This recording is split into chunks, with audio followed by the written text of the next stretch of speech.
Woman. A Vindication. By Anthony M. Ludovici. Introduction. The most disgusting cant permeates everything. Except for the representation of savage and violent sentiments, everything is stifled by it. Stendhal, de l'Amour. The object of this volume is twofold. In the first place, to raise certain weighty objections to that industrialization and commercialization of woman, which has stamped the progress of Western Europe during the last 50 years. And, secondly, to reveal woman, not only as a creature whose least engaging characteristics are but the outcome of the most vital qualities within her, but also as a social being in whom these least engaging characteristics themselves only become disturbing and undesirable when she is partially or totally out of hand. While trying to escape the influence of all that tinsel of false sentiment, which in the atmosphere of democracy and sentimentality has gathered about the subject of woman in modern England, it has been my endeavor to defend her against certain traditional and well-founded charges, by showing that the very traits in her character which have given rise to these charges form so essential a part of her vital equipment that it would be dangerous to the race to modify or to alter them. Thus, despite the fact that there is much in this book that may possibly strike the reader as unfriendly, if not actually harsh, I am aware of no other work in which so complete and so elaborate a plea, from the standpoint of life and life's needs, has been made in defense of woman's whole character, including all that side of it which the wisest of mankind and the oldest traditions of mankind have consistently and unanimously deprecated. Couched in the briefest possible terms, my thesis is practically this, that, whether we contemplate woman in the role of the adulteress, of the heartless stepmother, of the harlot, or of the creature whose duplicity has been the riddle of all ages, or whether we contemplate her as the staunchest of lovers, as the most reliable of allies, as the mother whose noble devotion to her offspring will drive her to any extreme of danger in defense of them, and as the representative of that sex which has given us a Joan of Arc, an Emily Bronte, and an Emily Davison of Derby fame, we are always confronted by a creature whose worst can, on final analysis, be shown to be only the outcome of her best and most vital qualities, turned to evil by maladaptation, and whose best is but the normal and effortless expression of her natural endowments. Seeing, however, that among the maladaptations which cause woman's best to manifest itself as her worst, I include lack of guidance and control from the quarter of her menfolk, I range myself naturally among the anti-feminists, though at the same time I most emphatically disclaim all anti-feminine prejudices.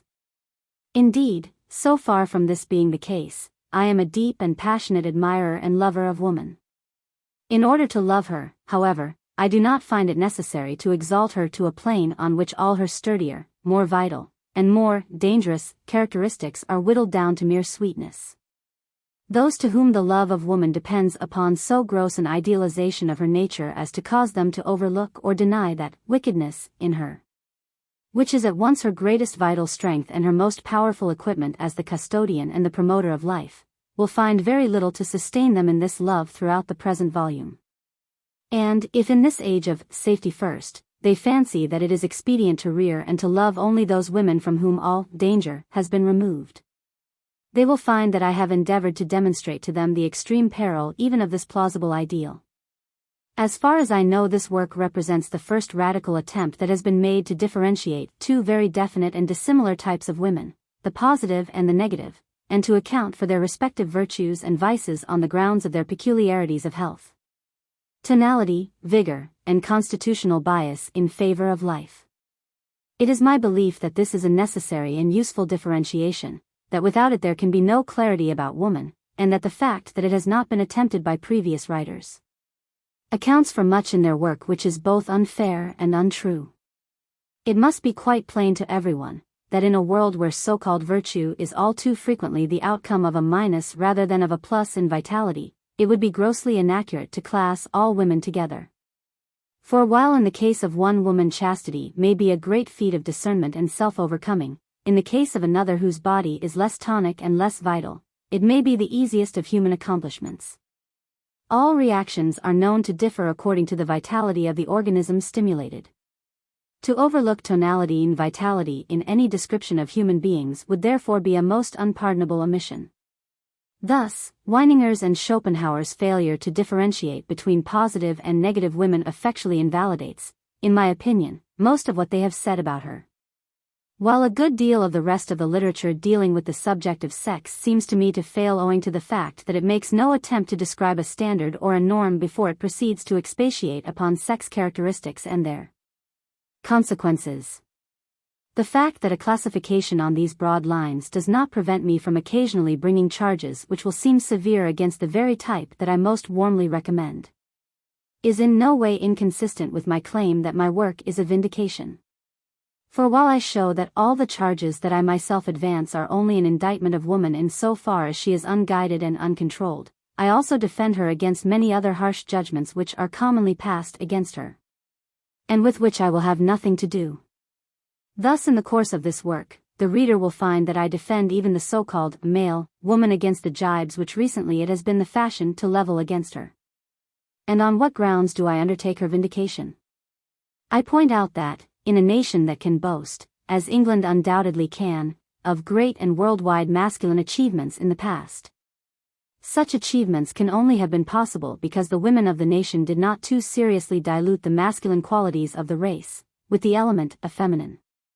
But for this to have been the rule, these women must have had a large share of masculine virtues. I show that other nations, such as the Romans and the Red Indians, also reared generations of masculine women, and always to the advantage of the community. These male women, against whom so much has been said, are therefore merely the vestiges of our great masculine past. Now they are ill-adapted, because they can no longer find the men to whose greater masculinity they might adapt themselves. It is the degeneration of man that is the cause of their maladaptation. Women, or at least the best women, nowadays, are no longer inspired or uplifted by their association with him. To reply to this, as most people all too hastily do, that the last war was a proof that Englishmen at least have not degenerated, does not constitute a serious objection to my statement. For, after all, successful fighting is only one, and the most primitive, among the many desirable qualities that the masculine civilized being has cultivated. Degeneration may be defined as a departure from the high qualities of a race or a kind. But it is possible to depart from a very great number of cultivated qualities, and still to retain the moral and physical equipment of the good fighter. When, therefore, I seek to explain a good deal of woman's discontent with man, and most of her very justifiable contempt of him, by pointing to his degeneration, I mean that, despite the evidence of the Great War, in which the modern European admittedly revealed the primitive fighting qualities in all their pristine strength, the man of today in many other respects, in the matter of catholicity of tastes, for instance, versatility of gifts, willpower, vigor, character, and health, shows a marked departure from the higher endowments of his ancestors. The fact that this degeneration is due to the devitalizing, cramping and specialized labors which several generations of commercialism and industrialism and excessive urbanism have imposed upon the male sex, can hardly be questioned.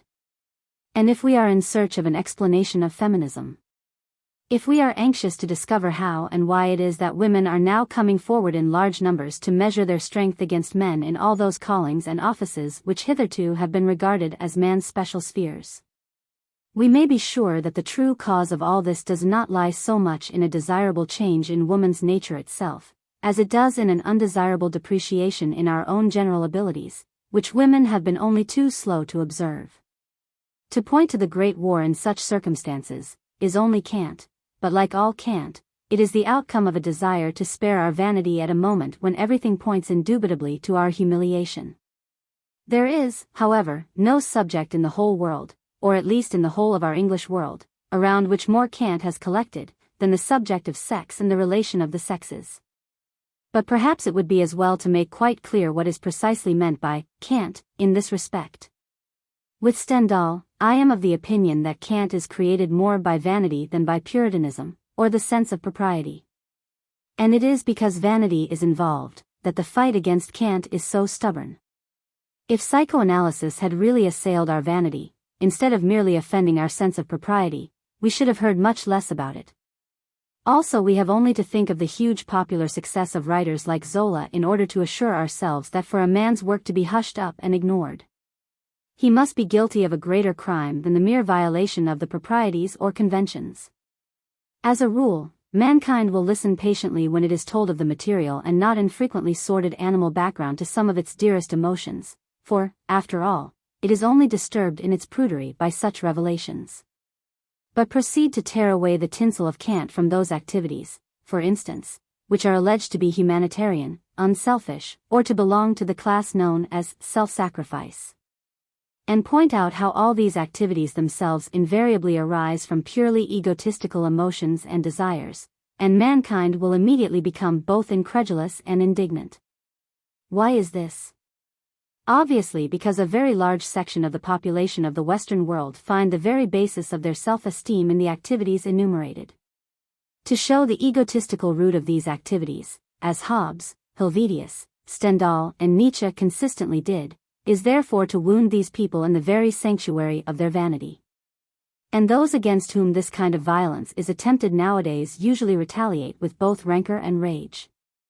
Hence the determination with which writers like Hobbes, Helvetius, Nietzsche, and Stendhal are forgotten and ignored. Over the writings of all these men there hangs a very pronounced and unmistakable fragrance, which may be almost painful at the first inhalation, and a certain atmosphere which has a noticeably low temperature. Frequently this atmosphere is quite glacial, and produces the distinctly unpleasant reaction of goose skin in the reader's mind. Both in the ideas they present, and in their manner of presenting them, these authors scorn to please. They all possess the same penetrating insight into the psychology of man. They reveal what the French call une psychologie folie, and their honesty is hampered by no desire to fortify themselves or their fellows in their self-esteem. Unlike Swift, however, it is certain that these men did not write to vex the world more than to divert it, but because they realized that certain falsifications of sentiment are dangerous and lead to degeneration. Now there is an instinctive inclination in every reader to identify himself with the picture of humanity presented to him in the book that he happens to be perusing, whether it be a novel or a scientific treatise. Naturally enough, therefore, he is exposed to the severest shocks if at every turn he is prevented from idealizing his own nature, or from thinking too well of it. Owing to the fact that the picture he is contemplating is too humiliating to be pleasant, and yet too convincing to be lightly rejected. The bulk of modern readers, however, are women. This fact, too well known to editors and publishers, is quite inadequately understood from the standpoint of its influence on taste and quality in literary production. For not only do women reveal the trait common to all readers, which consists in a tendency to identify themselves with one of the characters of a novel, or with the portrait of humanity presented in a scientific treatise, but they are also addicted to the practice of confounding that which is pleasant to themselves with that which is true. Thus in the woman reader there is a twofold tendency to tolerate or to applaud cant.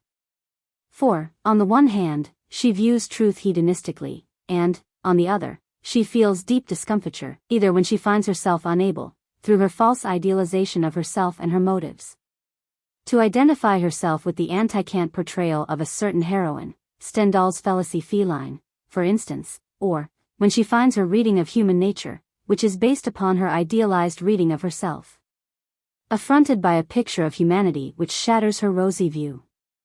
To the influence of women in this connection, however, ought in all fairness to be added that of a vast number of men, who, in these days, whether from the same hedonistic view of truth, or prompted by a certain poltroonery and vanity in the face of reality, tend to shrink ever more and more from any understanding of human relations and the passions that govern them, which would distort their comfortable and comforting assumptions concerning both. If, however, they actually form, together with the women, a force sufficiently powerful to govern the taste of the day, especially in the world of literature and in that department of it which treats of human psychology, we may well feel some anxiety concerning the real worth of that literature. If Byron and Stendhal could honestly complain of cant even in their time, what can be our position today? Frankly acknowledging my indebtedness to the school of writers that can be said to have adopted the rigorous psychological uprightness of our great philosopher Hobbes, I have endeavored also to strip the tinsel of sentiment from one of the most important of human relations, in order, if possible, to build afresh, and to build wholesomely, where too much confusion and too much falsehood have been allowed to flourish in the past. In order, however, to protect myself from a charge to which the asperity and frequent severity of my language is almost sure to expose me, it may be as well for me to state at once that, unlike many that have written on the subject of woman. I have been animated by no bitterness and by none of those unhappy experiences which often warp judgment and impair the vision. On the contrary, to all my principal relations to women I owe the most pleasant and possibly some of the most valuable experiences of my life. Unlike Schopenhauer, Byron, or Balzac, my relationship to my mother was an exceptionally devoted and happy one. Both friends and relatives are unanimous here, and have frequently declared that they rarely saw anything to equal it, both on her side and on my own.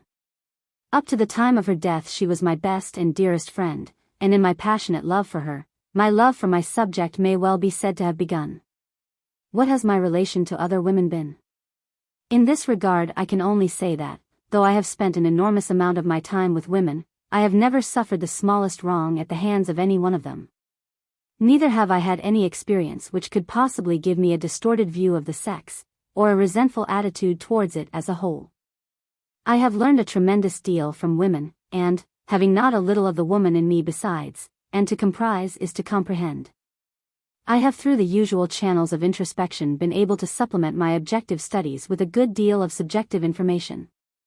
From my earliest youth, too, the subject of sex has interested me deeply. True, it interests everyone deeply, but I have fortunately never felt any of the customary shame that so often arrests thought and speculation on the subject. Neither can I say that my environment was ever of a kind to hinder me in my free and careful study of it. Brought up in an atmosphere of art and literature, I never became acquainted with that false modesty and embarrassment that seizes upon most young people when, for the first time, they are confronted with the most mysterious and fascinating subject of existence.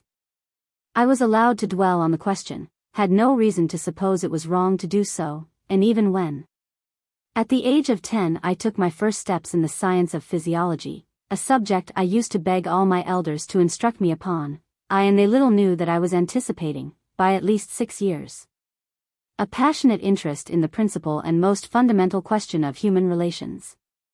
To this day I remember the little green manual of physiology, by Professor Huxley, that my governess put into my hands, and I cannot say I remember any book better. Save perhaps another little green volume containing Schopenhauer's essays on woman and the metaphysics of love, which I read when I was 18. At the age of 19 I wrote my first book, which bore the title Girls in Love, but, needless to say, it was never published. And ever since the subject of sex has scarcely ever ceased from occupying my mind in various ways. For the rest, I have listened with respectful attention to the voice of the ancients, of the Orient, of Egypt and of Greece, and, as usual, have listened most intently there where I knew relative permanence to have been achieved and humanity to have flourished best. Such preoccupations in regard to a matter that ought to be so natural, so well ordered, as to be taken for granted, just as breathing is, can denote but one thing, namely, that to the thoughtful, nowadays, sex has undoubtedly become a real and puzzling problem.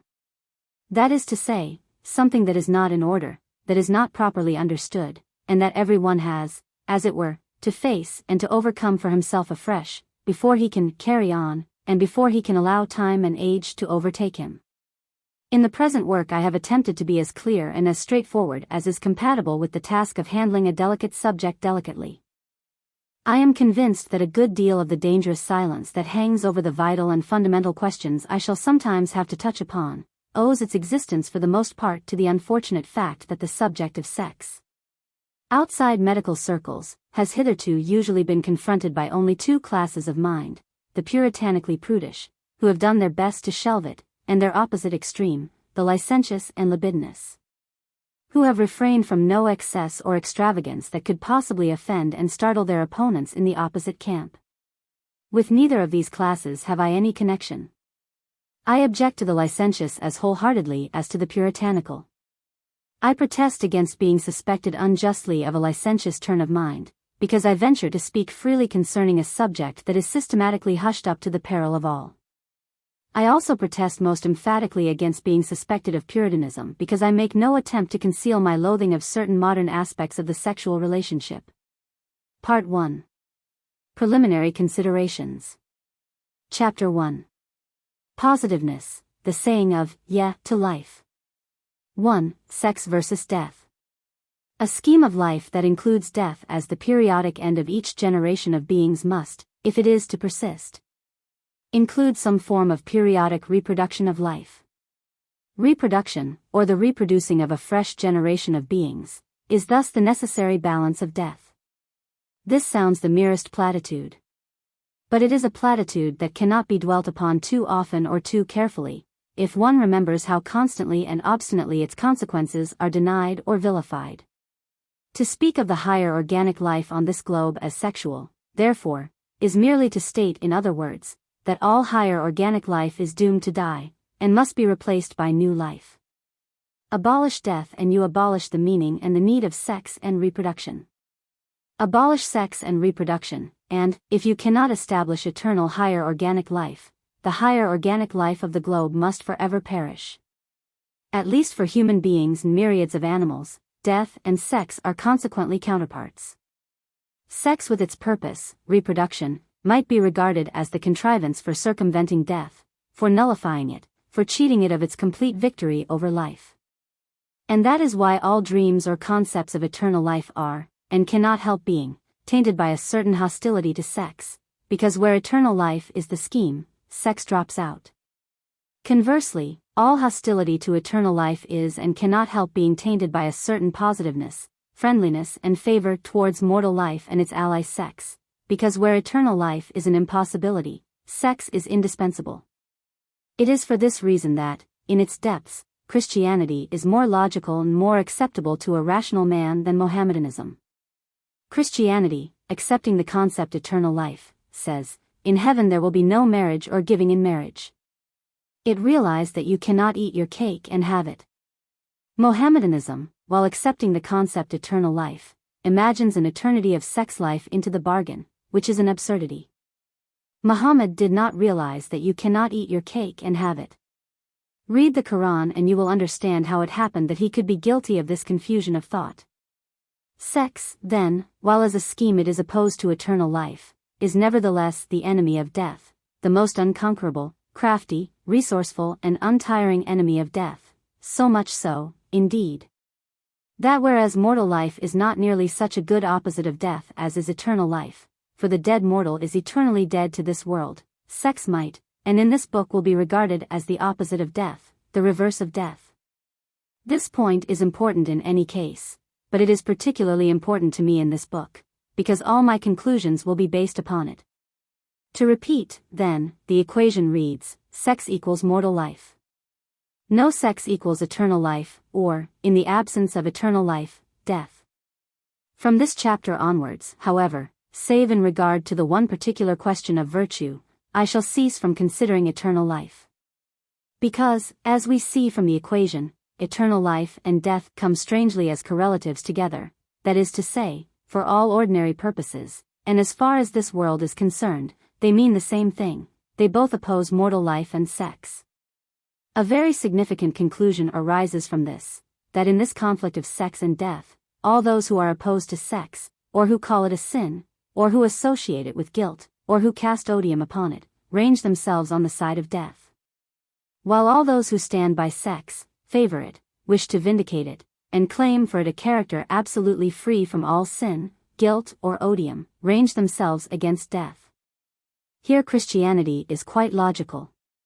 At its root it is hostile to mortal life, and in favor of eternal life. But it never refers to eternal life as a possibility on this globe, but always as an existence that is a correlative of death on this globe. Christianity, therefore, being an advocate of eternal life, very logically preaches that sex is to be deplored, to be avoided, and, if possible, negatived. And the Puritan, who may be regarded as the extreme Christian, is notorious for his implacable loathing of sex. Unconsciously he sees quite clearly that any scheme of organic life that involves sex must be a substitute for eternal organic life, which in an idealized form is the life for which he has been taught to crave. Death to him, therefore, is merely a merciful gateway leading from sex into eternal life. Being the foe of sex, he knows quite well that death must be his ally, his accomplice, his ringleader, in his conspiracy to realize eternal life. Is this quite clear? For the present I have wished to say nothing concerning the respective merits either of sex, death, eternal life, or mortal life. I have only wished to point out that, as schemes, as ideas, they are mutually exclusive and irreconcilable, and that you cannot desire the one without thereby coveting the doom of the other. As far as this world and its problems are concerned, however, and who, if you please, stands outside this world and its problems, we have to deal with one kind of life only, mortal life. As I have shown, the necessary correlative of mortal life, if it is to continue, is sex. We are concerned, therefore, immediately and directly, with mortal life, and its indispensable correlative sex. We need not accept the scheme as it is thus unceremoniously thrust upon us.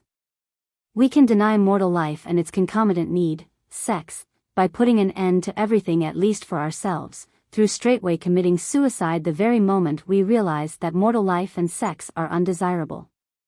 If, however, we accept the proposition, mortal life is desirable, we necessarily commit ourselves to the writer, sex is desirable. These features are all we know concerning life. They constitute the two sides of the only kind of life of which we are aware, and however real and realistic our visions of an eternal life may be, however vivid our mental pictures of a heaven may seem, such visions, and such mental pictures, as we very well know, are of a kind the true existence of which is quite incapable of proof or demonstration. Whereas mortal life is here before us, with us and in us, and the way to live it is our chief concern, the way to live it well so that it may redound to the benefit and credit of all, is our highest concern. Throughout this book, I shall argue on the assumption that the reader, like myself, believes that mortal life is desirable. I shall take it for granted that he, like me, is content to allow transcendental questions to weigh with him only in so far as they do not render him hostile to mortal life. I shall therefore assume all along that he believes, as I do, that sex is desirable, however far the consequences of such an admission may lead him. Be this as it may, let him entertain no qualms as to the direction in which I wish these consequences to lead him. There are more than two alternatives in the choice of one's attitude to sex. To most people there appear to be but two opposite extremes, the attitude of the lecherous reprobate who makes decent women ashamed of being women, and the attitude of the Puritan who, in his heart of hearts, feels that if only he could have been at the Almighty's elbow at the time of the creation, he would have respectfully suggested a somewhat more drawing-room method of propagating the species. To neither of these attitudes has this book, or the spirit of it, even the remotest relation. The acknowledgement that mortal life is desirable, and that consequently its indispensable correlative sex is desirable, can be made by a man in full possession of a healthy control over his passions, in a state of complete mastery over his appetites, and endowed with the most fastidious taste as to where normal desire and its gratification end, and where excess begins. Extremes belong only to the uncultured, to the hogs of life. It is they who make everything appear disgusting, simply because they are unable to approach a single aspect of life with that amount of understanding and reverence which is due to all things connected with the sacred task of making mankind and his existence an honor and not a curse to the universe.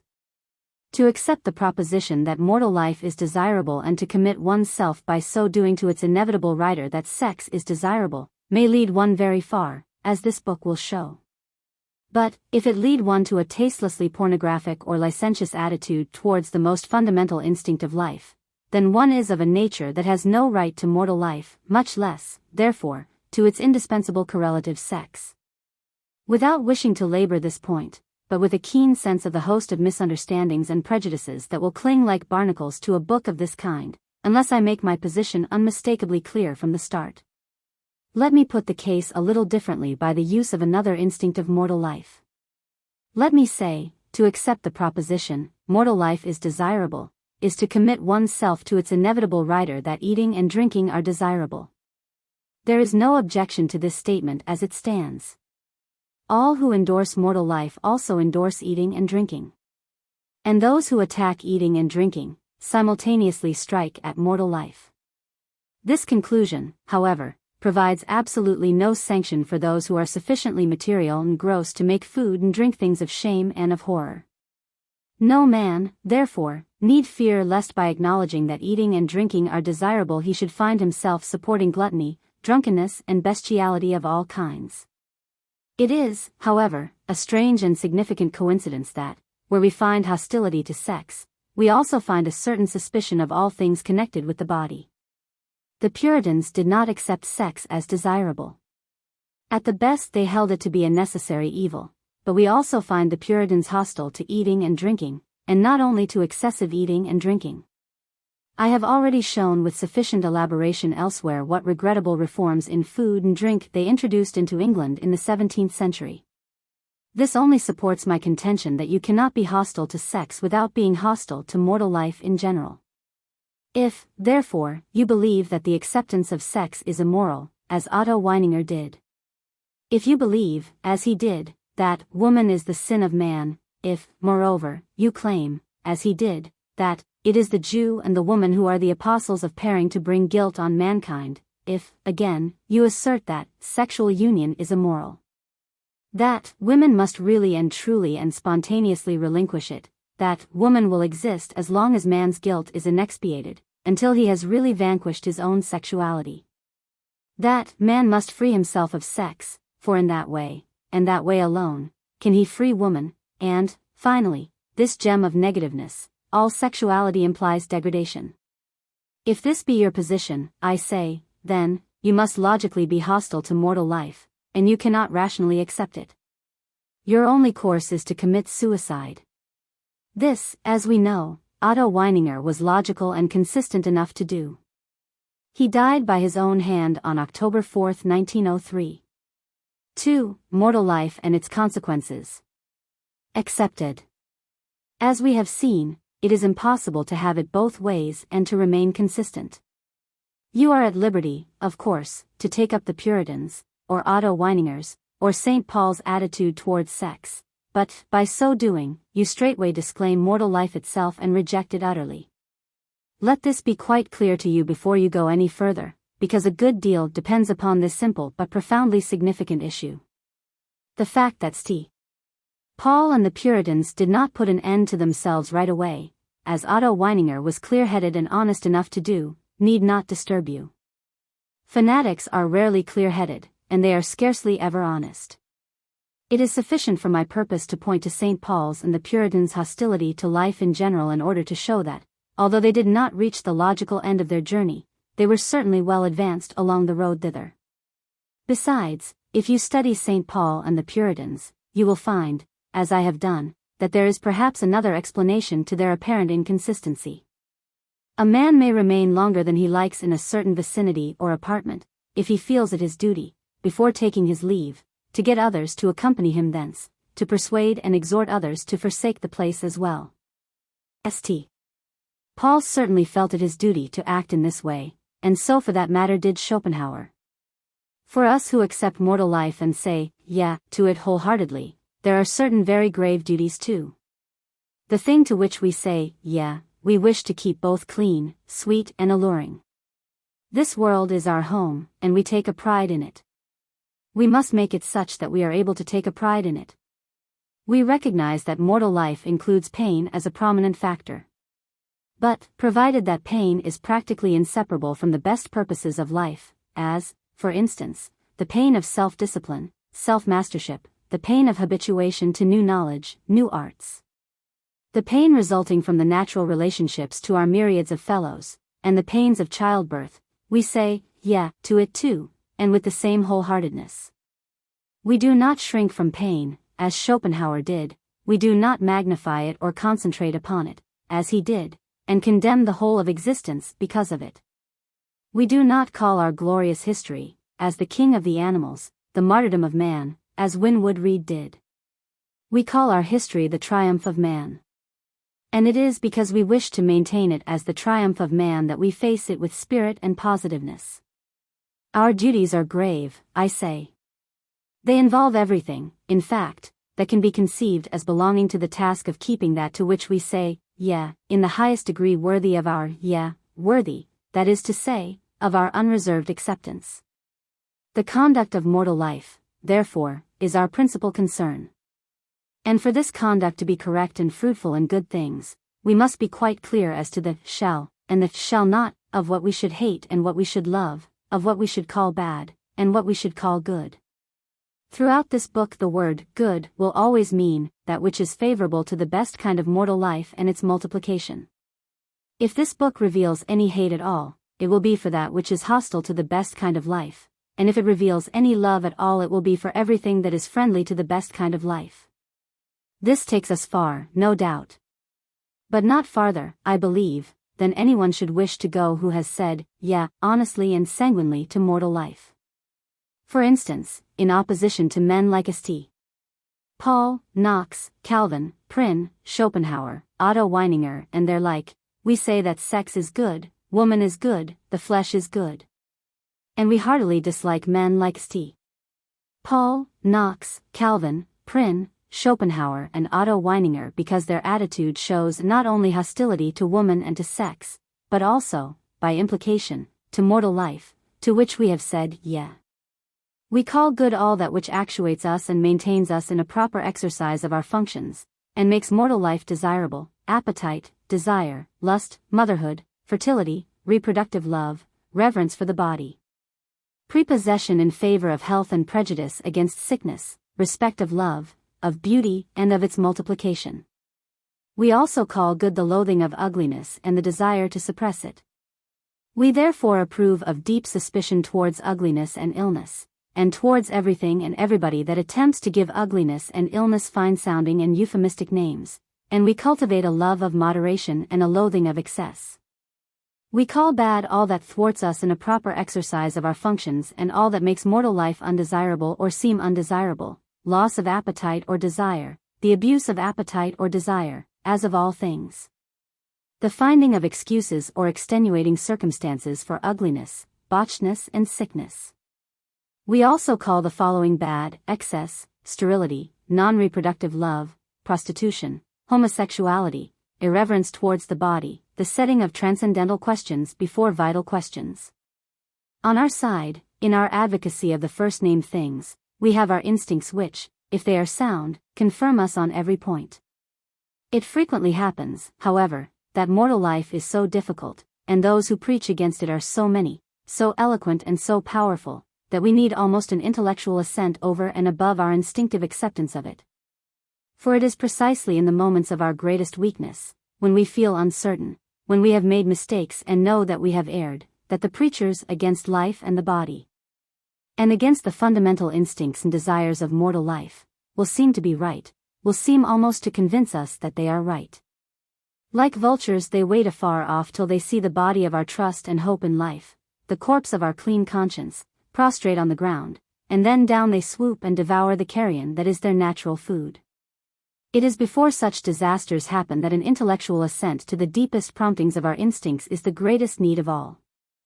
In practical life it may be taken as a general rule that it is more helpful to have an intellectual justification for our mistakes and the instincts that have led to them, than the most convincing theories in favor of our virtues.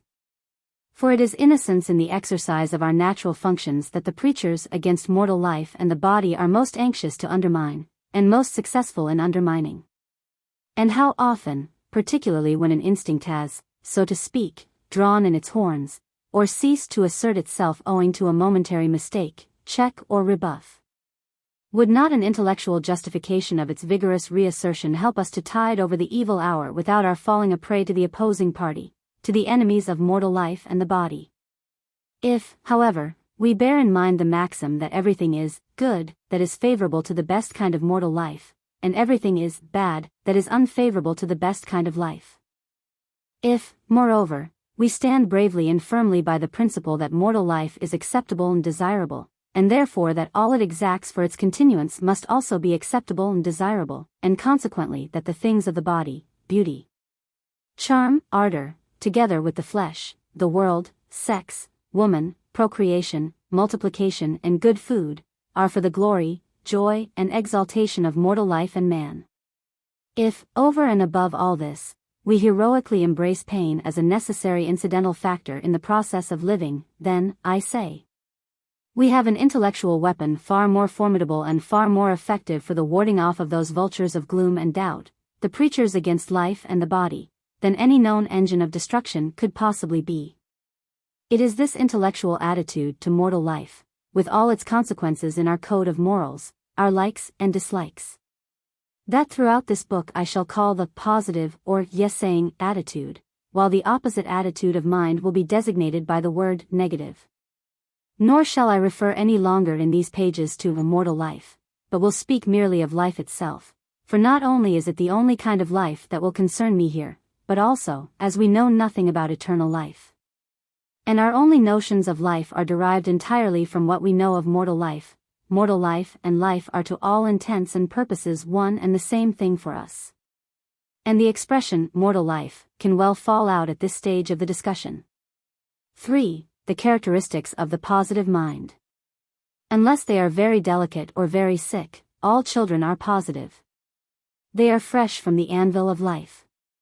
Life itself speaks through them without reserve, without constraint. They have made no mistakes yet, or are not aware of having made any. They have had none of those rude shocks that shake our faith in life and render us an easy prey to those vultures of which I have already spoken, that live on the carrion of shattered hopes and broken consciences. They say yeah to life innocently and unconsciously, like kittens playing with balls of wool. And it is because they say yeah to life innocently and unconsciously that they are so deeply interesting to the positive philosopher. Because in them he sees the attitude which he must maintain and sustain intellectually, despite all the shocks and misfortunes life has brought. But I point out again that I speak of this intellectual positiveness only as a helpful confirmation of sound instincts. If the sound instincts are not there, the positive intellectual attitude is nothing but a pose. There is something strangely pathetic about this positiveness of the child. The philosopher knows the wilderness it is in. He knows that on the mountain peaks all around, the vultures are waiting hungrily to see it make its first mistake, to see it writhe under its first misfortune, or its first guilt, as they like to call it. He knows with what extraordinary vigilance they are tracking its footsteps, so that they may be there in time, so that they may be at its side in the first moment of its doubt in life, to tell it that life is sinful, that lust is sinful, that sex is sinful, that the world, the flesh, and the devil are interchangeable terms. And the positive philosopher cannot help wondering with some alarm how the child will survive this first encounter with doubt, with suspicion, and with distrust concerning that to which a moment ago it said, yeah, so wholeheartedly. The positive philosopher trembles over the outcome of the conflict. With fear and trepidation he forges the weapons of intellectual positiveness and flings them with anxious prodigality before the child, hoping that they will sustain it in the struggle and confirm its best instincts. Trusting with all his heart that they will revive its yeah to life before it is completely overcome. And when the positive philosopher succeeds in this and sees the birds of ill omen turn disconsolately away, foiled in their endeavor, he celebrates his feast of feasts.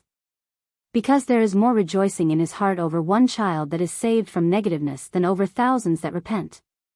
To the positive philosopher, then, the healthy child is the best pattern for the yes-saying and positive man. The only danger the child is in, as I have shown, consists in the fact that it is intellectually unprepared to justify its yeah in the face of the preachers of nay.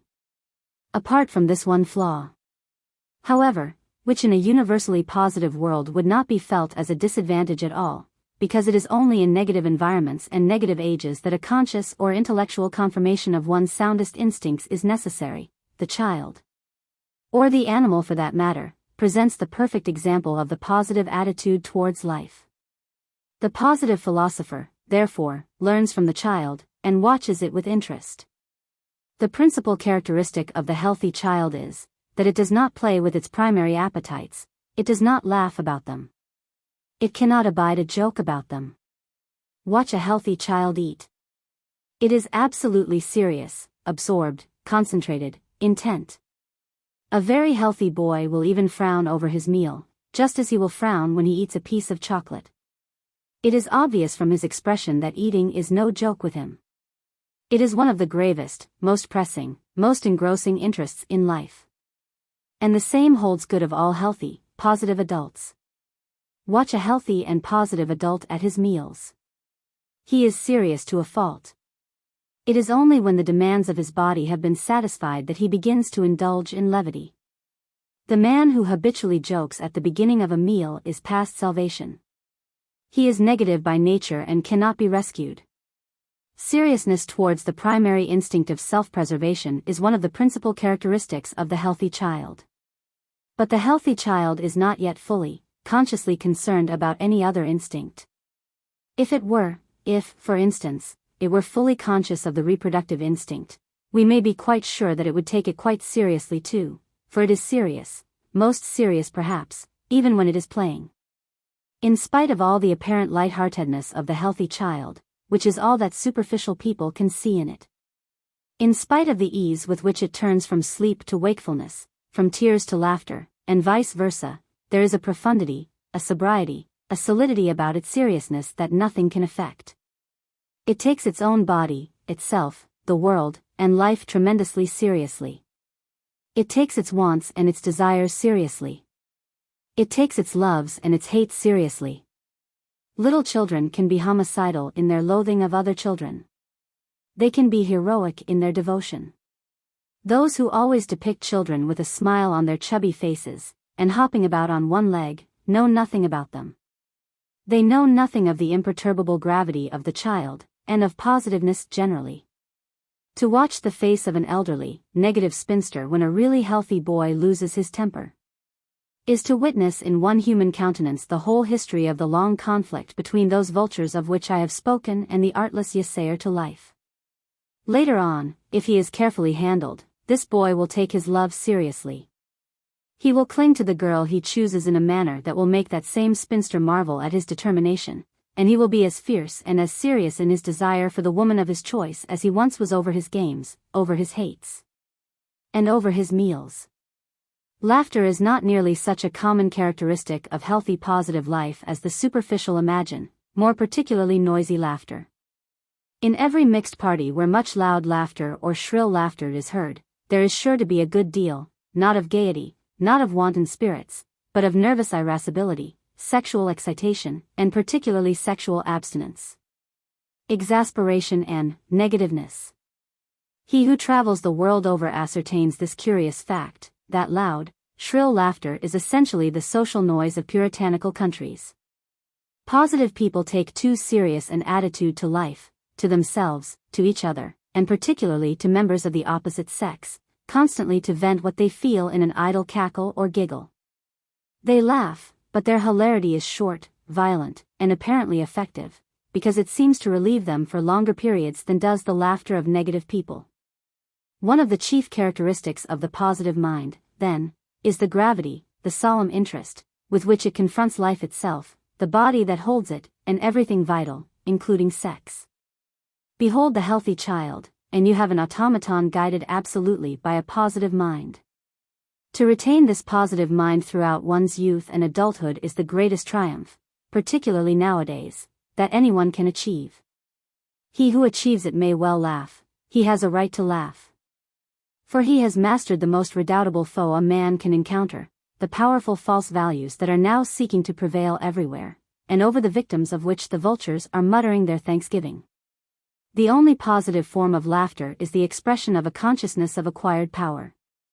This is Hobbes' view, it was Stendhal's view, it is the biologist's view, who says that laughter is the expression of superior adaptation.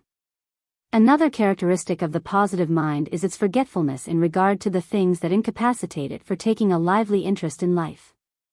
This quality of the mind is simply a spiritual counterpart of the healthy body's power of evacuating those portions of the food absorbed which cannot be assimilated without hurt, forgetting and digesting being the same function of evacuation in two different departments. The positive mind, like the healthy body it is in, knows how to get rid of a useless thing quickly, in fact knows how to forget. Things do not weigh on it, or bear it down, any more than a hearty meal lies heavily on its body's stomach. Its body digests quickly, and has very soon done with the process. The positive mind digests quickly, particularly its supposed misdeeds. That is why it is so difficult to give a positive person a guilty conscience. Because a guilty conscience is simply a costive conscience. The positive mind remembers only so much as interests it keenly, or as much as does not stand in the way of a continued positive attitude to life. Just as its body only retains the nourishment out of all it absorbs. The positive mind has no fear of pain, particularly if this pain is incurred in a vital effort. Little boys will actually enjoy enormous discomfort and pain, provided it is encountered in doing things that reek of active life, that bring their bodies into violent action, and give them the thrill and bracing sensation of overcoming an obstacle, of resisting an attempt at capture, or of effecting a capture. Yeah, is their constant attitude to everything, even to the things which, to the adult, are disagreeable.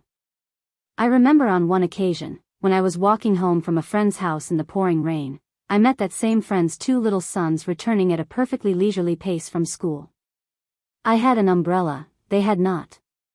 Naturally, I felt it incumbent upon me to see them home, and, gathering them carefully under my silk shelter, I marched them smartly in the direction of their father's house. I soon found, however, that all my pains were wasted on them, for whenever I was not looking, out one of them would stray into the drenching shower. And when I insisted on their keeping quite close to me, each of them gravely extended his free arm out into the rain to catch as much of it as possible, while every puddle was conscientiously and solemnly explored by their feet. This may seem a trifling circumstance to dwell upon, but unimportant as it was, it struck me as being but another example of the indomitable yes-saying of healthy childhood to anything and everything. The gravity of the little boy when he does these things shows clearly the relation between positiveness and things that matter, things that have weight, solidity, importance, tangibility, definition. Another incident occurs to me as I write. I remember once feeling a little intrigued by the sight of a knot of little village boys standing like conspirators very seriously together in one of the streets of my favorite Sussex village. Their ages ranged from about 8 to 11 years. I knew them all perfectly well, and the fact that I drew close up to them did not disturb them in the least. When I was near enough to discover what they were talking about, this is what I saw and heard. In the center of the grave and almost hushed group there stood a lad of about 9 years of age.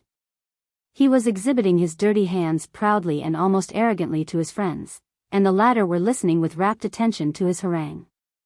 I noticed that they all appeared to be a little crestfallen and dejected, save the boy who was demonstrating with his hands, and one other boy who seemed to be arguing with him. Now the explanation of all this profound interest, rapt attention and conflicting emotions, was as follows. The central figure, the boy of 9, had hands that were covered thickly with large warts. And he possessed one particularly big and ugly-looking specimen just beneath the knuckle of a finger of his right hand. He was exhibiting these horrible excrescences to his schoolfellows triumphantly and defying them to show anything like them, or even approaching them in size and number. And there was but one of them who had a sufficiently respectable record, where warts were concerned, to be able to answer him and meet him, as it were, on equal ground, and this was the boy who had been contesting his point all the time. Again, this is a trifling incident, but it is full of significance for the analyst of the positive mind. This yes-saying to anything and everything, which surges up with the conviction of an explosion at every moment, everywhere, is far more important, far more profound, far more solid, as a characteristic of childhood, than that mythical innocence and sweet merriness which is the only characteristic of healthy childhood that superficial child lovers will either grant or recognize. 4. Discipline in its relation to the positive mind. The discipline of healthy children, because of their very positiveness, is one of the most intricate and delicate tasks that devolves upon the adult man or woman. It is the task and problem of practical morality, and to solve it without chilling any of that valuable positiveness of childhood, to impose a limit, in fact, upon juvenile positiveness without destroying or blighting it, is the most difficult achievement in education. To say, yeah, to everything, to mud, to filth, to danger, to illness, for positive children are positive even to their bodily disorders, to the rain, to animals, to vermin, to the knife, to explosives, to ladders, to dangerous altitudes, to the precipice, and so on, is of course, supremely delightful, supremely healthy. But it cannot be allowed in its full catholicity. This I am perfectly ready to acknowledge. The luxuriance of the child's positiveness must be pruned. The human being must be reared for society. He must be taught the limitations of his freedom. Above all, he must be taught taste and discrimination, what to select and what to reject. And there is perhaps no more solemn moment in life than when a full-grown man or woman, in perfect possession of all the necessary intellectual equipment for the task, approaches his universally yes-saying junior to discipline it, that is to say, to determine its yeah, to limit it, and to confine it only to a certain set of things. The problem is obviously, how can the child be kept positive to this world while being rendered negative to the undesirable elements in this life? Or to put it in a sentence, how can I make my little boy say no to warts without saying no to the world? To all those who approach the child with a negative creed, to all those who are vultures themselves, or who derive from the vulture breed, the order is clearly hands off. Only people who have retained their positive attitude to life should be allowed to interfere where children are concerned, because ordered social life itself is discipline, and but very little careful and discriminating guidance need be added. When Herbert Spencer said that children of large families were always better than those of small families, because in the case of the former the parents have less time to interfere with natural processes, he propounded a very true principle as far as the modern negative world is concerned. Because most of the juvenile discipline nowadays is not only imposed by negative people, but the very social environment in which these people move and breathe is also negative and hostile to life. The object and province of juvenile discipline are simply these: to rear a positive human being for social life, to discipline it to selection and rejection without forcing it to scout or to suspect vital functions or vital virtues. It sounds simple enough when stated in a single line. But how many misunderstandings, how many ruined careers, how many bitter, disappointed and ill-adapted adults are not the result of the opposite principle? The principle which reads that the positive child should above all be taught to distrust its deepest instincts, its body, and to be suspicious of the world, the flesh and the devil, the latter meaning very often no more than wanton spirits. Sometimes when one sees the kind of people, men and women, into whose gentle bloodless hands, into whose drab, lifeless but well-meaning existences, healthy helpless children are made to fall, it is difficult not to shudder. How good they are! How sweet is their ideal of what a child ought to be! How vigilant they are for any signs of wickedness! Who can submit to their Procrustean method and survive a whole, positive being? They know. They know what pleases God and the angels. No one is better informed than they on this subject. Honest, no one could be more so than they. Reliable, they could be trusted to stamp the exuberance out of a boa constrictor. Good, not merely good, but holy. Their mild cerulean eyes gaze beyond the child in their tender care, and towards a wonderful ideal, far away, of perfect childhood, a bright, merry, glowing angel who, preferably, would have wings on his shoulders, la Joshua Reynolds. And nothing, no nothing at all, beneath the thorax. His body might end there with advantage. That is their belief, their hope, their ambition. All human beings might end there with advantage, but above all the child, because children are so pure, so guileless, so sweet. It is such a pity that. Luckily, robust positiveness has a tenacity and a vigor that frequently survive even the contagion of these toads with evil consciences. But how few are the survivals compared with the number that go under annually. That is why little girls survive the process more often than little boys, because, as a rule, unless attacked from the side of the body, a female's positiveness to life is wholly and utterly unbreakable. But it is deeper, more silent, less conspicuous, less articulate than that of the little boy, therefore it more easily eludes the cerulean but very superficial glance of the negative adult. It is more unconscious and consequently less liable to betray itself in the presence of constraining influences. It manifests itself, too, in a less arresting, less annoying fashion. It appears to be harmless. Behold the girls that are turned out annually from convent schools or strictly puritanical high schools. If their tremendous positiveness had not been secret, concealed, subcutaneous, unconscious, how could it possibly have survived?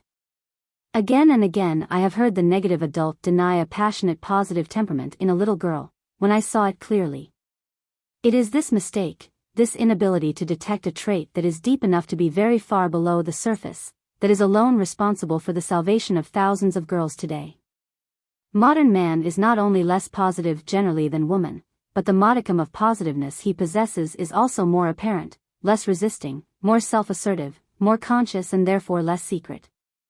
It also manifests itself in a more obtrusive and more irritating way. Boys suffer most from a negative discipline.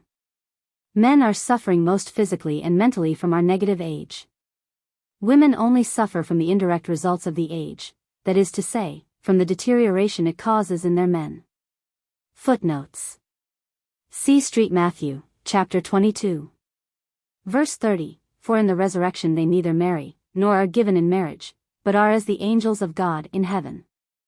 It should always be remembered that the promise of Christianity is the resurrection of the body. For an explanation of what I mean by this much abused phrase, see pages.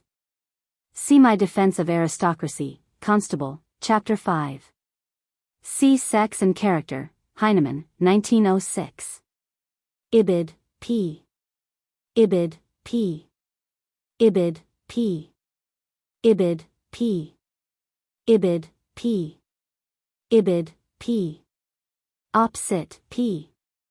Of course, I mean this intellectual positiveness only as a rational confirmation of bodily and constitutional positiveness. For frequently when I shall use the expression positive, it will also mean the unconscious, spontaneous positiveness of a healthy body. From the context there will be no mistaking which I mean. The same remark applies naturally to the expression intellectual negativeness. For instance, St. Paul and Calvin were both intellectually as well as spontaneously negative. An unhealthy child, or an unhealthy adult, may be only unconsciously or spontaneously so. In this connection, see pages. Chapter 2. The subject treated generally. In my introduction I have said enough to show that I can be neither a so-called woman-hater nor a woman-despiser. And if I have departed somewhat from the common rules laid down by precedent for the writing of a book of this nature, it was because I felt compelled to safeguard some of my hardest and most unacceptable views and conclusions from the withering suspicion of having been dictated by bitterness or resentment. Other men have written about woman, and have said hard things about her too. Knox, Schopenhauer, Nietzsche and Weininger are among them.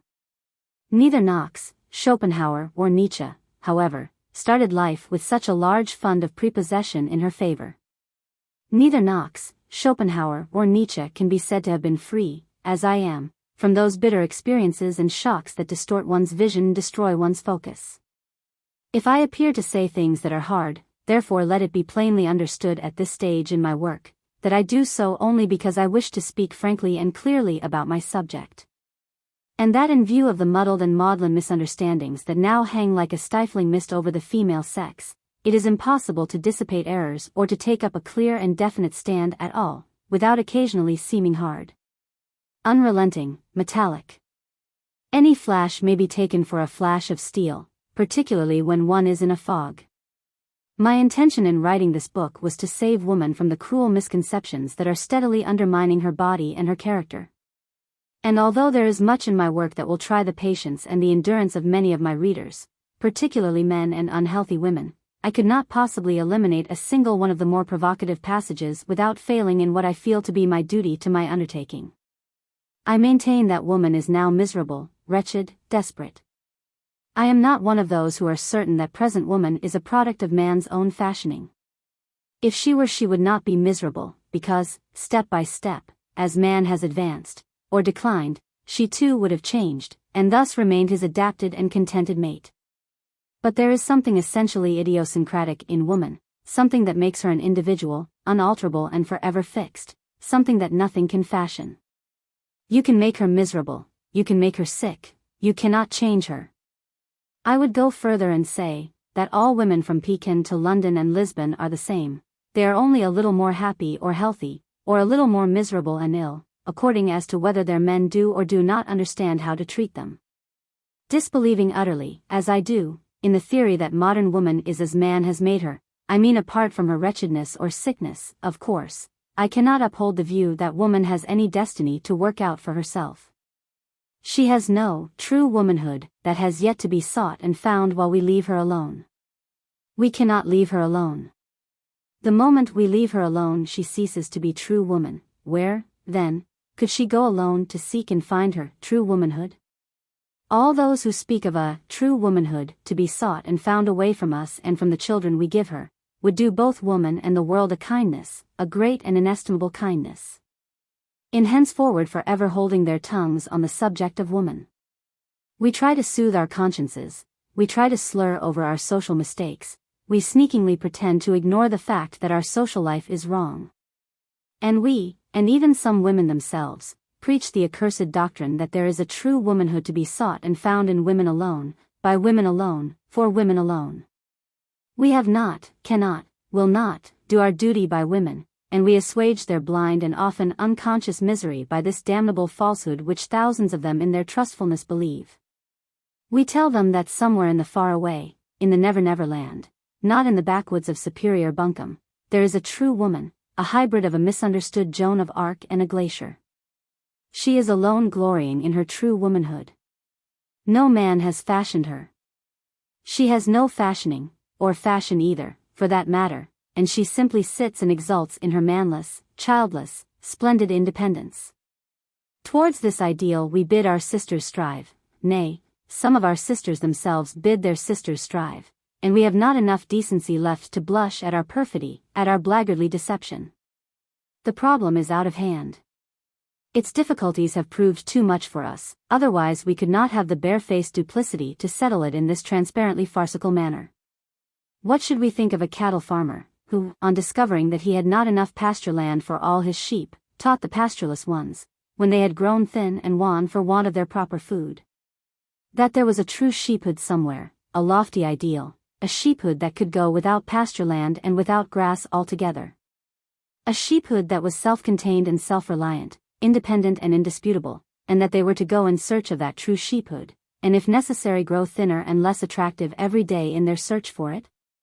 We should feel that they would have to be very inferior sheep to believe this story, or, rather, very real sheep indeed. Everything in their body, from their cud-chewing molars to their long grass-digesting gut, would surely tell them that the ideal of true sheephood was arrant nonsense, and cruel arrant nonsense too. No, it is impossible to accept the true womanhood ideal of woman gloriously alone, emancipated from man, independent and discovered. Inasmuch as we have not fashioned her, and could not do so if we tried, woman is as her role in the course of evolution has made her. She is certainly more unhappy, more tormented, more unwell, than she ever need have been. But that is because her principal adaptation, her relation to man, is now so often entirely wrong, or alas, non-existent. I point out again, if, as some presumptuously maintain, we have been fashioning her all through the ages, she would have followed us contentedly to our present stage, a thing she has not done. There is something essentially idiosyncratic in woman then, something that defies our clumsy, fashioning hands. This unalterable individuality has not to be found. It is not an ideal after which we might strive. It is present, it is seated in woman now and forevermore, and one of its principal characteristics is that it cannot brook isolation, solitude, independence, glorious singleness. The true womanhood hoax of woman refound by herself, for herself, and in herself, as if all this time her association with man and her dependence upon him had been a mistake, an error of judgment, a cramping, limiting and disturbing factor in the evolution of pure woman, is simply pure falsehood of the worst description. Because it overlooks the facts precisely there where they are most glaring, most undeniable, most conspicuous. Examine the tendrils of the vine and deny that it is a creeping plant destined to cling to a wall or to a tougher plant than itself, and you would declare yourself in so many words an ignoramus or a madman. Examine woman and deny that she must have two primary adaptations, that to the man and that to the child, in order simply to fulfill her destiny as it is stamped indelibly on her body. And you acknowledge yourself straight away not only an ignoramus and a madman, but a dangerous specimen of both. Immersed as woman obviously is, up to her shoulders in the business of life and its multiplication, let it be said plainly and unequivocally, all those who teach her that any other business is her business, all those who, in face of the dilemma of modern problems, confuse her with tales about a true womanhood away from life and its multiplication. All those, in short, who beguile her with promises of happiness, contentedness, or even comfort, without her primary adaptations to man and the child, are liars both unscrupulous and criminal.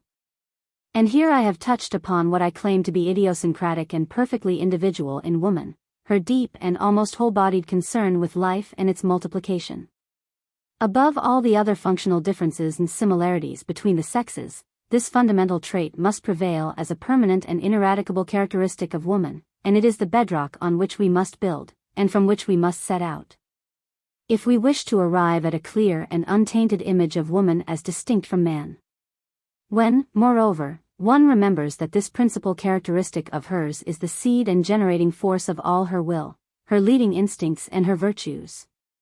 It is simply deliberate blindness to deny that she has not a distinctive and powerful individuality that places her far outside the possible influence of those fashioning male hands that some have the impudence to maintain have warped or diverted the true course of her evolution. Leave her alone then.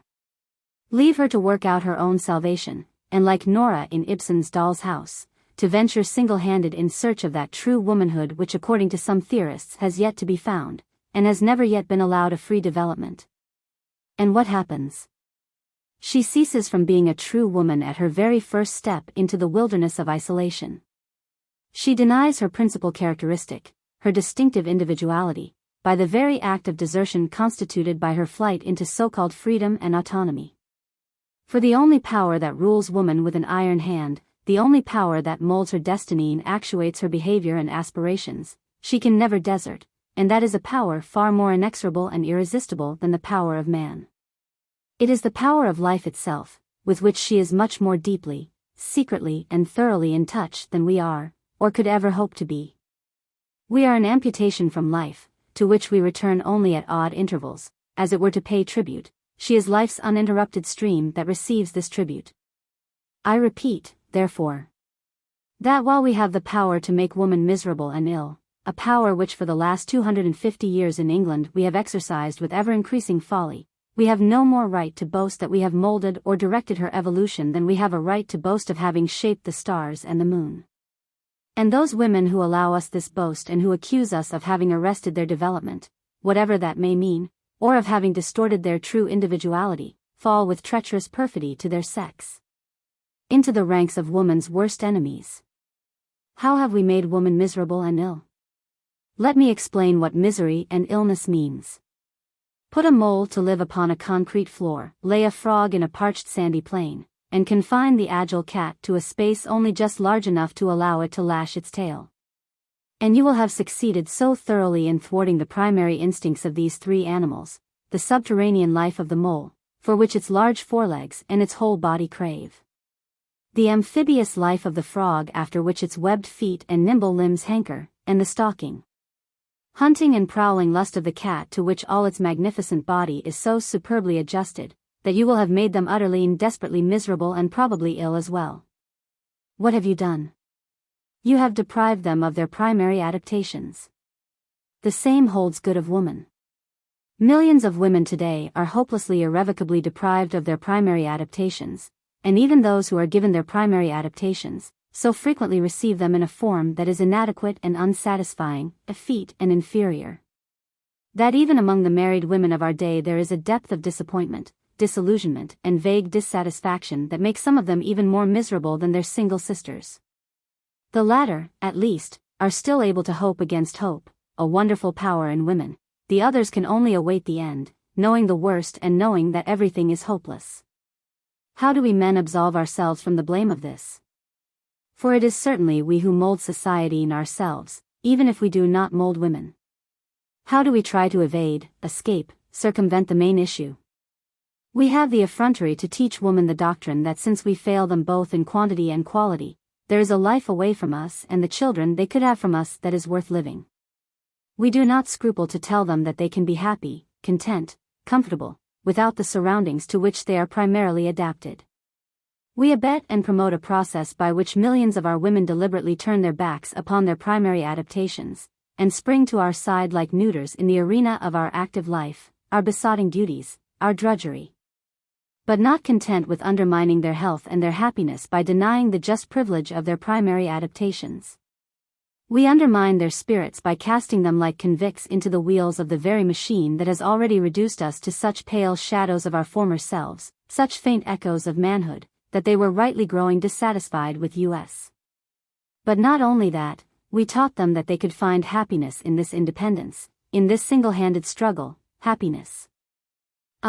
There were even some women who arose and assured their sisters that we were right and that they could live lives, yes, and enjoy life, in this independent isolation. If this were not all visible before us, many would still refuse to believe it. Unfortunately, it is all only too true.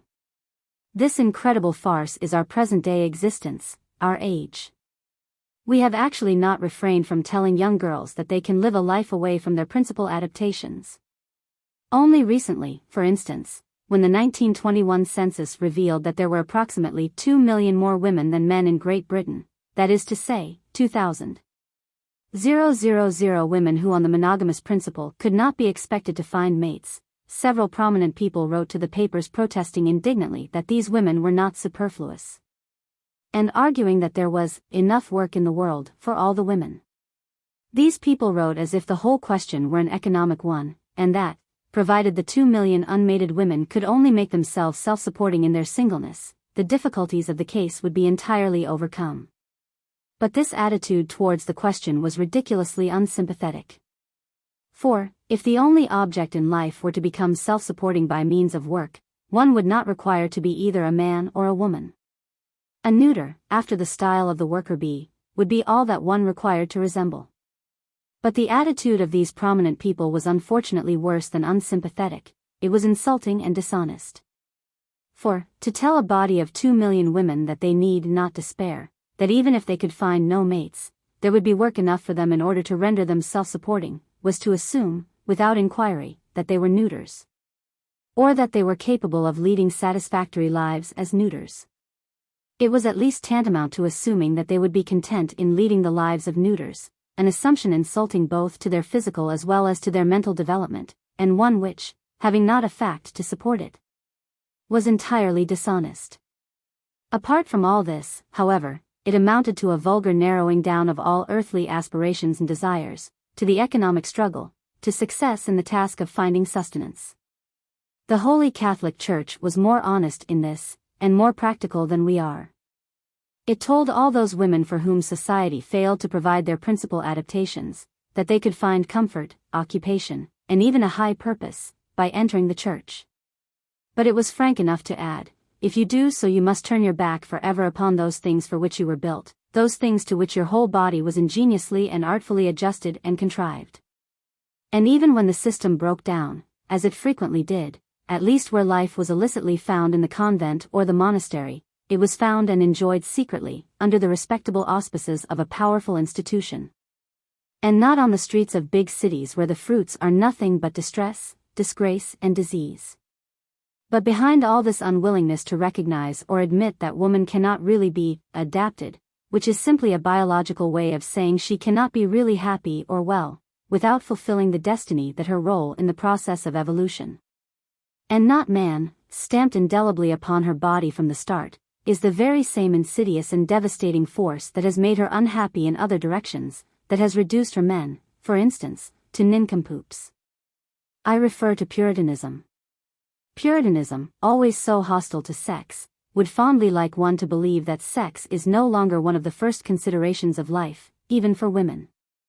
It would give a good deal, and has given a good deal, to convince everybody that one can get on without it. And, indeed, its values and atmosphere have now reared so many thousands of wretched, lank, bloodless and lifeless men and women who can get on without it, and who do get on without it, that quite a large number of people are beginning to believe that Puritanism is right. In any case, it is to these unconscious victims of its system that it now has the effrontery to point as evidence of its criminal contention when it seeks to persuade the unwary that it is right. When, therefore, the cruel solution of modern sex problems that only arose through the kind of society Puritanism has created, was supposed to have been found by telling women that they really did not want men or children, and could easily get on without either, it was the voice of Puritanism that was distinct and persuasive here. Puritanism at last within an ace of complete triumph, and exulting over having achieved what to all intents and purposes must have seemed an impossible undertaking from the start. When, however, one remembers how carefully and skillfully the ground had been prepared, when one remembers how unscrupulously every possible means had been exploited in order to consummate the end in view, how can one wonder at the unravelment? After having reduced man to a mere shadow of his former self, after having atrophied, besmirched and slandered the sex instinct until it was literally ashamed to show its face, fancy. The fundamental instinct of life being ashamed to show its face. After having heaped up so much odium on the waning innocence of sexual beauties and the sacred joys of procreation that shame descended upon them like a deadly and withering shroud, no wonder that there were some, nay, thousands, who were ready to acknowledge that there was a life away from the fundamental instinct of life. For fire alone purifies, fire alone renders some fusions and combinations possible. Damp the ardor of man, therefore, reduce his fire, and the sexual act does indeed become an affair from which many might be justified in shrinking. The procreative love of human beings was obviously designed on the presumption that they would remain warm-blooded animals. Once they grew to be cold-blooded, it of necessity became improper, impious. The procreation of fish is accomplished without any embrace, without any étreinte of male and female, but fish are cold-blooded. Thus, in support of the Puritans' chilling cry that there was a life away from the fundamental instinct of life, there arose very soon a chorus of disillusioned and indignant married women's voices, who knew the anguish and embarrassment of human sexual life with a human fish, and who were not in the least prepared to conceal its horrors. And how convincing all this seemed! How many sensitive and intelligent girls have not listened to this married woman's chorus in support of the Puritans' plea, and felt their hope in life, their trust in life, their love of life, shake in its foundations? So much so, indeed, that it is now possible for them to listen no longer with suspicion but with eager interest to those of their fortunate sisters who are too unhealthy or too deficient in vigor to feel any desire for their principal adaptations. It is possible even for the naturally sterile among women, for the women below par in every respect, and incapable, either through repulsiveness or botchness, to fulfill their destiny, to pass through the world without being despised, without being looked down upon. And since the number of women who lack the vigor and the spirit really to crave for their principal adaptations increases every year, an atmosphere of reality and naturalness is imparted to the artificial and destructive claims of Puritanism, which is as deceiving as it is dangerous, and as difficult to dissipate as it was slow and gradual to form. It is precisely because women are so deeply in touch with life, so secretly and unconsciously life's ally, life's ambassador, life's custodian, that they cannot help being miserable and in pain nowadays. The voice of life inside them tells them emphatically that things are wrong, that the muddle man has made of life is tragic, cruel, insufferable. As life's unconscious advocate, woman is essentially opposed to modernity, however much she may seem in favor of it. When she appears to be most in favor of it, she is only following modern man and his ideals most closely. Having all the equipment for life's most important business, it will not appear hard to believe that woman is positive. Life through her says, yeah, to itself. In fact, when woman says, yeah, to life, it is simply life itself accepting itself as such. All women's apparent negativism is either only skin deep, or else it is the outcome of bodily sickness or degeneracy. The mere fact that in all periods of decline woman has always come to the fore. The historical fact that feminism is undeniably a phenomenon of male degeneration, the swan song of male-constructed societies, shows how inevitably life itself comes forward at the last moment in order to try to rescue itself when it feels all else is failing. But it comes forward in a form that cannot lead to salvation. Because, although woman is equipped for carrying on life's business, she is not equipped for ordering it.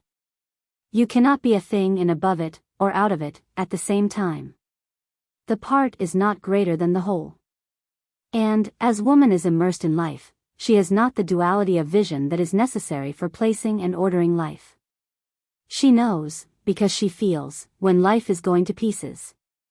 She knows when life has been outraged, when hostility to life is working havoc with life's material, but she can only ascertain the fact, she can only protest against the fact, she cannot remedy it. To remind me that modern women, or the most far-seeing among them, organized a powerful agitation to obtain the parliamentary vote, is simply to point to a proof of what I say. The parliamentary vote is essentially a male invention. It is essentially a male idea. It is not an idea of life. In fact, 3/4 of the harm that has come to life might be ascribed to this very parliamentary vote, and the democracy it implies. And yet, When woman in her agony casts about her for a remedy for life's sickness, she can do nothing more than lay hold of this futile and dangerous male invention, and seek salvation through it. It is her cry of protest, however, that is interesting as a symptom, as a warning. And all those who have ears to hear, know it is the cry of life itself, agitating for reform. But, as the feeling is unconscious with woman, and as she is not equipped for the task of standing outside life and ordering it, the remedies she advocates must be suspected and rejected just as earnestly as her cry of warning must be respected and observed. Footnotes. See Arabella Keneally in Feminism and Sex Extinction, pp. 211-12, that all women do not marry, cannot marry, indeed, because of their preponderance in number over the other sex, is no reason for dissembling the truth that in wifehood and motherhood lie women's most vital and valuable roles. Nor is it a warrant for training the whole sex as though none were destined to fulfill this, their natural and noblest, if not always their happiest, vocation. The reports made in the reign of Henry VIII by his commissioners, concerning the state of the convents and monasteries, give proof enough of this, as do also the reports of visiting bishops in the Middle Ages. For an exhaustive description of the metamorphosis of the Englishman through the influence of Puritanism, see Chapter 5 of my Defense of Aristocracy, Constable and Company, 1915. Chapter 3. Woman and her unconscious impulses. If a healthy child be told to sit still for a long time at a stretch, the chances are that it will disobey the order at the end of the first 2 minutes. Likewise, if a rhinoceros be placed in a soft-floored stable, the chances are that it will very soon plow up the whole of its place of captivity with its nasal horn. Other examples can be thought of: the wallowing of ducks, unprovided with water, in dirty puddles and ditches, the nail exercise of the cat on the legs of our dining room tables, and the gnawing away of wood by white mice in a manner that can in no way affect their escape. Let me explain some of these examples. A healthy child, a little boy, is told to sit still. What happens? The muscles and tissues of his body are well nourished. In his constitution there is a reserve of strength which, like the power of a galvanic battery, is seeking an outlet, a method of discharging itself. All his muscles tell him most emphatically that they want to be moving, that they want to be actively employed. Now let us turn to the child's consciousness and to his brain. Let us look to see what is happening there. These impatient messages that are constantly coming up from every nerve and tissue in his body are registered in the brain, but they do not enter consciousness in their original form. Consciousness receives only an interpretation of them. The child is not really aware of them at all. If you asked him when he first began to move or fidget, "What is the matter with you?" he would reply either, "I don't like sitting here," or "I want to go and play." Not only is he unconscious of the fact that while he is sitting there his body is in a state of genuine distress, because of energy seeking to be discharged, but he would be utterly incapable of using the proper phraseology to explain his condition. Even if he were aware of it. All he knows, all he is conscious of is this. 1. Playing is good fun. He does not know that the reason why his body insists on moving is that all his tissues are alive with energy that wants to be used. 2. Sitting here is a hopeless bore. He does not realize that sitting still to a live body in a state of energetic exuberance is actually painful, and even if he cries from sheer pain, on this account alone, his consciousness will still say, "I want to play. I don't want to sit here." He will never say, "I am in pain," or "It hurts not to play." Let him get down from his chair and go to play, and in less than a minute you will probably find him exerting vain efforts to move a huge stone or a massive log from one place to another. The purpose of the transposition of this solid and inert mass will be clear neither to you nor to him, but that is immaterial. His body wants to spend its energy, and the little boy, therefore, likes moving a large stone or a large log about. And he will cry or protest violently if you tell him he is not to do it. He does not know in the least why he wants to do it, he only knows, for the moment, that moving big stones is good. From all this it is clear, not only that the brain's interpretation of a bodily state is unreliable as a sign of what is actually proceeding in that body, but also that it does not always require to be reliable in order to lead its owner to do the right thing, or to adopt the proper course of action. Now let us suppose the same child peevish and irritable. What actually happens? Let us look inside his body for a moment. The large intestine is congested, his bowels have not been properly opened for 36 hours. Last night, owing to this condition, his sleep was restless and feverish. This morning he has eaten a good breakfast, but he is not so lively as he was yesterday. Messages are going up to his brain every second from every tissue in his body. And all these messages say one and the same thing: we are not happy, we are not in our usual clean, healthy condition. The brain itself, owing perhaps to disordered circulation, is also a little surcharged with blood. So that, in addition to the messages of distress that incessantly rise from the body, it has its own distress. Now let us turn to the child's consciousness. What is happening there? The child is not conscious of all the alarms and signals of distress coming up from his body. He is not conscious of the pressure of blood on his brain. All he knows is that he is feeling thoroughly and utterly discontented. And since his human intelligence tells him that discontent must have a cause, this cause must be found. An incident at breakfast soon provides the whole scheme of a convincing cause for his feeling of distress. His little sister picks up a crumb of his bread and eats it, an innocent action which, if it had happened yesterday, or the day before, would only have provoked laughter. It is, however, sufficient to provide the badly informed brain with material for a false interpretation. The sister's action is immediately posited as the cause of his feeling ill at ease, and in a moment all his body's angry discontent about its bad condition is vented against the unfortunate little sister, who is as staggered as she is hurt by his sudden unaccountable outburst of tears and bitter words. In the two examples given, what has been the unconscious motive of the little boy's behavior? In example 1, it was a reserve of physical energy that was seeking an outlet, interpreted by the little boy's consciousness as a desire to roll a stone or a log as an end in itself. In example 2, it was a state of physical depression which, reaching the lad's consciousness as a vague discontent, led him to seek its cause. Thanks to a false interpretation, and still acting quite unconsciously of the real cause, he flies into a passion with his little sister, because her taking of his crumb of bread seems to him a sufficient cause for his discontentedness. This part of my disquisition on the unconscious, together with what follows, will do excellent service, if understood, in helping the reader to see more clearly into the complicated train of consequences which, as I shall point out later on, in Chapter 8, lead to most conjugal differences, and ultimately to divorce. Irrelevant as the above examples may seem, therefore, I would ask the reader to endeavor to make quite sure that he understands the principle they involve. Because much of the lucidity of Chapter 8 will depend upon a thorough grasp of this principle. When I speak of people acting in a certain way, or doing otherwise unaccountable and apparently immoral deeds as the result of a bodily impulse that they misinterpret, I shall speak of an unconscious motive on their parts. Only in this sense shall I speak of unconscious motives.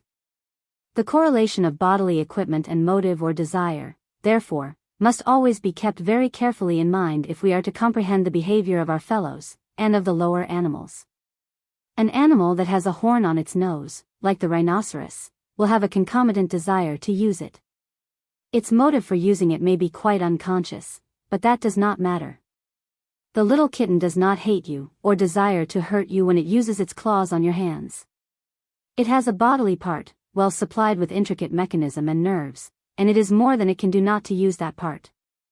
The impulse coming from a bodily part that cries to be used is generally misinterpreted. That can be taken as a more or less universal rule. We have seen how the child, though it acted in the right way in the first example, was utterly unconscious of the true springs of its action. But that almost every positive action we perform in our lives is the outcome of a correlation of our bodily parts sending commands to our brain, is nevertheless an undeniable fact. Take, for instance, the man who possesses the happy combination of a very good eye and an agile, dexterous hand. According to the sort of environment into which he falls, he may be one of several things, either an excellent shot and warrior, or an excellent draftsman, sculptor, craftsman or painter. The correlation of his bodily parts determines his desires and consequently his career. His motives throughout may be unconscious, that is to say, he may be unaware until the end, of the nature of the forces that actuated him. Turning now, with these considerations in our mind, to the contemplation of woman, what do we find? We find a creature who stands up to her shoulders in the business of life and its multiplication.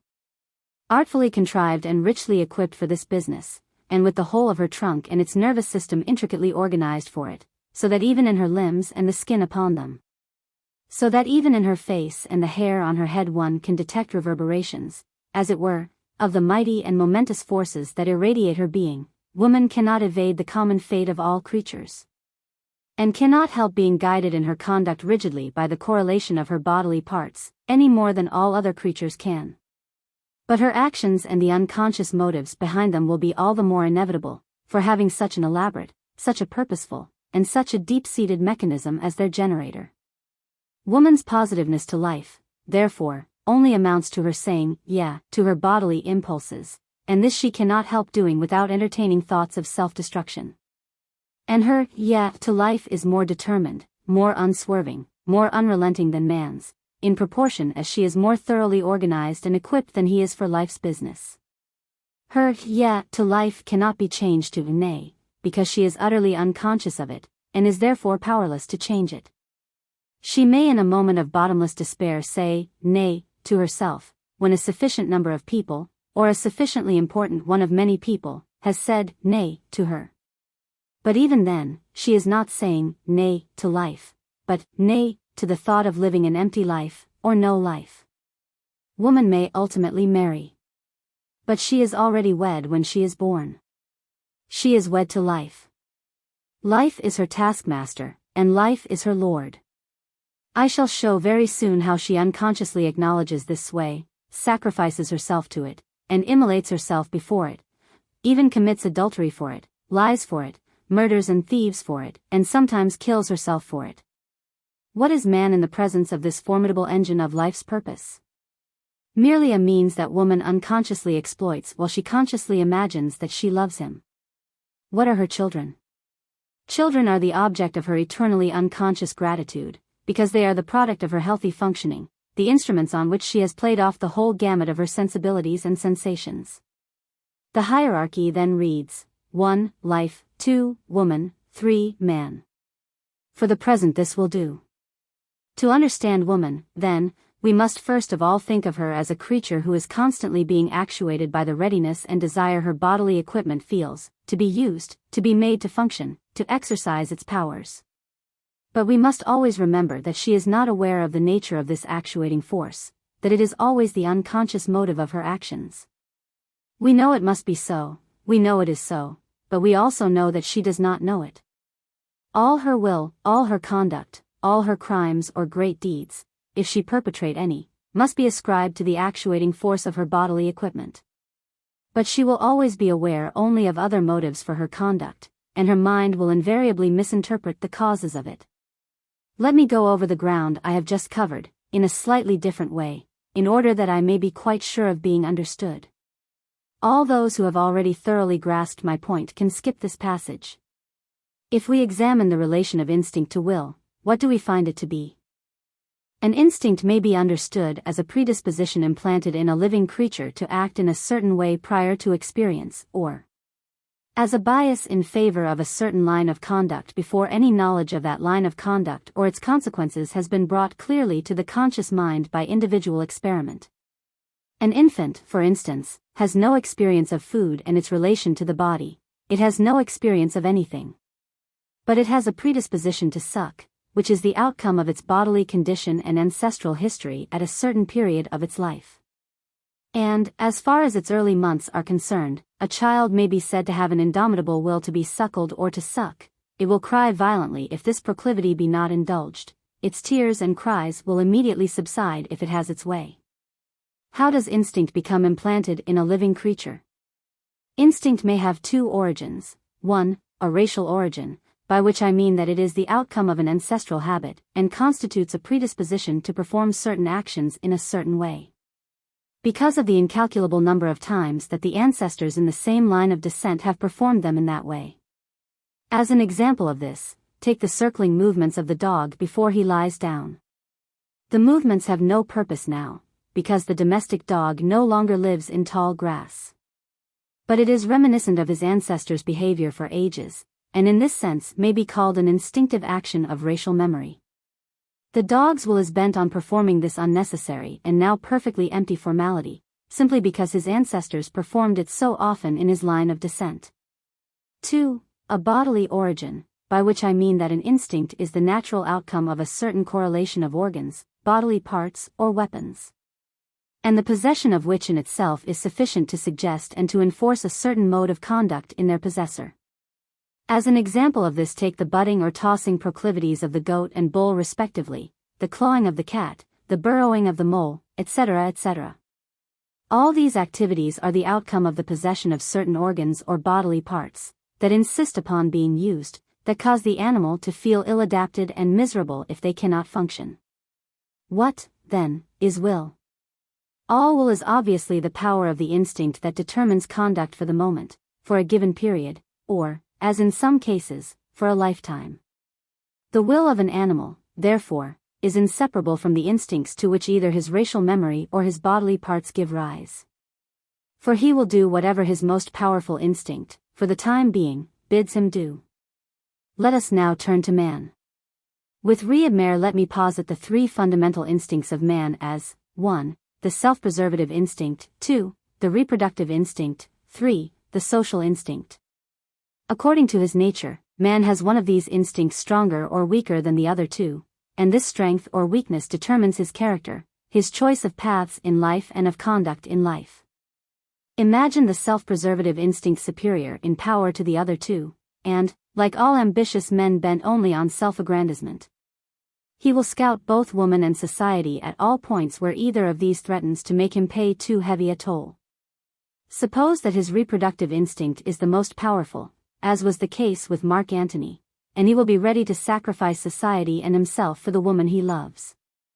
If his social instinct leads him, as it lead Napoleon, Disraeli, Charles I, Strafford, Colbert and others, he will make woman and self subordinate to society's claims upon his energies. His will, that is to say the guiding power directing his conduct, is thus only the popular term for leading instinct. In men of the Herbert Spencer, Nietzsche, St. Francis of Assisi, John the Baptist type, the social instinct was so strong that it completely mastered and sacrificed the other two instincts. Their reproductive instinct was suppressed and snubbed, and women were scouted by them, while they considered their self-preservative instinct only in so far as it assisted them in continuing and prolonging the exercise of their social instinct. The will in these men resided in their leading social instinct. It was that which determined their conduct. In the coward, the anarchist, the deserter, the ambitious upstart bent only on self-aggrandizement and security, in the unscrupulous plutocrat, the self-preservative instinct is so strong that woman and society are sacrificed or ignored. Whenever any emergency or dilemma occurs in which it becomes necessary to sacrifice them for the sake of self-preservation, such men's wills reside entirely in the thought of their own survival and security, and are determined exclusively by the self-preservative instinct. If, now, we ask what is woman's will, by what instinct is it determined? We are in a position to say at once, woman's will, owing to the very correlation of her bodily parts and the important place the organs and business of life's multiplication hold in her constitution, is at least likely to have a strong bias or predisposition in favor of being determined by her reproductive instinct. For the latter is clearly very strongly implanted in her.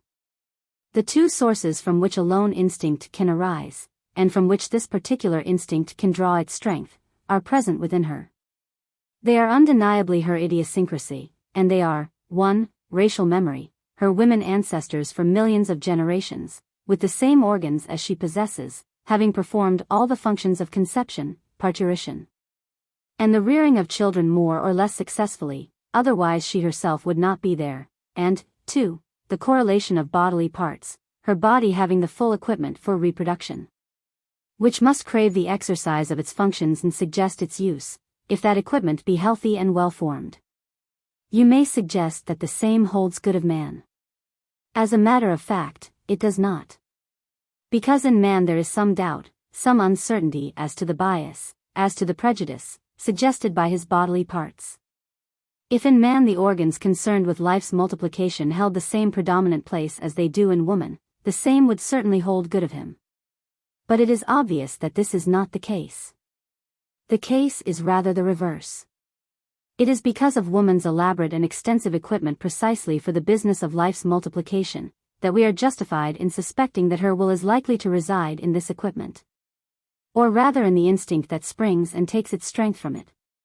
We are justified in suspecting this, on the same principle as that which justifies us in suspecting that the will of the mole is determined by its forelegs and general correlation of bodily parts.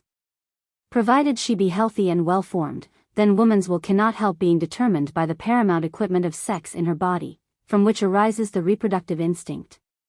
Her social instinct will be subservient, docile, ready to retreat before its master, the reproductive instinct, on all occasions. The self-preservative instinct, too, save when she is with child, will be limited by and associated with the reproductive. And all this will be so much woman herself, so much part of her essential being, that she will not be aware of it, and while her reproductive instinct will guide her, she herself will misinterpret its promptings while doing its bidding. So much so, indeed, will she misinterpret its promptings, and her unconsciousness will be so profound, so genuine, so unpretended, and so impenetrable, that it will deceive even the spectator himself, even the contemplator and observer of woman. If she has virtues, they will be offshoots from the reproductive instinct, her vices will be the same. Her immorality, if she be capable of it, will be life's immorality, vital immorality, positive immorality. But what is most important in understanding woman is, I repeat, her inevitable mental misinterpretation of these phenomena. Weininger's book is wrong, weak, unjust, because he never lays sufficient stress on this question of the unconscious and its bearing upon the nature and conduct of woman. Later on in this book, many apparent problems in the life conduct of woman, many of woman's apparent crimes, all woman's so-called immorality, will be explained precisely on the basis of her unconsciousness of the true forces actuating her. There is no other explanation. There is no other way of understanding these things. Let me repeat the sort of dialogue I constantly have with the average man who is in the habit of taking things at their face value. How's Miss A? A.M. Oh, flourishing, thank you. What is she doing now? Is she engaged yet? A.M. No, not yet. Any prospects? A.M. None that I am aware of. Where is she? A.M. She's attending lectures on political economy. Political economy. Whatever for? A.M. Oh, she's a very clever girl, and she's interested in these subjects. Let me think, how old is she? A.M. Just 23. Well. I suppose she will meet plenty of fresh men at the School of Political Economy, and may find what she wants there. A.M. Oh, but you misunderstand Miss A. She has no such thought. She says herself that she is deeply interested in political economy. She does not know why she goes to the School of Political Economy. She imagines it is because she is interested in the subject. But I know why she goes there. Life sends her there. And even if the only thing she could learn there were the turning and painting of skittles, she would be interested in that. Life has found that one environment has failed to give the girl her primary adaptations, so now it bids her seek a new environment. A.M. Oh, nonsense, you always imagine women think of nothing but men. I didn't say so. A.M. But you imply it. I don't even imply it. A.M. You do. On the contrary, I feel quite certain that Miss A. is quite unconscious of the true nature of the command that sent her to the School of Political Economy. At this stage in the dialogue, the average man usually shrugs his shoulders, because he knows nothing of unconscious motives. He knows nothing of the brain's misinterpretation of the body's messages to it, and the consequence is that he believes honestly in the avowed motive in people's conduct always being the real and true one. But if this were so, women, with their moral upbringing as it is at present, would be ashamed of doing half they constantly and habitually do. It is their salvation in the present puritanical age that their deepest motives for their actions are not apparent to themselves, otherwise the more tasteful, the more sensitive among them would fly to the nearest cellar for concealment and never show their faces again. Never accept a woman's explanation of the motives actuating her, not because she is deliberately lying, but because she does not know them. The motive to her is always the one that is apparent. The one that is the outcome of her mind's misinterpretation of the body's messages to it. People who say that women deliberately lie in these circumstances simply do not know the subject, and had better start studying it afresh. Let us analyze Miss A.'s case. I assume that she is a healthy normal girl. Her hips are broad, her chest is full, she has been regular in her periods from her 14th year. What is going on inside her? All this equipment, in perfect working order and vigorously constituted, has not ceased from signaling to the brain ever more and more insistently for years. We are not content, we are idle, we are sitting still, we are not functioning. We are aching from sitting still. The brain misinterprets all this straight away, and transmits it to consciousness as follows: what a bore life is. When is anything interesting or exciting going to happen? What are all the men in my circle doing? Why don't they notice me, or fall in love with me? The messages continue persistent, and they are the same as in the first case, but more emphatic, more urgent. Again the brain transmits them to consciousness as follows: what a bore home life is. What a self-complacent, heedless creature mother is. What a tedious round this week at home has been. I must go out, I must get away from it. I must leave home. Couldn't I study something? Anything that gets me out of this tiresome futility. Isn't there a course of something at the School of Political Economy? And so on. In the terms of life, this means simply, my present environment is failing to procure my principal adaptations for me. Life bids me seek another environment at once. Fidelity to life in woman must prevail over every other form of fidelity. In order to be faithful to life and life's purpose, therefore, Miss A must be unfaithful to her old environment. But to accuse such a girl of falsehood or dissimulation when she declares that she is interested in political economy, and is pursuing the study for its own sake, would be the cruelest injustice. Life is quite unscrupulous in achieving her ends, and if political economy can prove a road to them, why not political economy? But the woman is no more conscious of the fact that life is secretly directing her, than the mole is of the reasons why it selects a subterranean life. Hitherto I have spoken only of the healthy or positive woman. I must, however, refer to the unhealthy woman, because, unless she is rejected immediately, as a standard, we shall be utterly misled in our examination of the true female attitude. For the present work, all I shall mean by unhealthy or negative, will be that condition in which the body may be said to be either atonic, that is to say, lacking in tone, in sanguine vigor, or unfit, owing to inadequate, arrested or faulty development, for the performance of its functions. The fact that Weininger makes no classification of healthy and unhealthy, but confines himself entirely to the two orders of women that are either inclined to be male or inclined to be truly female, vitiates the whole of his argument.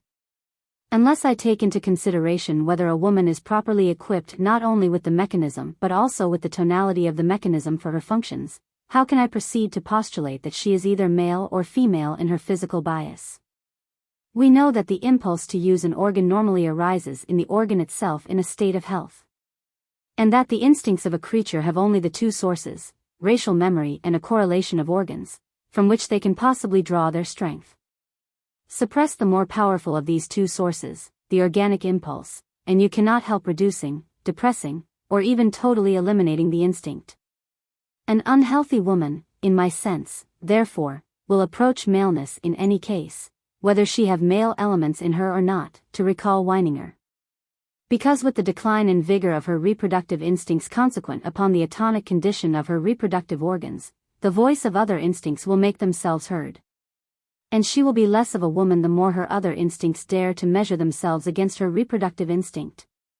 To me, therefore, Weininger's classification, male and female woman, seems superfluous. It serves no useful purpose, because almost all the secondary sexual characteristics of the male are rudimentary in woman and come into prominence when her sex is in abeyance, either through negativeness, immaturity, childhood, or at the climacteric, late middle age. Besides, even Weininger himself admits that he has never yet seen a single woman who was not fundamentally feminine, and scores of cases could, moreover, be adduced which show that certain races have reared women approaching as closely as possible to the male, the squaw, for instance, without having produced feminine males to couple with them. How Weininger, by the by, reconciles the opinion just quoted with his other view, it is not incumbent upon me to say. His book is so full of shallow conclusions, contradictions and superficial judgments, that it is difficult to understand how it was ever taken seriously. The relation of the unhealthy woman to life, then, is rather that of the renegade, of the atheist, of the infidel, towards his native religion. She will not hanker after the business of life and its multiplication. Her will not reside in her reproductive instinct. And this is what goes on in her mind. We are now inside the unhealthy woman's brain. Messages are being received from all corners of her body. Her trunk with all its intricate mechanism for reproduction sends constant signals of no urgency at all, mere small talk. We are quite content to be left alone, we are quite happy sitting still. We are not anxious to have our lot altered in the least. The brain misinterprets all this straight away and transmits these signals to consciousness as follows: man and my supposed fatal relationship to him do not interest me in the least. I am above sex. I do not even feel a thrill in the presence of the most virile, most positive male. All this talk about my lot on earth being the business of life and its multiplication, is simply nonsense multiplied ad infinitum. I am born for higher things, I have the instinct of higher things. As if there could be anything higher than the purpose of human life. Unless, of course, one is of the opinion of Schopenhauer, Weininger and the rest of that ilk, and disbelieves in the desirability of prolonging human life on earth. To us, then, who are positive to life, and to whom sterility is therefore a thing to be regretted, deplored, and not admired, as Weininger admired it. To us, who loathe the infertility of prostitution and particularly of homosexuality, and who regard such a statement as that of Weininger's in regard to the last-named vice as sufficient not only to condemn a whole book, but a whole man as well, the unhealthy or negative woman, despite all her superior and overweening claims, is a subject of repulsion and disgust. And we would give her a place in society where all her misinterpretations of her condition would be rendered non-infectious and innocuous. Unfortunately, what with the influence of Puritanism and its hostility to sex and to sex expression, what with the depressing foods and drinks it has introduced, or whose use it has fostered in the nation, vitality even among creatures so positive and so vigorously positive as women, has been greatly reduced and frequently hopelessly impaired. And particularly in England, negative women, sexual women abound. If, however, we keep strictly to our positive tenet, that all that is good which is favorable to the best kind of life and its multiplication, we shall have no difficulty in deciding whether this increase of asexual women is a good or a bad thing. And our judgment may be accordingly both definite and severe. Footnotes. The statistics showing that more women than men commit suicide and go mad through disappointed love, prove that the importance attached by women to this rebuff is much greater than that attached to it by men. See Lombroso and Ferrero's La Femme Criminelle et la Prostituée, pages 515 and 517. I have already done this in my defense of aristocracy, but as the standpoint is comparatively new, it will bear being related here in fresh terms. Op. Cit. P. Op. Cit. P. In the second part of my book, however, I shall show reasons in favor of the possibility that homosexuality is a higher form than heterosexuality. See also P. Where Weininger says, her position outside the mere preservation of the race, the fact that she is not merely the channel and the indifferent protector of the chain of beings that pass through her, place the prostitute, in a sense, above the mother. See my defense of aristocracy, Chapter 5. Chapter 4. The positive man and the positive woman. I have spoken about the positive child and its yes-saying attitude to life generally. Now I am going to turn to two creatures, a man and a girl, who have been fortunate enough to succeed, despite the negative influence of the age, in growing up to manhood and mature girlhood without having lost the positive attitude to life. Let us consider the positive male first. And I refer to him only because no book on woman is complete without a more than passing reference to her counterpart, man. First of all, examine his body. It is clear that life and its business of multiplication have not nearly so strong, so complete, a hold over him as they have over woman. The sphere the business of reproduction, alone, occupies in his body is limited, comparatively small, and confined. The part he plays in this business is, moreover, incidental, transitory, spasmodic. As I have already said, he is an amputation from life rather than life itself, and he returns to life only at certain intervals in order, as it were, to pay tribute to her, to enable her to carry on her grand scheme. When he has paid this tribute at stated intervals, the fact that he willingly renounces any further concern in the matter, in fact, with some discontent and sense of surfeit, turns away as one who does not want to have anything more to do with it, is proof enough of the relatively small part he plays. For while he turns away and refreshes his resources by indulging for a space his two other instincts only, the self-preservative and the social, woman's reproductive work goes silently on and may be truly said never to cease. In man, therefore, we must not confound the attitude of positiveness or yes-saying to life with positiveness or yes-saying to sex. In woman they amount practically to the same thing. Her reproductive instinct and her yeah to life are inextricably involved. They merge, they are simply different ways of expressing the same attitude. But in man there is a positiveness to sex which is smaller, more fitful, more irregular than his positiveness to life. For the latter may last uninterruptedly throughout his whole existence, whereas the former, as we have seen, unless he be a mere beast, is moody, transient, intermittent. Looking upon men from the outside, therefore, we should no more expect to find their reproductive instinct universally predominant in them, than the vice of kicking is universally predominant in horses.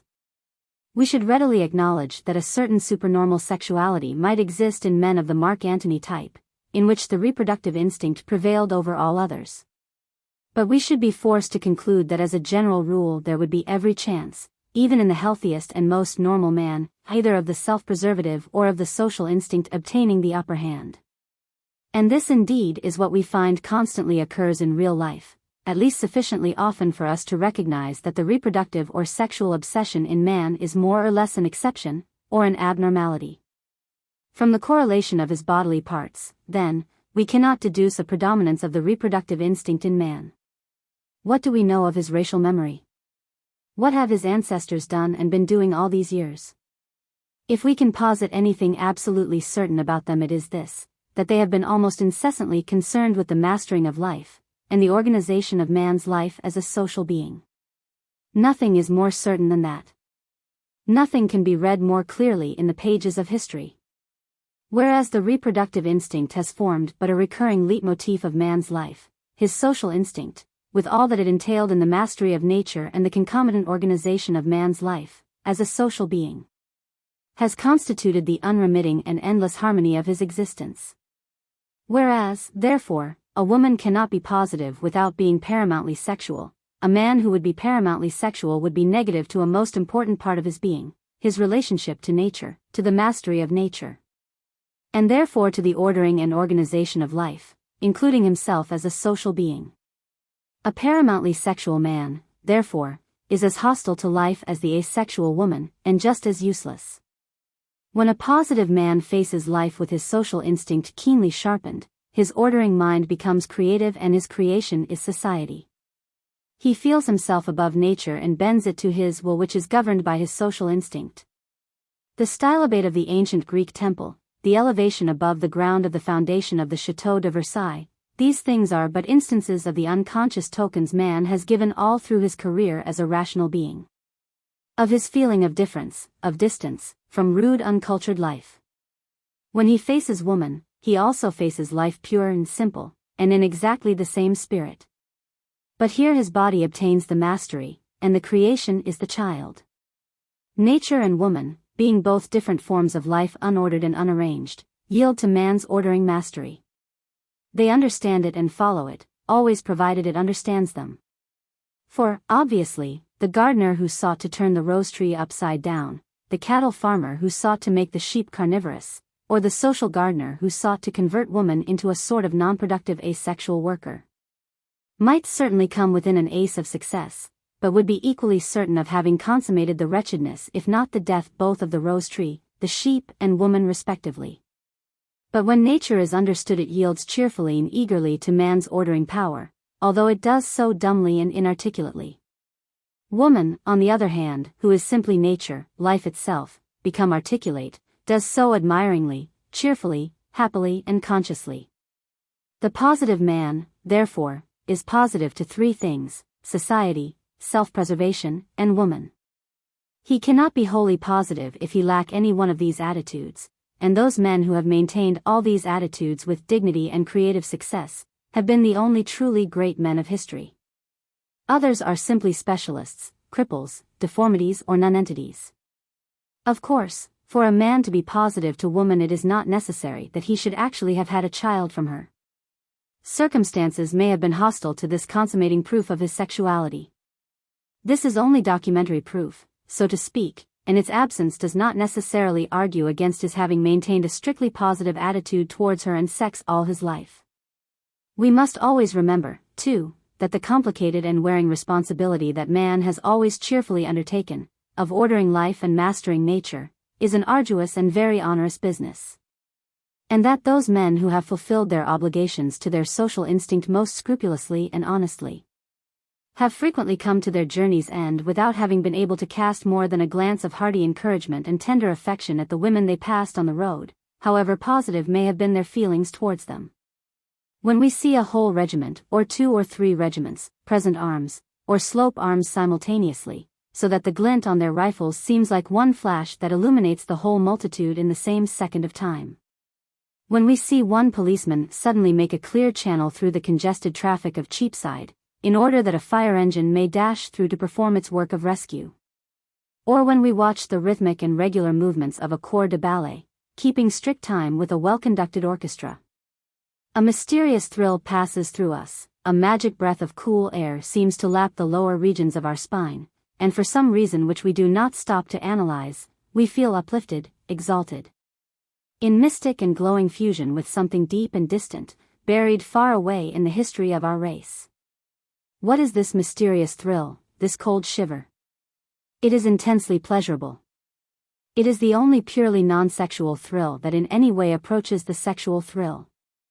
Its importance, therefore, to us and our lives must be enormous. For the fact that it is poles asunder from sexuality, ought to make us see that here we have something, a deep instinct that is not reproductive, which is capable of feeling immense bodily pleasure. As a matter of fact, this cold shiver is one of the most infallible signs of profound unqualified approval that our body shows. When it is felt deep down in the back, man may conclude with absolute certainty that one of the strongest, most vital and most necessary chords of his nature has been touched and set vibrating. For the fact that it is the body that speaks here, is, I repeat, a proof that we are concerned with an instinct, and not with an act of intellect. It is always possible to make quite sure of this distinction by remembering that the body never participates in an act of intellect.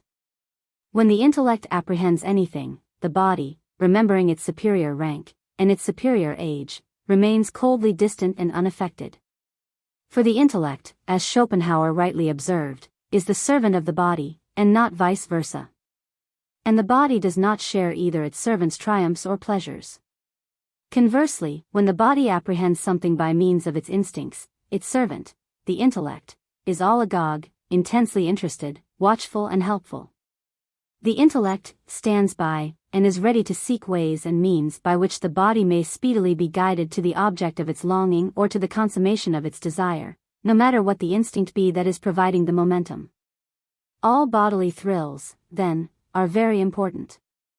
Because they signify that the superior part of one, the older, more traditional, more unalterable, and more untractable part of one, is gratified, acquiescent, deeply approving what happens to be taking place. This fact is most significant, particularly in regard to all that is going to follow in this book. The thrill of the sexual union is easily explained and disposed of once and for all. It is the superior, the oldest, most traditional, and most unalterable part of us, our body, approving the act of procreation, which promises a continuation and a multiplication of life. Now my claim is that this other thrill, which, in its different way, is just as pleasurable as the thrill of sexual union, is also an act of bodily approval, but of what? Let us consider in what circumstances this thrill is felt. I have said that it is when we see a large body of troops maneuvering in such a manner that the movements of the whole multitude are as the movements of one man. I have said that it is when we see one single man in blue step into the midst of the torrent of vehicles in Cheapside, put his hand up and clear, as if by magic, an open thoroughfare for the fire engine to dash through on its mission of mercy and of rescue. I have said also that it is when we see the rhythmic movements of a corps de ballet adjusted to perfection to the regular beat of a fine orchestra. Now what is common to all these three instances? It is obvious that the only thing that can be common to them all is the quality of order, the quality which is the result and creation of the ordering power of man. Where this is found in a tangible, forcible, overwhelming form, the body approves, the body is thrilled. And this thrill is the body's exultation over witnessing what from time immemorial must have been one of the human being's strongest cravings and deepest faiths, the faith in order, in regular arrangement, in the power of ordering confusion. Because such order, such regular arrangement, and such power of ordering confusion, have always meant greater mastery over nature, over our foes, over life in general, and therefore greater security, better fruit, more happiness, more beauty. The particular manifestation of order that the body may be witnessing is immaterial. For it is not the nature of the manifestation, but its quality of order, that moves and thrills us so deeply, that, perhaps, in no other moment of our lives, save possibly in sexual union, do we feel such an exquisite titillation of our nerves and tissues. This approval, this never-to-be-forgotten chorus of praise that our old body sings, in spite of ourselves, is the sign that our social instinct feels gratified, feels secure, and in the environment in which it can thrive.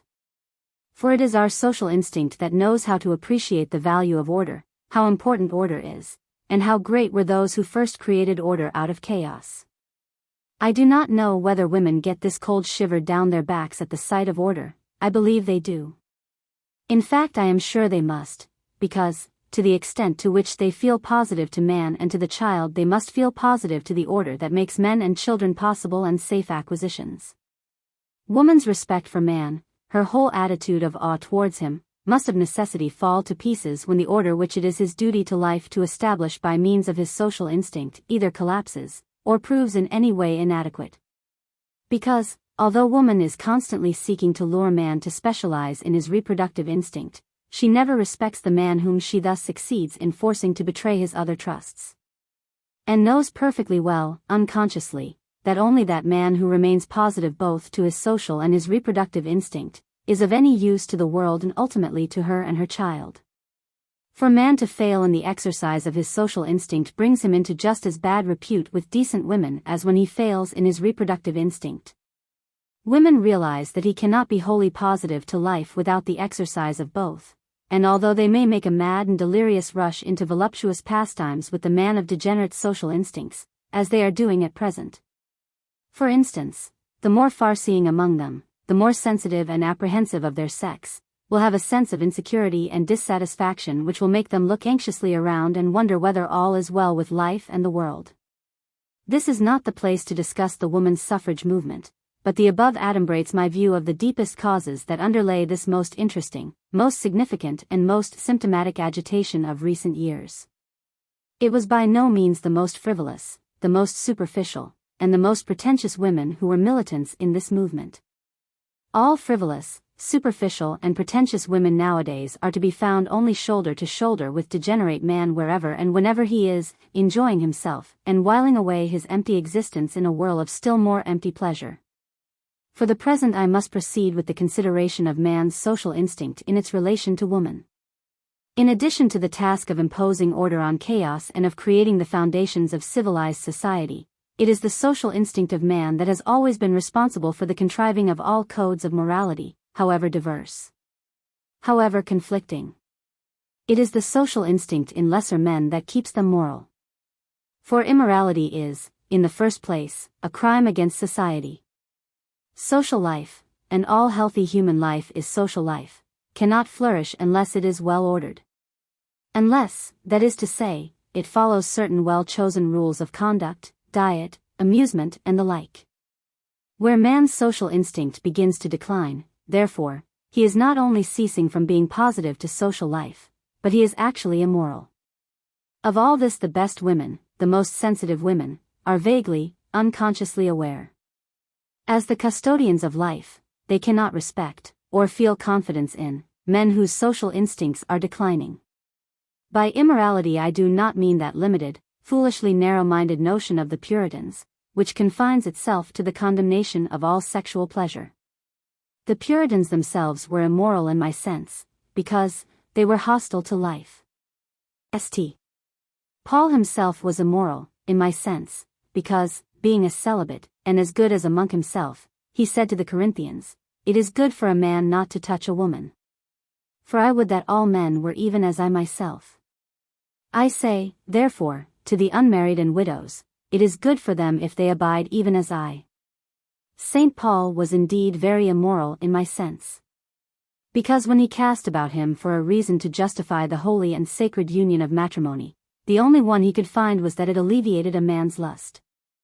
I mean by immorality, as I have already explained, all those crimes of omission and commission that are hostile to the best kind of life. Social life cannot continue unless it is well ordered. Disordered social life is in danger of annihilation, therefore all those crimes that lead to social disorder as the result of man's declining social instinct are, in my sense, immoral. In Chapter 3 I showed how predominant the reproductive instinct must of necessity be in woman. But I also showed that, owing to her mind's constant misinterpretation of bodily messages, it does not follow that woman will always be thinking of sex, man and the child, simply because her body thinks and works round nothing else. The positive woman, the young fully formed girl, is all sex, her body aspires and yearns for nothing more ardently than the fulfillment of her destiny. This cannot help being so, and yet what from all appearances could be more remote, more different from thoughts of sexual relations and reproduction than the mental preoccupations of the healthy decent young girl? She could not tell you why she is fond of men's society. She knows only that she is fond of it. She could not explain why she hopes to marry ultimately. She knows her father and mother were married and that most adults seem to marry, but she has not the faintest conception of all that this implies. She notices that she has a marked taste in men, that some men are like wooden images to her, and that others thrill her through and through, but she is not aware of the reasons of all this. While, however, the very mystery of these thrills, the very impenetrability of her likes and dislikes in regard to men, make her abandon any hope of knowing the why and the wherefore of these experiences. She is not unfavorably disposed towards them. On the contrary, they interest her and attract her as if magnetically, while men are the object of her most solemn and most undivided attention. Occasionally she has a terrible, unutterable dream, the very recollection of which shocks her for days afterwards, but these adventures she has in slumber throw no fresh light on her problem for her. For has she not had the most impossible dreams all her life? Who is to say that these she is having now are any more reliable than those she had 3, 4, 5 or 6 years ago, although the subject of them is so entirely different? Still, it is all very strange, and she regards men with perhaps a trifle more penetration on the morrow, and the day after. The very positive girl may be timid, in fact is, as a rule, very timid in the presence of men, and very self-conscious too.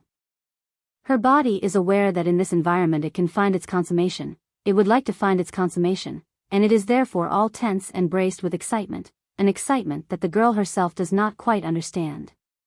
Except that it makes her extremely uncomfortable. And it is the difficulty she feels in overcoming her body's concern that constitutes the strain. This difficulty may easily be understood, however, if we remember that ever since she first became fully formed, her body has silently, but regularly been preparing for the consummation of its destiny. Unbeknown to the girl's consciousness, though of course she has been aware of the phenomenon, every month life has prepared her, her body has dressed itself, so to speak, for the act that will lead to the consummation of her destiny. No wonder that after all these months and years of silent waiting, and elaborate and minute preparations for the guest, that there should be some bustle, some joyful apprehension, when a potential guest is at hand, or actually waiting. But the mind knows nothing of all this. What in fact is going on in the girl's mind? All this bodily agitation gets telephoned through correctly enough to the brain. But it is transmitted to consciousness in a form so utterly garbled and inaccurate that it becomes unintelligible. Consciously, the girl only feels uncomfortable, and sometimes so painfully so that she has to take flight altogether, and retire somewhere alone to recover her self-possession. Charlotte and Emily Bronte had to avert their eyes when they passed an attractive man in the street. You may be quite certain that when a fully formed and decent girl looks boldly and unmoved, as hundreds do nowadays, into the eyes of men, even of the most attractive men, her degree of positiveness is very low indeed. And her body feels very little at all in the presence of the male sex. The whole of the above, of course, applies only to the virgin. There is no true positiveness to the social instinct in the positive girl. The social instinct's next finest products, which are the fine arts, are to her but means to an end, unconscious means to an end, just as everything else is, the end being the full exercise of her reproductive instinct. If a girl show a strong desire to play the violin, to paint or to write, you may feel quite sure these next finest manifestations of man's social instinct are attracting her only temporarily, as extra plumage with which to eclipse her sisters and friends. And the really positive girl will throw all these accessories to her bodily charms overboard the moment they have served her purpose. No admirably positive woman would ever continue the pastimes of painting, or music, once they had achieved her object for her. As I suggested in Chapter 3, for the social instinct to speak with even an ever so feeble voice in woman, it means that some part of her reproductive instinct has had to stand aside, ergo, that her reproductive instinct is not as strong as it might be, and consequently that some flaw may be suspected either in her ancestry, or in the tone or correlation of her bodily parts. If, then, she applies herself to the fine arts, which are only the next highest bloom of the human social instinct working for order and expression, she can do so only under two conditions: 1, at the bidding of her reproductive instinct, which makes her unconsciously adopt one of the arts temporarily as an extra feather with which to make her a more conspicuous female against the background formed by her sisters and friends. Or, 2, at the bidding of a genuine impulse to art, arising from a real whisper coming direct from her social instinct, in which case her reproductive instinct may be considered as imperfect, suspect, lacking in vigor. All positiveness to the social instinct in woman, therefore, denotes a decline of woman as woman, a depression in the manifold and exalted virtues, the beauty, the charm, and the power of woman as the breeder, the mother, and the custodian of life. Enough has now been said on this subject to leave the reader in no doubt as to how I distinguish between the positive man and the positive woman. The first must, in order to be whole, be positive both to sex and to society, through his reproductive and social instincts respectively. The latter must, in order to be whole, be positive to sex only. Of course, I need hardly remind the reader that all men, by the exercise of their social instinct, cannot be creative in social order, or in the fine arts. But the least of them, if their social instinct is normal, can protect and maintain society by observing its conventions and rules. Nor do I wish to imply that, because woman is now anxious about the fate of life and society, she is therefore developing or acquiring new powers of which neither her female ancestors nor her body can reveal the generating source. I say only that the most apprehensive and most sensitive of modern women are losing their faith in man because of the undoubted decline in his social instinct, and because of their having become aware of the danger that this entails to life. I do not even mean to suggest that what they say on this subject is worthy of a moment's attention. It is the fact that they feel the danger that is important. It now remains for me to differentiate between the positive man's and the positive woman's attitude to the sexual act itself. This is necessary, in fact indispensable. Because upon a proper grasp of this matter a true and serviceable understanding of woman largely depends. I shall deal with man first. The positive man, who is necessarily the healthy and moral man, is faced by woman as a temptation from a few years after puberty, practically until the end of his life. He is faced by her as a temptation very much in the same way as the child of my third chapter was faced by the heavy stone as a temptation. One of the first things he observes in regard to this temptation, however, is that it is not continuous, not constant, but intermittent and fitful. It is much more in the nature of an appetite that can be satisfied and momentarily stilled, a desire that can be met and gratified, than a need that never ceases, as for instance the need of air, or of food. What is more, the very satisfaction it is possible to give it, is the principal cause of its intermittent character. I do not, myself, believe in any feeling of disgust or repulsion arising in the male towards the female after a gratification of the male's sexual appetite. I am convinced that where this occurs it is only the outcome of bestial excess.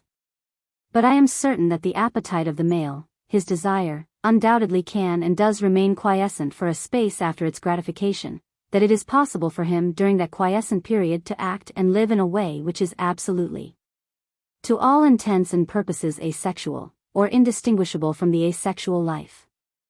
The fact that the sexual act alone constitutes the whole of man's share, the whole of his desire, and the whole of his physical concern, in regard to reproduction. And that for a space after its accomplishment he may be regarded as practically asexual, is so important in the understanding of man's attitude and his duty both to the world, to life, and to woman, that it cannot be too thoroughly understood. It is the fitful nature of man's sexual life, the crescendo and diminuendo of his desire, that constitutes its principal characteristic. From the moment he rises from the couch, not refreshed, but having rejoined the continuous stream of life for a moment, only to pay it tribute, he becomes for a while purely social, purely asexual, turning his mind to other matters. Pleased to turn his mind to other matters, and retaining the woman who is his mate, no longer from pure desire, let all women thoroughly grasp this, but from pure morality, pure sociability. And supporting her children too, no longer as a sexual accomplice or confederate, but as a social agent, prompted thereto by his social instinct. This state of asexuality, or pure sociability, lasts until the next longing for the stream of life seizes him once more. But even then again, it is his social instinct that guides him in the way in which he should gratify it, and the way he should meet the responsibilities arising from having gratified it. One can recognize immediately the man with a normally developed social instinct, just as one can recognize immediately a well-developed social community, by the strictness with which his fitfulness in regard to sex is not allowed to work havoc among his female acquaintances generally, or to make him neglectful of the responsibilities it imposes. For, it should always be remembered that to the positive man, well-built and well-fed, the sexual longing is sometimes the most intolerable anguish, the most acute and importunate suffering. And its gratification a thing which for the moment appears fraught with such unspeakable, such ecstatic joy and delight, that to think of subsequent responsibilities here, to dwell on subsequent duties here, denotes a degree of social instinct that is far beyond the measure usually supposed to be possessed by even the civilized individual. During the moment of crisis, at its most acute stage, the only object that seems desirable, reasonable, possible, the only prize that seems worthwhile, is gratification, satisfaction, in fact the willing woman. Even if damnation loom threateningly behind her, even if death stand waiting at the end. Who has felt this and not marveled at the fact that man was ever able to build up a possible human society? Who has felt this and not learnt thereby to admire and respect man's social instinct, which was able, out of this fierce and tremendous passion, to construct a scheme whereby he who felt it took upon himself the responsibilities arising from its very gratification? No wonder a cold shiver of exquisite and mysterious pleasure courses down our backs whenever we are in the presence of a masterful example of man's order. What triumphs of the past that cold shiver remembers, which we are at a loss to recall, but which we still unconsciously applaud every time the regular movements of a multitude, the measured strains of a rich melody, or the swing and stride of a corps de ballet appear before our eyes. For these are but the outward, visible, tangible and most obvious examples of man's social instinct working for order. Powerful as the sexual passion is in man, small though intense as is his share in the joys of reproduction, only think what a powerful force was required to meet this sexual passion, with any hope of success. In order to discipline and control it, it had to be a force as great if not greater than the reproductive instinct itself. And what force is it in us that gives us a mysterious thrill, so different from, and yet so subtly akin in bodily strength to the sexual thrill? I have spoken of this thrill already. It is the cold shiver mentioned in the preceding paragraph, the cold shiver of the social instinct gratified. This, then, was the only power in man, that he himself could rally against his fierce and ungovernable sexual desire, it was the only power that held anything like a corresponding hold over his body. And he turned it so successfully against his reproductive instinct, that he taught the latter its limits, and forced it to accept the responsibilities its tempestuous ardor involved. This is the only form of self-control that arises from the strength and not from the weakness of a man. To return, however, to the question of his attitude to the sexual act, it is clear that man, once he has risen from the couch, after gratifying one of his fitful longings, has for the time being done with sex. This is most important. After having rejoined the stream of life to pay it tribute, he becomes once more the amputation from life, and can turn away from its sexual thraldom until another of his fitful longings overtakes him. As a well-known French painter once said to me at a moment when his house was in a turmoil over his wife's presenting him with his first child, "Je suis pour essayer peu de choses là-dedans." It is clear, then, that while the joy of sex for man is intense, immense and indescribably pleasurable, for, in addition to the actual physical gratification it brings, there is the spiritual ecstasy of the exercise of power. And power in its most flattering form, i.e., over another human being, it is all concentrated into a few such brief moments, into a space so short as to seem ridiculous when the efforts made to experience it are taken into account. True, it is zenithal, stupendous, quintessential. But it is perhaps, for that very reason, short and exquisitely so. It is as if all the qualities of pleasure, physical and spiritual, had for man been distilled and redistilled until they had been reduced to the smallest possible compass, in order that he might be quickly and sufficiently gratified. And yet not detained too long from those other duties to life to which his other instincts direct him. And it is precisely this tabloid form of sexual ecstasy that enables man to know exactly the limits and boundaries of his part in sexual life. He knows that there it begins and ends. It is a definite thing that he can seek and find. He can be quite conscious about it and is quite conscious about it from the start. It is small enough, short enough, intense enough, to be grasped and understood by consciousness. The only things connected with sex that last and endure, where man is concerned, are its responsibilities, and these are, of course, the very aspects of it that the man with a declining social instinct wishes to cast off from the problem of sex. That is why the value of a man, as a man, may almost always be determined by his attitude towards woman. The anarchist, the degenerate, loves the prostitute, the true artist, the sober, healthy citizen loves the mother. To turn now to the attitude of the positive woman to the sexual act, how very different is the case with her. Take the little jewel constituting man's small instant of sexual ecstasy and beat it out to a length sufficiently great to cover 20 to 30 months, and sometimes more, and you have its extended and attenuated equivalent for the female. Until woman has gathered up all the experiences that constitute her participation and her share of pleasure in the sexual act, and which are distributed over the period above mentioned, her sexual life and the pleasure it brings to her cannot be said to be complete. Even the craving for the proper functioning of her organs and the primary instinct that animates and actuates her cannot be gratified unless she picks up every one of the moments strewn over that space of time, unless, that is to say, she passes through the whole cycle of events and sensations that go to make up her complete relationship to man and to the child. To suppose, by a false analogy with man, that sexual union alone, without its natural results, is going to satisfy woman's body, however much she herself may be deluded into believing it will, is nothing more nor less than to condone an act of pure cruelty, of savage violence, against a basic instinct and its elaborate generating mechanism. As a matter of fact, although woman means everything to man's sexuality, and is the embodiment of all that his reproductive instinct can desire, even when it is at its keenest, man means very little to woman.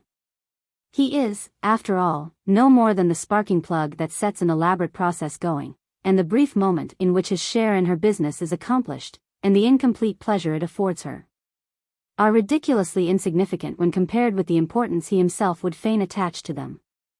Woman's supposed devotion to man, and even her love for him, is therefore much more of an illusion than man's love for woman. Regarded dispassionately and coolly, woman's love for man must be more or less of an exaggerated and romantic ideal. He is merely the first station on a long and delightful journey, in which the subsequent destination is the chief concern. Of course he may be desired again as the first station for a second, third, fourth, or fifth journey. But it is always self-deception that induces any woman to regard a man as more than that, as more final, more satisfying than that. Although utilitarian motives may induce her to exploit and use his social instinct to the utmost while she is serving nature's and her own ends by having children by him. The only kind of woman to whom man is everything, is the prostitute, and I shall show in Chapter 9 what a cruel misconception even her position is. By the time that man has done his share in the sexual act, therefore, and that his social instinct alone has taken command of him, bidding him protect and support his mate, and face the responsibilities that are coming, the woman may be said to have only just begun, only just started on the road. Silently, secretly, but with vigorous determination, the reproductive instinct still reigns supreme, and has an enormous amount to do, pleasures and pain to bring and to forget, power to confer and to withhold. This is as important as it seems generally to be misunderstood, and yet its non-acceptance as a principle is the source of more than 3/4 of the crimes that are committed against and by women in the whole of the modern world. Unfortunately, positive woman herself does not come forward with any help here. Because positive woman, sometimes even when she is married, is completely unconscious of what is necessary in order for her to have a complete and full sexual experience. All positive women are in the first place positive to men, and to men alone. This cannot be helped, as I shall explain later. It is one of the inevitable consequences of woman's universal unconsciousness. But how easy is the step from positiveness to men to exclusive positiveness to sexual union alone, only those women who have experienced it can tell. And this fatal step is taken by thousands of women annually, particularly in France, and it is a step taken by all prostitutes. It is, of course, physical anguish for the woman. Her body suffers. Because all the necessary subsequent stages of the sexual cycle are omitted, the period of gestation, parturition, suckling, when the mother's power reaches its zenith, and when the soft helpless creature in her arms offers exquisite flattery to every fiber, both mental and physical, in her body. All this, until the actual day of weaning, comes strictly within the cycle of woman's complete sexual experience. To suppose that the mere act of sexual union, which is the first step in this cycle, is sufficient or adequate in the case of woman, especially positive woman, is to court disaster, it is to violate her deepest craving. She does not know this. How many millions of women have lived and died sufferers through not knowing this? But those who profit from her unconsciousness in this matter, those who trade upon her apparent inability to understand her body's demands in this matter, those, in short, who while debasing her from her exalted position of the mother of life to a mere instrument of pleasure, also rob her of her full and complete sexual experience and its quota of pleasure, are in my opinion no better than barbarians, troglodytes, common whoreson knaves. Many thousands of them get punished quite soundly enough, as I shall show in Part 2, but how many thousands get off scot-free? The positive woman, although she does not know it, must be and is positive to the whole cycle of female sexual experiences. Her body knows nothing else and craves for nothing else. It is true that her body bids her seek the male alone, consciously, but merely because if it were not for man's diabolical skill and craft, this attitude would perforce lead to the natural and inevitable results. The body, however, knows nothing of the interception of the male fructifying element. When, therefore, it drives woman to be positive at first to man alone, it does the right thing, it does all it can be expected to do. It forces woman to the first step which, as far as it is aware, will lead to the inevitable cycle. Contraceptives obviously cannot come into its purview. That is why positive woman is conscious only of desiring the male, while her body insists blindly on obtaining the whole cycle. No young virgin who craves for children, or for a child of her own, is really sincere. Such a desire never reaches consciousness from the body. In fact, the girls that make the best mothers are frequently absurdly impatient with and intolerant of other people's children. My mother always told me that before she had her first child she took no keen interest in children whatsoever. A positive girl may be fond of children, and kind to children, but she is consciously positive to man only. It is only natural that she should be so. The body knows of no royal road to the love and possession of offspring save through the portals of sexual life. Very often, however, a very positive girl will, from mere bashfulness or decency, express her strong desire for man by what she conceives to be a more polite and more euphemistic way of revealing it, and will tell you that she longs for a child. This should deceive no one. It is either a pose on her part, or a very transparent disguise of her genuine feeling. Although, therefore, we may again be deceived, and frequently are deceived, by woman's double life, the unconscious life her body leads with all its determined aspirations and desires constantly directing her footsteps, and the mental or conscious life she leads, which frequently has not the smallest bearing on the true aims of the body, and as often misinterprets these aims, we cannot help admitting, notwithstanding, that positive woman, though she appears to be, and will declare she is, positive to man in the sexual union alone, must unconsciously be positive to the whole cycle constituting the female sexual experience, including particularly those long months spent with the child alone. The prostitute, therefore, is merely a positive woman whom unfortunate circumstances have conspired to petrify and confirm in her misunderstanding of her true needs and desires. The important bearing this admission has on the subsequent chapters of this book emboldens me to urge the reader to bear it well in mind from now onwards. For, simple as it seems in its baldest statement, it clears up so many of the apparent complications of practical sexual life, that unless it be properly grasped and remembered now it may in itself appear complicated before my task is done.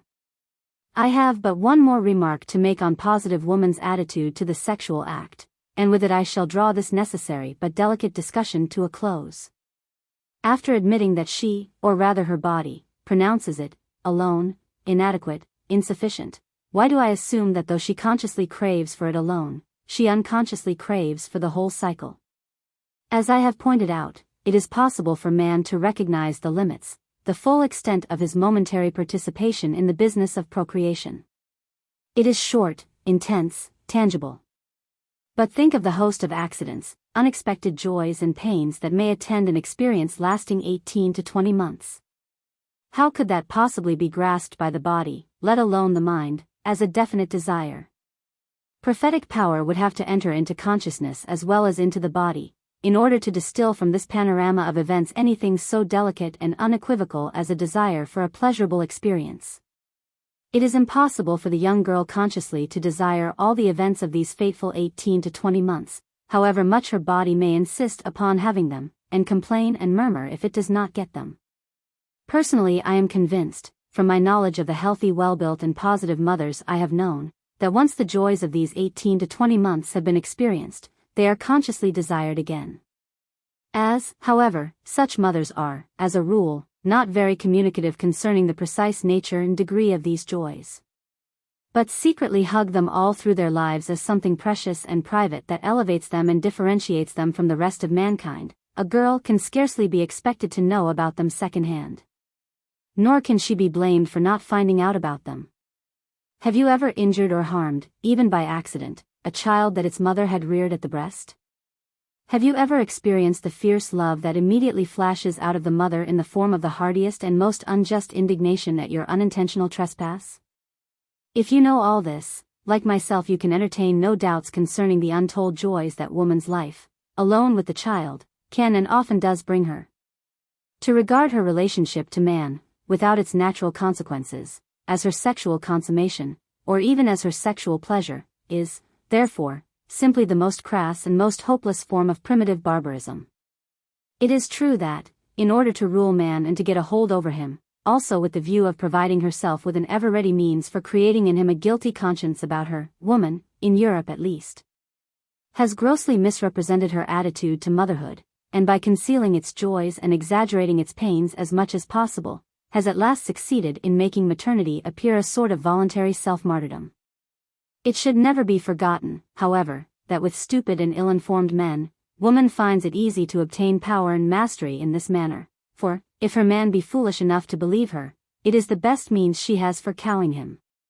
In making him believe that he gets all the joy and she all the suffering from the sexual life, she gives him a constant sense of guilt or at least of indebtedness which makes him submissive.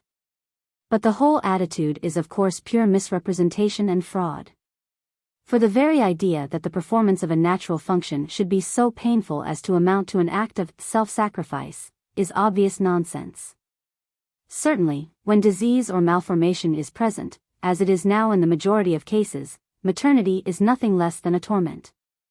But in such circumstances, disease or malformation should be pleaded, and not maternity or matrimony, as the cause of the trouble.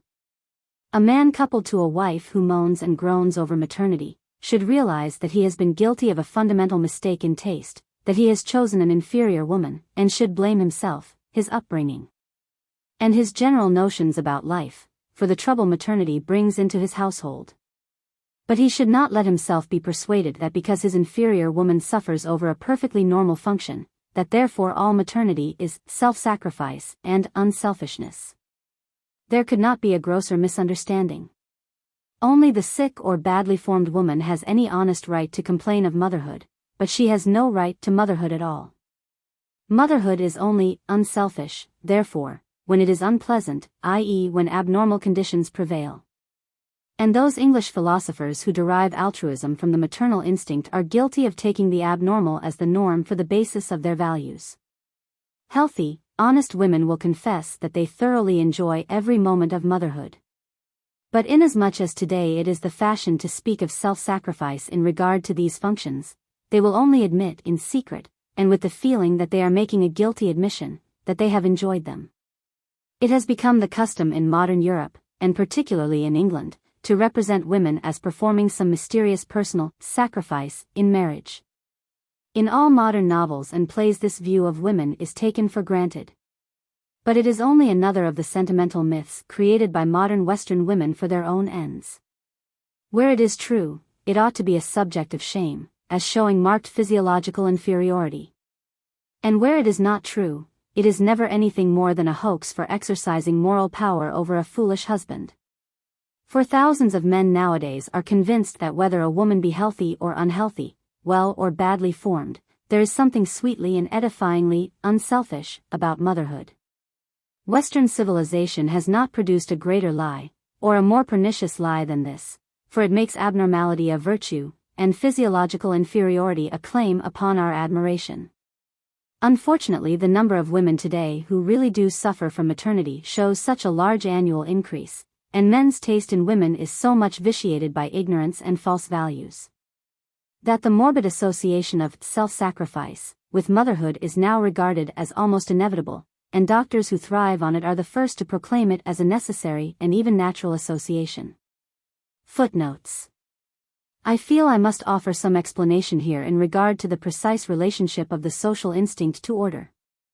Some will object, and quite rightly, that all order is not social order, and that all rhythm is not gregarious rhythm. There is the natural rhythm, and therefore the natural order, of birds' songs, of insects' buzzing, of horses and most animals' movements, of fish in water, of corn waving in the wind. Whatever be the strength or weakness of our social tendencies, therefore, we must, as animals, feel instinctively and deeply akin to the phenomenon of rhythm and its charm. This affinity will reside deep down in our natures, and will hark back to an age far more remote than that in which the first human society was formed. All this is perfectly true. But this very phenomenon of natural rhythm, extended into the general notion of order, is the only origin to which we can possibly trace the power of rhythmic or orderly arrangement in the creative human being.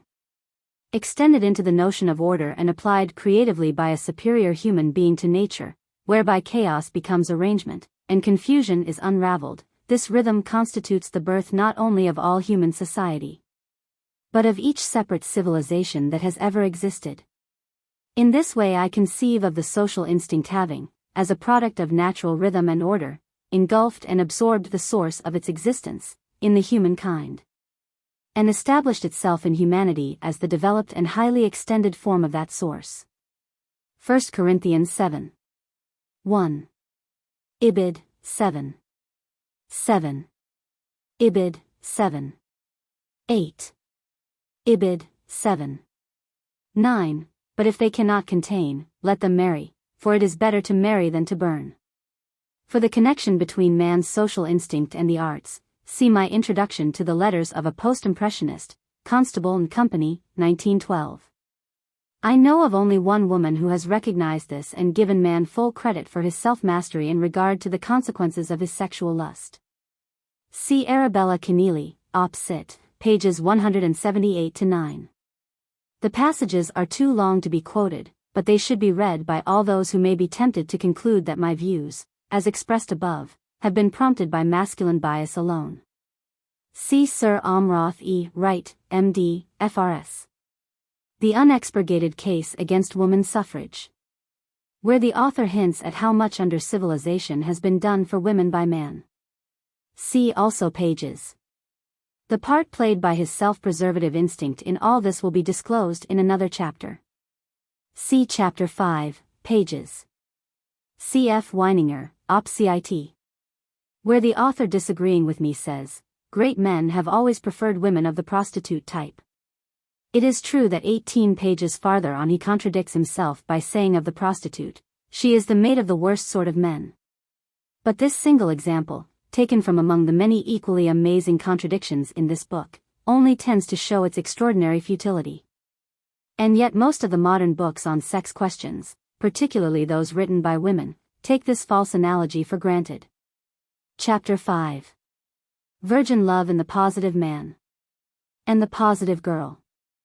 The moment when a healthy young man stands for the first time before a beautiful positive girl, with a full consciousness of what that girl can and may mean to him, is one of the most trying and most disconcerting in his whole life. In plain English, he is standing before life itself. Life itself is taking stock of him. Let us be in no doubt here.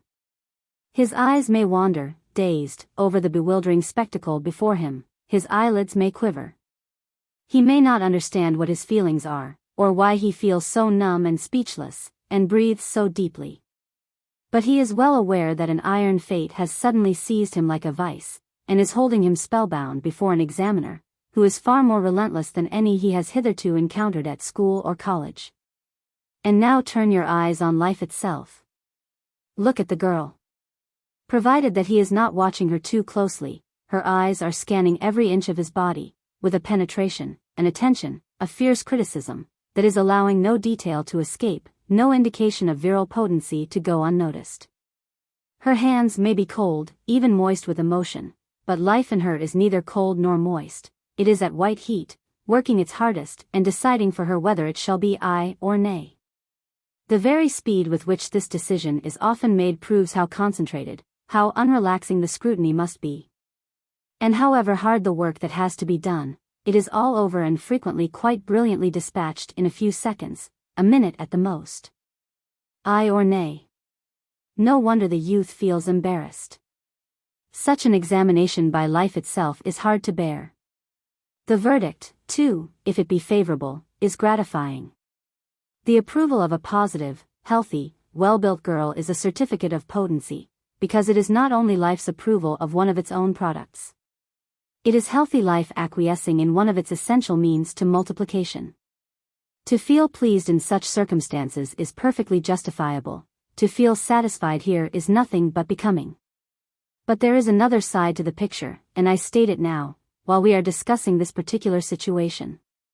There is nothing more harrowing, more pathetic, more heartrending than to witness poor, patient and enduring life, in the form of a beautiful maiden, being forced by circumstances, by the fact perhaps that this is the girl's only chance, to choose the next best, the second best, the third best. Oh, how she stifles her highest feelings! How she chafes beneath the yoke! And how ruthlessly life re-registers upon her eyes all the defects of her future mate, as fast as she in her positiveness wipes them away with the impatient sponge of her desire. That, given reluctantly, shamefully, almost guiltily, because women feel that they are betraying a trust in such circumstances, in the presence of a poor specimen of manhood, simply because it is better to be positive to life, even on a minor scale, than not to be positive at all. There is nothing more excruciatingly painful to witness. How often this tragic farce is enacted in our part of the world, only women know, only brave women know, they who prefer anything rather than not to remain positive to life. Unfortunately, it is not unusual nowadays for the positive healthy girl, particularly of the wealthier classes, to be spoilt by foolish modern prejudices that misguide her in this first important criticism of the men with whom she is confronted. From the very atmosphere she has breathed ever since her infancy, she has imbibed certain wholly fictitious standards regarding so-called manliness, which, at this vital moment in her life, frequently cause her to make the most grievous mistakes. She has had dinned into her innumerable conventional desiderata relating to manners, sporting capacities, cheerfulness, levity, boyishness, and bodily build, which now cause her to select consciously the very kind of man who is least likely to constitute an understanding and adequate mate. He must possess a certain kind of mind, supple, ready for light laughter, humorous, not too broody, not too masterful, not too self-centered, and above all, painstakingly chivalrous.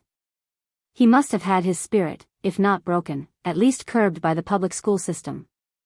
His self-esteem severely shaken by excessive contact with mediocrities who have insisted on his being like one of themselves, and he must have the body and face of a young athlete.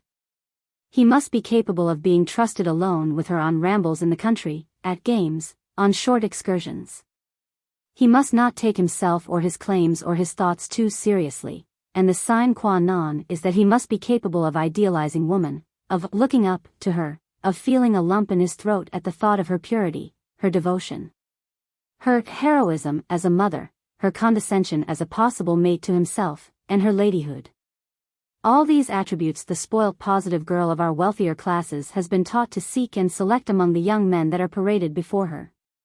And in insisting on these attributes, she consistently, almost without exception, succeeds in taking a man who is ideally equipped with every possible characteristic for making her thoroughly and exasperatingly miserable the whole of her life. For very few indeed of these attributes have any connection whatsoever with true, desirable manliness in a mate, and the young man who has been tamed into making a trustworthy companion to a single positive girl in her games and her walks, is more often a torture machine than a delight as her husband in later years. But let us see what unspoilt life, through the positive unspoilt girl, is actually trying to discover in the positive young man before her. Is she concerned with probing his soul? Does she meditate about his chances of going to heaven when he dies? Is she wondering whether he has a load of sin that weighs him down? She is very far from giving a thought to these matters. Her primary consideration is undoubtedly, is he a fully equipped male? Is he a normally equipped male? Has he, above all, that exuberance which at one and the same time is beauty, sexual potency, and tense passion? Is he savory, that is to say, is he devoid of everything capable of ultimately inspiring disgust? Classical features are by no means a vital consideration. Exuberance and savoriness are much more important. Is there fire in his eyes, voluptuousness and fullness in his mouth? Is there eagerness and enthusiasm in the dilatation of his nostrils? Is there energy lurking in the vibrations of his voice? Is his mouth clean and his breath pure? Is there all this, and yet a remoteness from the brute, from the mere animal into the bargain? These facts are ascertained in the first few seconds, and all this time life alone has been active in criticism. A satisfactory reply to all these questions makes the young man at once an object of the keenest interest to the girl, and her eyes now begin, in a more collected and less rapid manner, to survey the accessory man, his hands, his feet, his taste as revealed by his clothes, his intelligence as revealed by his remarks, his degree of mastery as revealed by his manner of approaching her. All these things are important, because they represent not merely the quality, but also the surviving power, of the tree to which the female butterfly is going to entrust her eggs. A sleek, flourishing youth has a tremendous advantage here. Because it is not woman's self-preservative instinct that demands the evidence of a sound worldly position in a man, but again her reproductive instinct thinking of the security of the coming brood. All this, of course, is more or less unconscious, but it is satisfactorily accomplished by the instinct. A brilliant exuberant youth, who is shabby and poor, is naturally and very rightly less attractive to the positive girl than the youth who, though less brilliant, but quite as exuberant, flings on an opulent fur coat after a champagne supper, and gracefully hands her and her chaperone into his 40-horsepower Rolls-Royce. This youth is simply irresistible. This must be so. Because, although the more brilliant youth may be an artist, a fascinating poet, or a gifted musician, all these things belong to the sphere of the social instinct, which woman can scarcely appreciate critically. While the flourishing circumstances of the fur-coated youth belong to the sphere of the reproductive instinct, since they are one of the necessary conditions of the tree to which the eggs are going to be entrusted. Great spiritual gifts, per se, never really attract the healthy, positive girl. The only reason why she so frequently falls in love with men of great spiritual gifts is because extraordinarily high sexual exuberance is so often correlated with great spiritual gifts and powerful creative genius in a young man. In later life, of course, the relationship changes. Because you cannot burn a candle at both ends, and the man of great spiritual gifts who has cultivated that side of himself alone, generally suffers a proportionate loss of sexual exuberance as he advances in years. But in any case, as far as young men are concerned, the rule holds good that high sexual exuberance is frequently accompanied by very superior spiritual gifts. Incidentally, this association always constitutes the most dangerous and often most disastrous characteristic of the artist's life. It is a choice of roads, and frequently the favor he finds with women leads the young artist inevitably along the road of least resistance and greatest voluptuousness. Recalling our positive couple, we will suppose that the youth, in addition to responding favorably to all the girl's searching scrutiny, is also a person of sound material position. Then, when the chorus of bodily messages to the girl's brain are unanimous in praising him, consciousness comes forward with the conclusion, that man attracts me or fascinates me, or I like that man, or that man is a dream, or he's my ideal, etc., etc. It is from this moment that the relationship of virgin love may be said to begin, and if there is a response from the young man besides, if, that is to say, he also comments favorably on the girl, then the two may be said to be each other's destiny. And, if they are both very positive, and therefore impatient, the sooner they marry the better. Many girls are, however, so overwhelmed by spiritual gifts, nowadays, that the position of the man, his material wealth, is often foolishly overlooked. On the whole, this is not quite the fault of the modern girl. This age, for some reason or other, sets enormous store by spiritual gifts. Girls are brought up in an atmosphere steeped in the worship of intellect.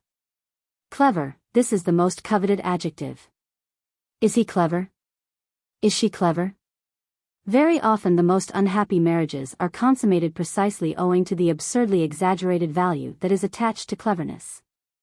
I do not lose sight of the fact that great spiritual gifts are frequently accompanied by great sexual exuberance in a man, and I make allowances for that and for the temptation such a man may certainly prove to the positive girl.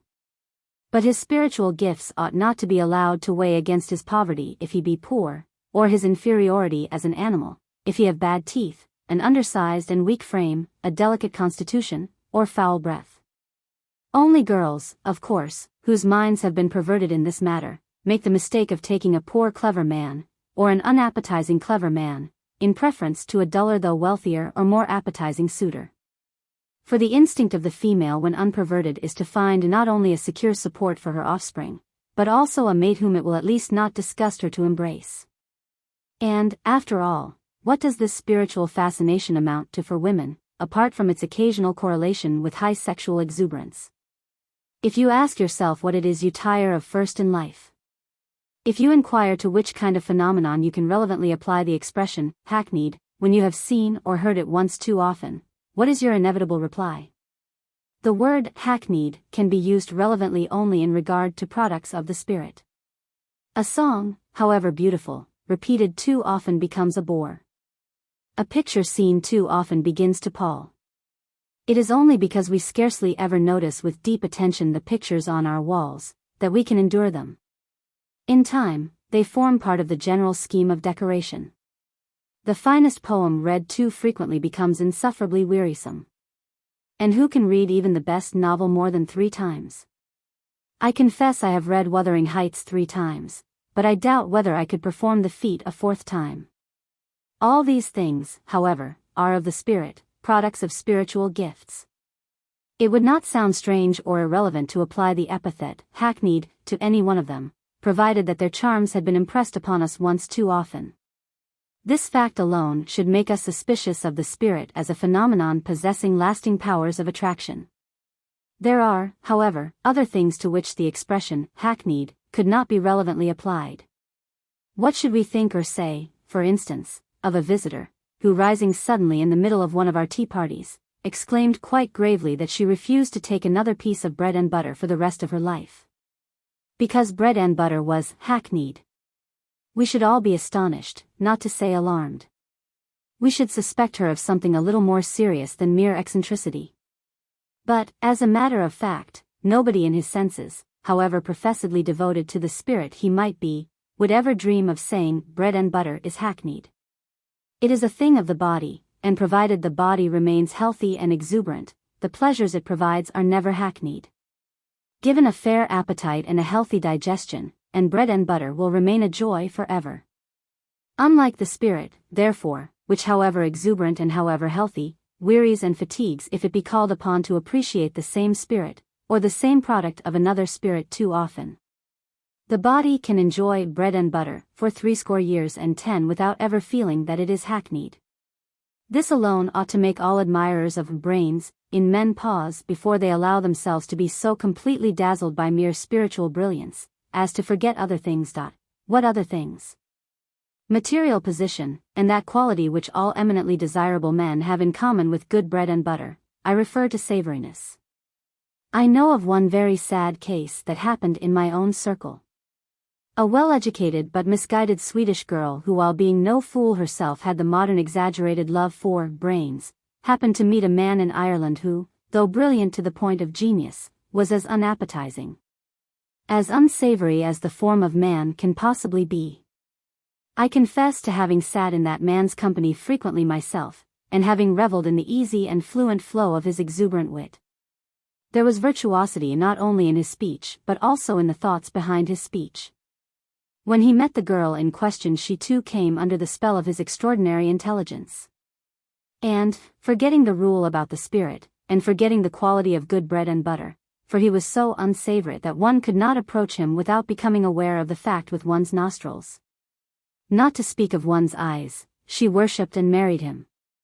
It was, of course, a cruel mistake, because marriage from the woman's standpoint is a tragedy if she has to smother any loathing in the embrace. Still, she admired brains, and she certainly obtained what she admired. But at what cost? In time, of course, she explored all the territory of his spirit, and tasted all the delights of his skillful conceits. And had, no doubt, by a kindly effort of will, prolonged her enjoyment of these things very far beyond the point at which anyone else would have tired of them, and then, what was left? Only boredom where spiritual intercourse was concerned, and ever-increasing disgust of all physical intercourse, because of her unfortunate husband's eminently unsavory person. No truly positive woman, however, particularly if she has remained uninfected by modern brain worship, ever takes any notice of a man's spiritual gifts, provided that he be savory, exuberant, and in a sound material position. And the very fact that she does not do so is a sign of the wise and penetrating vision of life behind her. Men have to take spiritual gifts into consideration in their dealings with one another. It is essential that they should. They may be pardoned, therefore, if they all too frequently extend this habit to their relations with the other sex. But the woman who takes a man for his brains is a ninny, or else a poor deluded victim of the madness of the age. All she wants, I repeat, is exuberance with savoriness and a sound position. And if brains enter into the bargain as well, they are usually accepted quite unsuspectingly by the really positive and sane woman as one of those incidental details concerning her husband which, like his number in gloves or his taste in ties, she bears in mind simply as part of his general identity. Truth to tell, however, most women are saved from the mistake of marrying brains alone, owing to the readiness which most of them show to impute brains to the dullest male, provided he pleases them. This explains why so many wives of gifted men have loved and eloped with males infinitely inferior to their husbands where brains were concerned.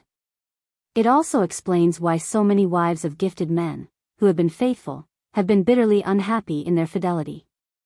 Where the artist is concerned, perhaps we might make an exception, because the artist's peculiar gifts are so frequently allied with an exceptionally exuberant sexuality. One German writer has suggested that the creative power itself is the outcome of an excess of absorbed semen in the blood. But even the artist's mental gifts, though correlated with a quality that is frequently irresistible to women, are an unsound reason for a girl's mating with him. All women should remember that artists cannot marry them without committing adultery.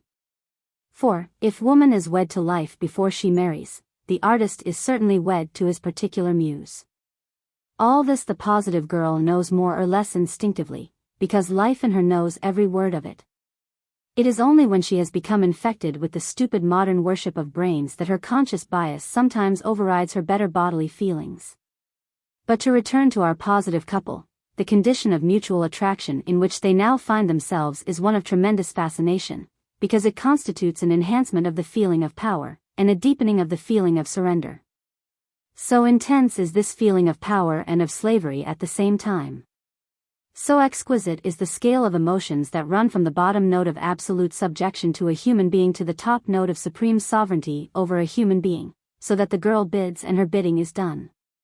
And the man bids and his bidding is done, that it is probably the richest experience, as spiritual sensations go, that anyone can have.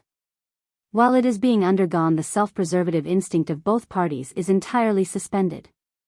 The males must be in any case, because no male throughout the animal kingdom can approach sex without making a substantial sacrifice in self-preservation.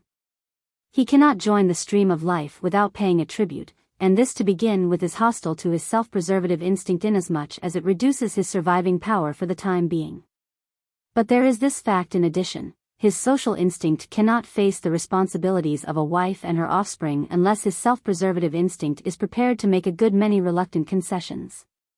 The woman, too, readily sacrifices all her self-preservative instinct to her first husband life, and to her second husband, her lover.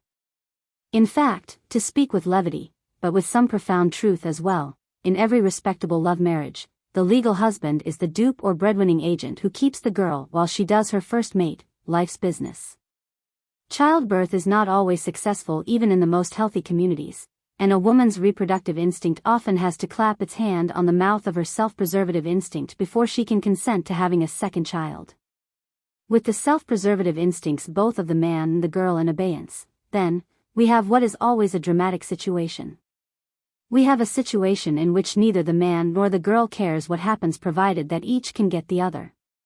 Pain, hardship, parental hostility, parental injustice, privation, dangers of all kinds, fire, water, exile, all these things, even to death itself, will be faced with determination by the positive couple who are waiting only to be united.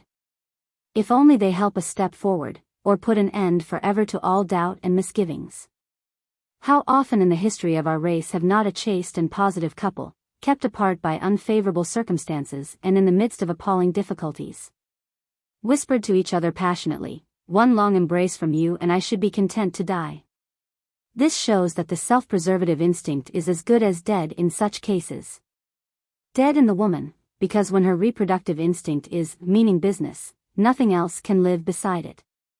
And dead in the man, because, 1, he knows that love and his girl expect him to be determined and unrelenting in his worship and his desire.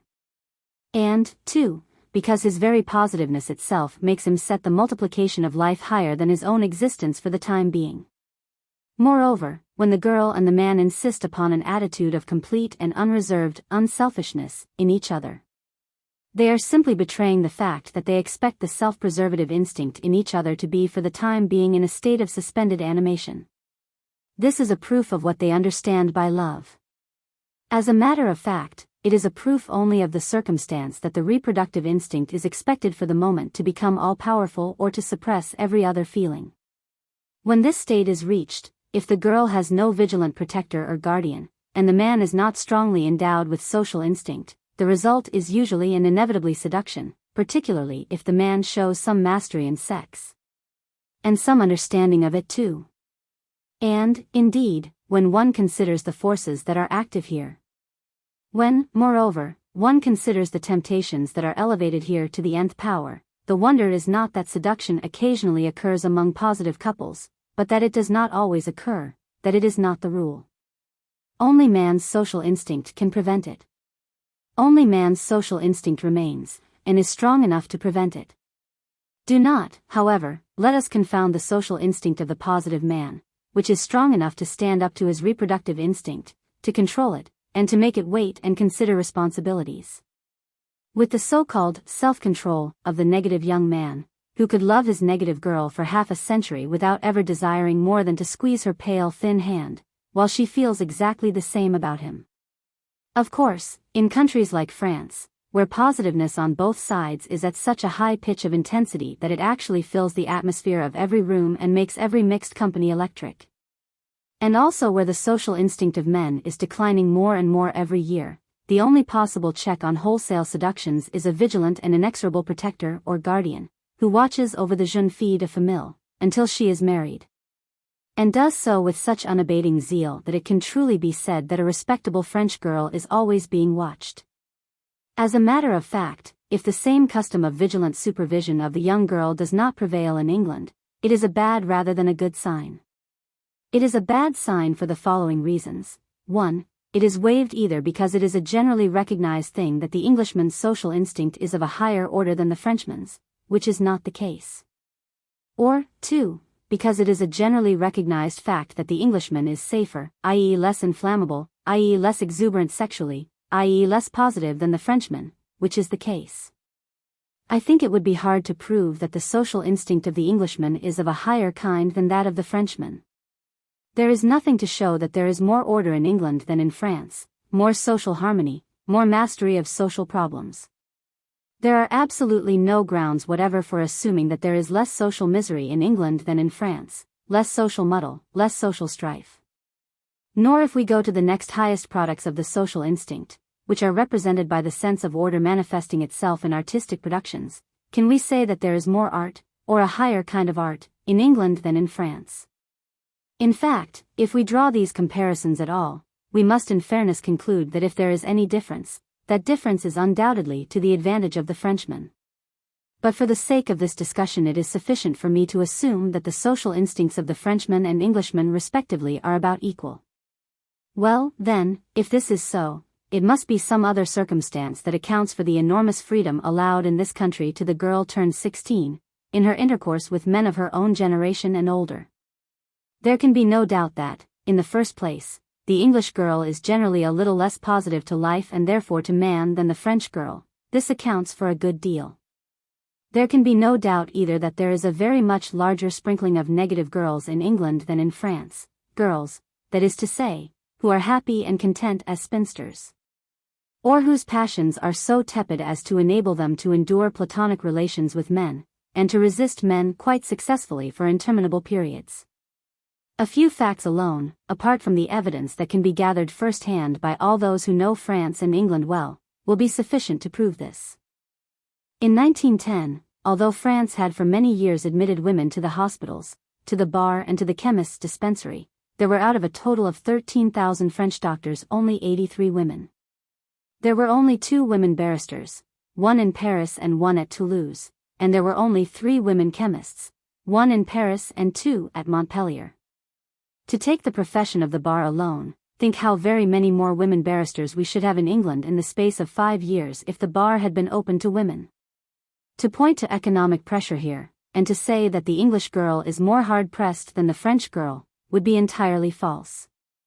It is much more difficult, as a matter of fact, for a French girl than for an English girl to find a husband. The truth of the matter is that the French girl is very much more positive to life and therefore to man, than the English girl. The latter can frequently not only be happy without man, but she will boast of the fact, applaud, that is to say, her negativeness, her nothingness. I do not say this in any spirit of hostility to the English girl, because I have traveled England and Scotland, and am aware that very large numbers of British girls are positive and extremely positive to life and to man. It is, however, unfortunately true that negativeness is on the increase, hence the almost amazing liberty that is granted, and every year more readily granted, to the English girl in her intercourse with young men. Were things otherwise, such liberty would only lead to the most disastrous results. Because there is absolutely no reason whatever to suppose that the Englishman's social instinct, which is the only adequate check to an overpowering reproductive instinct, is superior to that of the Frenchman. There is, however, another side to the question, and a far more serious and alarming side. I refer to the almost universal and increasing negativeness of the English youth and young man. The negativeness among females in England is as nothing compared with the negativeness to be found among males, and it is here really and truly that the safety of the young positive girl lies. Often to her intense annoyance and sorrow she finds she is dealing with wood and not with vital tissue at all. It is simply humbug to speak of self-control in such cases. For the negative young man is nothing more or less than a wet squib, and who believes in the self-control of a wet squib when it refuses to respond to the lighted match. The ravages that Puritanism perpetrated in the human kind, and I have dwelt sufficiently upon these ravages in another work, affected the men of England far more deeply than the women, and were in a sense bound to do so. Men are not life itself, they are an amputation from life. As I have shown, the reproductive instinct is less powerful, less willful, more fitful and less persistent in them than in women. How, then, could they fail to be more disastrously affected by the cruel repressing and detoning methods of Puritanism than women are? They had fewer forces to meet and resist the attack. Sex held their bodies with too much laxity to make them survive it completely, and the consequence is that in England and all countries like England, sexual exuberance in males, save in the working classes, which are always the last to be affected by anything, is not only lower than elsewhere, rarer than elsewhere, and more heartily suspected than elsewhere, but it is also decreasing more and more every year. So much so, indeed, that for many generations now, long chaste engagements have not only been possible, but more or less common. So much so that positive girls who marry are able to declare quite honestly that marriage is a disappointment and an empty delusion. So much so, that in 9 cases out of 10 we could without a qualm and without a scruple allow our unmarried daughter to travel round the world with her so-called lover and feel quite certain that they would both remain perfectly chaste. This may seem most convenient and even desirable from the standpoint of the squeamish matron.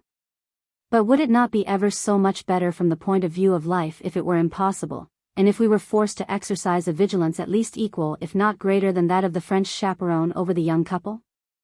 To mention self-control in connection with such safety in the association of young people is to use a euphemism for a very much less acceptable word. It would be unfair and wrong to postulate the possession of a higher degree of social instinct by the Englishman than by the Frenchman, therefore it must be some other factor that is active in this unnatural continence where there are no safeguards. And that factor, as every one must know, as every doctor knows, and as most women know, is a low degree of sexual exuberance, a strong and in many cases a pronounced form of negativism. Many readers will probably cry out, but surely this is excellent. What could be better? Our girls are safer, we do not require to be suspicious, we can trust the young men, and everybody is happy. But everybody is not happy. The men are not happy, because this negativism in sex, this lack of exuberance in sex, gives them no mastery over it, and leaves them all their lives with a guilty conscience about it. For, as pointed out earlier in the book, certain fusions are only made possible through fire. Fire purifies all things. And the women are certainly not happy, particularly if they are positive. Because they meet with no response, they meet with no leadership, they yield to no overwhelming impetuosity where sex is concerned, an impetuosity that carries everything before it, and which leaves them with no ungratified desire or longing. With not one of those aching, secret longings that thousands of women are too tasteful and too proud to reveal and often even too modest to entertain. Of course the negative ideal in sex was excellent from the Puritan point of view, because, as I have shown elsewhere, the Puritans were concerned with rearing a race of office hermits, clerks, commercial and industrial slaves of all kinds. And to these, sexual exuberance would naturally be a most irksome, dangerous and undesirable possession. But life is not an office or a factory or, for that matter, a large draper's store. And what may be eminently desirable for these horrible institutions, is simply ugly, repulsive, and nauseating out in the open, amid fields, sucking lambs and beneath a shining sun. There are few things more pathetic, more tragic, than a positive young English girl going to her coming-out dance. What could be more beautiful than to see her, figuratively speaking, extend her eager open hand to life, with a confidence, a fullness of hope and trust, a profuseness of delicious expectations, and a bravery and singleness of purpose that is never again equaled in her life? And who can help hiding his eyes when he sees the same girl take back her hand again and again, either holding nothing at all, or filled with the merest husks, the merest scrapings of life. Oh, the youths that go to dances. These sacred functions where the positive girl takes her first step towards her sacred calling. One can watch with equanimity the negative young miss of narrow hips, still narrower chest, and even still narrower outlook, succeeding in captivating her negative affinity. Such dramas leave one unmoved. But to witness exuberant life itself, obliged to be content with creatures who are mere mementos of life, mere echoes of life, to see exuberant life itself unnoticed, unselected, feared, shunned, and shelved. To anyone who has any feelings at all, such an experience must be too painful ever to be forgotten. For in England, not only are there barely sufficient men to go all round, but there are not nearly sufficient positive men for the preponderating number of positive girls. And since innocent girls are absolutely unconscious of the causes of their misery when they meet and marry the negative man, you find in England and all countries like it, hundreds and hundreds of positive women who will affirm, nay, who are ready to prove, that marriage is the most unexciting thing in existence, and that life itself is the most unexciting phenomenon in the universe. And the tragedy of it all is that, as far as their own unfortunate experiences go, they are right, and they convince because they are not only right but miserable. Thus life gets suspected, slandered, unjustly weighed and valued, and the legion of negative women about seize hold of these facts with the avidity of famishing jealousy, and prove that life and its legitimate joys are suspicious, rightly maligned, and valueless. Although this is a book on woman, it is necessary to speak about one aspect of the question of virgin love which strictly belongs to this chapter, but which is concerned only with men. I refer to the love felt for a girl by a man, and of the forces that direct him in feeling this love. When the positive man faces the positive girl, he really has but one inquiry: does the girl provoke desire? Because desire is essential to his share in the sexual act. He does not actually say, does she provoke desire, but he implies as much. He insists upon her being what he calls pretty or attractive. But from that point onwards it depends entirely upon his upbringing, the values and current opinions of his age, the prejudices of his religion, his class, or his own particular taste. Whether he makes a wise or a foolish choice from the standpoint of life. I have shown that man is much more conscious of the limitations and the extent of the joys that sexual life is going to bring him than woman is or can be. He is not only more conscious as regards the sexual life alone, but also as regards its consequences, its responsibilities. Notwithstanding all this, however, or rather precisely on account of all this, he is much more susceptible to the traditional values, opinions, or prejudices of his time, his country or his class, than woman is, in the making of his choice. Woman is in the grip of life. Life constantly speaks through her. Unless she is actually unhealthy or spoilt, life speaks through her in a way that is profitable to life. The positive, unspoilt girl, then, although she acts unconsciously, rarely makes a mistake in her choice of a man as a sexual being, provided that she be not reluctantly compelled to do so by social stress. By the feeling that her choice is a last shift to be positive somehow, or by any other non-vital consideration. Man, however, is rather differently situated. Being conscious, he is much weaker in the stand he takes. For conscious opinions, conscious views, can be modified by persuasion, by precept, by example, by a consensus of contemporary opinion. When the man faces the girl, therefore, he is often and almost universally swayed by the prejudices in regard to what constitutes an attractive girl that are current in his age, country or class. And thus we arrive at this important conclusion, that provided his age, his country and class entertain positive views and values in regard to life, his choice will be correct and perfectly desirable as far as the highest purposes of life are concerned. But that provided his age, his country and class entertain the wrong or negative views or values in regard to life, his choice will be incorrect and entirely undesirable as far as the highest purposes of life are concerned. And this despite the fact that he himself may be a healthy, exuberant and positive specimen of humanity. If, for instance, the ethereal, languishing, angelic and slightly delicate type of female beauty be the type exalted by the current values of his environment, he runs considerable danger of regarding her as the attractive type. And in selecting her he will deliberately overlook her narrow frame, her lack of fire, her lack of exuberance, her lack of positiveness. Where Puritan values prevail, the sexually exuberant female with the ardent and fierce brow and eye will be regarded even as distinctly ugly.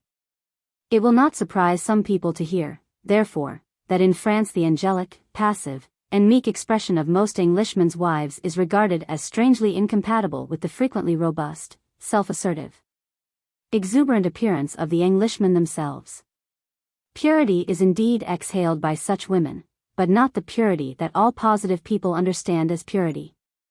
To them the only purity worth having is that which is the outcome of fire. Everything else is impure. A tepid passion, a non-exuberant passion, is impure. It can wait, it can temporize, it can play with life, it can even thwart the highest purposes of life, therefore it is impure. How often in our own small circle have we not seen a youth that we admired, a positive, robust and savory fellow, full of trust and energy, condescend to take the most fragile, shadowy reminiscence of life for a mate and the mother of his children. I say, condescend to take, but I mean in his sense of course, aspire to taking, for it was obvious that he regarded her as the highest example of womanhood that could possibly be discovered.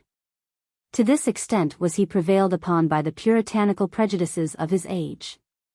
But it is within the experience of most people that the negative values of an environment will drive some men even farther.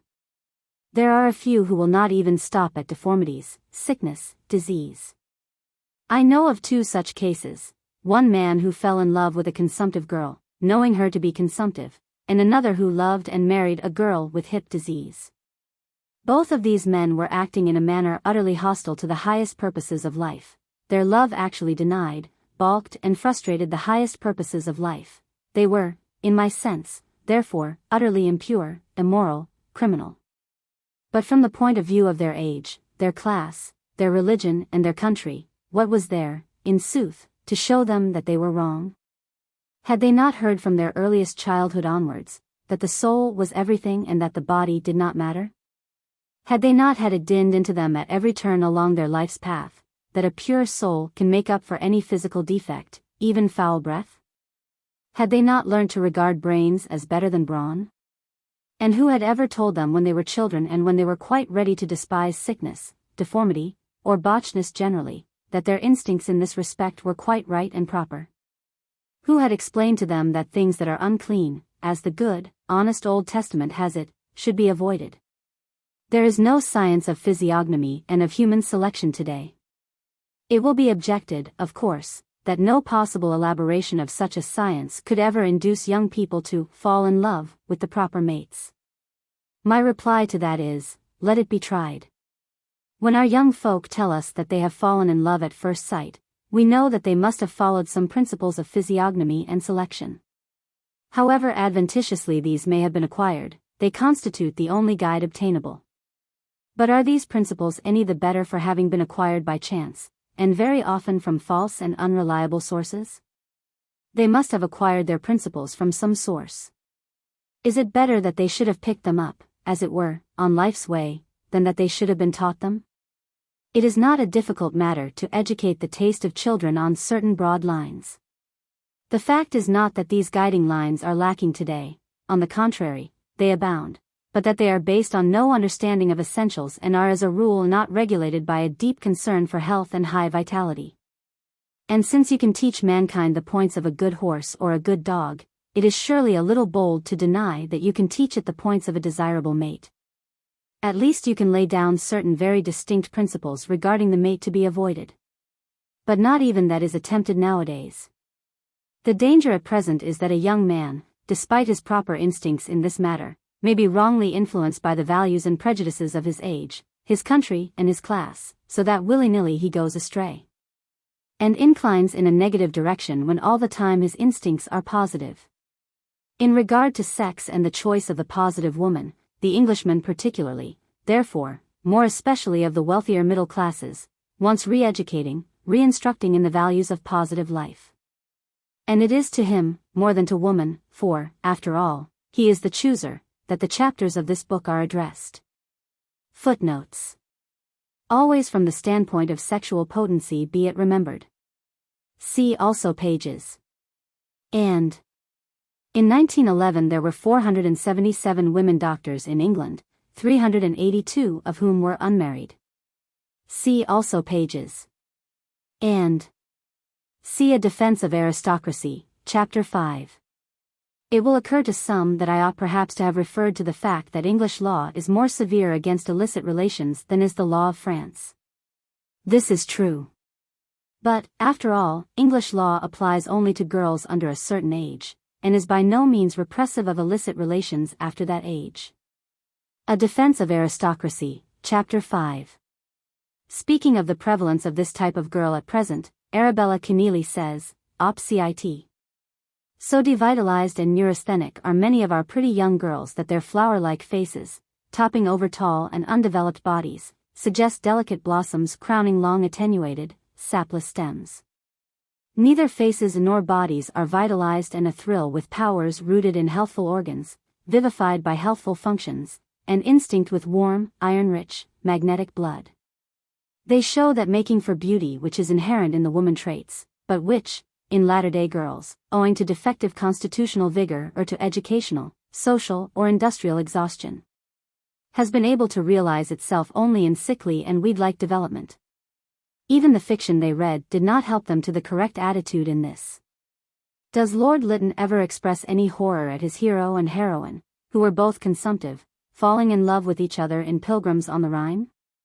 And how many other cases could be quoted? The teaching that is most steadily opposed to this view is that of Christianity. For, if once you admit that the physical points of a human being are important, you underrate the supreme importance of the so-called soul, which takes precedence of everything. That is why Christianity has always strongly deprecated any doctrine of physiognomy or human selection. For instance, most of the stigmata of degeneration and disease are well known. Why are they not generally taught to the young? This would constitute at least a start in the right direction. The ancient Hindus were in this respect, as in many others, very much more civilized than ourselves. In the Laws of Manu, Book 3, definite hints are given to the young man regarding the kind of girl he should choose. In verse 7 we read, Let him avoid that family, in selecting a wife, which neglects the sacred rites, one in which no male children are born, one in which the Veda is not studied, one, the members of which have thick hair on the body.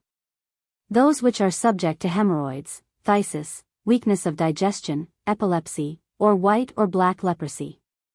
Verse 8, Let him not marry a maiden, with reddish hair, nor one who has a redundant member, nor one who is sickly, nor one either with no hair on the body, or too much, nor one who is garrulous or has red eyes. Verse 10, Let him wed a female free from bodily defects who has an agreeable name, the graceful gait of a Hamsa or an elephant, a moderate quantity of hair on the body and on the head, small teeth, and soft limbs. Chapter 6. The Positive English Girl. Nothing is more instructive than to proceed from a general to a particular case. And nothing, at all events, could possibly be more instructive where women are concerned, than to select the positive English girl as the particular case.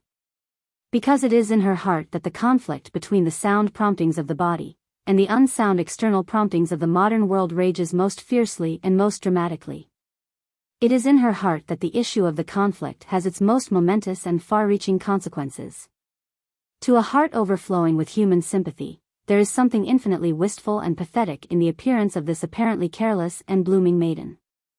For, has not every circumstance of her education and upbringing conspired to make her believe that all those things which tomorrow will be the meaning and explanation of her existence, are the very things that yesterday were most concealed, most tabooed, most anxiously hushed up? The transition from indifference, here, to keen disconcerting interest, is an effort of the first magnitude, however willing and eager the body may be to assist in the change of standpoint. Her soul is very self-contemptuous, self-condemnatory, pessimistic. And the more positive she is, the more this will be so, because the greater will be her feeling of conflict with it.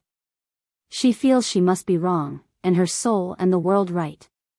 She is on the verge of morbid self-dislike, self-rejection. But how can it be otherwise? Her body is a scandalous and exuberant old pagan, and every minute of the day is whispering all kinds of shameless indecencies, to her modern high school soul. And she has been taught to value her modern high school soul more than anything on earth. How can she help despising herself from the standpoint of a first-class high school upbringing, when the latter constantly snorts prudishly at everything her other self, her body, dares to hint to her reluctantly attentive ear? Who is there to tell her that her high school soul is entirely wrong in making her despise herself? But it is her pessimism that is so terrible and so virulent. All ill-adapted creatures are prone to be pessimistic, and she is horribly ill-adapted. Beneath all her tennis playing, her hockey playing, her bright and cheerful manner, that always utterly deceives her parents and the superficial adults about her, this pessimism clings to her like a limpet. But how could she help feeling ill-adapted and pessimistic, in the face of the terrible alternative that now confronts her, the alternative consisting of either doing violence to the healthy dictates of her body, or of rejecting all the deepest beliefs of her childhood and adolescence? And that is why an everlasting curse must surely hang over every creature, woman or man, who can be so unscrupulous as to exploit this temporary pessimism of healthy English female adolescence, and to turn it to negative account. For all those who, in the nefarious traffic of political or religious propaganda, avail themselves of it in order to turn a girl against life finally and irrevocably, no punishment that can be imagined is sufficiently severe. Let them draw the unhealthy, negative girl over to their side, for it is better for all concerned if she and her like are converted to life heresy. But let them leave the healthy positive girl alone, to fight her own battle with her high school soul. But the healthy English flapper is courageous and infinitely enduring. And this is the secret of her constant success against her high school soul. For, what is it that really matters in her apparently uneven conflict between soul and body, a conflict, remember, in which all the weight of her environment and education is on the side of the soul? What matters is her body. Now her body knows quite well that everything is all right, and it has its tongue in its cheek the whole time, more particularly when the girl herself dallies with thoughts of the convent or of suicide. Besides, even her high school soul has elements that can be persuaded and lured over to the other party. She is attractive, and is beginning to receive attention. The vanity in her soul, therefore, soon forms a league with the instincts of her body. Her soul also wants power, and this power her body guarantees to give her, if only she will snub the importunate high school portions of herself, and neither balk nor overlook its designs. Above all, her soul is aching with curiosity concerning the secret of life, and the happiness of life. And as her body's irrepressible lust of life is always at hand to lend support to any intellectual inquisitiveness, a combination of forces is effected that is as formidable as it is usually triumphant. Where is the party on earth that could survive all these defections from its ranks? That is why, if left alone, the negative side of her high school, puritanical soul, is bound to be defeated. That is why she ultimately rises superior to her shame, her apprehension and her pessimism. But it would be a mistake to underrate her struggle, to minimize her qualms, or to scoff at her cryptic religiosity. Her conviction that she is tremendously deep, all people are deep who have a fight raging in them, and that she stands on the brink of an even deeper abyss. Even the haughty manner in which she holds her inexperienced nose high in the air is instructive. She is trying her hardest to appear as if she were already above the struggle that is not yet over. Besides, all people who are in pain, not only feel deep and proud, but are deeper and prouder than those who do not suffer. Pain not only delves, it also distinguishes. Her confusion and the conflict raging inside her are inclined to make her ill at ease with all men except the youth of 17, for, since she feels years his senior, he cannot disturb her. She will readily kill time with him, and with his assistance play an empty game while she is waiting for the forces in her body to readjust themselves to the new facts. Then she will not even look at him. Then it is business. Lads of 17 will strike her as raw, ridiculous. Even full-grown men will interest her only to the extent to which they mean business. They will evoke her blessing only to the extent to which they realize that she too is in earnest about life, and takes it perfectly seriously. Then woe to her if one who attracts her heedlessly passes on. But woe to him, above all, who while promising business, and undertaking it legally and conscientiously with all the sanction of society and the church, yet undeceives her, and disappoints her when it comes to the point. and drives her back to the pessimism of her youth, and the doubts and shame she had so valiantly overcome. For the duty of the positive man is to give woman a perfectly clean conscience in regard to sex and its pleasures. As the Church of England prayer book nobly and rightly puts it, the husband is the savior of the body. He who does not realize the profundity of this passage in the Church of England prayer book had better put the present work aside, for he will never be able to sympathize with anything in it. No man who is not the savior of the body of his wife can help being anything else than a thing of torment and torture to her. While her love and her devotion to him are increased 1,000-fold, and her fidelity to him probably secured for life, if only he knows how to confirm and consolidate the triumph her body once achieved, single-handed, over her high school soul during the trying period of her adolescence. Let no young lady who has read the above passage with indignation suppose that it was an attempt to describe her particular type. The very fact that she has felt indignant about it sufficiently proves that it does not refer to her in the least, so she can set her mind at rest and absolve me of any intention of slighting or offending her.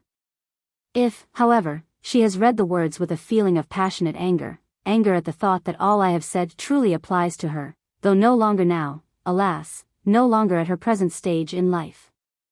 If, therefore, her emotion is the righteous anger of one who is filled with regret and sorrow for the things that she now recognizes as having once been hers, though they are hers no longer. Things she is still young enough to possess, though they have been filched from her by her environment and her unsound mode of life. As the mere analyst in this affair, applaud her feeling. And am glad that she has not yet reached that stage of listless resignation when youth, positiveness, and ardor have ceased from moving her or from exciting her longing. If once she has been the girl I have just described, and she has deteriorated or grown negative either, 1.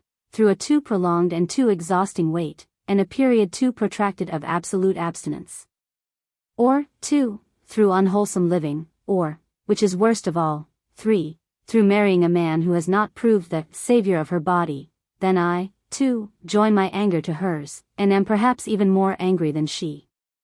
Because all those who have a keen appreciation of quality must loathe to see it squandered, destroyed, or so badly mismanaged as to be made a thing of naught. The 3 causes of deterioration and deflection to negativeness will now be examined separately, and in the order of the numbers given above. 1. Maybe that at 17, or perhaps 18, the positive English girl was fully equipped, and felt herself fully equipped. Maybe nature itself at that age had concentrated all its most subtle art on the one task of making her as attractive and as irresistible as possible. Her top wave came with her 19th, 20th, and 21st years, all years of bewilderingly beautiful ripeness, when every fiber in her body was agog, on the qui-vive, harking for the approach of the mate that would justify all this sumptuous and generous preparation. Harking timidly, though eagerly, for him who would consummate her expectant womanhood, give the only genuine value that they could claim to all her wondrous charms, and reveal herself to herself in all her wealth of ancestral virtues, gifts and skill. She had received her pearl necklace, she had received her golden bracelets, she wore on her right hand a ring that had belonged to her grandmother. But now she wanted the crowning jewel of all, the hallmark of her genuine womanhood, the little band of gold that was the emblem of matrimony. Her 22nd year went by, and nothing happened. Her 23rd and 24th vanished also, and still her insignia were incomplete. But there was time yet, and anxiety, though present, was by no means acute. She was prepared for another year, or 2, or even 3, of patient waiting.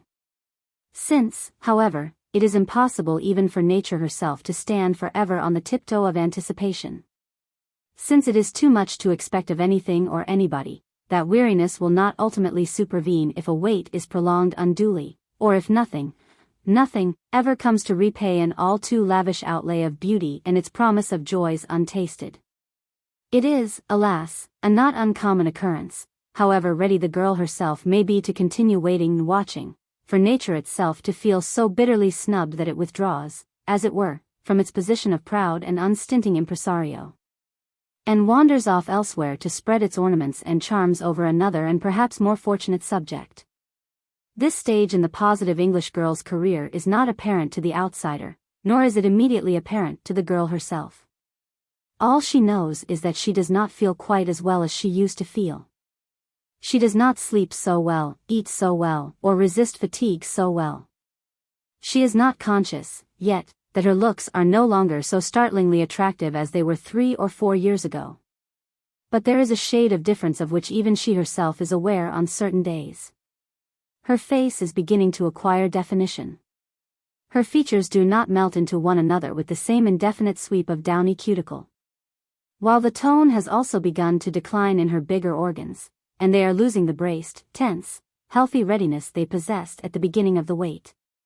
She may have all kinds of disorders now which she did not have at the moment of her top wave, while a concomitant depression of spirit makes her feel less keen about life, less eager about its mysteries.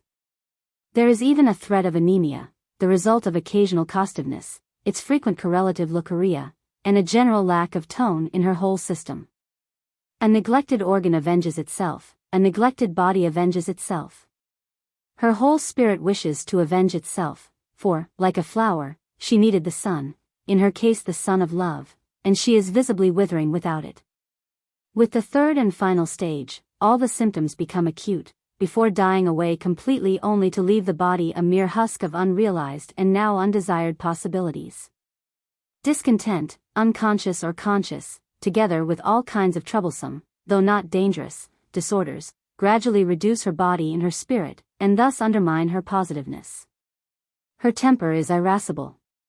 Her periods irregular, unreliable and sometimes very painful, the sign that the body is really indignant. Costiveness and leukorrhea set in chronically. Nobody understands either, nobody cares. The first principles of negativeness begin to creep stealthily into her once positive mind. Her features, hands and arms have lost all their bloom and roundness. With genuine alarm, one day, she suddenly recognizes that she is but a travesty, a caricature, of what she once was, and that life itself is only a caricature of what it used to be. Now she no longer feels any real physical horror at the thought of spinsterhood, because she is not what she was when spinsterhood would certainly have filled her with horror. If she dislikes the idea of spinsterhood now, it is chiefly owing to her vanity, not to her bodily appetites. She feels that her prestige would be enhanced by the Mrs., that is all. But her body has no share in this vain sentiment. If she has once been the positive girl I describe, however, she is now filled with an indescribable feeling of burning, aching, consuming detestation of the world she once loved. Hope, trust, yes-saying have all gone. Her thwarted instincts manifest themselves in an obverse character, and she becomes misanthropic, purely negative to man and to life, and desiring only to end her existence in an act of revenge on man, society, and her more fortunate sisters. Only the very positive girl makes a hateful spinster, because only she has lost anything precious, only she knows what a cruel snub her sumptuous preparations once received. To have had all these preparations wasted. To have had to look on while, one by one, her charms grew so faint as no longer even to lure the guest for whom such a rich banquet had once been laid. To have been a magnet and to have watched one's magnetism gradually vanish without having been effective, these experiences are cruel in any case. But their cruelty increases in proportion to the magnitude, wealth and beauty of the original welcome that nature had organized.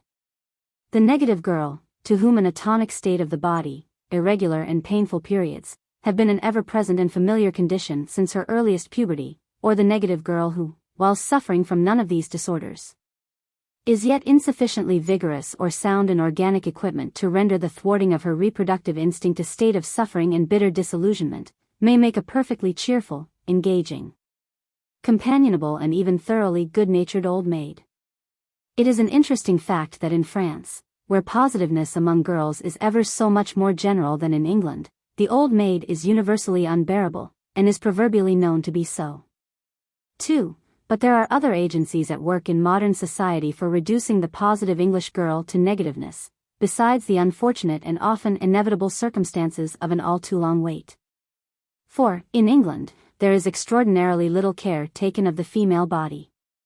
It should never be forgotten in this regard, that although we, as a nation, are lovers of both sport and open-air exercise, we are culpably neglectful of that hygiene which is concerned with the fundamentals of life.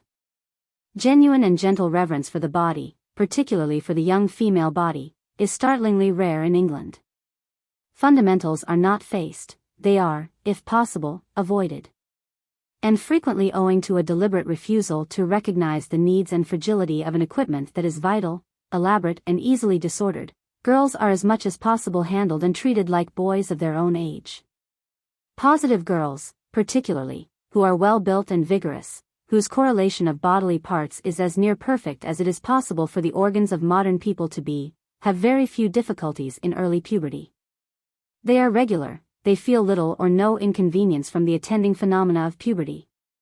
But owing to this very freedom from morbid symptoms, they are often allowed, thanks to the prevailing lack of reverence for the body, to engage in pastimes and sports, even during their moments of indisposition, which must, and undoubtedly do, ultimately induce a morbid condition if the habit is persisted in.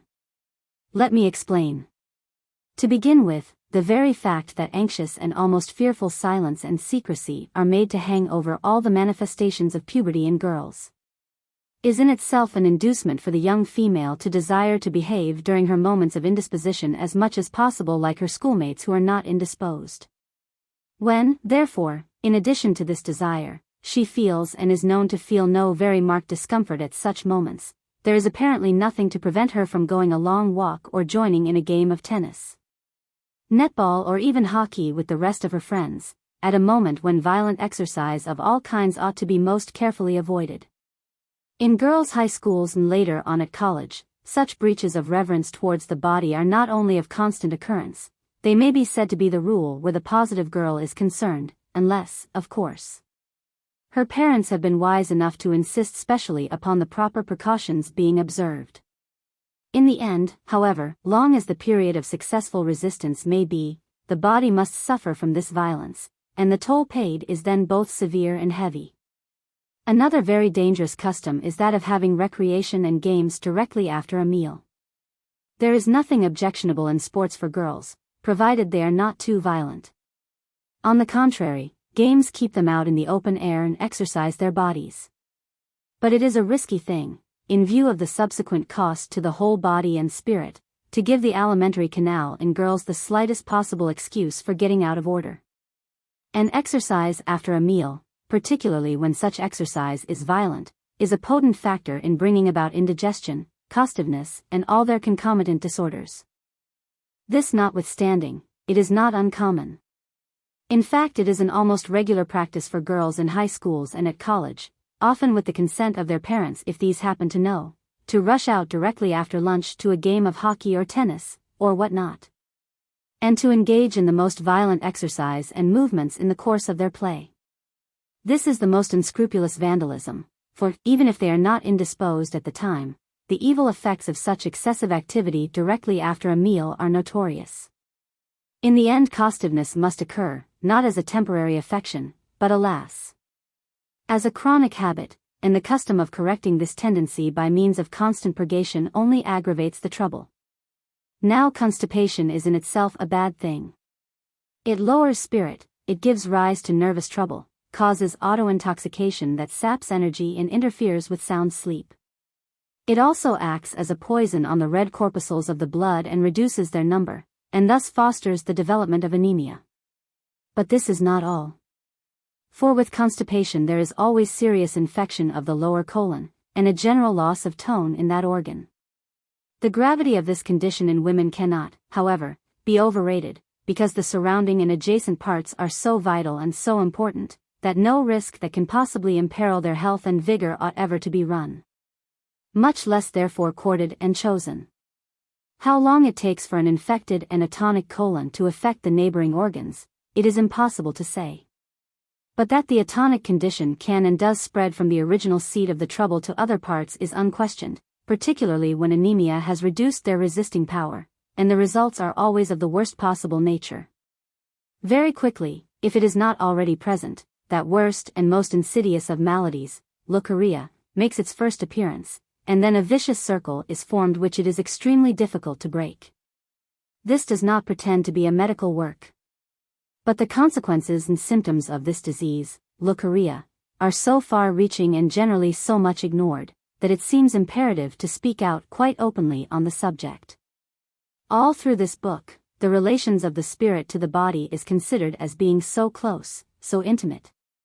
And the relation of the attitudes of the positiveness and negativeness to the state of the body is recognized as so inevitable and deep-seated, that I should be guilty of a flaw in my argument, of a grave omission in the frank array of my facts, if, particularly at this stage, I were to scout a subject which, however disagreeable and delicate, formed a necessary link in the chain of my reasoning. To begin with, then, let it be said most emphatically, for all those whom it may concern, that leucorrhea, this most regrettable and most neglected of the hidden scourges that harass the women of England, is a much more serious and much more distressing ailment than the ordinary general practitioner, or even specialist gynecologist, is ready to admit. The fact that Albert in his 20th century practice allots only one paragraph of about 15 lines to the subject of leucorrhea in girls shows at once with what a frivolous shrug of the shoulders the orthodox medical school cavalierly disposes of this all-important question. Leucorrhea is not only a catarrh in a most vital part, it is also the symptom of a loss of tone in a most vital part, a loss of tone and therefore of vitality. It is important to remember, in regard to this disease, that scarcely a case of the kind has ever been known in which colon bacilli were not present in the mucous discharge. The intimate connection between leucorrhea and the state of the colon is therefore indisputable, and shows with what reverent care the body of the young positive girl should be tended and watched. The body of the negative girl does not matter nearly as much. When it is remembered that persistent and obstinate leucorrhea is the cause not only of more than 3/4 of the irregularity and pain of girls' periodic indispositions, not only of a depression and degeneration of sexual keenness that may make sexual union quite unenjoyable, not to say unpleasant, but also that it is a reducing, an exhausting, and a sterilizing ailment. Sterility where it is not the result of actual malformation is almost always the result of leucorrhea. It cannot be too urgently or too deeply impressed upon the parent and the guardian of the positive English girl, that reverence for her body, and not alone for her pure soul, which, as we have seen, can well be left to look after itself, is their most solemn and most sacred duty. Unfortunately, and incredible as it may appear, I have, after the most careful inquiry, discovered that even where leucorrhea has been diagnosed and proved beyond any doubt to be present, it has been impossible to prescribe the only effective remedies and the only salutary hygiene, owing to the fact that they are frequently of such a nature that no English parent would dream of tolerating their application for an instant. The price we pay for our puritanism is occasionally very heavy indeed. When in addition to chronic costiveness and leucorrhea, anemia ultimately sets in to stamp its powerful blight upon the face and body of our fair and positive English girl, the amount of positiveness that has been left within her, the extent of her original self that still remains, may easily be computed. I need hardly say that this is not much, and yet, though she is spoiled for every other purpose, she probably stands as a tennis, a hockey, and often a classical champion, as the glory of her whole family, class and nation. And, mark you, she has been spoiled for every other purpose, not by necessity, not by fate or accident, but by a manner of life the mistakes of which could have been avoided, eliminated and corrected, if only those to whom she was related had felt that reverence for her body, which all beautiful things deserve and demand, and without which they surely perish. Where the positive girl of the poorer classes is concerned, the evil is just as great and just as widespread, but at least in her case, there is the excuse of necessity, of compulsion, of economic pressure. She does not, it is true, rush out to a game of hockey, tennis or netball immediately after her meals, neither, as a rule, does she have to take a long pleasure walk. But she has certainly to rush off either to the local underground railway or to an omnibus in order to get to her work, or else she has to hurry along a considerable distance on foot to get there. She does not play at hockey or tennis when she is indisposed, but if she works at a factory she has to go there all the same, if she works in a shop she has to stand about there all the same. And if she is a laundress she has to stand at a board or a machine all the same. In both classes, then, rich and poor, Puritanism in different ways, on the one hand by its doctrine of indifference to the body, and on the other by its creations. Modern industry and commerce has succeeded in suppressing all reverence for the positive girl's beautiful body. And the spiritual as well as the physical cost to the nation of this stupid and iniquitous attitude is as appalling as it is incalculable. 3. Even if she marry early, as all positive girls should, she may still be converted to negativeness. And in this last instance, not by discontent, a too long wait, or an unhealthy mode of life during youth, but actually by her young husband himself. Although, strictly speaking, this question should come in the chapter on marriage, its discussion here, in view of what has gone before, seems so opportune and necessary, that I have decided to include it here. And thus leave myself all the more room for other considerations in chapter 7. I have mentioned before that the deterioration of men from the standpoint of life, i.e. their gradual approximation to a purely, or relatively, negative type, has been a process that, in England at least, has been going on for almost 270 years. In this time a good deal can be accomplished in the matter of altering a type, and there can be no doubt that a good deal has indeed been accomplished. Fortunately, however, apart from the actual deterioration through bad food and unhealthy living and work, which, as I have shown elsewhere, are the indirect results of puritanical values. Puritanism has not done much to affect the positiveness of the poorest classes in England. Where it has proved most formidable is in 1. The plutocracy, 2. The middle classes, and 3. The lower middle classes. In these the ravages of puritanical tradition on the constitutions and outlook of the men is everywhere noticeable. And that which makes the incidence of this evil all the harder to bear is the fact that the women of all these classes have not suffered nearly to the same extent from this tradition. Whereas, therefore, it is a more or less common experience to find a positive girl in all these classes, the appearance of a truly positive man is excessively rare. I may have occasion to refer to this state of affairs again in Part 2. But, for the present, let us examine its immediate effects on the positive girl who has just married. The positive girl extends her hand confidently, bravely and hopefully to life. She does not expect to draw it back empty. She does not desire to draw it back full of bliss. She is brave enough, rational enough, and above all exuberant enough, to expect to draw it back with its full quantum of pleasure and pain.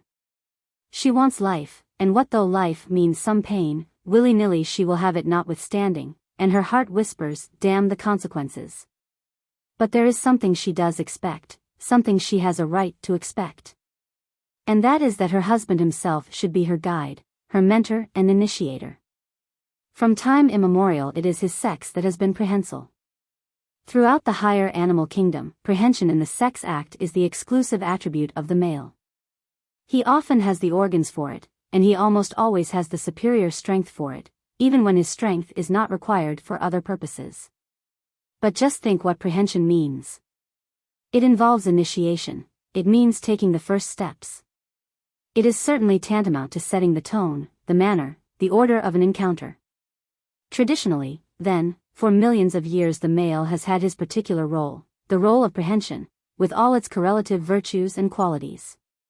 Before self-consciousness dawned in the human being, he was prehensile in the sexual act, and his role therein involved, as I think it necessary to repeat, powers of initiation, the ability to take the first steps, the necessary mastery over sex. To set the tone, the manner, and the order of the sexual encounter. What does all this imply? It is obvious. It implies that for an equal number of millions of years the female of the species has expected this prehension and all its correlative qualities in the male. It means that now, to this very day, her deepest feelings tell her that it is only right, only proper, and only becoming, that he should possess and display a certain mastery. A certain free virtuosity, that virtuosity of a flame in a roaring fire, in the matter of sex, and that his very ardor, his very virtuosity, his very ease in mastery, should finally seal the coffin of all that guilty feeling toward sex which she had almost killed in her youth, and which she now expects to be buried once and for all. This, positive woman understands. This is what she has a right to expect, this is what makes her serene, content, free in conscience and in gait, confident that life is worth living and that her positive impulses have been correct all along. But what is it that happens so frequently that often a sense of shame regarding sex actually begins in a positive woman on the very day of her marriage, never again to be completely dissipated? The unfortunate modern man whom our positive girl marries, is often as remote from any mastery over sex, or from any ease or free virtuosity where it is concerned, as a marble statue. Thanks to the prudish nature of his upbringing, his environment and his outlook, and also to the general lack of sexual exuberance in his constitution, he is frequently as terrified of the subject as is his spinster aunt. And he knows no more about taking the initiative properly, artistically, capably, than a child of 3. As for that impetuosity that carries everything before it, even the girl's natural modesty, and releases the pent-up demons of roguery so long stifled in her breast, poor man. Far from releasing them, he would prefer 1,000 times to slip another bolt across the door that imprisons them. Hesitation, shame, disgust, a sense of guilt and of discomfort, often followed by incredibly long periods of post-conjugal virginity and chastity, are frequently the result, and with general consequences that are most deeply to be deplored. Prehension, he has not even comprehension where sex is concerned. And since in this matter, which is rightly so delicate and therefore so dependent upon consummate art, the woman is utterly dependent upon him, a miserable, uncomfortable and clammy atmosphere is straightway generated in a new home, in which everything could otherwise be so bright, so clean, so full of mutual confidence and good spirits. And in all this, mark you, no reference is made to the need of childbearing for the woman, which here is left indefinitely unratified and unconsidered. How many women ever survive this first great shock to their positiveness it is impossible to say. But that a very large number undoubtedly do grow negative from the effects of it, I myself have been able to ascertain and to record, even in my own small but fairly representative circle. Footnotes. Hundreds of people, doctors included, will declare that this is wrong, that an all too long wait does not necessarily impair health or beauty. As if not being used, not being made to function, could possibly be a good thing, or at least a thing that does no harm. Make a child sit still for years, and see how its health will be affected. It is absurd to argue that when an equipment is normal and healthy, it does not do it and the body containing it considerable damage not to use it. But in this matter, I do not ask you to believe me. Ask the positive girls themselves. Ask them, if they remained virgins, whether they felt the same at 25 as they did at 19. Ask them whether they have not learnt from sad experience that an elaborate mechanism when it is not used gets out of order. Get them into your confidence, and you will hear the truth for once on this matter. Paradoxical as it may seem at first sight, it is however only too true that the worst kind of spinster is precisely this, perfectly cheerful, engaging, companionable and even thoroughly good-natured old maid, because, like the cheerful cripple or the happy invalid, she is a living mockery of life, passion and instinct thwarted. Her very adaptedness to her unnatural lot seems to the unwary an argument in favor of an unnatural lot, or at least not an argument against it. See chapter. By violent sports I mean any form of jumping, hockey, football, lawn tennis, golf and lacrosse. In all these games the movements of the body are too jerky and too jarring, and muscular effort is too long sustained. Even for men football is very bad, for women it is barbarous. In young girls nature makes an effort to compensate the excessive demands made by violent sports on the muscles and bony structure of the legs and pelvis, by proceeding to a premature stiffening of the fleshy and a premature ossification of the bony parts, both of which processes not only arrest full subsequent development, but also make for unnecessary rigidity in the pelvic and upper femoral regions, effects which are heavily paid for later on unless the girls remain unmarried. The fact that even among males, sailors show smaller hip measurements than soldiers, the former being habituated from earliest youth to much more violent bodily exertions than soldiers, shows what a difference this natural compensation for early muscular strain makes in a sex in which pelvic development is neither as vital nor as characteristic as it is among girls. Another danger arising from violent sports for young women, which is not mentioned in the text, consists in the jerking and jarring of the spine, small and imperceptible sprains of which, particularly near the ilium, often lead to very obscure but severe nervous disorders in later life. The fact that young girls enjoy violent sports is often adduced as an argument in favor of their adoption at school and elsewhere. But surely young people, as I have shown, are so Catholic in their positiveness, that their mere liking for an occupation or amusement should not constitute in itself, and without further inquiry, a sufficient ground for allowing them to pursue it. Neither should parents allow themselves to be influenced by the fact that a conclave of women doctors has recently decided in favor of violent sports for girls. The decisions come to by middle-aged matrons or middle-aged spinsters concerning the care and discipline of young girls, should never be trusted. It is always difficult to be quite certain about the motives, whether conscious or unconscious, that have animated women of this age in their dealings with young girls. On the whole, unless it be her mother, the advice of any middle-aged woman concerning a young girl ought to be treated with suspicion. CP, footnote. With regard to the effects of diet on constipation, I give some useful hints in Chapter 5 of A Defense of Aristocracy. Part 2. Inferences from Part 1. Chapter 7. The Marriage of the Positive Girl. And the Positive Man. The multiplication of life in human society involves certain burdens and responsibilities. A normal, positive young man could easily fertilize 100 women a year, without departing even for one instant from his usual habits of industry and useful productivity. Could he, however, undertake to provide for, protect, and rear 100 children in the ensuing year? He might if he were a millionaire, but all men are not millionaires. Although, therefore, the mere carnal union of two young positive people is the normal and natural consummation of their desire, it is bound to be interfered with by the state, or by the community. In order that the burdens and responsibilities resulting from life's multiplication may be delimited, defined, fairly apportioned and allotted as far as possible to those who ought properly to bear them. And since a man cannot procreate 100 children a year without in the vast majority of cases imposing grave burdens and responsibilities upon his fellows, the state or the community officially refuses to recognize, or to offer legal status to any offspring that are the outcome of multiplication that takes place outside the monogamic union. Thus, although marriage in its forms and limitations, particularly the monogamic limitation, may frequently have a religious ceremonial, it is society, or the community, that ultimately favors it. Because society as a whole cannot undertake to pay for the promiscuous indulgence of every man's lust.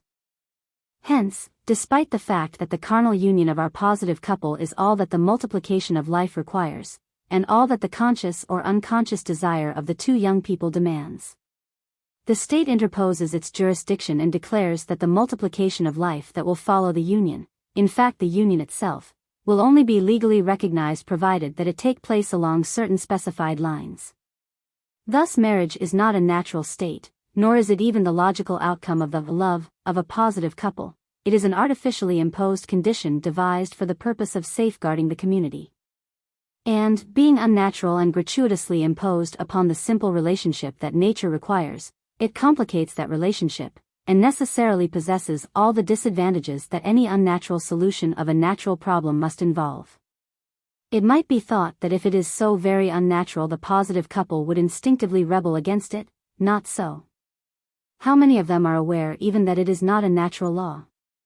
Custom deceives the young positive couple in the same way as it deceives us all. We are accustomed to innumerable constraints which to a man unfamiliar with them would be intolerably irksome. When, therefore, the young positive couple stand at the altar and hear the priest say to the man, "Wilt thou love her, comfort her, and keep her in sickness and in health, and forsaking all other, keep thee only unto her, so long as ye both shall live?" And the young positive man answers innocently, "I will," neither of them suspects the cloven hoof of social fear or social constraint behind the words.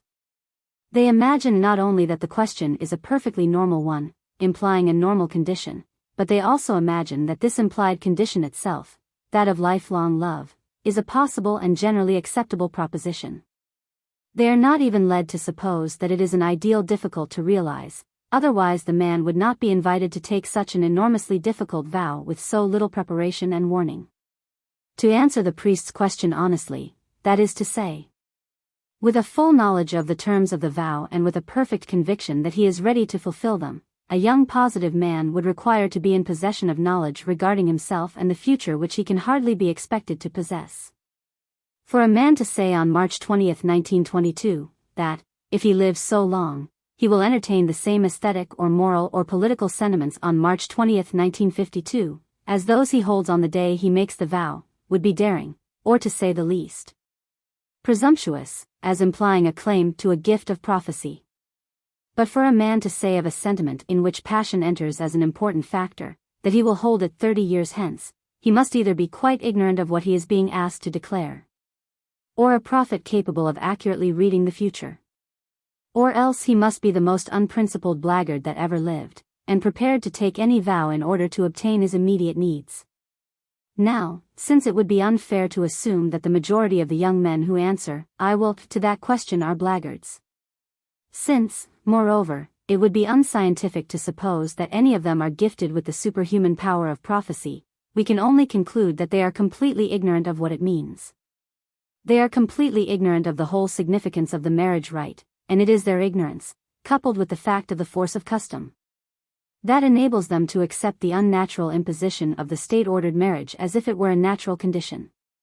Besides, the young positive couple are, as a rule, not very analytical. The only thing they insist upon with all the impatience of what is called love is union. And since their elders and society seem to offer them the chance of union without black looks and moral indignation, only in legalized marriage, they see society's offer without thinking much about the question of natural or unnatural solutions of natural problems. Thousands, it is true, do not wait for the unnatural solution. They simply unite and consummate their desire without taking any public vow. Then, however, they find the social machinery for discouraging such simple behavior so formidable and unrelenting that they are frequently unable to face it, and resort to crime in order to attempt to wipe out the consequences of their action. Unmarried motherhood, with all the moral indignation it provokes, prosecutions for affiliation, and the weekly payments in which they result, are some of the unpleasant menaces that face those who refuse to wait for the state's conditions before consummating their desire. And, in the end, the great majority, preferring the more peaceable and more generally accepted course, resolve on marriage the moment they feel they must consummate their desire. The desire that makes the two young positive people wish to unite is called love. It is mutual attraction culminating in a condition of mutual irresistibility. It is the power which, in the course of evolution, each has acquired to draw the other into that condition which best serves the purpose of life and its multiplication. Now, as we have already pointed out, this power of attraction serves its purpose, multiplication, whether they unite legitimately or illegitimately. Since, however, the purposes of society are best served by their uniting according to certain rules, and since these rules are chiefly designed to secure each party to the union against the evil consequences, to society, of promiscuous mating, it is expedient that the two should be bound together for life. And the marriage tie is made a permanent tie, till death us do part, that is the ideal aimed at. But in this way a lie is tacitly smuggled by society into the marriage of two young people. Since society's purposes are best served by a permanent match between the young positive couple, they are led to believe that the desire which the moment before union has drawn them together, and which is called love, is also permanent. In fact, that it is really the best reason for making the match permanent. Having once been perpetrated by the social organism, this lie is repeated in all the moral prejudices and saws, all the fairy tales, the popular novels, the poetry, and the songs of a whole nation, of a whole continent, and soon acquires the sanctity of truth. And he who dares to nail it to the counter as a piece of counterfeit psychology or physiology, is dubbed a cynic, an anarchist, and a misogynist. We call the emotion love, which convinces two young people that they had better, on grounds of expediency, accept the state regulations concerning their prospective union. But we have no business to imply by actual words or by suggestion that the desirable permanence of that union, from society's point of view, will find one of its principal causes in the persistence of the emotion that led to its being consummated. Unfortunately, the advantage to society and to the family of a permanent legal contract has led to so complete a distortion of the truth, that the majority of young people are led to believe, quite blindly, that it is the enduring power of the emotion itself which justifies the nature of the contract. And everything is done to confirm them in this belief. It is only when they are married that they find how utterly untrue it is. It is readily admitted that in every generation of human beings there is a percentage, an ever-dwindling percentage in degenerate days, of men and women who are capable of deep and lasting emotions. These rare creatures of profound and enduring passion, to whom change of any sort is distasteful, and who cling faithfully and stubbornly to their hobbies, their pursuits, their ancestral faiths, and their particular taste in literature, music, the graphic arts and food, may and do sometimes evince a steadiness and a stability in their love which makes their monogamic unions exceptionally harmonious and affectionate to the last. But for the average modern couple to claim that they belong to this very small percentage of human beings is the most contemptible impudence. Even positive couples cannot all be said to belong to this class, and as for the negative couples, whose unions are chiefly an idle pursuit of sensation or else a gratification of vanity, they are as different from these slow-moving, deeply passionate people as if they belonged to a race utterly strange to them. It is therefore essential that, for the vast majority of people, a more sensible, less dramatic, and more realistic color should be lent to their unions, so that they may enter them with a clearer understanding of the enormous difficulties with which permanent marriage is beset, and with other considerations to support and fortify them, than a trust in a possibility so utterly fantastic as the endurance of their emotions. When once they are married, it is perfectly true that expediency, economic considerations, and the presence of children frequently convince them that it is better that their union should be permanent. But to call by the name of love the reasons which cause them to arrive at this conclusion is a colossal hoax, the prodigiousness of which would be amusing did it not lead to such untold misery. But, it may be objected, even if we admit that the legal union, marriage, is as a rule incompatible with lasting love, where is the harm, provided that the two objects of the contract, the obtaining of a union between two positive people and the propagation of children on regular and well-ordered lines, be secured? Is it not after all the best solution of the sex problem? The question whether it is the best solution of the sex problem we must leave undecided for a moment. But to the first part of the question we may now answer definitely that there is harm in any contract based upon a lie, when that lie is one which, connected as it is with the psychological and physiological conditions of a certain common human relationship, is bound to be discovered as a lie by the parties to that relationship. To allow, however tacitly or implicitly, that society's unnatural solution of the sex problem is even favorable to the endurance of the emotion which first led the couple to desire union, is harmful in the first place. 1. Because it makes the idea and pursuit of marriage too hedonistic. Young people know that the state of mutual desire in which they find themselves before the union is one of exquisite pleasure. As we have pointed out in Chapter 5, it is probably the richest experience, as spiritophysiological sensations go, that anyone can have. They also know that the happy and masterly consummation of this desire is a source of enormous spiritual and physical well-being and delight. The parties to be united, therefore, can easily be persuaded, both immediately before consummation and for a brief period afterwards, that this exquisite pleasure and delight will be secured them permanently by a permanent contract. And marriage is pursued as a source of happiness. People are even in the habit of asking of a married couple, not, are they successful, not, are they breasting their difficulties satisfactorily, but always, are they happy? As if for all the world one were necessarily happy in fulfilling a difficult and vastly complicated contract. It is necessary for the positive young girl to find her physical adaptation. Only the negative girl can be content without it. It is also necessary for the positive young man to find his. But surely it is not necessary to lead either of them to suppose that in doing this by means of legal marriage they will find anything more in the long run than the most moderate well-being, disturbed by the most tremendous responsibilities and difficulties. The way in which girls and young men are led to look forward to the married state as if it were a kind of fairy transformation, summed up in the formula, and they were happy ever afterwards, vitiates the whole value of the contract. For while it lays all emphasis on the contentment that naturally comes with proper physical adaptation, it passes over the enormous difficulties which any such permanent contract between sensitive and intelligent beings must entail. 2. It is harmful, secondly, because by leading both young people to expect too much from marriage, it expedites the period of disillusionment, which is bound ultimately to supervene in the great majority of such unions. If the state solution of the sex problem, known as monogamic marriage, be really a good institution, then surely everything should be done to make it tolerable for as long as possible to those who are parties to it. Since disillusionment must come, it is obviously the duty of teachers and elders to endeavor to postpone it as long as possible. And the way to do this is certainly not by emphasizing the happiness of marriage to the exclusion of all thought about its enormous and almost insuperable difficulties.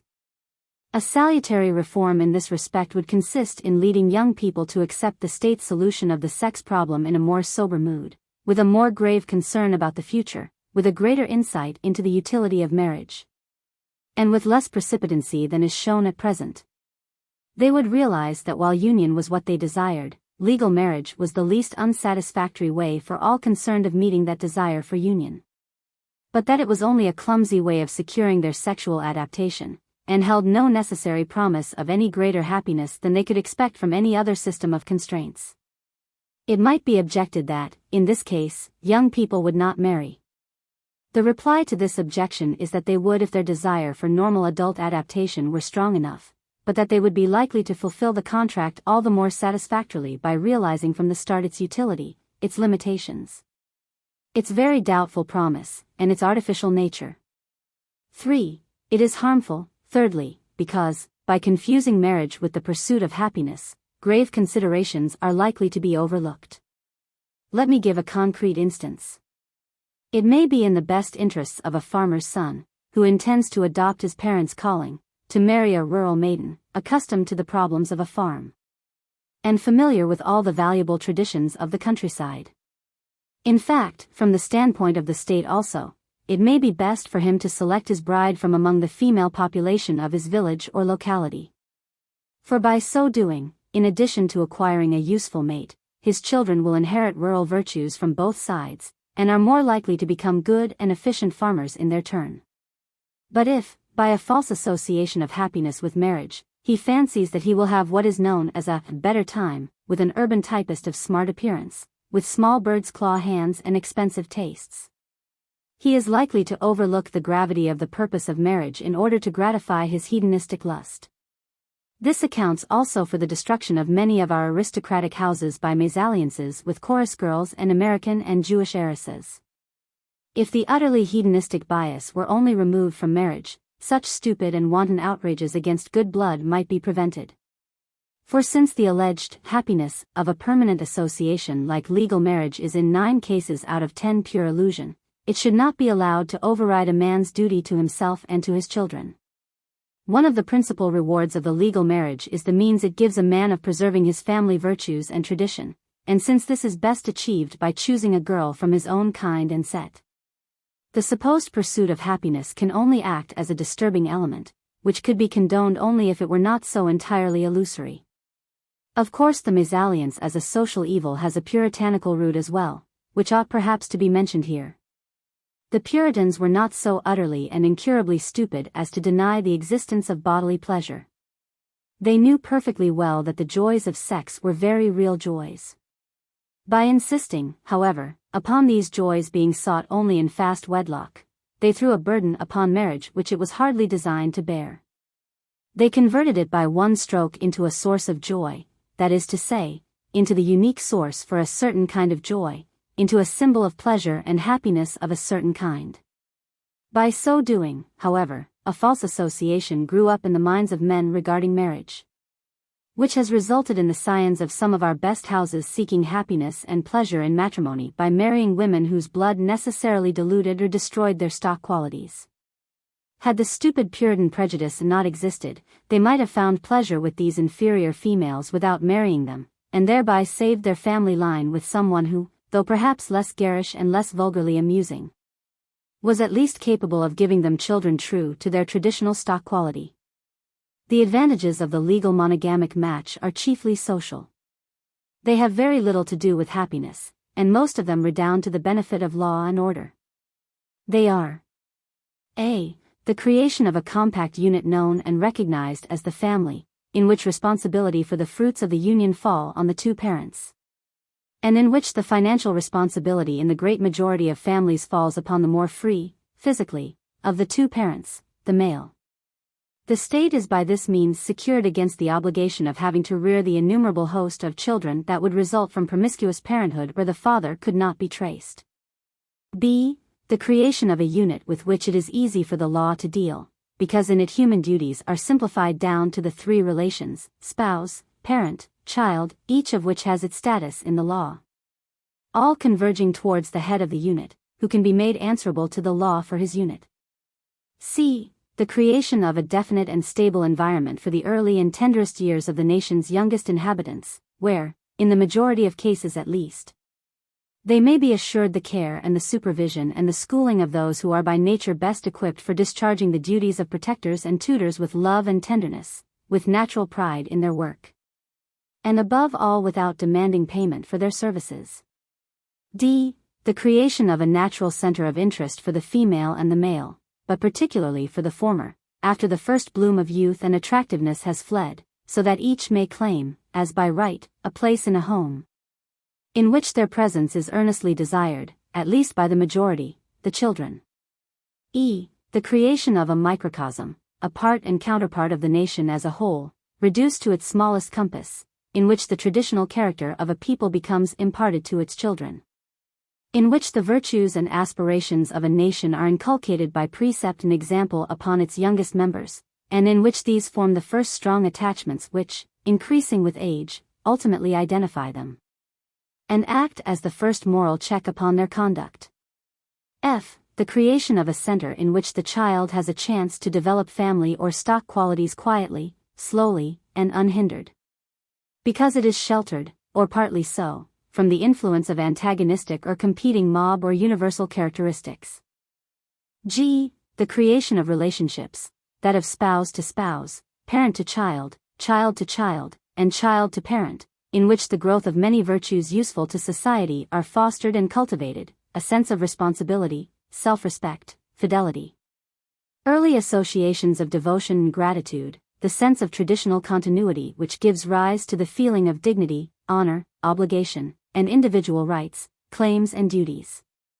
h. The creation of a community on the smallest scale, in which the children may, by constant association with their parents, acquire their stock of general and specialized knowledge, learn the business by which they may ultimately earn their living, and cultivate efficiency in it quietly and gradually from infancy upwards. This is an advantage which, except in rare cases, has hardly survived in family life in England.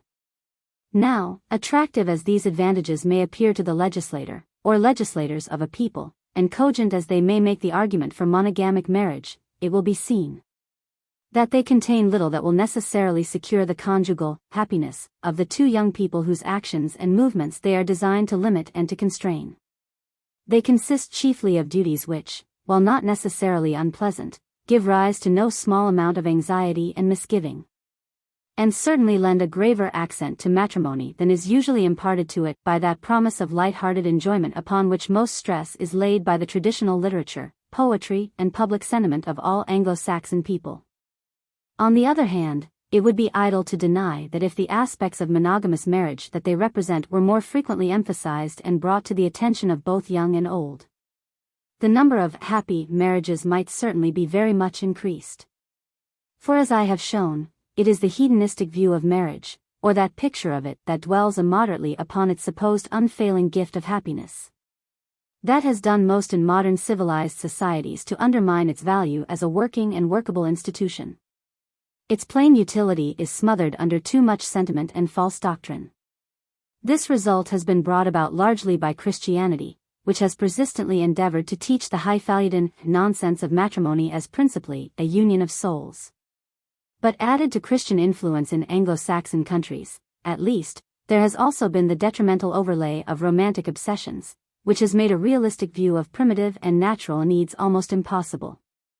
The general tendency in puritanical and Anglo-Saxon countries, at least, is to keep as far as possible in the background the subject of offspring and the fruits of marriage when discussing it or arranging for it in the presence of any two young people who have stated their desire to be joined together.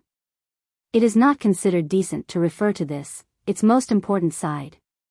As we have seen, the advantages of the legal monogamic marriage chiefly concern the children that may result from the match. Scarcely any other advantage exists.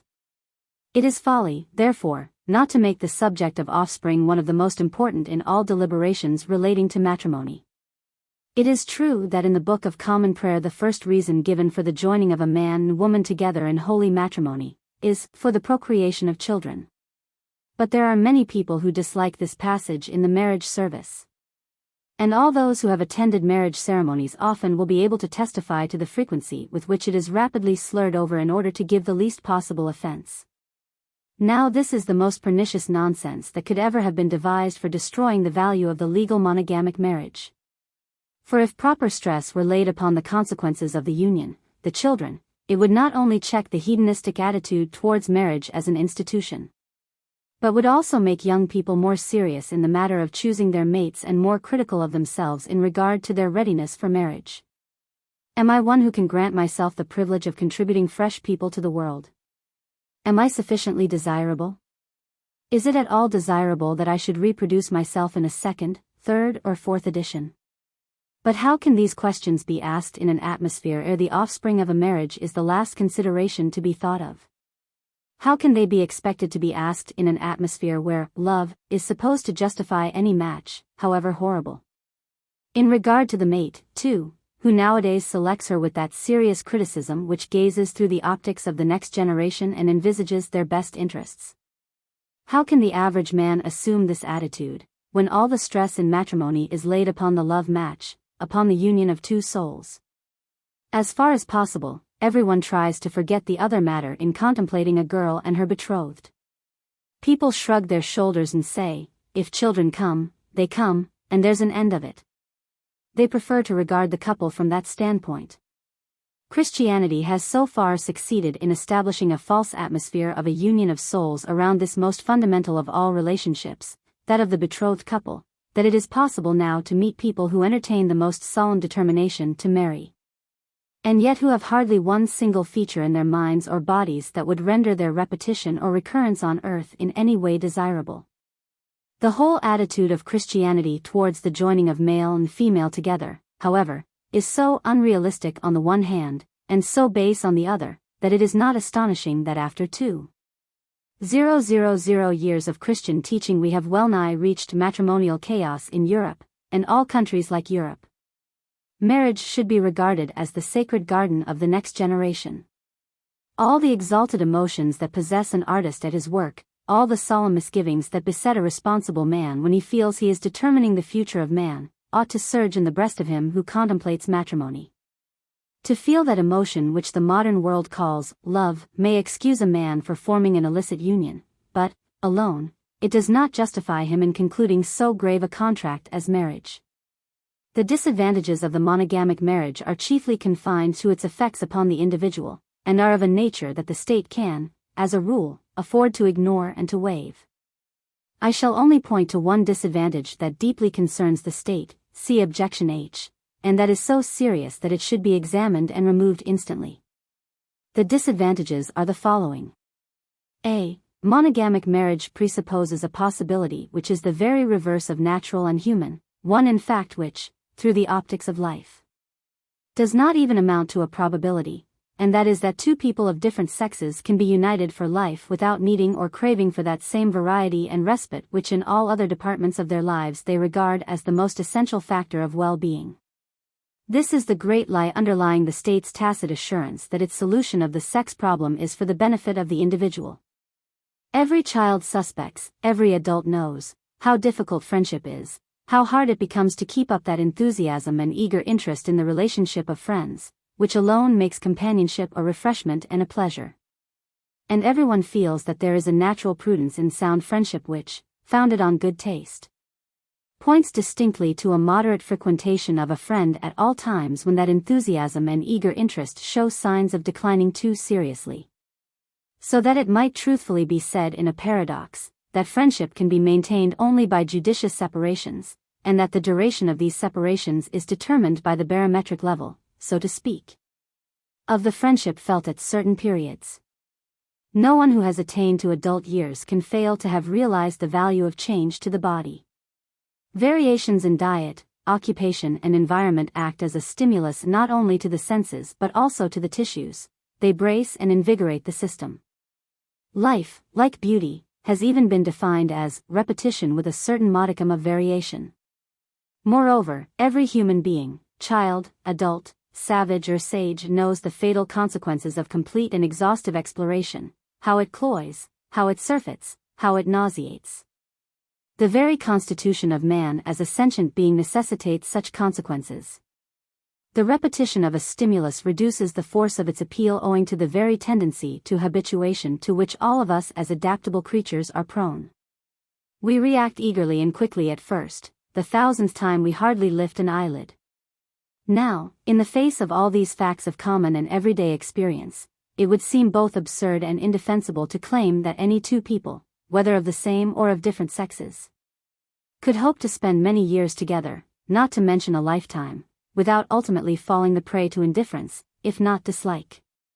And where the circumstances of their first coming together have been attended by any excessive warmth of feeling, the ultimate revulsion of that feeling, by constituting at once a disillusionment and, among unwise people, a surprise, must lead to an indifference proportionately more acute.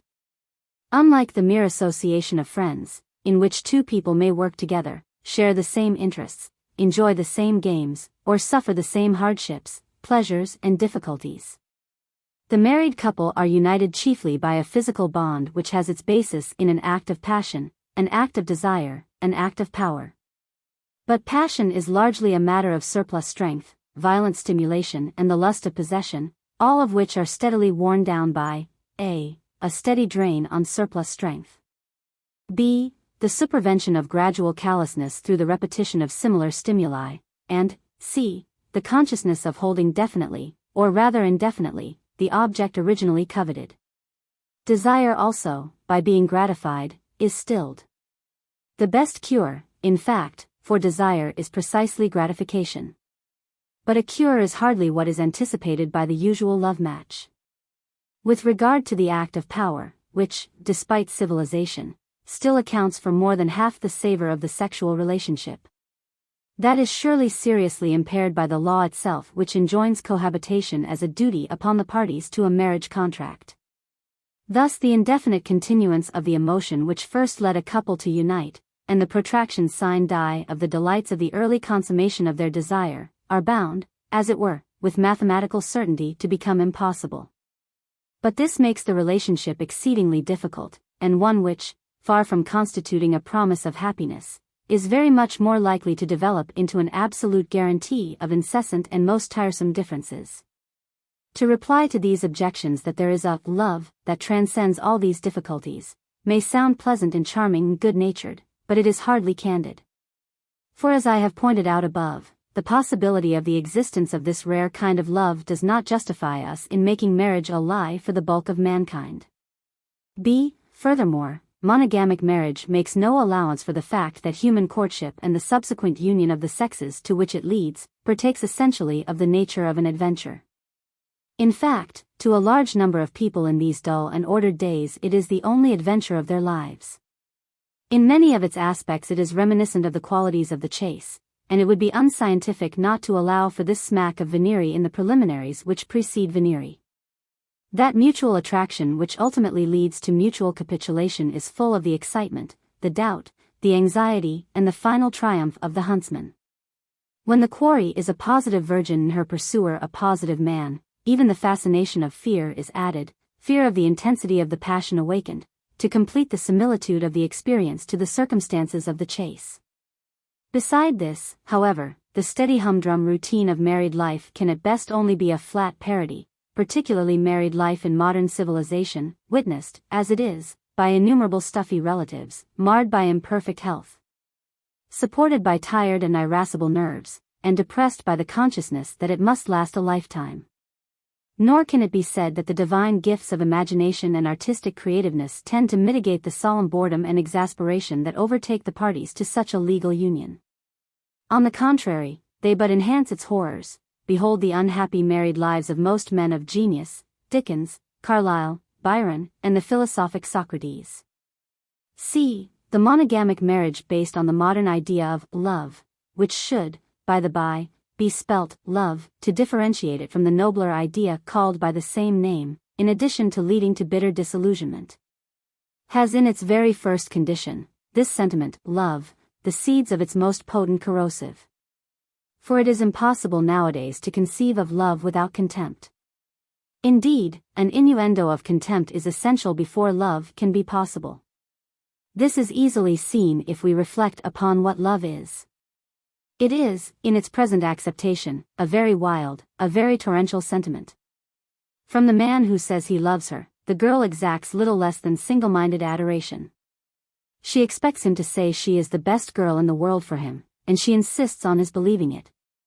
She might, at a pinch, forgive his not regarding her as the best girl in the whole world, in the sense of supreme above all other girls in fact. But to him, relative to his taste alone, she expects to be that. And he expects the same. But what does this mean? What can it not help meaning? Both parties in a courtship are fully aware of what sorry figures they cut before the critical and fully informed eye of their own inner consciousness. Each knows his shortcomings, his pitiful and helpless foibles, his ugly traits, his despicable features, his nauseating, revolting side. And what? Someone has been found who calls this the best. Who raves about it? Who is visibly frantic about it? Deep down in her heart, therefore, where the girl secretes her contempt for herself, she now begins secreting the first drops of contempt for the one who can appear so wildly enthusiastic over something she knows to be so defective. Her man feels exactly the same, and though he may be exalted, for a while, by the girl's having mistaken him for a hero, he would not be human if he did not feel a little contempt for one who could appear so enthralled by such humble attainments as he knows his to be. When once, however, the first blush of passion has died away, this seed of contempt has to be reckoned with, and then, watered by disillusionment and nourished by indifference, it soon germinates and grows into the fungus which helps to blight the last green leaves that may still be left on the spare frail tree of conjugal affection. Because, the moment it shows its true color and nature, it is recognized by either party in the other, and interpreted as a flat and willful recantation of their former protestations, and consequently as an insulting and heartless volte-face which cannot be forgiven. In addition to the element of contempt in all love of the ordinary sort, there is another factor which, when once the moment of disenchantment comes in monogamic marriage, adds seriously to its force and hastens the end. And that is the unpardonable arrogance which is implicit in all these love matches. When a young man so far misunderstands his condition as to say he loves a young girl with undying affection, although the psychologist may smile, he does not necessarily expostulate. For, after all, the attitude, though ridiculous, is not necessarily provokingly impudent. It is true that it is assuming that he is capable of an enduring passion, and therefore, that he is arrogating to himself a depth and a permanence which 999 people out of 1,000 do not possess. Nevertheless, it is allowed to pass, because a certain modicum of exaggeration is allowed to lovers. When, however, the young girl believes A's declaration of undying love, and accepts it as a fact, the psychologist is naturally annoyed. For here a degree of self-deception comes into play which cannot possibly arise out of anything else than the most stupendous arrogance. In order that B may believe A, she must first have convinced herself of the following. Alpha, that she is capable of inspiring an undying passion. Beta, that she is capable of keeping it alive when once it has been kindled. Gamma, that there is nothing at all unlikely or preposterous in her being the object of such a passion. But to convince herself of any one of these propositions she must possess the most prodigious conceit, the most unbounded impudence. And the same applies to A, to whom B has declared her undying love. In addition to contempt, therefore, there is in every love match in which the parties propose to adopt a permanent monogamic union as their destiny, a degree of arrogance and self-esteem on either side which is wholly and unspeakably distasteful both to the sane psychologist and to the man of balanced mind. But let that pass. What does it matter that the psychologist should be offended when he hears that A has declared his undying love to B and that B has believed him?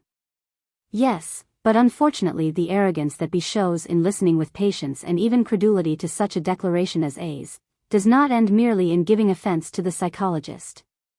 It ultimately recoils upon herself in the cruelest possible manner, just as A's arrogant acceptance of B's declaration recoils upon him. When the moment of disillusionment and indifference supervenes, as it must in all ordinary love matches, A finds it somewhat difficult to forgive B for having ever dreamt, even in her wildest nightmare, that she could keep their love alive all through their married life, and B finds it equally difficult to forgive A for having fancied, even in the wildest flights of his imagination, that he could ever provoke a life passion. And thus, in addition to the contempt that has already been analyzed in the preceding section, there now arises a rankling feeling of indignation of each towards the other for ever having been guilty of such stupendous arrogance. And we must confess that in the majority of cases this indignation is well deserved. The only excuse that may be pleaded in mitigation of A's and B's lack of modesty is that probably no one had ever told them, nor had they ever read, that to accept a declaration of undying love necessitates a degree of self-esteem that is positively indecent. E. There are many modern people who will protest that I have not considered the monogamic marriage on its higher, or more, spiritual aspect as companionship, and that unless its possibilities in this respect be viewed fairly and impartially, its general desirability cannot possibly be estimated. But before we assume too hastily that this is one of the brighter aspects of the monogamic marriage, let us make quite certain that we are not confronted by yet another of its grave disadvantages. Companionship is a matter of the spirit. The pleasure of it might be likened to the refreshment that a parched body obtains from a fresh drink. It is the bliss peculiar to friendship. The friend refreshes one by his companionship. Provided we have not spent too many of our years with him, he opens before us a new aspect of things. Provided that we have not frequented him too much, his mind, however simple it may be, always offers us some sentiment or point of view which we have not yet thoroughly explored. And this communion with the friend is a joy, because it is a recreation. It makes the old world seem new again. Even familiar landscapes, viewed again with a friend whom one has seen at discrete intervals, acquire a freshness they did not possess before. The very essence of companionship, therefore, if it is to be a joy, consists in the freshness, the novelty, the change that it introduces into our life. But where is the freshness, where, therefore, the joy of companionship with someone whose mind one has thoroughly explored, whose every word, comment, or exclamation one anticipates 5 or 6 seconds ahead? Where is the exquisite quality of the companion in one whom one knows as well as oneself, whom one has had endless days, weeks, months and years to study, to listen to and to understand? The most gifted brain can be circumnavigated if it be lived with daily. The richest storehouse of spirituality can hardly hold out against daily depredation. Companionship, however, offers something else that is priceless in the mortal monotony of our lives. It draws us away from excessive communion with ourselves, from the surfeit of self. Thus the friend comes as a welcome disturber of the interminable meditation that proceeds at all hours of the day between a man and himself.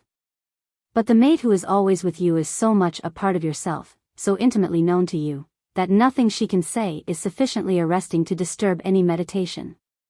And unless she actually overturns the lamp, or accidentally chops one of her fingers off, or falls downstairs, she is hardly noticed. And what is true of the husband here is equally true of the wife. She gets to know her husband's every word, every mood, every gesture by heart. To call his presence companionship, or the boon that comes with friendship, would be to cast a slur on all companionship and friendship forever. Companionship between husband and wife is therefore impossible. It is impossible because the very source of the chief quality of companionship, refreshment, is cut off at the root by too much association, too much and too incessant exploration of each other's minds, by the two spouses. F. The monogamic marriage is as a rule more satisfying to the female than to the male, but only, as we shall see in the chapter on divorce, if children are born regularly, and the circumstances of their birth and their infancy run a normal course.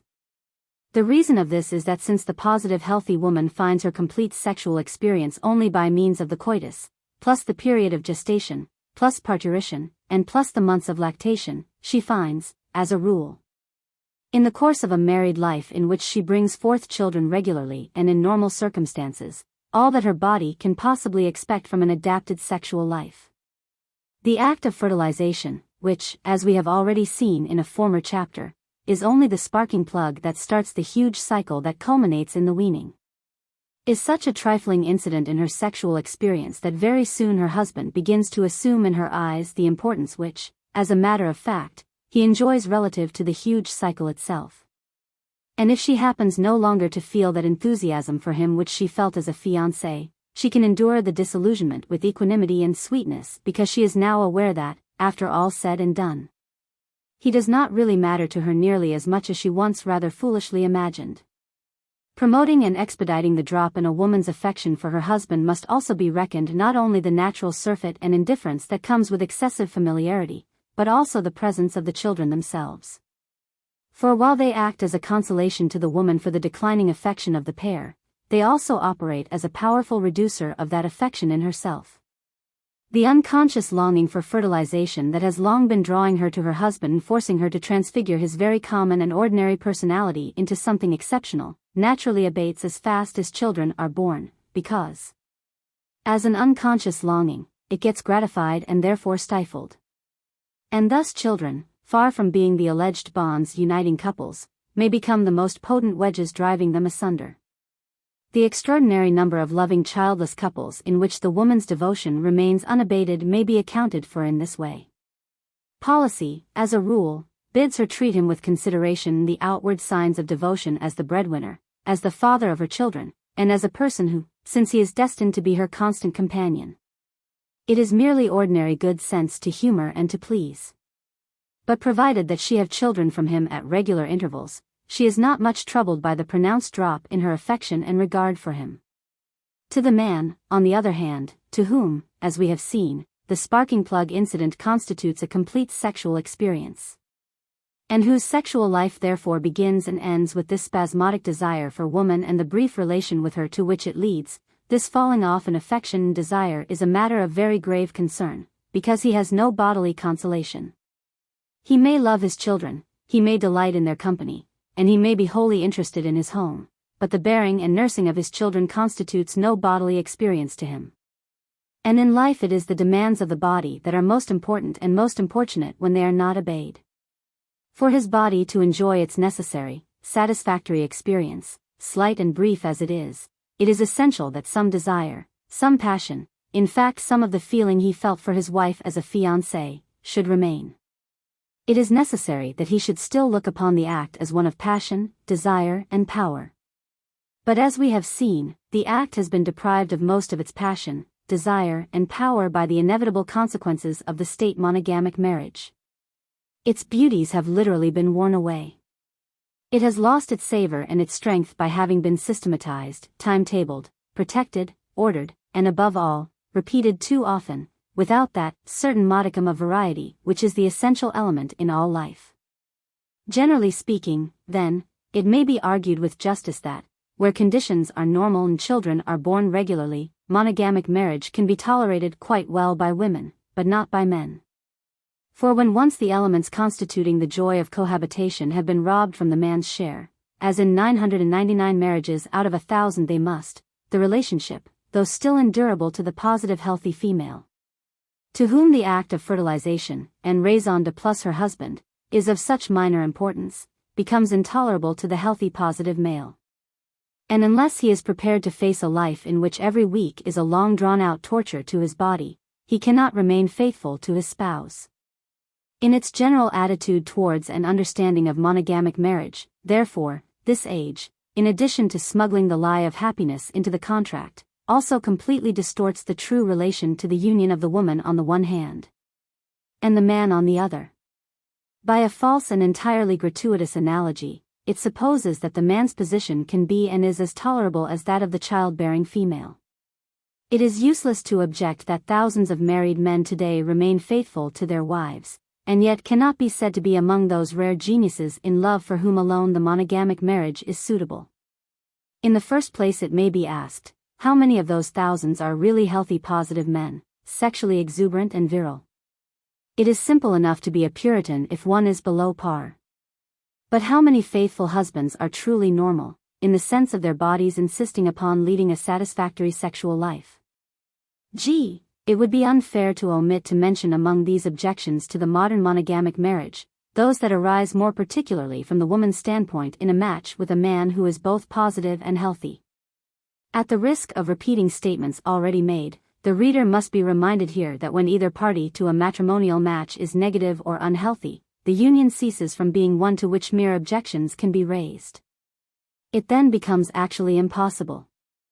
And by positiveness and health in the woman, I mean that condition in which the bearing of children is accompanied throughout by an easy pleasure-giving functioning of the body. Because I am not attempting to discuss all the sordid complications of the sort of match in which either one or both of the parties are unhealthy or negative, it does not follow that I fail to recognize the enormous percentage of unhappy marriages to which such unions lead. But this is not a book on the pathological aspects of sex. I take only the best possible conditions, the mating of a healthy and positive woman with a man of the same stamp, and show the objections that may be raised to their monogamic match. Naturally, if the unfavorable circumstances with which the start is made be increased, the objections to the match necessarily increase proportionately. Now, despite the best initial circumstances, there are objections to monogamy from the woman's standpoint which will be seen to be both serious and insuperable. But these objections, let it be well understood, only arise in thoroughly modern conditions. I have hinted at one of them in a former chapter, see chapter, section 3. G1, a woman may marry a man who is wholly positive, healthy, and therefore quite savory. Such men get ever more rare, but they are still to be found. Very early in her married life, however, she discovers that, through some cause which she of course cannot fathom, her husband is a person utterly unfit to make her his wife in the only way in which her instincts and senses easily accept the role, that is to say, as the yielding partner to an impetuous, masterful, and at the same time skillful initiator. Although he is not negative by nature, he has been brought up negatively. He fears and shuns what he should be most eager to experience. His timidity and awkwardness are infectious. He proves himself not only unmasterly. He convinces her that he is a bungler, often a bungler more terrified than she is herself.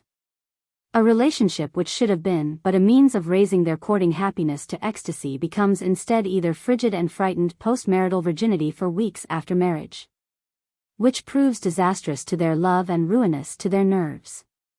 Or else, a consummation which is so hopelessly clumsy, hurried and nervous, and so distasteful to either party, that it is repeated as seldom as possible, and is always followed by the most bewildering disenchantment.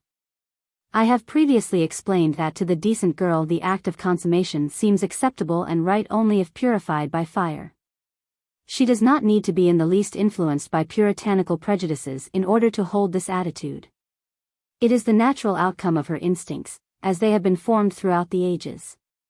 The bulk of the ancestors in her line, for millions of years, on the female side, having encountered the proper impetuosity and fire in the male, which carries all before it, that prehensile and initiatory masterfulness that belongs by nature to the male's share in the act of consummation. This is what her racial memory leads her to expect, this alone is what gives her that clean joy in sex, that light-hearted innocence in sex, without which her married life is but a torment. Yet now she finds herself with a creature who, far from showing any mastery or abandon, actually increases, if you please, her own natural timidity about the whole affair, and even carries it one stage further until it is brought perilously near to disgust and moral indignation. Beginnings tell most poignantly, particularly when they consist of first experiences in fundamental matters. And this kind of beginning, if it is not quickly corrected, is almost always fatal. It destroys that trust, that confidence, that humble and willing subservience, which are at once a young woman's instinct and her joy. It poisons the first hours of her maturity, of her self-realization, of her taste of life's deeper waters. But, above all, it revives in her precisely those emotions and prejudices which ought to have been stifled forever, her high school doubts and qualms regarding the general desirability of her maker's scheme for mammalian fertilization. She may forgive this first tragic disenchantment. It is doubtful whether she ever forgets it. And if her husband, as is often the case, continues inept, clumsy and uneasy about the whole relationship, it matters not even if they have children, that disillusionment which, in any case, is bound to come, is unduly expedited. And the union gets prematurely blighted. If there are no children, then there is either open revolt or infidelity, or both. In this way very many eminently desirable women suffer untold hardships through monogamy. And though they are frequently too proud and too dignified to reveal to anyone the smallest hint of their suffering, this may be read in 100 signs about their homes and their persons. The bitter contempt that many women display towards their husbands, their tendency to contradict, offend and insult them before strangers, and their aptitude to appeal to outsiders rather than to their husbands for advice and help, are all probably the outcome of experiences that have occurred quite early in their married life, all of which were disenchanting, unpleasant, and destructive of confidence. For the healthy, positive young man, in this case, all that can be pleaded is that it is not entirely his fault. In England, as a rule, he is bred in an atmosphere so perfectly sex-tight, that no intelligent or enlightening word ever reaches him on the subject. On the contrary, all is clammy, frightened, guilty silence.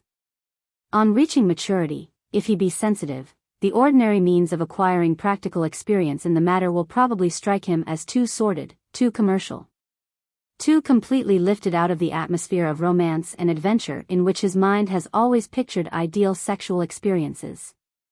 And the consequence is that frequently he not only practices abstinence for too long, but also develops inhibitions and fantasies which hardly conduce, when the time comes, to a happy consummation of his first love match. And yet the world has grown so stupid in regard to all these matters, and foolish romantic women's voices have become so clamorous, that there is an ever-increasing body of idiots who insist on the desirability of men being virgins when they marry. G2, another deep objection, from the standpoint of woman, to the monogamic marriage, arises out of what is known as maleness in women. According to Weininger, this varies in degree with each individual, and modern authorities on psychology have more or less confirmed Weininger's view. For the reader unacquainted with the present knowledge on this point, perhaps it would be as well to state plainly what results have been obtained. In the first place, it has been demonstrated to the satisfaction of most people that no one male or female is wholly masculine or feminine.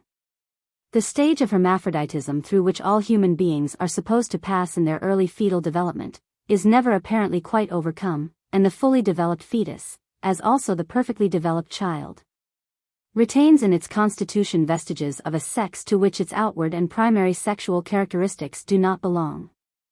These vestiges of the other sex which survive are both physical and mental, and according to their proportion in the individual body, determine the character of their host.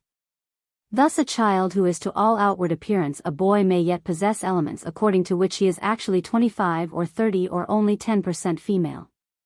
A female child may likewise possess vestiges of the other sex which constitute her 10, 20, 30, or even 40% male.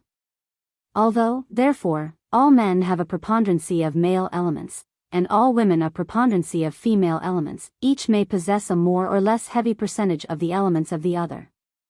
In extreme cases, these elements of the opposite sex cause trouble by leading those who possess them to form desires and to lead lives so conspicuously out of keeping with their primary sexual characteristics as to make them obnoxious to society.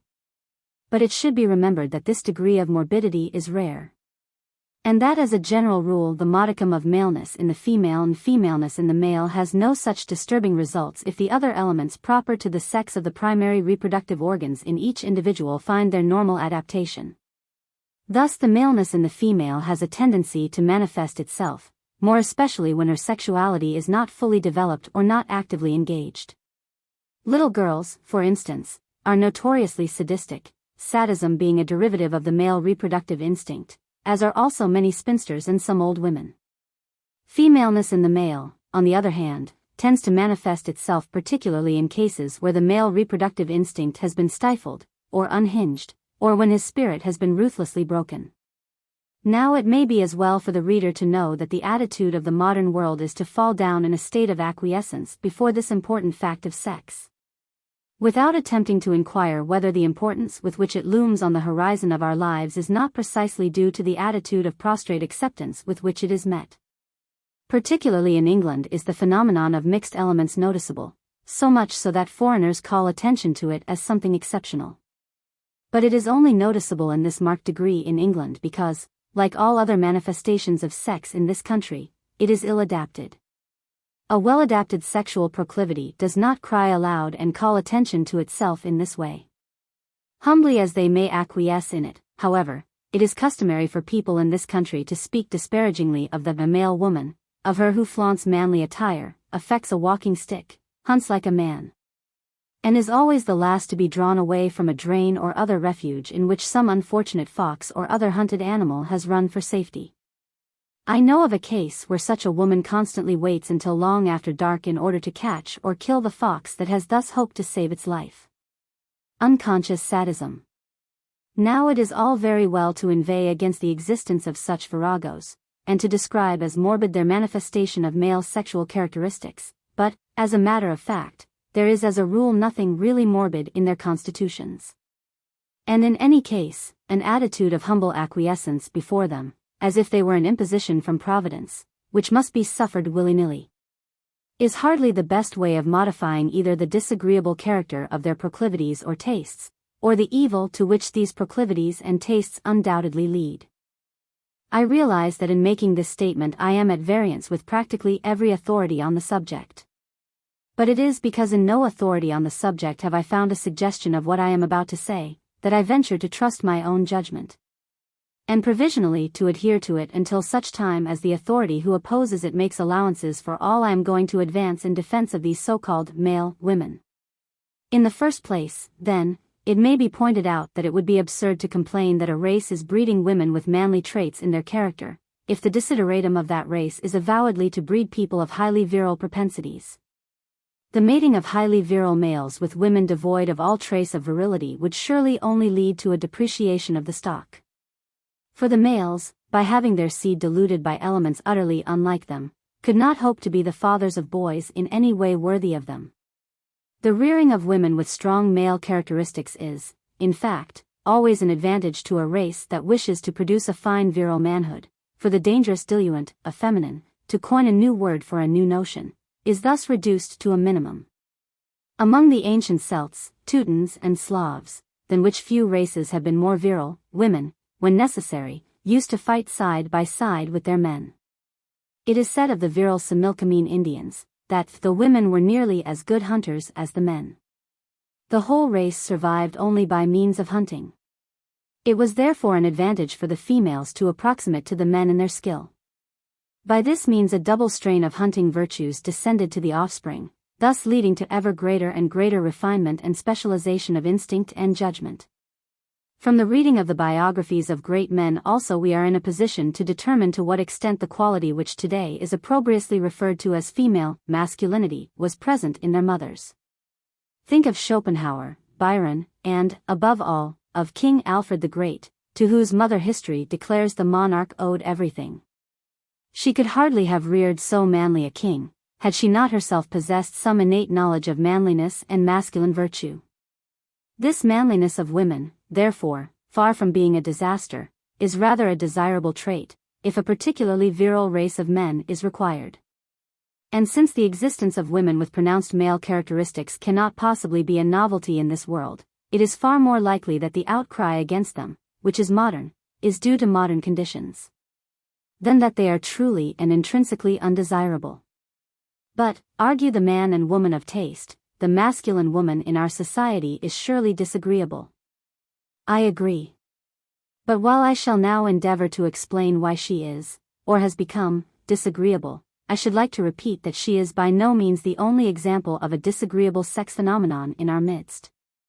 That there are other phenomena just as obnoxious, and that all take their root not necessarily in abnormality of an incurable kind, but in the condition of ill adaptation into which sex has fallen in this country, a condition that sex psychologists do not sufficiently reckon with when they regard as pathological the unfortunate modern female who is either sadistic, hostile to man, unnatural in her love and pursuit of women, or blatantly and ostentatiously masculine in her tastes, her kit and her interests.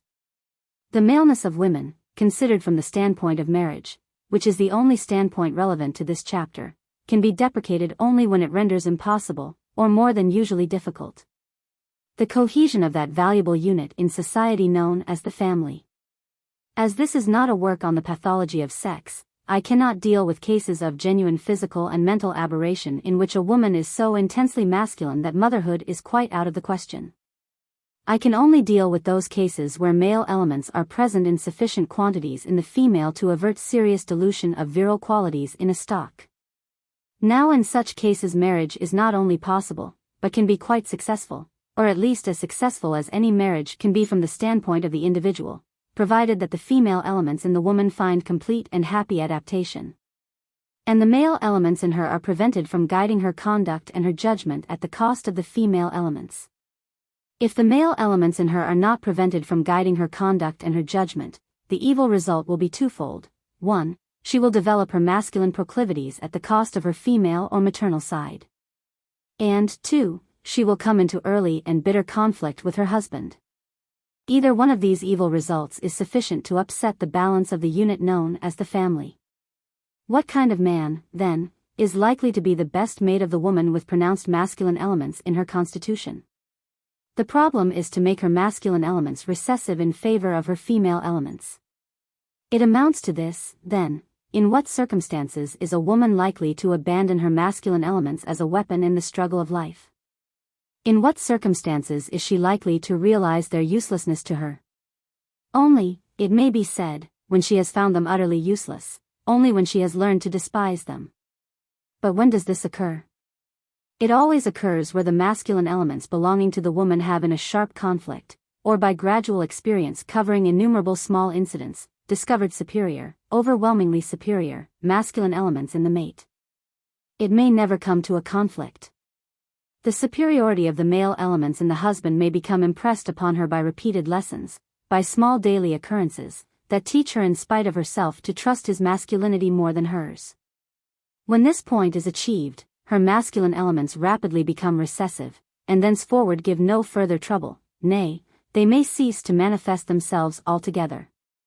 For this end to be attained, however, the male, the husband, must be a creature of overwhelming masculinity, against whom no masculine elements belonging to any female could possibly measure themselves without the certainty of absolute rout. In the same way it might be pointed out that the womanly man finds his happiest and best adaptation with the female, the wife, of overwhelming femininity. For then his female elements, finding it impossible to measure themselves against those of his spouse, quickly become recessive and cease to give any further trouble. But what actually happens today? Our great past as a virile race has certainly left us an inheritance of thousands of virile women, some of whom excel anything that any other European country can produce. But alas! Owing to the degeneracy of man, caused by his bad health, his puritanism, his bemeaning occupations, and his absurd obsessions about chivalry, there are not the males to hand with whom to mate these women. When one of these women marries nowadays, she must perforce unite with a man who is utterly incapable of making her male elements recessive. Who, on the contrary, is himself so exiguously endowed with masculinity that his wife not only has every temptation, but also every opportunity, to express, assert, and impose her masculine elements upon the family and himself. But the continuous expression and assertion of male elements in a woman, and of female elements in a man, at the cost of those elements proper to their primary sexual organs, far from leading to happiness, result in nothing but misery both mental and physical, while the ultimate effect on the nerves is always disastrous. If, however, there is nothing in her immediate environment to make her despise her male elements, or to convince her that they can safely lie quiescent, a woman's very self-preservative instinct will not allow her to abandon them to the process of recession, and the consequence is that in thousands of marriages at the present day the wives are utterly and deeply miserable on this account alone. Masculine men are lacking. The great past of the race has produced generation after generation of fine, stout-hearted women with a large percentage of virile elements. But the mates for these remaining memorials of our whilom greatness are no more, and thus these unfortunate women either wander the world unmated, or if mated, suffer an ill adaptation that is sometimes even more cruel than spinsterhood itself. To point to these wretched, unadapted virile women, whether married or unmarried, as the legitimate butts for our scorn or our contempt, however, is the acme of ignorance and stupidity. It is the degeneration of man, the low ebb of his former greatness, that has left them standing high and dry in conspicuous isolation. And if England's trousered women now strike the foreigner as one of the regrettable features of our civilization, it is regrettable only in the sense that it proves positively that this country once enjoyed a racial greatness of which she can no longer boast, and of which these women are the belated reminder. But the chief and most serious objection to the monogamic marriage, apart from all the pain that it brings to individuals, male and female, consists in the injury which, particularly at the present day, it does to the offspring of each generation. From the standpoint of posterity, indeed, the gravity of this charge can hardly be exaggerated. It may seem a far cry to speak of the increase of indigestion and of bad or defective teeth in connection with the monogamic marriage, but in practice this connection is not so remote as it would appear. The ideal condition for a child that is to be well constituted and flourishing in body and mind is, in the first place, that its mother should be left in peace during gestation. And certainly that she should be left scrupulously alone during the period of suckling. From the standpoint of the race, it is of such supreme importance that a child should be reared on mother's milk, that everything should be done, no stone should be left unturned, to secure if possible the certainty of this condition. With regard to cohabitation during gestation, it is only fair to say that opinions are sadly divided, some doctors maintaining one thing, and others the reverse. If we require a standard, however, we have only to study the lower animals, among which the female is not even accessible during pregnancy. Whereas some doctors will declare, however, that any cohabitation whatsoever during gestation is most pernicious, all are unanimous in pronouncing against normal indulgence at such times. But apart from everything that changeable and uncertain science may periodically proclaim regarding this question, it would seem obvious that cohabitation at a time when fertilization is impossible cannot in any case have been nature's design. And if, therefore, there remain the smallest doubt about the matter, as the division of opinion among medical men reveals, surely the benefit of the doubt ought, in all humanity, to be given to the expected offspring. With regard to cohabitation after the confinement and during the 7 to 9 months of suckling that should follow, there can, however, be no doubt whatsoever. This must be bad. For, seeing that it is of primary importance that the child during these months should be able to obtain mother's milk, no risks should be run which can in any way jeopardize the happy fulfillment of this condition. At such times the mother should be left severely alone. She is happy, exquisitely happy. Her nervous system is concentrated on the one important and essential object, that of providing for her infant child. Any action or diversion that tends to disturb the attention of the nervous system, or to shake this precious concentration upon the mammy, cannot therefore be too strongly deprecated. What is the alternative? The mammy find the nervous energy of the body divided. The woman's system is no longer that of a mother alone, it has been recalled to its role as a wife. There may be conception or there may not, at any rate, the frequent occurrence of children only a year or 13 months older than a brother or sister shows how often conception does take place in such circumstances, and the consequence is that the suckling has to be removed from the breast, in order to become the experimental victim of every kind of abomination in the form of substitutes for mother's milk. To the ignorance of the young mother concerning artificial foods are now added the ignorance of neighbors, the audacious and criminal lies of commercial baby food manufacturers, and frequently the ineptitude of the local doctor. Against such a conspiracy of error, irrespective of the fact that no substitute, however good, can possibly compensate for the loss of mother's milk, it is not surprising that the infant's body should rebel. And the result is a child who cannot by any conceivable chance be saved from digestive trouble, whom nothing can cure of digestive trouble, and who, by having alimentary disorders started so early in life, reaches maturity not only with a strong bias in favor of gastric and intestinal vices, but also, if indeed his teeth survive so long, with every imaginable kind of dental disease, from caries to pyorrhea. From mothers congenitally and constitutionally unfit either to have babies or to nurse them, there will surely always come a sufficiently vast contribution of unhealthy and undesirable babies to each generation. But these, at least, no ordinary precaution can save, and if their early upbringing only tends to promote a condition of degeneracy already inherent in them, so that they find it difficult to survive, we can only applaud this confirmation of a thoroughly moribund tendency.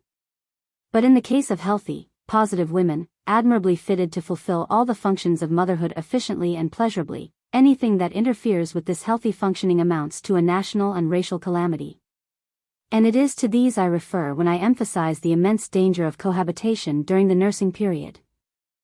Now the monogamic marriage makes this sort of plague almost a natural necessity, a sort of ineluctable scourge. It is impossible to ask a normal, positive, healthy man to exercise sexual abstinence for 16 or 18 months, that is to say, the 9 months of his wife's pregnancy and the 7 or 9 months of lactation. Only Manichaeans, Puritans, or people thoroughly below par and quite devoid of virility, could possibly think of recommending such a course. Psychoanalysis has at last shown what all decent and clean-minded people knew about prolonged sexual abstinence, that it is both wrongful and harmful. It can only be thought of and practiced by people who have either used religious and alcoholic methods of sublimating their passions, or else by people who are utterly and conspicuously undesirable. But in the case of the latter, it should be remembered that it is not abstinence or so-called self-control, but semi-impotence. Where it is attempted by exuberant, positive young men, who are neither geniuses in art, philosophy, or religion, it can only mean disease, possibly physical, but certainly nervous. The husband, therefore, in a monogamic marriage consisting of the union of two positive, healthy people, finds himself on the horns of a dilemma. If he be sound and normal, he cannot dream of abstaining for the number of months that would be necessary for his child's welfare, for even if he indulges in cohabitation during gestation, he still has to face the 7 or 9 months of suckling, during which he must at all costs leave his wife in peace. And yet society, modern society, and convention generally bid him rather ruin his child than practice even the most innocuous form of virtual polygamy. Of course, the intelligent, thoughtful, and good-natured man in such circumstances turns to some sort of modern substitute for polygamy. But the curse of modern civilization, its great blot and disfigurement, lies in the fact that at this stage in his wise resolve, he must perforce resort to secrecy, to deception, to concealment, to a hole-and-corner liaison, which may and frequently does expose him to every conceivable danger and expense: danger from disease if he be a fool and unwary, danger from blackmail if he fall into the hands of knaves, danger from ruin if he happen to have lighted upon unscrupulous associates, and danger from a criminal prosecution into the bargain. But in any case, however fortunate he may be in forming his liaison, he is certain, if found out, to incur the moral indignation of all the sniveling, worthless, ignorant, and respectable people of his circle, among whom the loudest in their outcry will be the spinsters and the Puritans, of whom not one, no, not one, can have or ever has had the faintest beginnings of an understanding of any aspect of the sex question. This is how our society is organized. Its whole basis, its whole prepossession, is directed stubbornly towards degeneration. Nothing that points, however meekly, the other way, is any longer listened to, much less observed. Can it be wondered at, in the circumstances, that the average unresourceful and timid man prefers to remain strictly faithful to his monogamic vows? Can it be wondered at that he prefers to ruin his child's constitution and temper? This is the gravest charge that can be brought from the standpoint of the race against the monogamic marriage, and it embodies the outline of an explanation of perhaps half the physical and mental degeneracy of modern times. It seems necessary to remind the reader here, that all these strictures against monogamy only apply to the healthy, normal, positive man and woman. They do not, therefore, apply to half the existing population. For in order that a woman may be thoroughly happy bearing and nursing children, she must be healthy, well constituted and positive, and in order that a man may find it impossible to practice what the modern age arrogantly calls self-control, he must be positive, healthy, and exuberantly virile. To half the modern world this alleged self-control is merely a euphemistic cover for the ease with which they can forget the weak, barely audible call of their bodies. And to an ever-increasing number of modern women there is precious little enjoyment associated with any stage in the sexual cycle, whether it be actual fertilization, gestation, parturition, or lactation. In discussing the value of monogamic marriage, therefore, and the possible reforms that might be instituted to render it suitable for the positive man and woman, it is hoped that none of the remarks I shall make will be thought to apply to the vast crowds today who are able to find in monogamic marriage a satisfactory, though perhaps tiresome, adaptation. But, in the first place, it may be objected that, since I find so many serious difficulties in modern monogamic marriage, why do I not straightway recommend its total abolition, and advocate polygamy, or promiscuity, or polyandry, or total sexual anarchy? I might certainly be tempted to advocate frank and open polygamy were I not too deeply conscious of the very many serious and far-reaching advantages that the ideal of the family, as at present held in modern Europe, enjoys over every other kind of social unit designed to solve the problem of the sexes. As I have already stated these advantages, from the standpoint of society, earlier in the chapter, there is no need to repeat them here. Nevertheless, before proceeding, it might be as well for the reader to glance at them again, so that he may the more easily follow the modifications I am about to recommend. The problem before us, therefore, is how to maintain the monogamic marriage and give it fresh life, while modifying it in such a way as to meet the gravest of the objections that can be advanced against it. But before I proceed, it may be as well to utter some words of warning to those romanticists and sentimentalists who have doubtless been offended by the strictures I have already pronounced against monogamic marriage. Let me tell them, therefore, that however much they may be persuaded of the contrary, it is not I, with my clear and merciless criticism of modern marriage, who am the bitterest enemy of that institution, but they themselves, with their willful concealment of all that I have brought to light. Modern marriage is now on the rocks. If it has drifted into this perilous position, it is, however, not because the question of its advantages and disadvantages has been properly ventilated and discussed, and the disadvantages corrected, but because it has been persistently and almost maliciously overlaid with false sentiment and bogus psychology, by these very romanticists and sentimentalists themselves. If, therefore, it is to be saved, as it should be saved, this end can be achieved only by a blank refusal to shut one's eyes to its drawbacks, so that the latter may be rectified wherever possible, and by a full and earnest advocacy of its advantages, however unromantic and unsentimental these may appear to feverish modern sensationalists. Before proceeding to the review of the specific objections outlined above, the general criticism of modern monogamic marriage with which the chapter opened must first be dealt with. Method of meeting general criticisms. 1. Stress should be removed from the alleged permanence of love and the happiness of the marriage state, as far as possible, and laid on the utilitarian aspect of matrimony. 2. The young people should be taught realistically that since some sort of physical adaptation in sex is indispensable to the healthy adult, monogamic marriage was designed as a means of meeting that need. 3. Its difficulties should be emphasized, and a happy issue shown to be as difficult an accomplishment as the complexities of the contract would lead them to expect. They should be told that in their search for a mate they should show more concern about minimizing these difficulties than about desiring to have a good time. 4. The responsibilities of a family should be understood, and the wife regarded in her utilitarian aspect as a keeper of the home, as a mother, and as a guardian of the home comforts. Marriage itself, as the sacred garden of the future of mankind, in which each party to the contract has the privilege of contributing to that future. 5. Differences of temperament and tradition between mates should be avoided.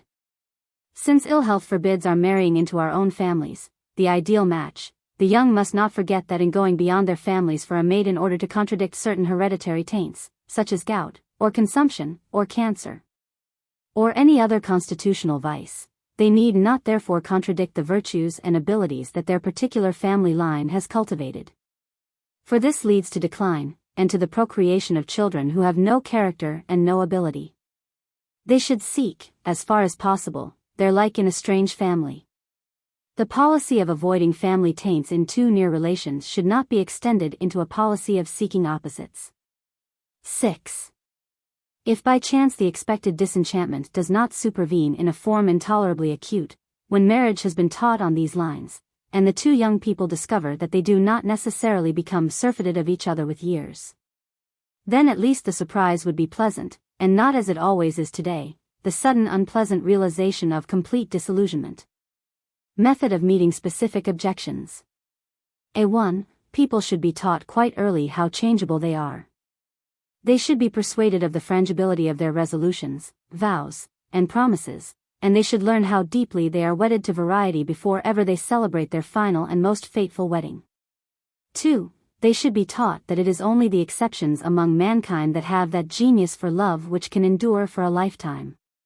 And they should be shown the hollowness of the popular assumption that every one is capable of un grande passion. Therefore, that to arrange their lives as if they were one of these geniuses in love is not only the grossest form of megalomania, but dangerous into the bargain. B. The problem here is one belonging to the art of life. Those who can practice this art, and contrive to make themselves always the desired object of the spouse, have overcome one of the principal difficulties of monogamic marriage. The French are perhaps the most successful European people at practicing this art, hence the high percentage of happy marriages in France. c. If the approval of each party to the match is understood merely to mean the recognition by each of the necessity of an adequate physical adaptation, and the unconscious desire for this physical adaptation in each is discounted from the enthusiasm felt for the other as mate, then it will be seen that the residue, which will be a pretty tepid feeling, is by no means the outcome of an overvaluation of the individual, and the contempt need not arise. In other words, teach the girl to subtract the need and the desire for physical adaptation from her love of the man, and teach the man to do the same in regard to the girl. And what remains will quickly be seen to consist only of a strong personal regard, which can hardly lead to the contempt that would otherwise result if the enthusiasm on both sides were supposed to arise from the unaided charms of either party to the match. d. The remedy here is the same as for c. If a man realizes that when a girl protests her undying love for him the bulk of the ardor she feels is provoked merely by him as her physical adaptation, by him qua male, and that his individual traits play only a minor part, he will be less likely to believe that he is capable of provoking a lifelong passion because a girl approved of him as her mate. It is a simple idea to grasp. Both the girl and the man should always reflect how much nature is helping them towards their success. When the declaration of lifelong love came, it could then be estimated at its proper worth, without either party fancying that any exceptional fascination in themselves had been the principal power at work. It should be inculcated upon all, young and old alike, that companionship is not to be sought with people whom, in view of peculiar circumstances, one is bound to see every day and every hour of the day. The sooner we free our minds from these foolish notions the better. A man and a woman should seek companions of the same sex as themselves, and outside their families. Then an hour with the mate, with the lawful spouse, may come as a rest, as a respite, as a welcome spell of peace when we need not say or do anything. But this moment of repose, of speechless serenity, with the sound of someone breathing not 3 feet away, should not be confused with companionship. As society is organized at present, it is difficult to meet this objection. Wherever possible the man should, of course, have a concubine of some sort. Provided that the wife continues childbearing, at regular intervals, as she should, she cannot weary of the relationship as hopelessly as he will. Women should be taught to realize that the division of labor is so unfair, that they get so much more entertainment out of sex than men do, that some compensating feature ought to be introduced into the lives of the latter. The importance of the act of fertilization alone to the man's reproductive instinct cannot be exaggerated. To woman, its importance is only equal to the proportion it bears to the rest of the sexual cycle. To preserve his peace of mind and health of body and nerves, therefore, the man must be in a position to perform his one function with healthy desire.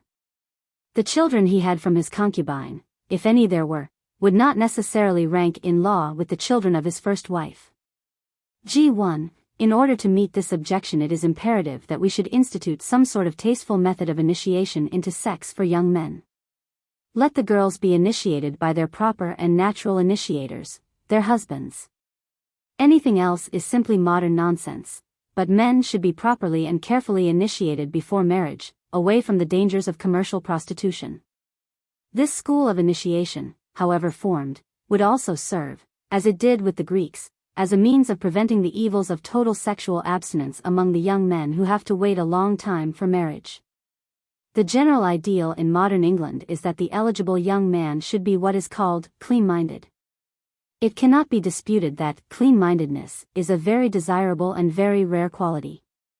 But the way to set about securing it is the very reverse of that which the bulk of modern English people would recommend.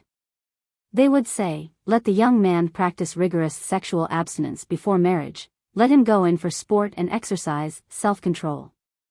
Only thus can he remain clean-minded. But the very last means by which a healthy positive young man may hope to attain to a clean mind is precisely the means advocated under the general head of sexual abstinence. The non-indulgence of the sex impulses in the vigorous young male is the means par excellence of destroying clean-mindedness.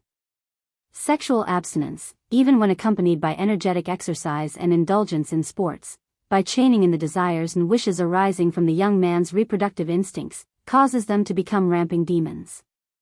It causes the imagination to become filled with wish fantasies, often of a morbid kind.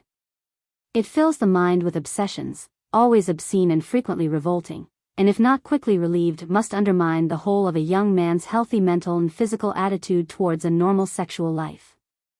No mind residing in a healthy young male body, practicing sexual abstinence, can remain clean every minute of the day, and even in the night it is disturbed by occasional bodily protests in the form of dreams. The dangers of not being clean-minded, however, are so great and so far-reaching, and the risks run by the healthy total sexual abstainer are so enormous, that it is high time that the truth about this matter were more widely understood. To clean the mind, the deep wishes of the body, which refuse to be flouted, must be satisfied. To forget sex, in fact, the sex instinct must be indulged. Freedom here, as in the case of any other appetite, can only be attained by gratification. It is true that permanent sublimation is also a possible alternative. But unless a young man is destined for the Holy Catholic Church, who would wish to sublimate his sex, it necessarily follows from this, that clean-mindedness in abstinent young men, as it is generally understood, is a pure myth, a complete misunderstanding. And that if it is desirable that eligible young men should be clean-minded, and I am of opinion that it is most desirable, then the road thereto does not lie through the dark spook-haunted swamps of sexual abstinence, but through the open sunny highways of healthy sex gratification, secured from the dangers of commercial prostitution.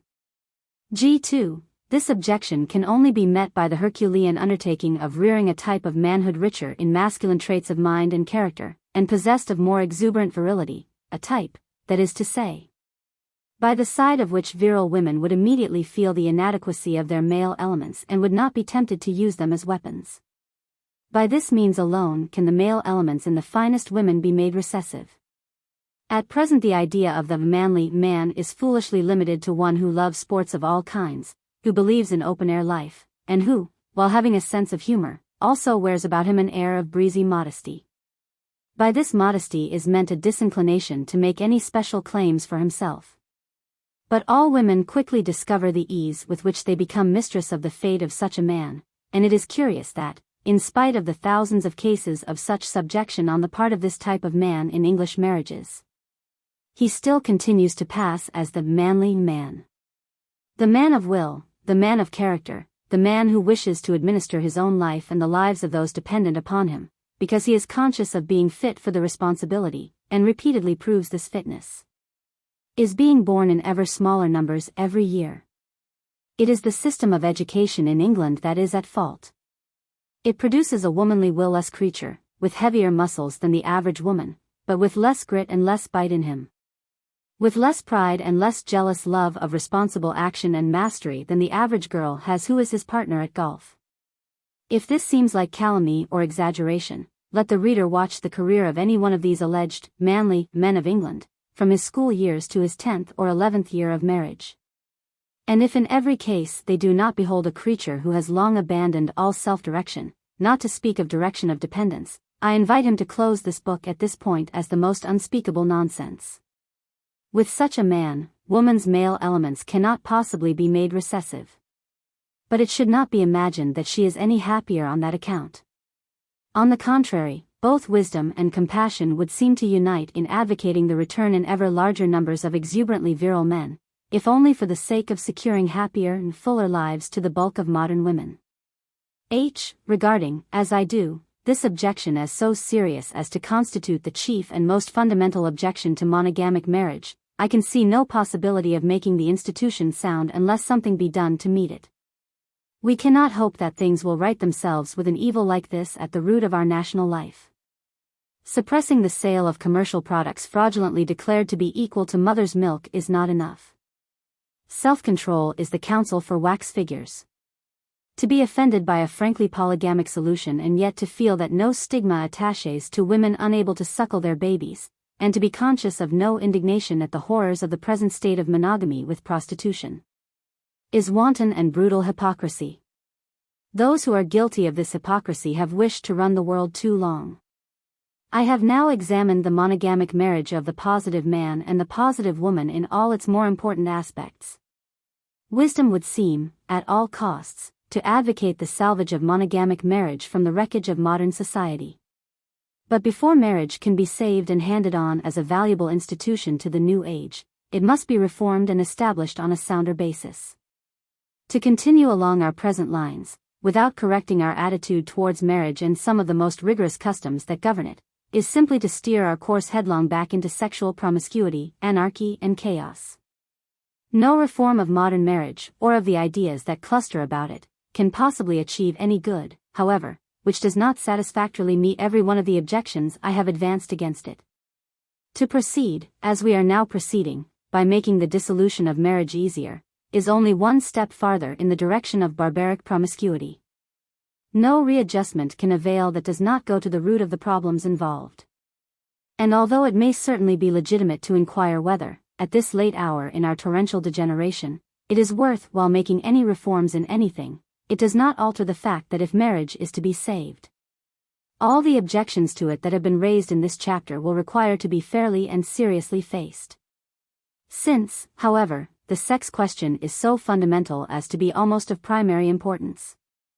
Since the building of the social unit, the ideal family, constitutes the first elementary task in all sound social organization, it is not impossible, fantastic though it may seem, that wise and thorough reform in this department of life may alone prove the best means of rescuing Western civilization itself. Footnotes. When I use the word unnatural here, should like it to be understood as meaning unnatural to human beings, for, as we know, nearly all rapacious animals, even the stupid vultures, are monogamous, certain monkeys are so too. But no anthropologist would argue that monogamic marriage was natural to man. The proportion of those who do not wait, to those who do, may be judged to some extent from the following figures. Legitimate and illegitimate births in England and Wales during the 9 years 1911 to 19. Legitimate. Illegitimate. 1911. 843,505. 37,633. 1912. 835,209. 37,528. 1913. 843,981. 37,909. 1914. 841,767. 37,329. 1915. 778,369. 36,245. 1916. 747,381. 37,689. 1917. 631,189. 37,157. 1918. 621,209. 41,452. 1919. 650,562. 41,876. CCH. Letourneau, The Evolution of Marriage, London, 1891, Christianity, which taught that the earthly country was of no account, and taxed with impurity all that related to sexual union, made marriage a sacrament, and consequently an institution quite apart from humble considerations of social utility. We shall see how hurtful the influence of Christianity has been on marriage, and we shall come to the conclusion that in order to manage earthly affairs well, it is not good to keep our looks constantly raised to the skies. Pages 205-6. See also. Abandoning the modest reality, Christianity, lost anchor from the first and was drowned in a sea of dreams. Marriage, instead of being simply the union of a man and woman in order to produce children, became mystic. As we shall point out later, these romantic obsessions in regard to matrimony are chiefly woman's work. See the interesting treatise entitled The Grammar of Life by my friend Dr. G.T. Wrench, Heinemann, 1908. That is why the world's greatest love stories, those of Dante and Beatrice, Romeo and Juliet, and Heathcliff and the elder Catherine, in Wuthering Heights, are all stories of a love that was never consummated. In poetry and fiction, as in life, it is felt that for a great love romance to remain at its lofty level of passion and desire, the couple enacting it must never have an opportunity of living together as man and wife. Naturally, these remarks do not apply to the large and ever-increasing number of women nowadays to whom every stage in the process of childbearing, from the preliminaries to the weaning, is a torment and a source of disgust. But such women are too abnormal, whatsoever their numbers may be, and too sick and below par to be called positive healthy women, or to be reckoned with in any discussion regarding what is characteristic of happy and successful functioning. They are the kind of women who can truly regard matrimony and maternity as states of self-sacrifice. Of course, this can only happen where the woman is inclined to pronounced negativeness, otherwise the longing for children drives her away from a husband who cannot or does not give them to her. The writer has known one case in which it lasted for years.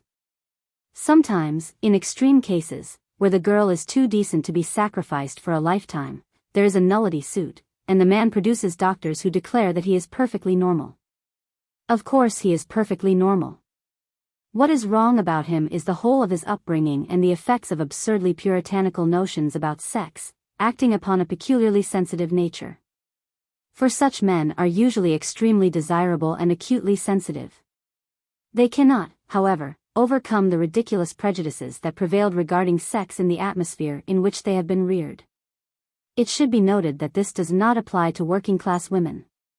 The men of the working classes may be coarser and more brutal than the men of the wealthier classes, but they are also very much more normal, easy, natural, and gifted in the matter of sex. And from this point of view generally make excellent husbands. They may sometimes strike their wives, but they also know how to love them. The nullity suits and the bad lovers are to be found in the so-called upper classes. August Strindberg, in a letter written in the autumn of 1888, refers to England as a nation of bigots that has delivered itself up into the hands of its women, and later on speaks of England's trousered women. I mean here, by male characteristics, only such traits as can be safely emulated and acquired by the female without the sacrifice or impairment of her reproductive functions, or of the instincts and virtues that derive from them. See chapter. See Journal Anthropological Institute, February, 1892.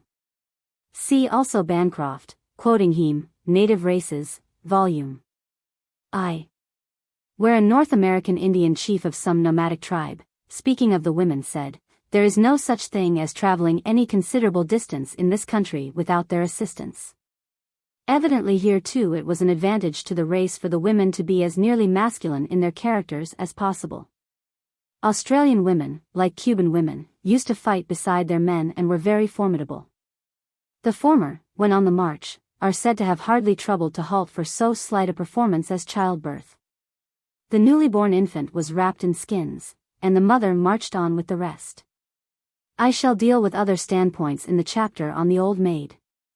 This solution of the problem of the manly woman, who is not undesirable, will thus be seen to be the very reverse, the flat contradiction, of that advanced by the decadent Weininger. He argues that the male woman does and ought to marry the female man, and the modern, decadent world, more or less agrees with him. But this means an accentuation of her maleness, a triumph of her maleness, at the cost of her femaleness, obviously an undesirable result, both from the standpoint of the race and the family. The only two standpoints from which the monogamic marriage has any meaning or can find any justification. I remind the reader that I refer here to the healthy, positive woman, all of whose bodily functions are a joy to her. See my more detailed discussion of this question in Chapter 7 of my Defense of Aristocracy. The letters correspond to those heading each objection in the body of the chapter. Such a man can be, and usually is, just as fond of open-air exercise and sports as the merely manly man. The fact that at present no stigma attaches to loss of function or failure to function in the human body, is one of the most conclusive proofs of the degeneration in taste and instinct that Christianity has brought about. It is interesting, however, to be told by a woman emphatically that the incapacity of a mother to nourish the babe she has born should be known for a mark of degeneracy, sign, too, that she was unfitted to have borne a child. See Arabella Keneally. Op. Cit. Chapter 8. Breaches of the marriage contract and divorce. 1. Analysis of the married life of positive people. In the chapter on marriage we saw that the married state is a difficult one for both parties. But that monogamy is more tolerable to the woman than to the man, provided always that children are born regularly. It was there seen that woman must not be falsely likened to man in the claims she makes on monogamy for a perfect sexual life. The coitus is relatively so unimportant to her, that the man himself, her husband, holds only a secondary or tertiary place in her life. That which chiefly matters to the healthy positive woman is that, at stated intervals, her body should be allowed to experience the whole female cycle of sex, from the coitus to the weaning of the child. Indeed, woman's unconscious demand for the experience of this whole cycle is so persistent and clamorous that they may be excused to, like Schopenhauer, perceive in it the importunate voice of the will of the species, will der Gattung, resolutely demanding life, and ever more and more guarantees of its survival. It is owing to the secondary, tertiary, or, at any rate, minor position of importance that her husband occupies in the life of a woman who is bearing him children at regular intervals, that his individual characteristics do not really require to be very striking in order to prove satisfactory to her. It is for this reason that he must be a brute indeed, or a drunken sot, or a maniac, if he is to provoke her active hatred while childbearing continues. Finding, as she does, her principal pleasure in the experiences of motherhood, provided that he behaves with average decency and earns a comfortable living, she asks but little more. Short of impossible conduct on his part, therefore, it may be taken for granted that it never occurs to the positive healthy married woman, who bears children at regular intervals, to make any effort to seek another love affair. And even if the opportunity for such a love affair should come her way, and be set before her with all the persuasiveness that deep desire in the other party can lend it, she will, as a rule, resist it and let it pass by without very much of a struggle. She is finding the consummation of her being in the life she is leading, and let her husband be ever so besotted, ignorant, boring and uncompanionable, it will never occur to her to go in search of another love. This conclusion is, I think, borne out by the statistics of divorce in England and Wales, where separations between people who do not attempt to limit the family is extremely rare. It is usually said with reference to such cases that it is the children who strengthen the union. This is the popular and even the learned opinion. The prevalence of this opinion, and the high authority behind it, however, should not lead us to misunderstand the true nature of the actual forces at work. It is to some extent true that the presence of children does induce parents, who might be tempted to separate, to think twice about it. The father pauses before he decides to deprive his offspring of their mother, and vice versa. But these wholly impersonal considerations binding a couple together are as nothing compared with the vital forces that are actually at work. The impersonal considerations may weigh, but only if supported by the far more potent promptings of healthy and normal conditions. Nor should it be concluded too hastily from the low figures of divorce among people who have large families, that the presence of children operates in causing the parents to feel a deeper love for each other. It is possible for a fruitful couple to be almost entirely indifferent to each other, as many thousands are, and yet to remain together, partly because of the impersonal considerations already referred to, partly from pure conservatism, and also from fear of publicity, or scandal, or a feeling of shyness, or a certain cynicism which leads them to prefer the devil they know before the devil they know not. We must not allow ourselves to be blinded by sentimental tears, therefore, to the extent of supposing that offspring invariably increase conjugal affection. A long observation of our fellow creatures convinces us, on the contrary, that the presence of children operates in precisely the opposite direction, and that if we are going in search of romantic love, lasting long after the first years of marriage, we are much more likely to find it among infertile than among fertile couples. Children, far from cementing the affection existing between their parents, are rather inclined to supply its most potent and infallible corrosive. The alacrity with which a young mother becomes absorbed in her young ones, the lightning speed with which all her activities, mental and physical, concentrate upon her brood, their wants and their development, is hardly calculated to effect that cementing, which is believed to take place in marital relations from the moment children begin to appear. Very soon after the birth of the first children there occurs in all decent positive women a certain definition of the maternal side of their nature, which tends to convert them ever more and more into the nun, miser, or prophet type, that is to say, self-centered, impatient of distracting forces, and fanatical.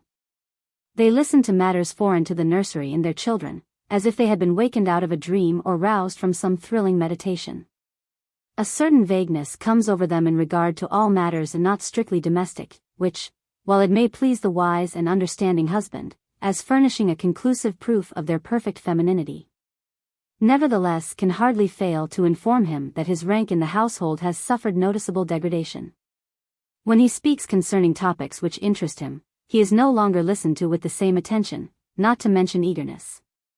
Indeed, he soon finds that strangers outside his home are very much more inclined to vouchsafe him an attentive hearing than the spouse of his heart, and more ready to give serious consideration to his more thoughtful expressions of opinion.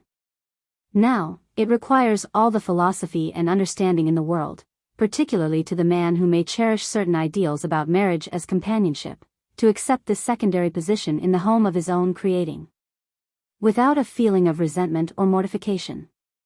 How, then, can the full realization of the position be said to cement or strengthen the affection between the couple? It is true that the normal father acquires a deep fondness for his children, and that this attaches him to the home in which he has suffered his degradation of rank. It is also true that, as the children grow older and realize him as their father, he may enjoy a fresh access of the very importance of which their arrival deprived him.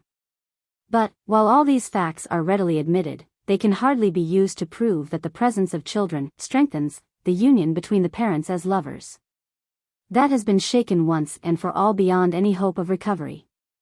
Economic reasons, the attitude of each parent to the children, reasons of policy, etc., may now attach each parent individually to the home, but that does not mean that the other parent is the lasting attracting force.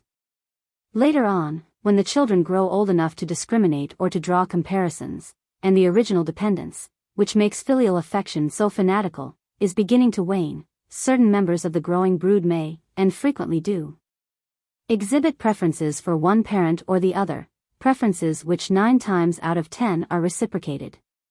The more passionate the attachment between the parents and the children has been in infancy and childhood, the more likely is this to occur. But distinctions of this sort drawn by children in favor of one parent only tend to increase the cleavage already existing. And wherever in such circumstances an occasion for any divergence of opinion happens to arise between the parents and sides are taken, as they must be taken where preferences have already been mutually proclaimed. The declaration of allegiance by becoming overt amounts to little less than a frankly acknowledged feud with the other side. Quite apart, however, from the possibility of particular children appealing more to one parent than the other, and the cleavage which such factions confirm or start in the home, children and their multifarious wants are, in themselves, an inexhaustible source of contention. Their particular foibles, their willfulness, their education, are matters which, while they are constantly to the fore among the problems of the home, as constantly give rise to friction, or, to say the least, to differences of opinion between their parents. When once, therefore, one of the parents, the father, has naturally and inevitably suffered so marked a degradation in rank that his word, his opinion, his judgment, is no longer attended to with the respect and eagerness which he encountered in his wife in their early childless days, it is not surprising that discussions or arguments, from being merely amicable exchanges of opinion, should degenerate into acrimonious and heated quarrels, the husband resenting every minute more and more the cavalier manner in which his views are rejected as worthless by the spouse of his heart. The wife resenting every moment more and more the presumption with which the mere means to an end, this sparking plug and breadwinner, is daring to assume supreme authority over her brood, her babes, the fruit of her womb. Now, in view of all this, can it any longer be maintained that this element in the home, the children, actually contributes to the affection between the parents? In the happiest cases the ardent love of the father for one child, and the ardent love of the mother for another, may attach each parent individually to the common hearth. But to argue as the 2 judges, above quoted, argued before the Divorce Commission of 1912, that this proves that children strengthen the union, or keep it together, without explaining more narrowly how they effect this end, is to deliver the whole question over into the hands of the romanticists and sentimentalists, who will not scruple to arrive at the foolish conclusion that children perforce increase the affection existing between parents. I have stated the extreme case in order to make the nature of the cleavage, in so far as it arises from the presence of the children, as plain as possible. In all families it does not become acute, because there is too much at stake. And much is therefore suffered in silence, swallowed down or repressed, for the sake of the home. The only point it is necessary to make clear is, that when it is also argued here that the presence of children in the home does contribute to a very great extent to the stability of that home, something very different is meant from what sentimentalists and other muddlers are likely to infer. I most emphatically do not mean that the presence of the children increases the mutual love of the parents. Nay, I would go farther and say that it leads to exactly the opposite result. What, then, is the precise influence of children? My reply is, that in all homes where the wife is a positive, healthy and desirable woman, the repeated birth of a child at regular intervals thoroughly adapts the woman by giving her a full physiological and spiritual life, and thus reconciles the principal member of the household, as far as stability is concerned, to the monogamic state and to the home. She can afford to control her temper when she is enjoying the perfect serenity of mind and body that complete adaptation brings. She can afford to pretend devotion, for economic and other reasons, to a creature who has long ceased from holding even that space in her heart, which is occupied by her first baby's smallest toe. She can afford to put up with years, not to mention hours, of a boring companion, seeing that he secures her this perfect serenity, and, by his daily labors, guarantees her own and her precious children's survival. If she is clever, she realizes how much is at stake, and she makes allowances for his peculiarities. If she is shrewd enough to appreciate the true nature of her happiness, she does her utmost, in order that her bliss may be uninterrupted, to delude him into thinking that he is not merely the fifth wheel of the family coach. And while all the world points the moral that it is the children who have cemented the affection between herself and her husband, she knows perfectly well that this affection has long ago been transmuted into a curious compound of which the principal ingredients are a desire to play a safe game, a deep attachment to her children impelling her to secure by fair means or foul someone who will supply them with all they need, and a patient toleration of a creature whom she does her best to regard as something more precious than a necessary evil. The fact that this curious compound appears to the outside world in the false light of connubial affection does not disturb her, because, as a rule, she is constitutionally and congenitally predisposed herself to a romantic interpretation of phenomena, and eagerly seizes the tinselly cloak the world gives her, in order to conceal the sordid truth. In such circumstances the union might last forever. The only event that can bring it to an end is the demise of one of the parties to it. The husband, actuated by habit, timidity, a sense of duty and propriety, attached to his home by his deep affection for one or more of his many children, and deluded both by the voice of the world and by the repeated asseverations of his wife into believing that there is a deep affection uniting them, endeavors to act up to the part, and as a rule succeeds extraordinarily well. But is that all? There must, of course, be something else. Just as the woman is induced to accept the situation, because it provides her with the only prize that is really worth securing in life, complete physical adaptation, so the man must also be deriving some deeper satisfaction from the position than the mere pleasure of conforming to a social ideal. It is otherwise inconceivable that he should persist in playing up to his spouse with the histrionic zeal of a paid actor. Truth to tell, the father of a large family is attracted to the position he holds by very deep and very powerful appeals to his most primitive instincts. But again, it requires emphasizing that these deep and powerful appeals are as a rule quite independent of his attitude towards his wife, and provided that she do not actively conspire to displease or to harass him, they will continue to bind him to his home long after all genuine affection for her has entirely subsided. These appeals are the sense of power he derives from the visible extension of his own identity in his offspring, and the silent tribute that the presence of offspring makes daily and hourly to the deepest source of his self-esteem, virile potency. Both of these appeals act secretly, and chiefly through the least conscious functions of his mind, so that he may never be perfectly aware of them. Nevertheless, they give rise to a constant feeling of self-assurance and self-confidence which is pleasant and fortifying, and which, being interpreted roughly by the conscious mind, appears to his intelligent perception in the form of a very profound attachment to his home and family. This pleasant feeling, like the complete physical adaptation of his wife, also fills him with a certain calmness and serenity which enable him to suffer kindly any exasperating peculiarity in his spouse. To endure with patience her ill-concealed indifference to him as being little more important than a sparking plug or breadwinner, and to meet in a conciliating spirit any opposition with which she may encounter his plans for their children, or for any other feature of their joint lives. It should not be forgotten either that this feeling helps him to resign himself also to the conscious depreciation in his own affection towards her. The world speaks of him as unselfish, devoted, self-sacrificing, good-natured, etc. And his children are reared, sometimes by their mother, but always by strangers, in the belief that he is entitled to all these epithets, because there are so many men who have not acted as he has. He himself, however, accepts these epithets with a mild pretense of modest deprecation. For in his heart of hearts he realizes that somehow they ring strangely by the side of his intimate knowledge of the deep satisfaction he has derived from the whole business. Now statistics and legal authorities tell us that this kind of marriage is the best, the most lasting, and the happiest kind of marriage. The judges say that it is because children strengthen the union or keep the home together. We have seen in what way a growing family affects this end. We have seen that it has very little to do with the attitude of the parents towards each other.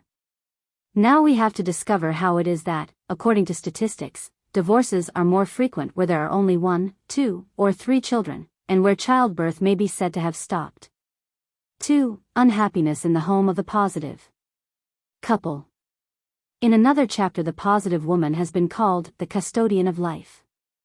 We have already seen that Schopenhauer has graphically described her unconscious insistence on experiencing the whole physical cycle from the coitus to the weaning of the child as the will of the species, will der Gattung, demanding more life and thus achieving human survival. We have also spoken of the voice of nature in her, clamoring not only for life, but also for life's multiplication. These are only different more or less successful attempts at describing that instinct which in the positive woman is paramount, the instinct to employ her elaborate reproductive equipment effectively. The fact that when this equipment remains idle the existence of the species is imperiled, evidently led Schopenhauer to discern the unconscious will of the species in the positive woman's restlessness in awaiting fertilization.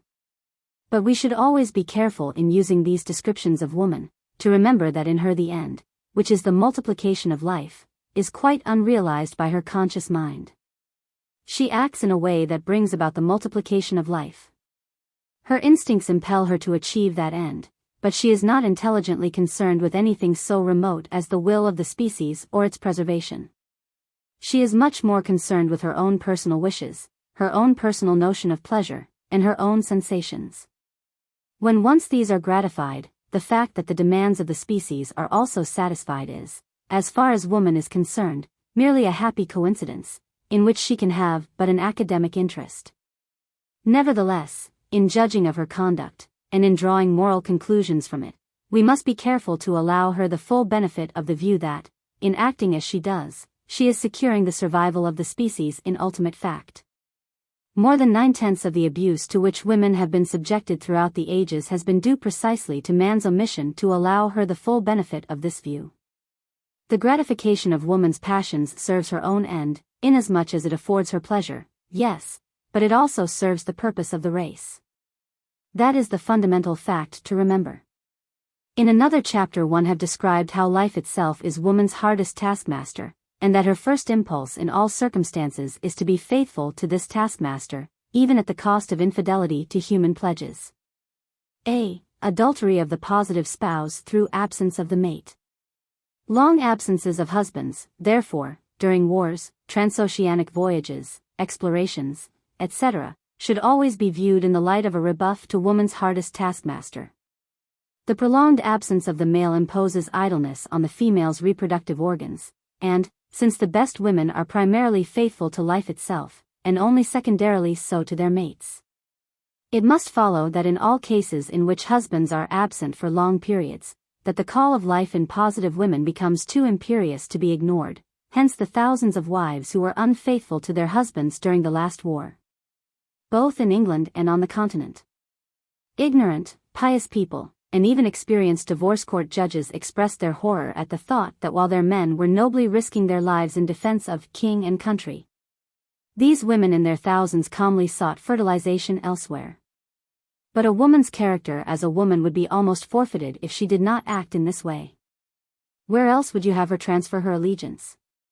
Would you invite her to break the whole valuable tradition of her sex which has been consistently devoted to the multiplication of life, in order to show allegiance, say to an oath, or to an ideal, or to a moral precept? But even Schopenhauer himself, with all his detestation of women, would defend them here, and say, surely the species is more important than your trumpery moral codes, your ephemeral oaths, and your pretentious ideals. The English world is almost comic in the light of its most cherished illusions.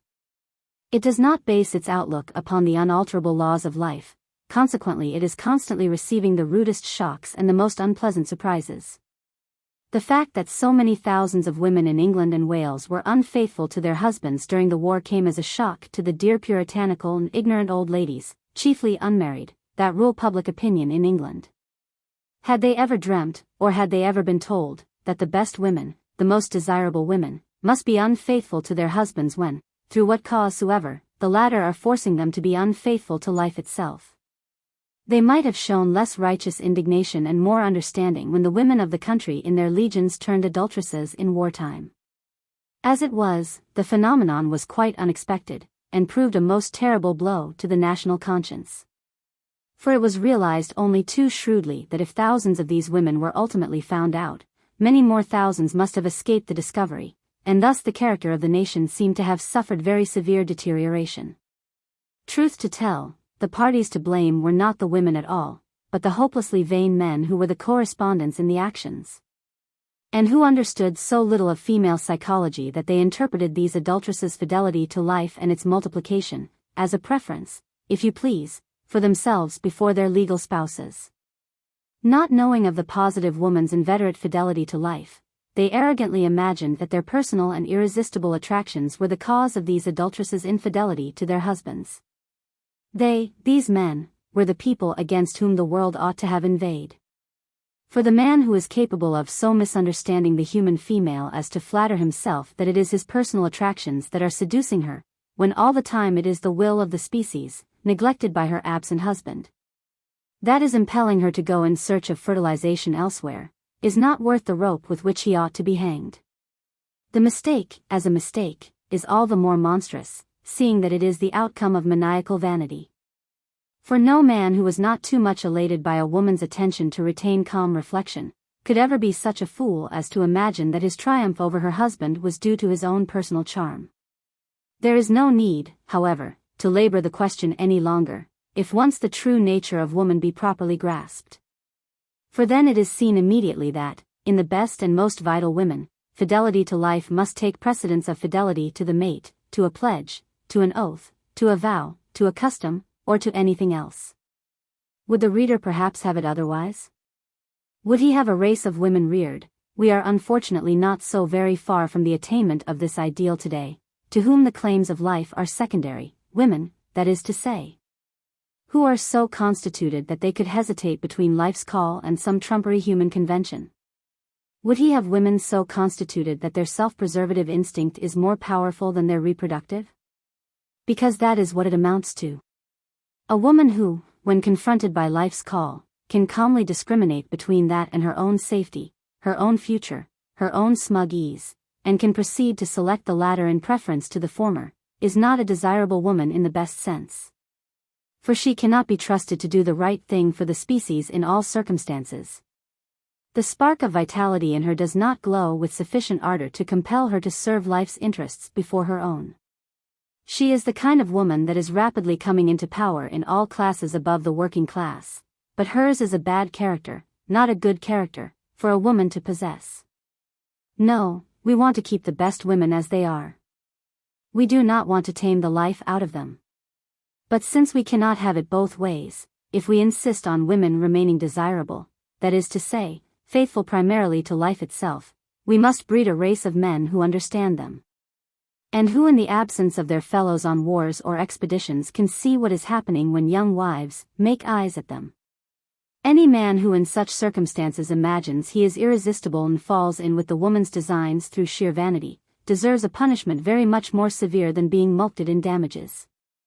He has qualified himself for some disciplinary correction which ought at least to include a term of hard labor. For it is not his understanding of woman alone that is at fault, although this in a full-grown man would be unpardonable enough, but his estimate of himself, which leads him to the gross presumption of imagining himself capable of conquering another man's wife single-handed without the assistance of life itself, pushing her violently into his arms the whole time. Why, he might just as well flatter himself that a flea has bitten him, not because it was too hungry to wait, but because there was something exceptionally delicate or precious in the composition of his vile blood. Thus adultery, when the wife is the defaulter, is always a case of a man betraying another man, and never that of a woman betraying her man.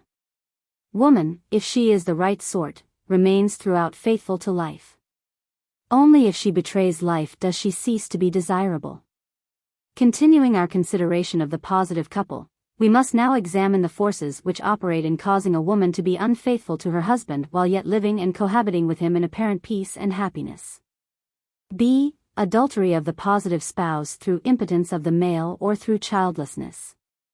If the positive female cannot tolerate long absences on the part of the male without endeavoring to seek fertilization elsewhere, because her equipment for life's multiplication is otherwise reduced to inaction, it is obvious that, since male impotence is tantamount to a complete absence of the male, from the standpoint of reproduction, she can hardly be expected to tolerate it any more gladly. Truth to tell, I have known cases of male impotence where the natural modesty and fear of publicity in the wife prevented an action for nullity and also all adulterous liaisons. Both parties to the match having advanced quite peaceably and resignedly to middle, and ultimately to old age, without anyone, except the couple themselves and their immediate relatives, knowing the truth. And it is probable that in many cases of childless marriages, in modern England, impotence on the part of the male may be suspected as the cause. Although the wife may have been too timid or too shamefast to drag the misery of their married life before the courts. But in almost all marriages where this occurs without adultery on the part of the wife, it is safe to infer that the female of the match is herself partly or wholly negative, or that she has become so in process of time. Otherwise it is inconceivable that her timidity or shame should thus override the deepest force within her, which, as we have seen, is the will of the species for life and its multiplication. In the case of most positive and desirable women it is safe to argue that, where the husband is impotent, either adultery or a suit for nullity will be the inevitable result. Among the positive couples where, although the male may be potent, childlessness is secured by some contraceptive method, for reasons of economy, or because it is thought that 3, 4, or even 5 years of connubial bliss without children will allow both parties to have what is known as a good time, it is obvious that the toleration of the positive female may last longer than in cases where the male is impotent. But since the orgasm does not supply the female with her complete sexual experience, it is equally clear that the state of childlessness cannot last an unlimited time without causing trouble. As, however, in these peculiar circumstances, the psychological processes in the female, which lead her to adultery, are more subtle than in the event of male impotence, I shall be obliged to enter into them with more detail.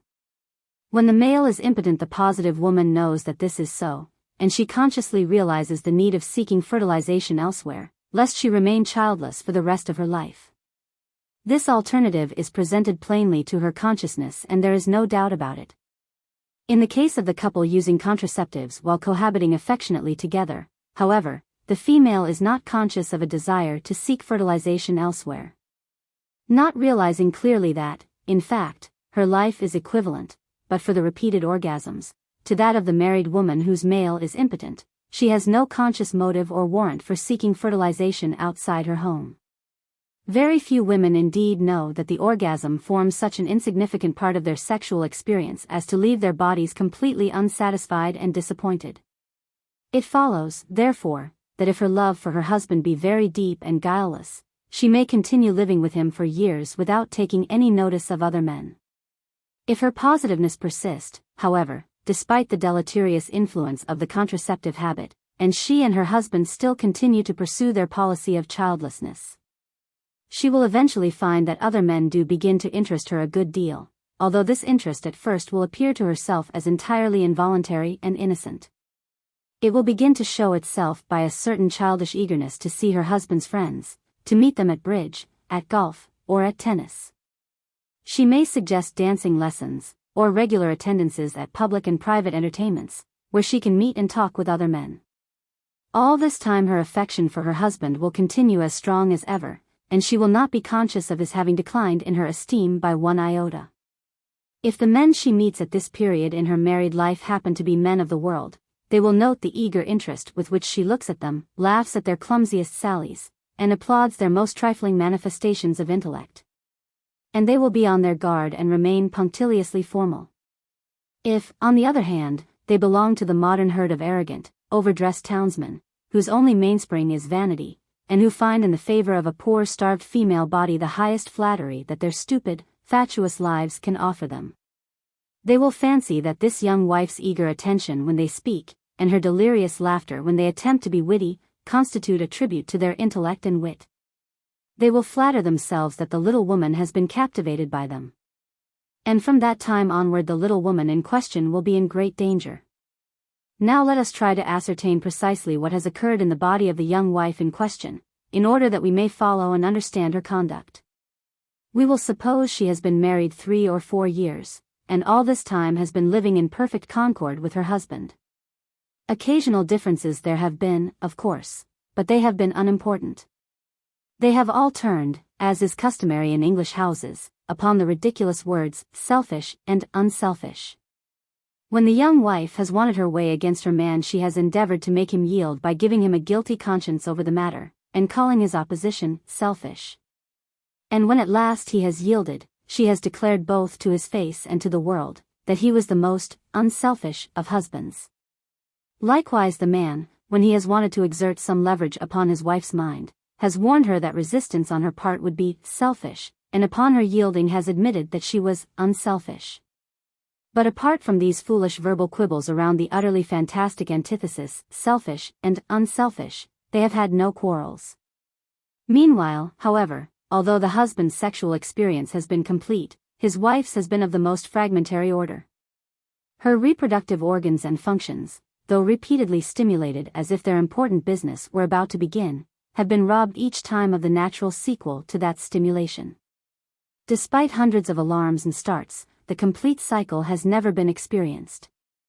As a result, this large reproductive equipment has not only remained idle, but in this very idleness has also been cheated again and again of its legitimate expectations, when those expectations seemed most certain of being fulfilled.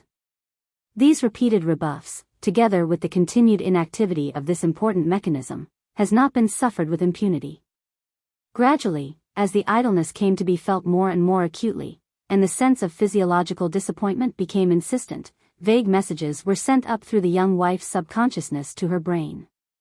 These messages we can decipher without any serious inaccuracy as follows: we are still idle, we are still inactive. When are we going to function? We ache to function.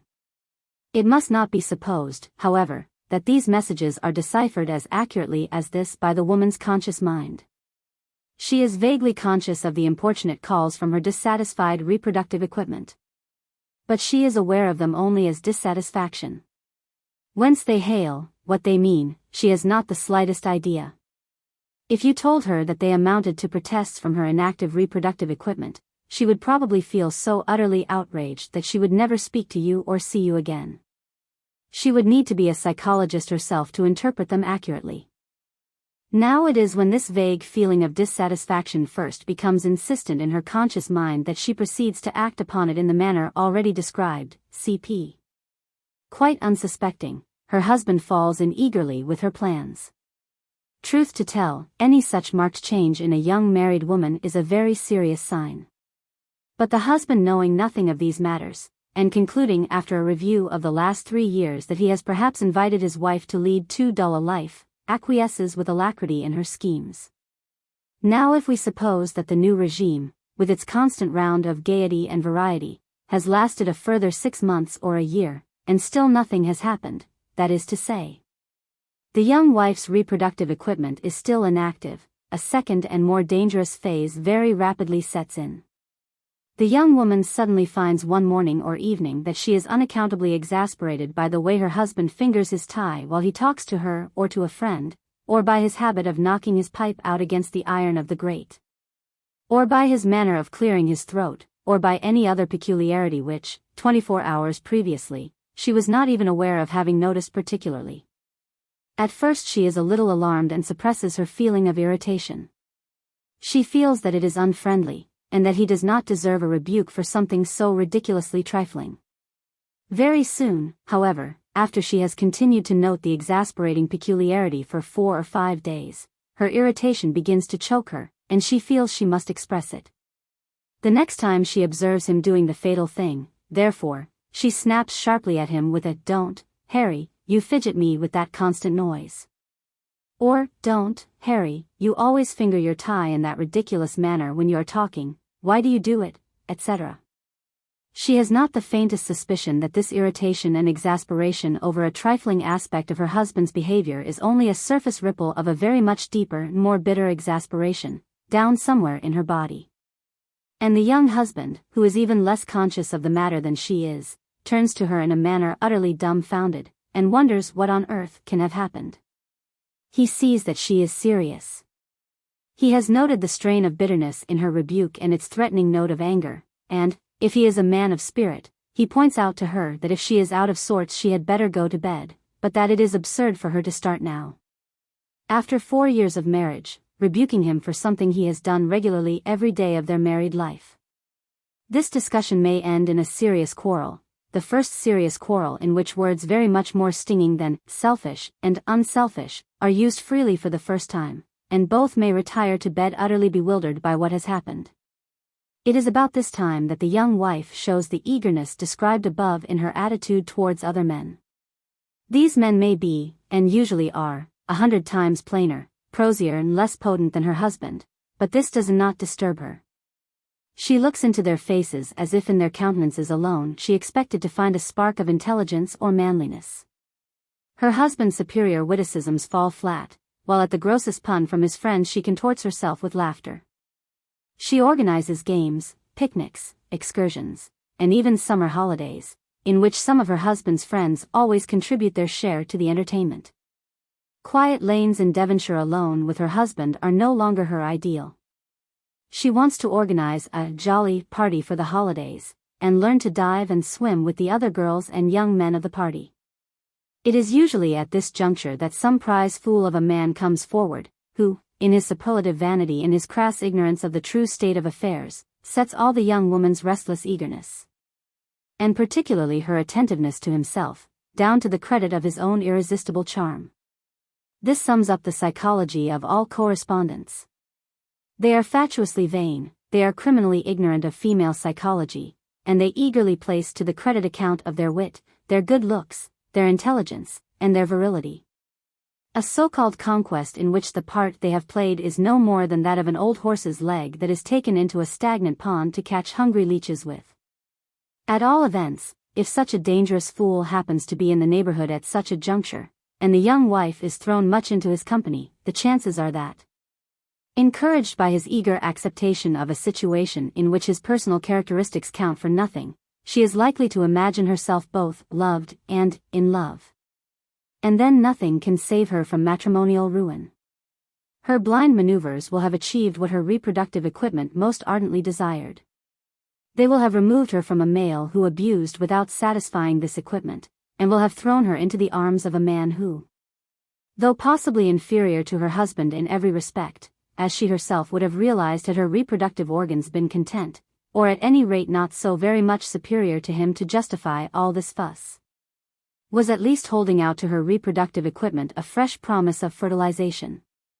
And since fertilization is what the will of the species insists upon, and woman is that will, she must be forgiven if, in the circumstances, she goes over to the vain ass who imagines he has captivated her affections. At any rate, she herself is in no way to blame. She has been true to the power to which she owes all her fidelity. The blame, if any, lies, in the first place, with her husband for having deprived a positive and desirable woman of her full sexual experience for a number of years. and for not having realized that this was her trouble when she first became restless. And secondly, with the correspondent for having mistaken an exasperated woman's longing for fertilization, not for companionship, for understanding, or for a kindred soul, as she has declared, for a triumph attributable to his irresistible attractions. The illicit lover in this case, besides being a vain fool, betrays his own sex in the man whose wife he robs. In such cases a little knowledge of sex psychology will, as a rule, save the situation. But so long as the world continues to be thronged with jackasses who are ready to go hot all over with pride at every woman's smile, the ridiculous spectacle of a correspondent in every way the inferior, or at least no more than the equal, of the wronged husband, will continue to be common in our midst.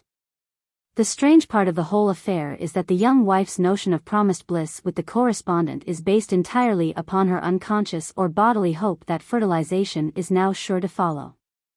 Unless it do follow, therefore, she finds herself a twofold dupe, for she has exchanged a man to whom she is at least legally attached for a man who in 9 cases out of 10 is either no more than her husband's equal, or his inferior. And she is no better off, because, the moment the novelty of the situation will have died down, the same dissatisfaction that takes its root in her rebuffed reproductive organs will make itself felt again. Now the above analysis of the workings of a positive married woman's mind in all cases of adultery resulting from physiological disappointment, is typical, and may stand as the unalterable frame or pattern which all similar cases may be made to fit. For it matters not whether the marriage is a childless one, or whether it be one in which, from motives of economy, childbirth has been stopped after the birth of 1, 2, or 3 children. The phases which mark the approach to adultery are always the same. And it may be said with perfect accuracy that, where positiveness persists in the woman, and childbirth is stopped while she is still too young for her reproductive equipment to tolerate idleness gladly, some kind of unhappiness is bound to enter the home, and as a rule this unhappiness will lead to adultery. When we note in the statistics of divorce the comparatively high figures shown for marriages in which there have been 1 or 2 children only, therefore, we may take it that unhappiness began to enter the home in the 3rd, 4th, or 5th year after the birth of the last child, that is to say, at a period when the idleness of her reproductive organs was beginning to prove a source of intolerable exasperation to the young female. And in these cases, as in the classical instance detailed above, the same phases occur. There is the same sudden interest in matters outside the home, either golf, tennis, acting, bridge, dancing, a new religion, a new philosophy, or a cause. This brings the young wife into touch with a number of strange men, and as her interest in these increases, she begins to be aware of a vague feeling of irritation concerning certain aspects of her husband's person or behavior, of which theretofore she had not been conscious. Finally, she becomes infatuated with one of the strange men, and her feelings for her husband suffer a corresponding change for the worse. Then only cowardice, caution, or extreme devotion to her small family, can possibly prevent her from compromising herself. This is now the time and the place to consider whether there are not perhaps other physiological and psychical conditions resulting from deliberate childlessness, or from the deliberate limitation of the family, besides those discussed above, which hasten the rupture between the positive couple. There are certainly many such physiological and psychical conditions, and the foremost of these is the deleterious effect which the constant use of contraceptives has upon the happy sexual relations of the young couple. That there should be no known contraceptive which does not in some way mar the complete happiness of marital intercourse, will perhaps be regarded by some as a very wise dispensation of Providence. For certainly the best brains of all nations for many thousands of years have concerned themselves with the problem, and it seems astonishing that, so far, nothing really perfect should have been discovered.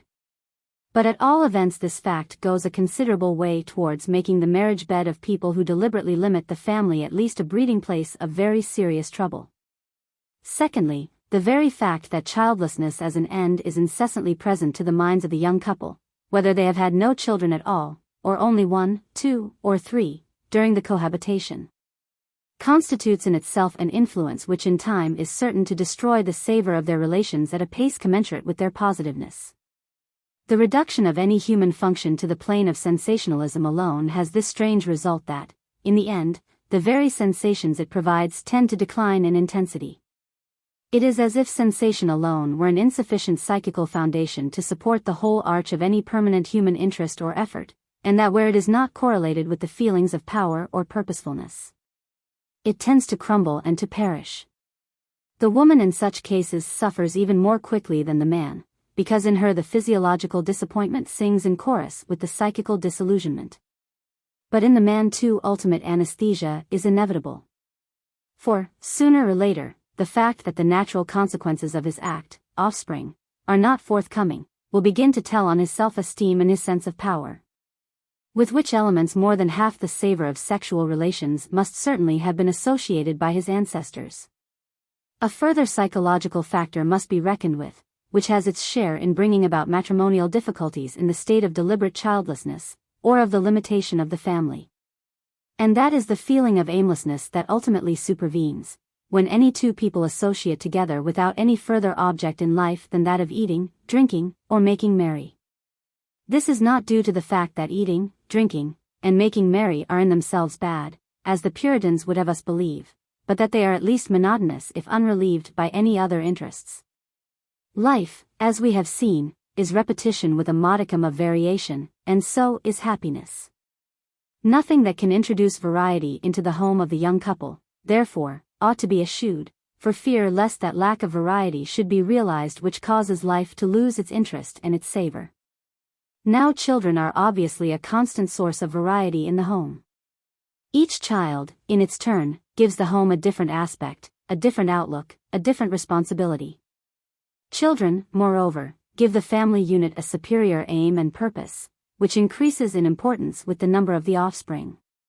In this sense alone, therefore, a state of childlessness or of family limitation, when the number of children is small, in an ordinary home, where there are no compensating features such as ardent artistic, scientific or religious preoccupations, constitutes a dangerous state from the standpoint of connubial stability.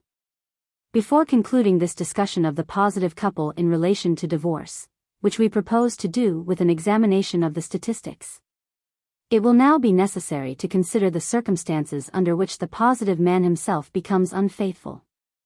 From the statistics it would appear that more women than men go wrong in a childless marriage. This is only what, from our argument, we should have expected. Because since the coitus represents a complete physiological experience to the man, he is less likely to become vaguely dissatisfied with childlessness than the woman. Nevertheless, should the childless state be continued too long, that is to say, for 5, 6, or more years, there are sure to arise certain indistinct feelings of dissatisfaction in the man, which will cause him to become restless and interested in other women. These feelings will be the result of the total lack of those appeals to his primitive instincts, which the regular procreation of children provides for almost all men without exception. He will miss the sense of power which he would derive from the material and visible extension of his own identity in his offspring. And he will also feel the need of that silent tribute which children would make to the deepest source of his self-esteem, virile potency. It should also be borne in mind that, where there are no children, the man is more likely, owing to the absence of heavy responsibilities, to indulge that inclination to varied sexual experiences, to which every positive man is subject after some years of marriage. We have seen how entirely man's sexual experience depends for its savor upon desire, the desire he feels for the object of his sexual passion. When, therefore, through years of regular intimacy with his wife, this desire tends to decline, there naturally follows a corresponding decline in the savor of his sexual experience. To correct this he is tempted to go in search of change, of novelty. Now, when this inclination arises in monogamic marriages, it is frequently checked out of consideration for the children, and more especially by the secret satisfaction derived from their presence. Where there are no children, it is much more likely to be given free rein.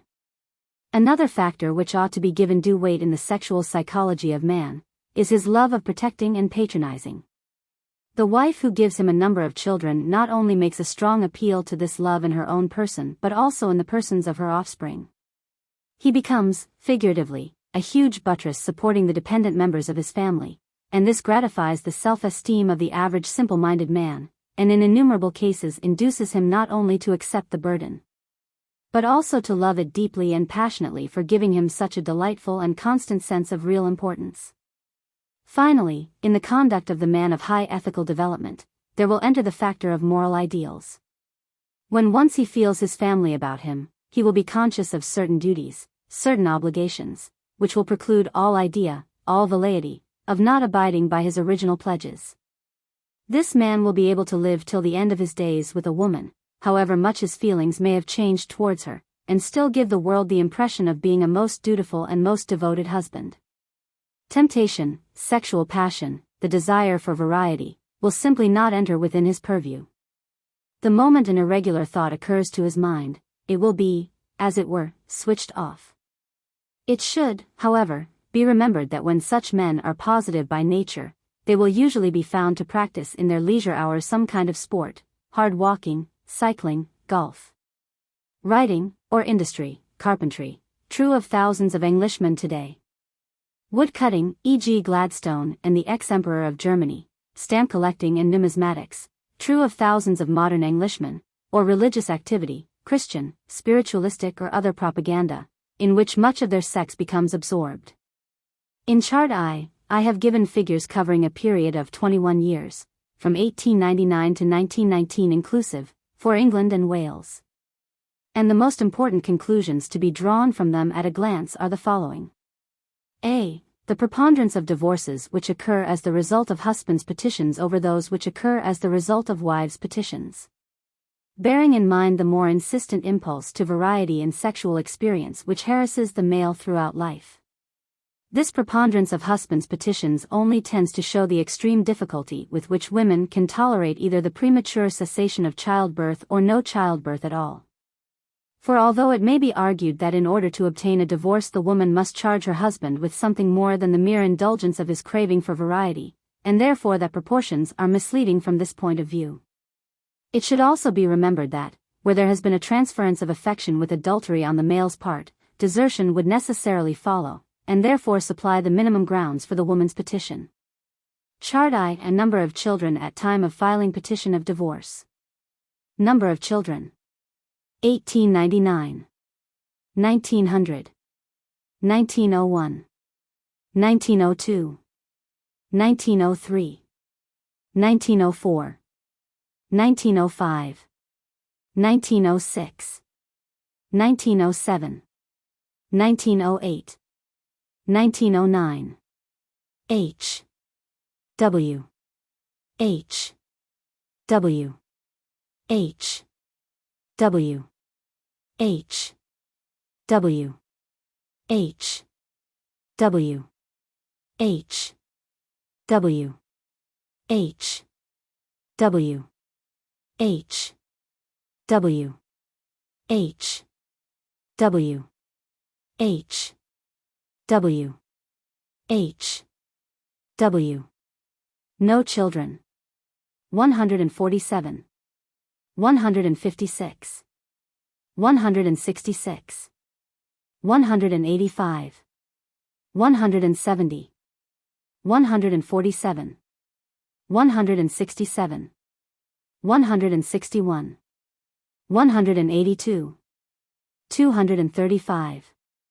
197. One child. 83. 84. 91. 115. 133. 116. 137. 127. 128. 136. 137. Two children. 57. 53. 57. 62. 75. 82. 86. 80. 82. 67. 89. 3 to 6 children. 69. 63. 67. 65. 70. 66. 69. 78. 70. 71. 79. Above 6 children. 14. 9, 11, 15, 11, 7, 5, 12, 7, 11, 6. Number unknown. 1, 1. Number of children. 1910, 1911, 1912, 1913, 1914, 1915, 1916, 1917, 1918, 1919. H. W. H. W. H. W. H. W. H. W. H. W. H. W. H. W. H. W. H. W. Total successful petitions. 343. 393. 414. 450. 468. 461. 382. 1044. 1807. 4076. 1009. No children. 408. 493. 491. 660. 1043. 2338. One child. 281. 372. 379. 433. 1. 627. Two children. 201. 194. 248. 307. 930. 3 to 6 children. 170. 192. 231. 285. 831. Above 6 children. 12. 12. 17. 19. 36. Chart 2. Duration of marriage up to time of filing petition of divorce. 1910. 1911. 1912. 1913. 1914. 1915. 1916. 1917. 1918. 1919. Less than 1 year. 17. 22. 35. 36. 1 and over to 2. 26. 44. 40. 78. 156. 2 and over to 5. 143. 136.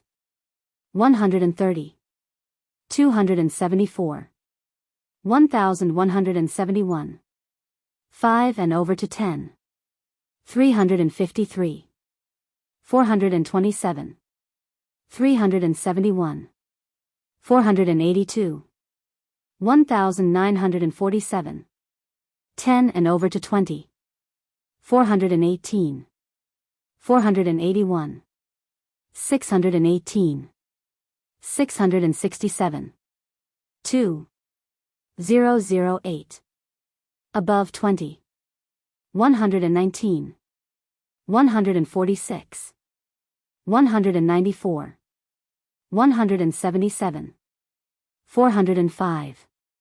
The high figures for faithless wives revealed in these statistics, therefore, point to the extreme refractoriness of women under the conditions imposed by modern economic pressure, which makes the limitation of families an ineluctable rule in most homes. This is furthermore confirmed by a comparison of the high figures given for childless marriages, or marriages of only 1, 2, or 3 children, with those given for marriages which have more than 3 children. On the other hand, the proportion of husbands' petitions to wives in those marriages in which there are more than 6 children, leaves no doubt that in most of these cases not the wife but the husband was at fault. Which is exactly what we should expect. b. It is interesting to note the steady rise in husbands' petitions during the years 1915 to 1919, all years of war, the figure 4,076 as against 1,009 in 1919 constituting the most convincing evidence we have of the difficulty with which women tolerate the lack of children or the cessation of childbirth. Even when it is due to the absence of their husbands on what was believed to be a crusade. It seems probable that the bulk of these women must have been young, for the total number of divorces for that year, in cases where there was only one child or none, amounts to 3,965. Of course, from my point of view, the value of these figures is lessened by the fact that it is impossible to differentiate between marriages of positive and negative couples. But perhaps the steadiness with which certain characteristic proportions are revealed in them compensates to some extent for this defect. When we add to this Lord Salveson's evidence before the Royal Commission on Divorce, 1912, in which he declared that in Scotland the proportion of divorces among childless couples was immensely larger than that among fertile couples, it can leave little doubt in our minds that, in order to be so constant and universal, this rule must be based on unalterable laws taking their root in deep physiological and psychological conditions. And that the sentimental and emotional factors can be but surface phenomena accompanying rather than affecting the operation of these laws.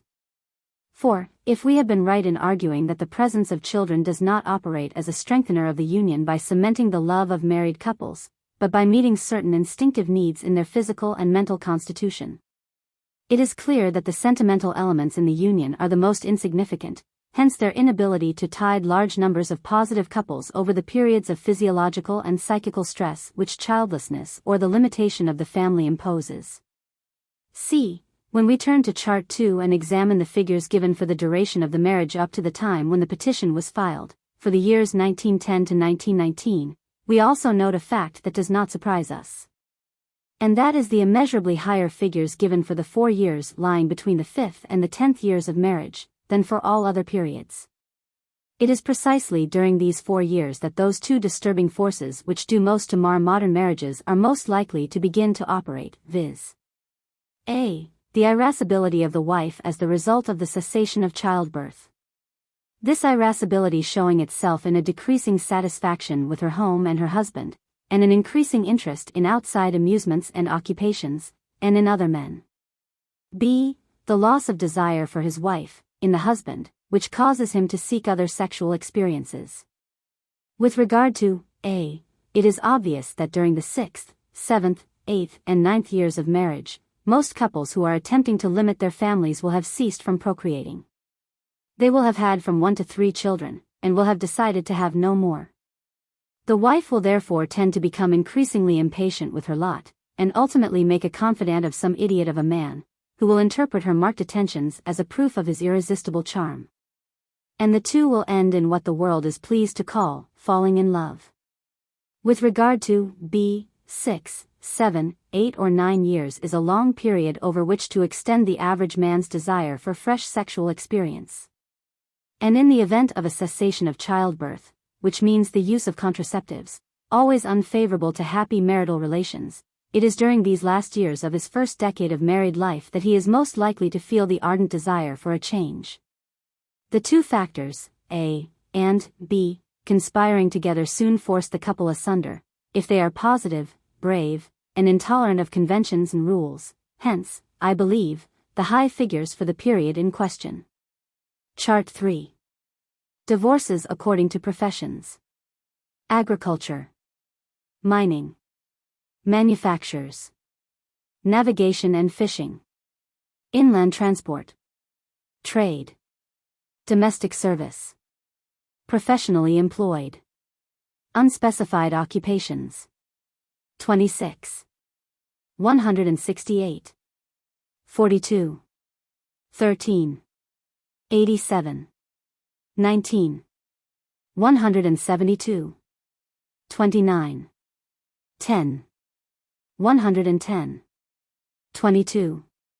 118. 38. 12. 78. 21. 194. 30. 12. 97. 24. 211. 21. 24. 87. 37. 362. 84. 11. 79. 28. 310. 60. 27. 1. 44. 419. 79. 18. 73. 61. 744. 204. 34. 79. 133. 1581. 468. 1174. 1903. In Chart 3 we have the statistics for divorce, tabulated according to the occupations of the husbands. Now, according to the 1911 census, the figures given for the total number of males engaged in 3 out of the 9 categories is as follows. Professional callings: 367,578. Agriculture: 1,140,515. Mining: 1,039. 083. If we compare these total figures with the corresponding figures given for the divorces in each category, we see the enormously high percentage of divorces that occur in the professional classes. As compared with both the mining and agricultural industry, and although in accounting for this conspicuous difference we have to bear in mind the facilities, chiefly financial, for procuring divorce in the professional classes, we are nevertheless confronted by a disparity which requires some explanation. When, however, we consider the greater prevalence of birth control among the professionals, with the inevitable unconscious disaffection that it introduces among the wives of that class. When, also, we reflect upon the more artificial circumstances in which this class lives, and the higher and less natural demands that its spouses make upon each other. When, moreover, we remember the greater irascibility and nervousness, together with the usually lower passion, of all people engaged in the more intellectual pursuits of life, which make them more prone to chafe under the many vexations to which married life gives rise, and less likely to attain that physiological serenity which is the prerequisite of all solid contentment. These statistics seem to confirm the conclusions at which we have arrived, and, on the whole, to support the analysis we have made both of the marriage tie itself, and of the factors that conspire to loosen it. Having dealt with divorce in so far as it concerns positive couples, I have now to deal with it in its relation to the negative man and woman. My present task is, therefore, by far the more difficult of the two, seeing that the moment we leave the uniformity of natural law and the regularity of indomitable forces, we find ourselves in a maze of possibilities, which, while they defy enumeration owing to their extreme multiplicity, also elude all effort at classification because of the infinite combinations and permutations that low health and eccentricity are capable of producing. It must be clear that the moment the driving force of healthy, normal passion ceases to be the motive actuating male and female, the vagaries of human conduct are no longer calculable. One knows what in certain circumstances a healthy passionate animal will do. It is impossible to foretell what an unhealthy or unpassionate one will do. To describe all the possible complications that will ultimately lead a negative couple into the divorce court, or cause them to seek a judicial separation, or induce them to conclude that they would be happier living apart, is therefore beyond the powers of any human being. The negative man and woman, like the invalid or the eccentric, must remain an enigma, because natural laws and forces no longer operate normally or calculably in them. Nevertheless, it is possible, in a rough way, to outline certain features which are more or less common even to subnormal people, and from which, therefore, certain general rules of conduct may be inferred. For instance, we may say of negative men and women that a. The physiological promptings of an instinctive and organic kind are never likely, as with their healthier brethren, to weigh very heavily with them. The ethereal lovers who believe that marriage is a union of souls. b. the sentimental and intellectual aspects of a sexual situation are more likely to determine their conduct than its vital or reproductive aspects. The lovers in most modern novels, in which love is supposed never to have bodily union as its aim, but only companionship, or sweet words, or pure affection, or a life of unselfish, mutual service, or some other highfalutin nonsense. C. The force of passion being no longer the ruling determinant in them, such factors as vanity, caution, cowardice, and even indolence, may dominate the sex impulses and direct conduct to their own ends. The bulk of hasty marriages made during the war were of this nature, vanity both in the man and the woman giving rise in each individual to such elated feelings that these were mistaken for depth of passion. D. The intellectual attitude towards love, and the passions which it tends to assume, may cause negative people to imitate without feeling the behavior of their more passionate fellows and their love affairs, thus producing a false but fairly accurate image of true passion. The actors in modern society, all of which are by no means professional histrions. Dealing with A. First, it must be fairly obvious that where physiological promptings are feeble, deep bodily disappointments, and particularly rebuffs to the reproductive system of the women, can be tolerated very much more placidly than where physiological promptings are imperious. Thus all negative women are likely to endure for a very much longer period a childless marriage, or a marriage in which childbirth has ceased in the first 4 to 6 years, than are their positive sisters. In all happy marriages of this kind, therefore, which have only terminated with the demise of one of the parties, negativeness may certainly be suspected in the woman, and, since like tends to attract like, also in the man. When, therefore, unhappiness supervenes in such a home, other causes must be sought than the secret and unconscious revolt of the woman's reproductive equipment, or the man's fiery need for sexual variety. Negativeness being the outcome of an atonic condition of the body, or, at least, of the genital organs, and negative women being less likely to function properly than their more positive sisters, there will naturally arise a tendency in all such matches, owing to the small amount of pleasure and gratification that is derived from the whole of the physical side of marriage and motherhood, to discount the physiological side, and to exalt only states of the soul and the mind. These people will have the old maids of all puritanical communities with them when they cast scorn upon the pleasures of the body. And as their number is increasing daily, the chorus of body despisers grows steadily louder and louder in all the countries enjoying Western civilization. The women in these matches are likely to confound motherhood with self-sacrifice and martyrdom, and their husbands to confound the birth of a child with the threat of financial ruin. Science, costly and inefficient science, helps them at every step, and when finally childbirth stops, which is never too soon, for the women in any case, and nurses and perambulators take their leave, science remains to the last to try to repair or neutralize the debility that unwelcome fertility has left behind. In their most private moments the women of such matches speak of the horrible sensuality of men, and of the havoc this sensuality has made of their lives. And in thought and in action they incline to everything that emphasizes the soulful or spiritual side of life. They cultivate a taste for extremely soulful literature or poetry, Maeterlinck Saras Chowda, for instance, and tend to gravitate towards those forms of Christianity that are most quintessential. Divorce, if it is ever resorted to by such couples, is usually the fault of the husbands. They may at length manifest a desire to have a breath of air untainted by sickness or debility, and in that case usually become entangled with a woman quite as negative as their wife.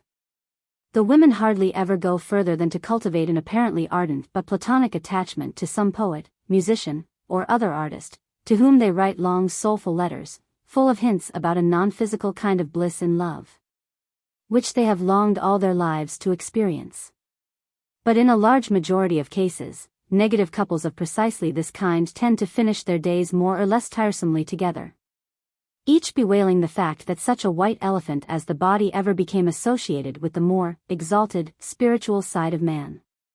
In regard to B, it can only be said that the type is so very prevalent that it is becoming almost the norm of modern civilization. Its principal characteristic is that both the male and the female tend to choose each other for reasons which are as remote as possible from the body. The men of this type choose clever, artistic, sylph-like, narrow-hipped, sweet women, with thin slender hands, spiritual interests, and probably a history of some intestinal irregularity in their past. The women, while aspiring to a high ideal of health and manliness in their mates, have not the instinct to pick out the passionate man, but usually select one, who though he may be big of body and limb, intellectual and breezy, is quite fireless, unpassionate and dull. The couples belonging to this type can also endure childlessness or a cessation of childbirth with almost perfect equanimity. The man being very much more concerned about the figure he is cutting as a chivalrous, sporting mate, who observes the rules of cricket with his spouse, than about any other aspect of their married life. He studies with asinine perplexity the so-called inscrutable complexities of his wife's mind, and is always making allowances, and preaching the doctrine of give and take. His great charm, according to modern values, is the fact that he regards women as utterly incomprehensible. Women are so powerful nowadays in determining opinion, and have so often and so emphatically called the men who show some insight into women's nature prigs, that at the present day both women and men unanimously call any man who voices penetrating views about woman an out-and-out prig. In fact, in order to be a prig it is necessary to have shown some ability in analyzing the true nature of woman. The women in such unions very frequently outstrip their male companions in mental nimbleness, and this disturbance of the proper balance frequently leads them, in their vague discontent, to become prominent exponents and defenders of all those claims of sex equality and sex leveling, which have agitated the home life of Northern European countries, where most negative people are to be found, for the last 100 years. The spectacle of their ladylike and unobtrusive male, there can be no doubt, is usually the first incentive towards these kinds of activities, and, seeing that they have the constant substantiation of their claims in the tame animal with whom they cohabit, it is not surprising that they frequently enter into woman's cause with a conviction and a fervor very much more intense than the more academic enthusiasm of the old maid who is usually their associate in the movement. Indeed, it not infrequently happens that the male of these militant women is himself an active collaborator in his wife's public work, and so complete is their intellectual and sentimental agreement on the question, that he will echo her words with the docility of a parrot. The type C is also common enough and is growing more plentiful in all classes of society. It is the negative type which approximates most to the passionate, tragic type of real life and fiction. Because, while it possesses no deep passions, its extreme vanity makes it capable of the wildest excesses. In all the possible situations of married life, this type never consults any other arbiter than vanity, and it is only when its caution, cowardice, or indolence can overpower its vanity that the latter does not decide the issue. Having no real deep passion to direct them, the men and women of this type are actually drawn into marriage in the first place solely from motives of vanity, because the state of being betrothed is a state of 1. Supreme importance, 2. Conspicuousness, 3. Intense and unscrupulous mutual worship, and 4. Romantic glamour. Their marriage is likely to be the least stable of all marriages among negative people, however, for the moment their vanity ceases to be fed, or humored. They are likely to weary of an association that affords them ever less and less of the joys of their engaged days. Lacking the sound physiological promptings which make a fully adapted life sufficient for their happiness and serenity, they become restless the moment 1. Adulation declines from the quarter of the spouse. 2. The attention of their world ceases from being concentrated upon them, and 3. That feeling of exaltation which filled their breast during courtship, and particularly on their wedding day, shows signs of waning. The woman in this kind of match finds out soon after marriage that while she has become the mistress of her own home, she is living in an atmosphere which, compared with that she had grown accustomed to in the days when her matchmaking mother directed her life, and during the months or years of her courtship, is depressingly deficient in appeals to her vanity. Her husband is securely bound to her by law. His first raptures are over, and the two seem to be settling down to a humdrum existence, in which those deep thrills of yore seem entirely to have gone from her life. But precisely those thrills were the breath of her nostrils. All the joys of marital intimacy with the man she loves do not make up for the loss of that. Her body is not tonic or vital enough to provide any comfort for the exaltation her vanity once afforded her. She therefore contrives so to modify her humdrum existence as to restore to it some of the atmosphere of her late adolescence and the days of her courtship. She goes in search of company, she insists on men coming to the house. She sings, or acts, or goes in for sports, all with a view to restoring that atmosphere in which she became engaged. In the end, she easily finds some idiot of a man who will be ignorant and vain enough to court her, and when this happens she will at last breathe deeply again.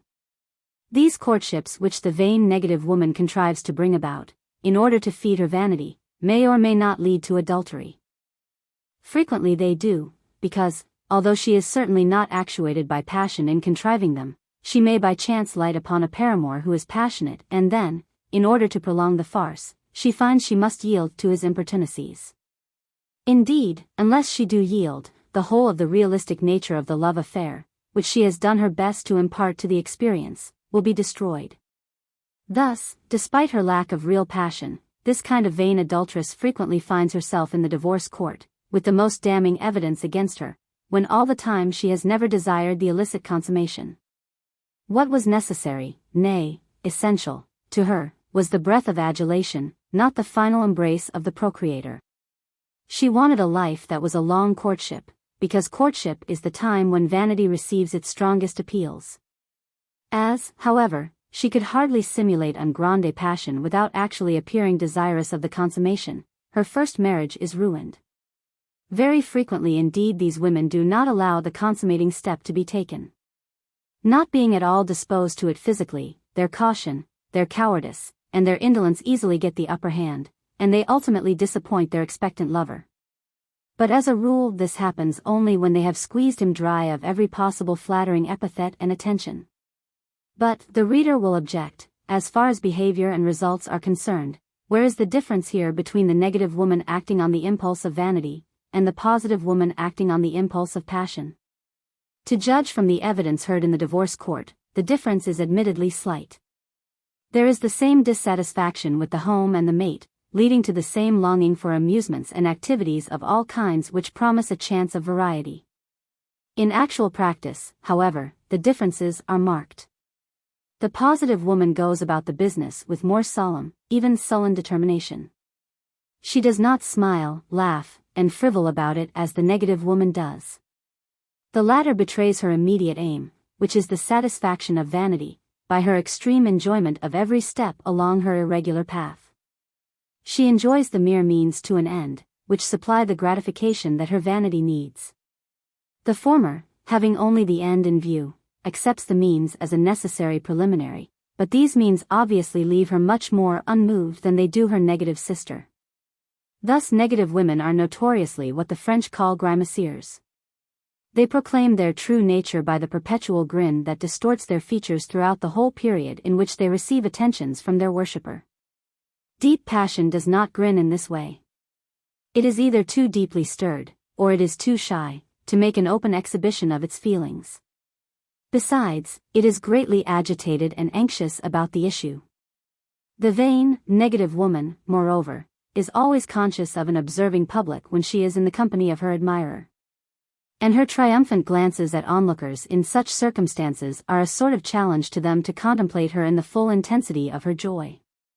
Part of the gratification of her vanity consists in drawing the envious looks of other women upon her. Hence, too, her perpetual grin, a good deal of which is meant for public notice. The positive woman, on the other hand, is too deeply interested, too seriously concerned, to be able to give a thought to the onlookers.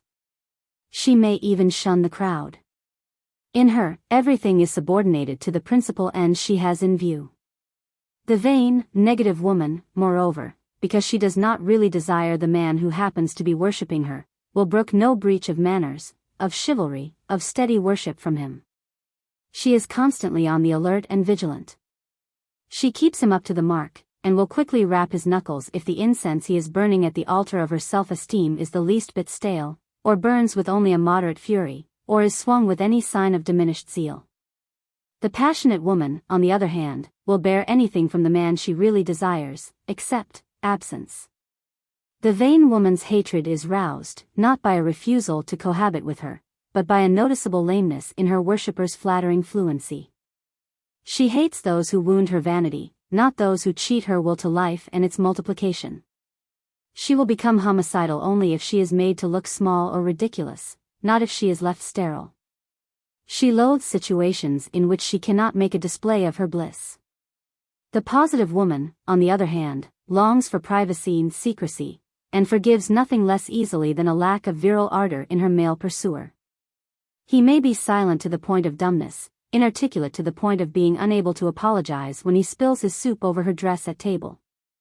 All these things she overlooks if he has the first prerequisite of life, which is virile ardor rising to impatient and restless importunacy. On the other hand, the worshipper who spills his soup over his negative mistress's dress in a restaurant or any public assembly, would thenceforward be loathed on that account alone. Because it is mortifying to one's vanity to be made ridiculous in public. The negative man of this class is of the cold Don Juan type, who gratifies his vanity more than his sexual appetite by repeated conquests. He too soon tires of his wife and of his home. He does this all the more readily, seeing that his marriage itself has usually been quite an unintended consummation on his part of one of the many flirtations his vanity led him into in early manhood. And that he has been chafing ever since it was finally settled at the thought of the many conquests he might have made before taking the final step. His nostrils, too, yearn for the hot breath of adulation. He is a tormentor of positive women, because he can so readily hold himself aloof at the last station before the terminus. If this man becomes unfaithful, it will be because his enormous vanity has overcome his caution. In order to extract the last and most enthralling confession from a young woman's heart, which will cause him to reach his highest pinnacle of exaltation, one day he will go too far either in his protestations or in his caresses, and then, if he is dealing with the kind of girl or woman who knows of no facile retreat from such avowals, and who is really in earnest, he will find himself impelled in a direction and to an end which he can truthfully swear he never had in contemplation at the outset. The fact that the law of England deals too lightly with this kind of dandified scoundrel, for such men almost always dress well, is due not merely to the fact that, generally speaking, it is grotesquely lenient to correspondence as a class, but also to its inability to distinguish between the adultery of the negative man and woman, whose misdemeanor is the outcome of vanity alone, and whose ruin of another's home is, therefore, wanton and unnecessary, and the adultery which is the outcome of genuine passion, and which, therefore, partakes far more of that quality of human action which is elemental and inevitable. This man only becomes tragic under a snub. He finds no infinite resource in a deep knowledge of his own value, and is, therefore, incapable of self-consolation when shown the cold shoulder. Hence the woman who does not fall in with his scheme of mutual worship, incurs his homicidal loathing. She destroys his joie de vivre, his very prima mobile, the source of his will to live. His career is a series of escapes from female fires he has deliberately kindled, but he is always more ready to forgive a burn than the fuel that refuses to flare up under the power of his bellows. Before concluding section C, perhaps it would be advisable and also helpful to give a brief analysis of the psychological forces which impel the negative, vain man and woman along their career of vanity gratification at all costs. For, while to understand them will be in a measure to exonerate them, it will also serve as a means of recognizing their type when we see it. Now the fundamental truth to be grasped about vanity is that it is always found in conjunction with modesty. It is the intense modesty of the vain person that forces him to gratify his vanity at every turn. What, then, is modesty? In ultimate practice it amounts to an inability to set a value on oneself, an inability to place oneself according to one's worth in the graduated hierarchy of human beings. The modest man waits to be given his place, to be told where he stands, to be priced and valued by his fellow men. Compliments mean a good deal to him, because, since he has no settled opinion of himself, they promote his self-esteem. In short, his self-esteem fluctuates according to his receipts in compliments and abuse.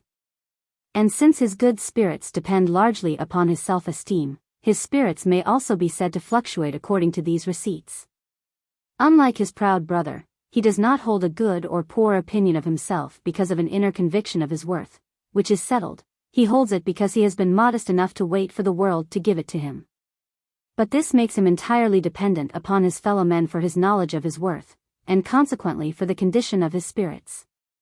by throwing him always upon the judgment of his fellows for his opinion of himself and his good spirits. His modesty therefore tends to lead the modest man into the constant practice of trying to seduce his fellow men to such an opinion of himself as will not cause his spirits to suffer. He covets good opinions, because on them alone can his self-esteem, and therefore his good spirits, thrive.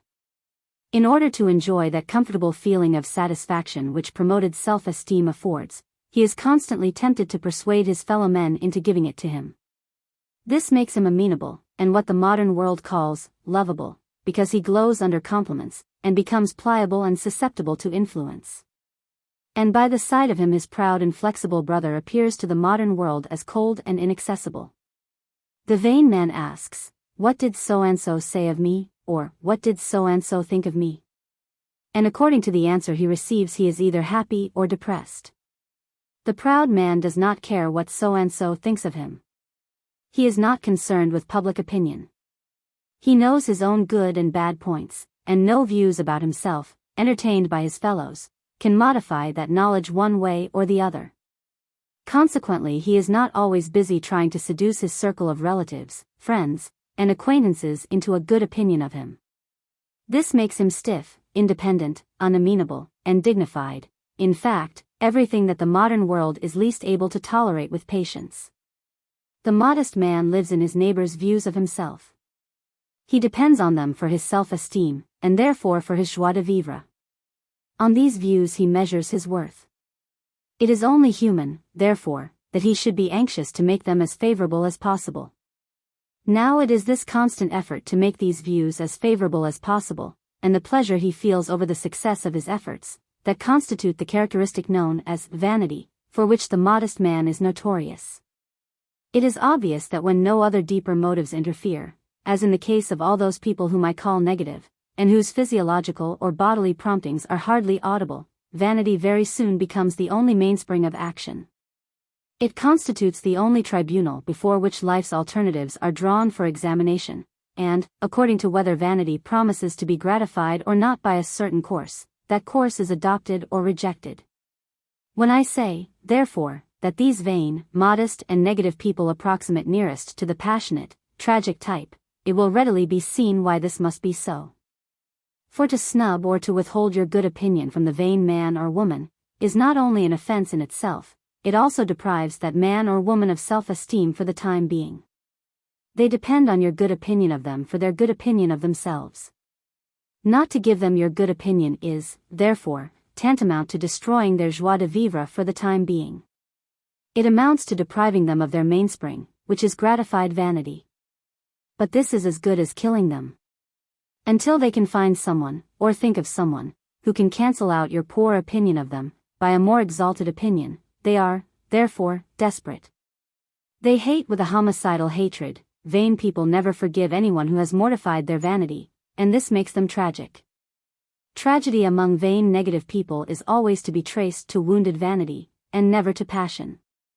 The constant mistake made by the modern world is to confound the passionate crime with the crime that arises from vanity. But the passionate crime is of a different order of rank altogether. It is always a crime arising out of an affront against life itself, whereas the crime that springs from vanity is always the result of the much more insignificant fact that somebody's good opinion of himself has been assailed.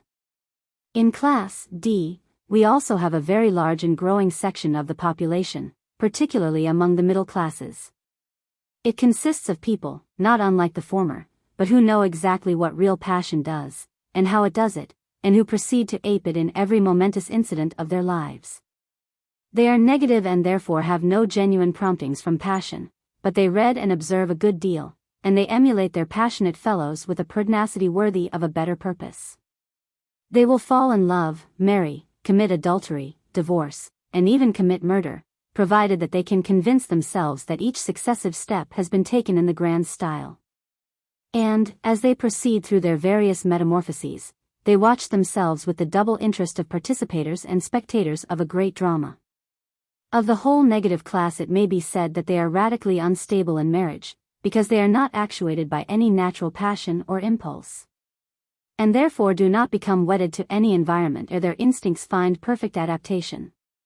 On the other hand, however, they are frequently able, owing to this very lack of natural passion, to endure for a lifetime matrimonial unions which would be intolerable to the positive type for a month, and this accounts for the fact that, in England particularly, there are so many peaceful lifelong unions of couples who are childless and doomed to childlessness. The most constant characteristic of all negative people, however, is this, that they are always prepared and able to silence the natural passions, because in them these forces are so feeble, and to direct their conduct according to any conceivable rule other than that of these natural passions.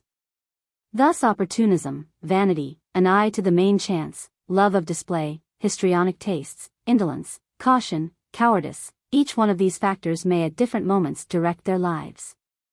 But true passion certainly never will, and the very fact that it cannot, they will dress in every form of highfalutin euphemism. They will call their lack of passion, self-control, or strength of will. They will describe it as ordinary common decency, they will even have the impudence to call it simply good breeding, and sometimes they will have the duplicity and arrogance to call it purity. Footnotes. See Chapter 44 of the Ergenzung zum Buch of the Welt als will und Vorstellung. In La Femme criminelle et la prostituée, by C. Lombroso and G. Ferrero, Paris, Felix Alcan, 1896. The authors, wishing to emphasize the same fact, say very plainly, c'est le besoin de l'espèce, le besoin maternel, que pousse la femme vers le home. L'amour féminin étant une fonction subordonnée à la maternité, p. 107. See Anti, p. See also Lombroso and Ferrero, op. cit., page 112, Psychiquement, l'amour de la mère est greffe toujours idéal import sur le besoin du sexe. See Sir Bargrave Dean's Evidence before the Royal Commission on Divorce and Matrimonial Causes, 1912, para. 1163. My impression is that it is a very serious question, this absence of children, to the married life, and I believe you will find, I am certain it is so from my experience this term, that if there are children it keeps the home together. And they both work together.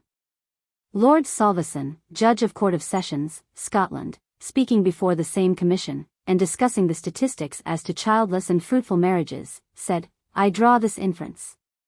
That I think they show where there are children the union is strengthened, and parties are more unwilling to have it dissolved, para. 62:14 of the report. In addition to the engrossing character of the role of mother, and the tendency it has to invade every controlling center in a positive woman's nature, we should also remember that, inasmuch as man is only important to woman as a means to an end, his importance must diminish pro rata as the end tends to be achieved and visibly materialized in the form of the growing family. The modern man's chief safeguard against becoming a complete nonentity in the home is, of course, his hold on the purse strings. This procures him a sort of perfunctory regard. See footnote, pages. Buffon in his Discours sur la nature de animaux makes the following profound remark which English people as a whole would do well to take to heart, amour, pourquoi fais-tu l'état heureux de tous les êtres, et le malheur de l'homme? C'est tu ilny à que le physique de cette passion que soit bon, c'est que, malgré ce que peuvent dire les gens épris, le moral en votre reign, see over completes, tome 3 me, Paris, 1837, pages 21-22. As a proof of this, behold the aggressive exultation of the ordinary man over every fresh addition to his family. So far from being conscious of the will to the multiplication of life, it frequently happens that women do all that is required in order to achieve fertilization, and yet protest that they do not wish to have children, or that they do not care for children. The ancient Hindus, from whose great wisdom nothing was hidden, not only openly recognized this fact, but made special provision for it. In the Book of Manu there were special periods of absence allowed for husbands, beyond which their wives were no longer forbidden from seeking fertilization elsewhere. See Book 9, verse 76. It should be borne in mind, however, that a very large proportion of the women who committed adultery during the war did so out of vanity rather than out of passion.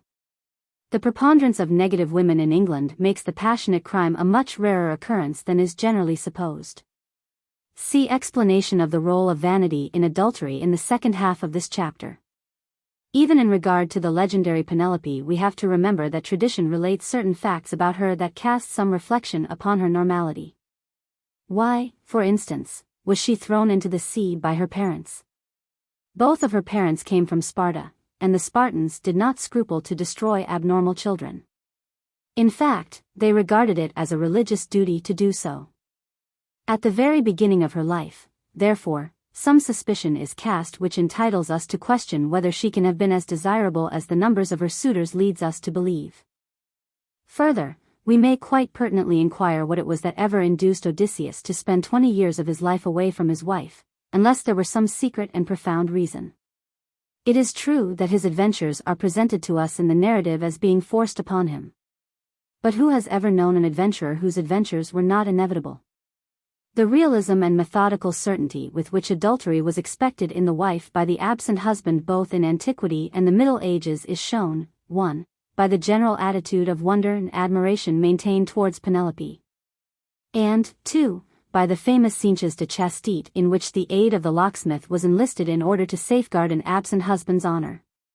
The fact that during the war numbers of married women were thus served by men very much older than themselves, only shows how, as his years increase, a foolish man's vanity sets ever greater store by a female's favors. It is too easily forgotten that when a man is a born fool, old age does but increase his foolishness. It does not, as most people suppose, turn bad wine into good. In one case this occurred, despite the fact that all the woman's relatives and friends constantly urged her to rid herself of her useless mate by fair means or foul. The laws of Manu make special provision for a woman who is childless owing to her husband's fault. A good deal of the pseudo-scientific literature of their day even tells them that the orgasm is just as important to them as to the male, and lays such stress upon it that they may be forgiven for misunderstanding its real value to their lives. Women of a slightly more intellectual mold of mind generally become interested in some public movement or cause, or begin to take up a new religion or philosophy, or express the desire to go in for acting at this stage. But the same forces are at work in them as in the woman described above, that is to say, their old environment having failed to procure them the whole physiological cycle which they need, their instincts urge them blindly to seek a fresh environment. Women are particularly prone to endeavor to rule in the home by means of this trick of giving their spouse a guilty conscience, and they do not mind much what words they use or abuse to achieve that end. The word selfish, however, is a very convenient word for this purpose, particularly if they happen to be dealing with a man who believes, as they do, that it has a meaning and that this meaning is offensive. All this time she may have been protesting consciously that she does not want children and that she is quite happy without them. It is her blind instinct and the impelling force of her dissatisfied reproductive organs that have been driving her, despite her conscious disinclination or indifference to motherhood, into situations in which she can be fertilized. To this anthropologists may object, what about the Australian bushmen who did not associate the coitus with reproduction? True. But they knew that children came with marriage, although they did not know that the coitus had anything to do with their appearance. And the fact of being a married man would thus become inextricably mingled with the condition of paternity. Among the reasons given for the wife's unfaithfulness there are of course a few that apply also to the husband. These the reader will readily pick out, and they do not require to be restated here.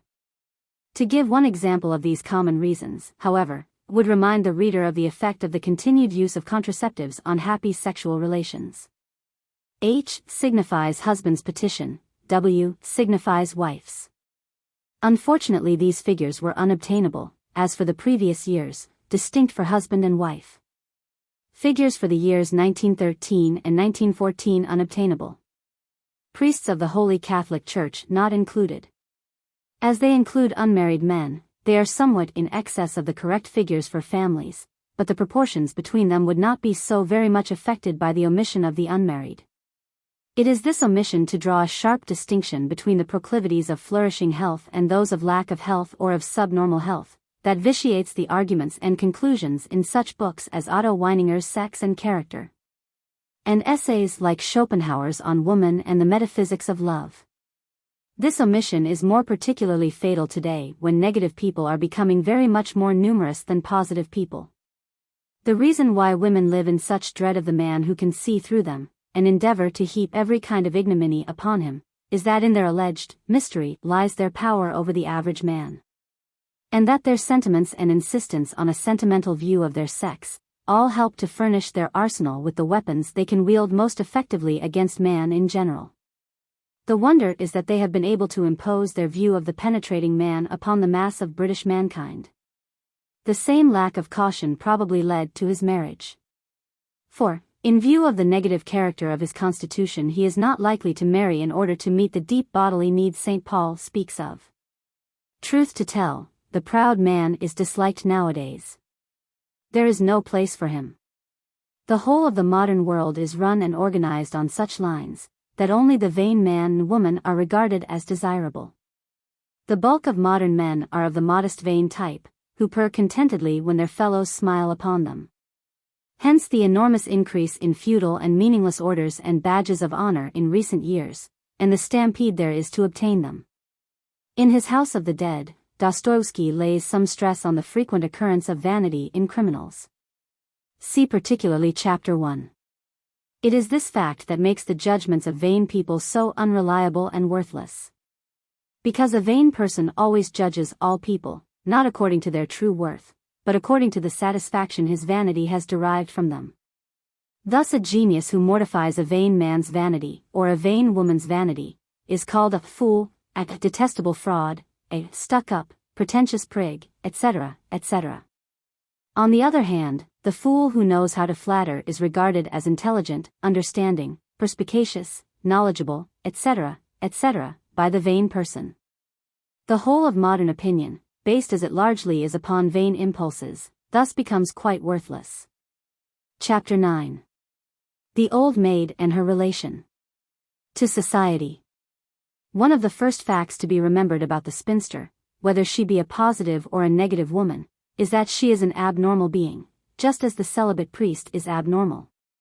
And just as any non-reproductive adult animal is abnormal, and therefore that her impulses must inevitably find their adaptation in an abnormal manner. This may be an unpleasant fact, and it may seem a hard thing to say, but we are not concerned here with what is pleasant, kind-hearted, or courteous. Our concern is much more to approach as nearly as we can to the truth on this matter. And since the phenomenon of spinsterhood is well known, to deal with it in a manner that will be useful to all those who wish to arrive at a better understanding of it. Modern people have grown so emotional and sentimental as to truth in general, that it is becoming more and more difficult to deal in a straightforward way with subjects having unpleasant associations, or likely to lead to unpleasant conclusions, without incurring all kinds of imputations that are utterly irrelevant to an honest spirit of inquiry.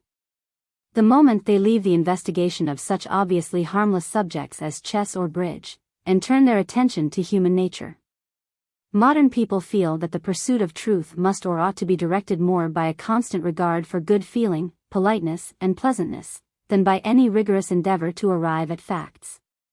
For instance, when the ordinary middle-class person of the present day hears it said that spinsters are abnormal, cannot help acting abnormally, and must therefore constitute an abnormal influence in society. He finds it difficult to resist the temptation to object indignantly, "Oh, but it isn't their fault if they are spinsters. Why say such hard things about them?" It never occurs to such a person that the business of discovering the facts about a certain phenomenon is not an undertaking that can be trammeled by considerations either of gallantry or drawing-room etiquette. Nor is it embarked upon with the object of apportioning praise or blame. The contention that it is not the spinster's fault that she is a spinster, therefore, is no more relevant to an inquiry into spinsterhood, and ought no more to influence us in the conclusions at which we arrive concerning spinsterhood, than the fact that the germ of tuberculosis is not responsible for being the germ of tuberculosis ought to influence us in our inquiry into its relation to pulmonary phthisis. I am quite prepared to admit without further ado that there are hundreds, possibly thousands, of noble and eminently desirable women in England today who have remained spinsters from deliberate choice. I have no doubt that if I had been a woman and had entertained anything approximately like my present opinion of modern men, I too would have remained a spinster, maybe from sheer nausea. The majority of modern men are so very much below even a modest idea of what man should be, they have been so much besotted and debilitated through generations of unmanly labors and occupations. That it is not merely conceivable that many women should prefer not to condescend, it is almost inconceivable that any woman can be found who imagines she has found her match. Let us clearly define, however, what we have set ourselves out to investigate. We have not undertaken in this chapter to show the multifarious reasons why a woman may elect spinsterhood as her role in life. We have undertaken the more important task of discovering her relation to society when once the role of spinster has been assumed. Whether she has remained a spinster from deliberate choice, therefore, or whether she is a spinster owing to the loss of her fiancé at sea or in a railway accident, matters but little. The fact is that, as the result of circumstances which may or may not have been beyond her control, she has remained unmarried. As a spinster she will inevitably develop characteristics more or less true to type. These characteristics will exercise some influence on her own life and that of others. It is this influence that we propose to consider, irrespective of the causes which brought the spinster herself into being. From the outset, therefore, it is as well for everybody to bear this in mind in regard to spinsterhood in general, namely, that since the spinsters of any country represent a body of human beings who are not leading natural lives, and whose fundamental instincts are able to find no normal expression or satisfaction, it follows, on a priori grounds alone, apart from any question of evidence, which we may ultimately find for or against, that the influence of this body of spinsters on the life of the nation to which they belong, must be abnormal, and therefore contrary to the normal needs and the natural development of that nation. Moreover, since the abnormal, when it is not supernormal, tends constantly to gravitate into the morbid, it is not inconsistent with this principle, but rather a necessary conclusion from it. To say that the presence of a body of unadapted spinsters in any nation must exercise a morbid influence upon the life of that nation. The attitude of the average thinker to this conclusion is, as a rule, to shrug his shoulders and to exclaim, "What would you do with them, poor things? They must live." Certainly. And it is precisely because they must live that they cannot help exercising a baneful influence on the life of the community. The fact that modern society can offer no satisfactory solution of the surplus woman question does not justify us in overlooking the evils which are the outcome of surplus women in our midst. The fact that we can devise no adaptation for them does not relieve us of the duty of investigating the nature of the evils to which their non-adaptedness gives rise. To concentrate upon the economic aspect of the question, and to say as many do, that provided these surplus women can support themselves, the problem of their lives, and the difficulty of their evil influence upon their nation, is entirely solved, is simply to draw a red herring across the path of our inquiry. For self-support is not even the consummation of the life of man. How then could it be the consummation of the life of woman, in whom a very much more elaborate equipment than man's for a definite calling demands a far more complicated range of bodily activities than any to which an occupation providing merely self-support can possibly lead? Self-support is never more than a means to an end. The needs of a full and complete life, therefore, cannot be met by self-support and the industry by which it is achieved. Neither is it any satisfactory reply to the question, how can we correct or eliminate the evils of spinsterhood? To point to the number of spinsters who are doing what is called useful work.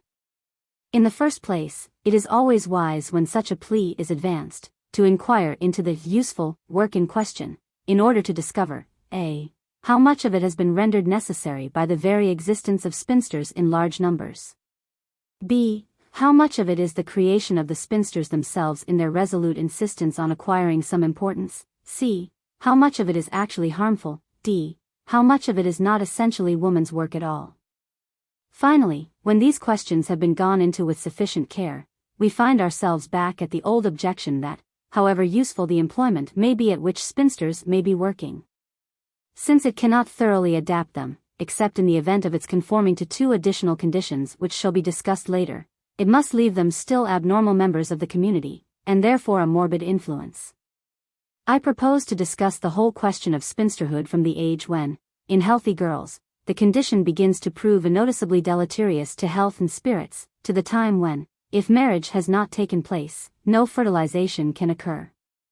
I therefore have for my subject the general question of spinsterhood, from the time when a virgin reaches the age of 25, to the time when she is 50 or more. And very naturally I propose to concern myself not with spinsters in the legal sense, but only with spinsters who are entitled to the epithet intacta. Proceeding along the accustomed lines, spinsters shall accordingly be classified as follows. 1. Positive virgins. 2. Negative virgins. That is to say, 1. Those whose bodies and instincts say, yeah, emphatically to life, and who will brook no negative compromise. And 2. Those whose bodies and instincts are not sufficiently vital or sanguine insistently to demand the fulfillment of their destiny. It is necessary to make this sharp distinction again, because it is the only way to be clear regarding the diversity of characteristics which are to be found among spinsters of all nations and climes. In Chapter 3, I dealt with the question of the origin of instinctive desire, or bodily impulse or wish. I showed how it arose from two possible sources. A. An ancestral habit, leading to a predisposition to perform certain actions in a certain manner, or to function in a traditional way in complete conformity with the lines laid down by previous generations within a species. B. A certain correlation of bodily parts or organs, the possession of which in itself is sufficient to suggest and to enforce a particular course of conduct in its owner. I showed that the blind will to function in a certain way, and the impulse to seek the means of functioning in a certain way, must arise, provided that these two conditions are present in an individual, and that his body is in a sufficiently tonic state for these conditions to operate normally. Now in a woman the blind will to function as a mother finds its source in A. The long line of female ancestors who must have been mothers, and who therefore have established an ancestral maternal habit on the female side, which reaches the individual female with a considerable amount of accumulated momentum through the generations that have preceded her. B. A certain correlation of bodily parts, the large amount of space taken up in the female body by the organs connected directly or indirectly with procreation, the importance of these organs, and the elaborate nervous organization contrived to bring these organs into effective and harmonious action when once the proper start has been given. 1. In the unmarried woman, therefore, whose body is sufficiently healthy and tonic to act normally, there are two forces incessantly impelling her to the employment of her important reproductive organs, of both of which forces she may be and usually is, childishly unconscious. They are, A. Her ancestral bias or habit, and, B. The correlation of her bodily parts. The more perfectly formed she is and the more healthy she is, the more importunate will these forces be, and the less inclined will they show themselves to be put off without a struggle.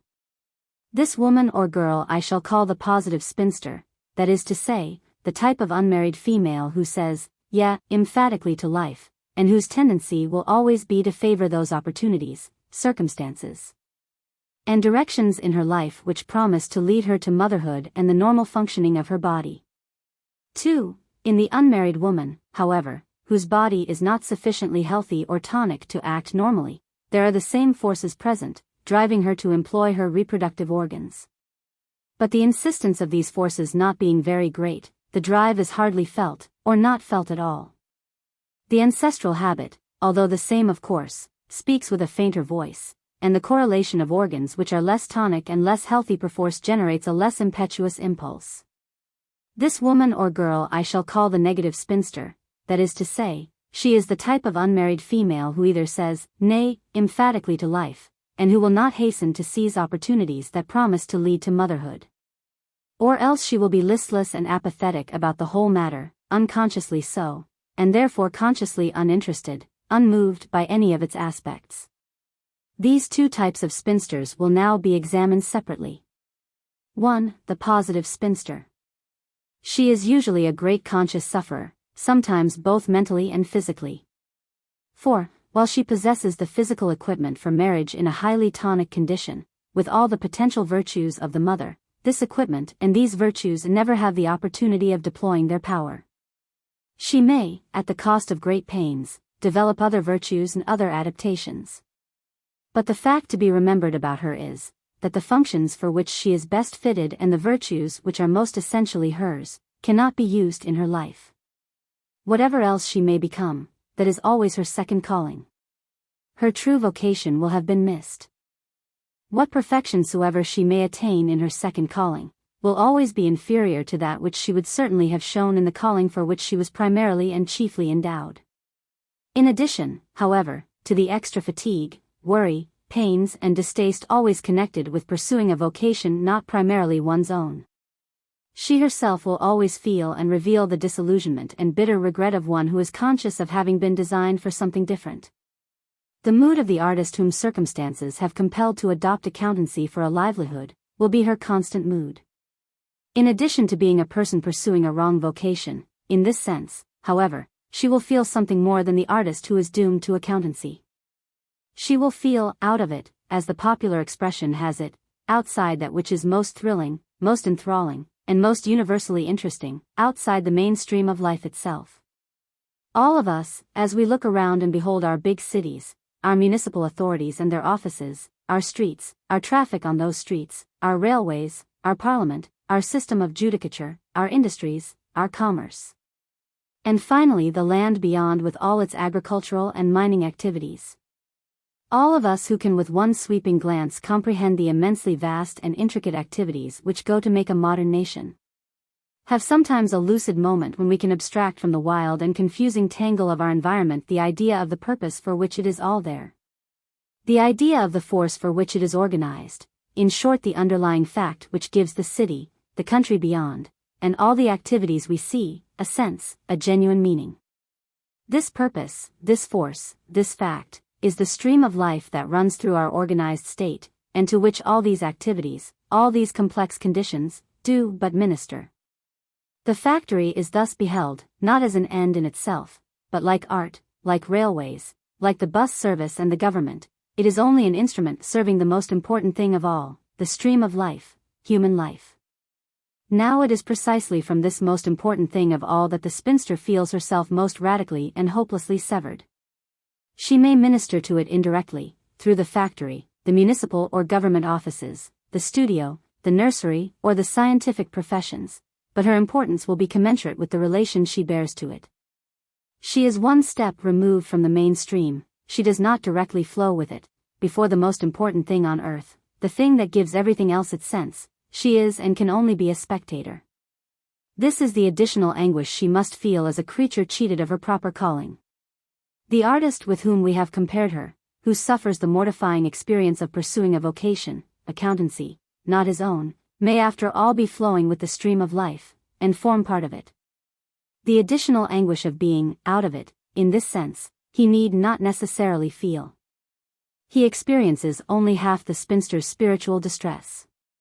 Nor will it necessarily console her, or reconcile her to her relatively unimportant fate as spectator, to point to the pain, the passion, the disappointment, the hardships, the disease, and the poverty that lash the mainstream of life like a flail. If she is honest, she will tell you just what everybody else feels, that she would risk all these things to be in it. But there is yet something more she endures, which the artist doomed to accountancy is spared. Provided he be wise and observes the essential rules of hygiene and sound diet, there is no reason, despite his abandoned mission, why his body should suffer very severely. While he may deplore his wasted capacity for art, he may nevertheless live a healthy sexual life and become a happy father.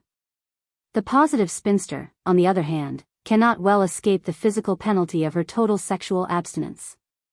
The rebuff offered to her reproductive system by the long, endless wait is neither passed over by nature nor forgiven. Such elaborate preparations as have been made in her body for a specific consummation cannot end in nothing, without certain very definite reactions, which it is neither fanciful nor fantastic, but rather helpful to describe collectively as a profound physiological disappointment. The fact that this physiological disappointment does not enter consciousness as a disappointment has nothing whatever to do with its reality. The energy that has been waiting and waiting to be used endeavors to discharge itself. Since it cannot find the customary and normal channels of discharge, it disperses itself erratically along any channel that it can find, usually the nerves, and it does this angrily because of the impetus it has acquired through being checked. The thwarted instincts show their revolt in internal conflict with the other instincts of life, and may be so powerful as to convert a girl hitherto consistently yes-saying into a radical naysayer, or a suicide.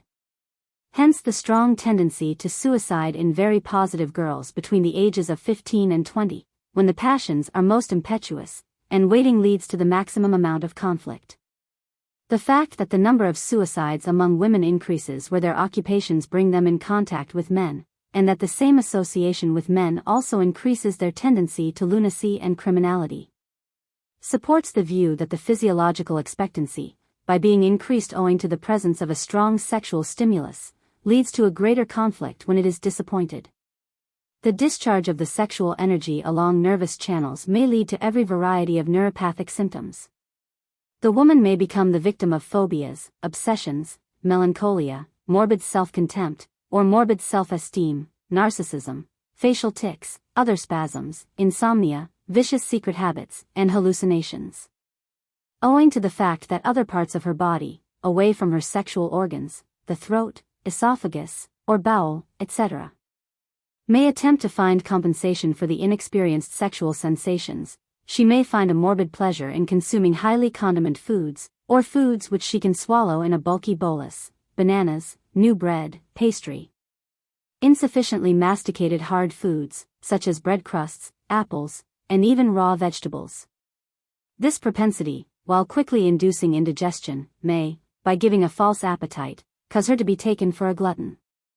A case has been known of a girl who, addicted to this method of pseudo-sexual satisfaction, used to employ artificial means of vomiting up her food, like the more dissipated Romans of old, in order to be able to enjoy a fresh bout of swallowing. The effects of this kind of abuse upon the alimentary canal may well be imagined, and even where it is not carried to extremes, must in the long run lead to all the most distressing forms of chronic dyspepsia. Furthermore, the instinctive effort which every woman will make, in cases of vague physiological distress, to conceal her bodily misery from her friends and relatives, frequently leads to consistent affectation. It is not necessary that the nature of the bodily misery should have reached consciousness in order that affectation, as a means of concealment, should be indulged in.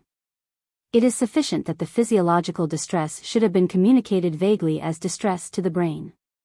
From the moment this has occurred, there will be a tendency in all brave women, who incline to show a bold and happy face to the world, to practice every kind of affectation. Their speech, their voice, and even their laugh will strike their friends as overstrained or peculiar.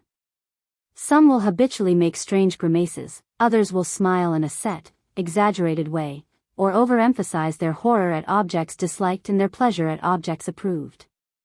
The affectation may even affect their gait, so that they will walk with a bold manly stride in which an unconscious attempt will be made to demonstrate to the outside world excessive self-assurance and happy adaptation, in order to conceal the reverse of these feelings which are agitating their spirits. As time goes on, these affectations will become fixed habits that no training and no changes in environment can remove. There may be attempts at sterile compensation, taking the form of an excessive fondness for children, or a desire to fondle or to have power over them. This is particularly obnoxious, and entirely justifies psychologists like Drive E. Jones in strongly deprecating the too exclusive teaching of children by unmarried teachers. It may look very sweet to behold the spinster of from 25 to 40 manifesting her affection for a child and kissing, nursing, or instructing it. But when it is remembered that the spinster in question is not merely giving herself very well-defined pleasure by the immediate touch of the soft downy skin of the child, or by the sense of power over it, but may also be rousing in the child itself certain pleasurable feelings, or certain notions, that do not fail to become registered on its memory, and may induce either regrettable sexual precocity or a distorted view of life. The behavior of the spinster appears in a less innocuous light. Nevertheless, it must be admitted that such attempts at sterile compensation by unmarried women are hard to prevent. For the spinster's action at such times is quite unconscious, and she is usually so far from realizing what she is doing, that if you were to enlighten her upon her conduct she would be both indignant and disgusted. There can be little doubt, however, that the spinster's strong predilection in favor of the teacher's calling is largely due to this blind pursuit of some kind of power over the young. There may also be attempts at compensation with members of the same sex, not necessarily in the form of vicious unnatural relations, but in the nature of patronizing friendship with younger girls. Spinsters in the wealthy classes who organize and direct girls' clubs are usually seeking compensation of this kind, and receive a tremendous amount of credit for humanitarian motives, of which they are entirely innocent. Nevertheless, the misinterpretation of the crowd, which takes their action to be humanitarian, is eagerly seized and adopted by them. Because it helps them to give a definite description to the merely compensatory character of their interest in the club, which even they themselves do not, of course, understand. Among the more wealthy spinsters, there may also be attempts at compensation through frankly humanitarian propaganda, through the endowment or enriching of humanitarian institutions, or through humanitarian labors. This is usually expressed by a very deep concern about the welfare of animals, or the poor, or the babes of the poor, or anything over which the assumption of power constitutes an easy and uncompromising matter. We should remember that the relationship of mother to child derives more than half its exquisite pleasure for the female from the fact that it is a relationship of almost absolute power. This instinct to wield power, therefore, which forms an essential factor in female psychology in its relation to the helpless, and which explains the regret most mothers feel when their children are first able to run about and become independent, has to be reckoned with in the psychology of the spinster. If it cannot in her find its normal expression, it will seek compensation in every possible way, and since humanitarian interests offer an uncompromising outlet for its exercise. Humanitarian interests are naturally in very great favor among the spinsters of all classes. Intimately connected with humanitarian pursuits, particularly when they are adopted with frenzied resolution, is however another and less inviting psychological factor. The theory that males and females contain in their constitutions certain elements, more or less accentuated, of the other sex, is now so widely accepted that it has become a commonplace in all speculations upon the sex question.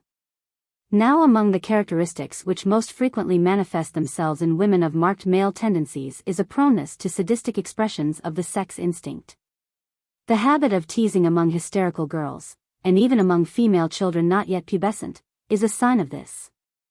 In the normal life of the married female, these sadistic impulses become sublimated either by the action of the stronger male upon her psyche and physique, which draws the masochistic elements in her to the fore, or by the natural expression of her power over her baby or babies. In the unmarried female, or the female without offspring, these sadistic impulses have to be repressed or curbed. The peaceful and orderly expression of them in modern society is hardly possible. But we are told by psychologists that an overpowered instinct asserts itself in an obverse character. In spinsters, therefore, we should expect the sadistic elements in the happiest circumstances to become inverted into intense humanitarianism. This explains why we so frequently encounter middle-aged spinsters whose hard metallic faces and cruel cold eyes seem so utterly out of keeping with their ardent participation in humanitarian movements of all kinds. I remember one occasion when I happened to call on a lady of this kind. I was appalled by the terrifying hardness of her features, and yet, I must say, I was not in the least surprised when, in the course of the conversation, she asked me, I ought to mention the district where she lived was a very hilly one, whether I did not suffer at the sight of the poor horses in the neighborhood. These women, who frequently have hearts of stone, nevertheless find compensation for the repression of their sadistic impulses in the exercise of the most ungovernable and most obsessional humanitarianism and sentimentality. But while their neighbors and the local clergy applaud their lives to the echo, no one has the smallest inkling of the true nature of the phenomenon.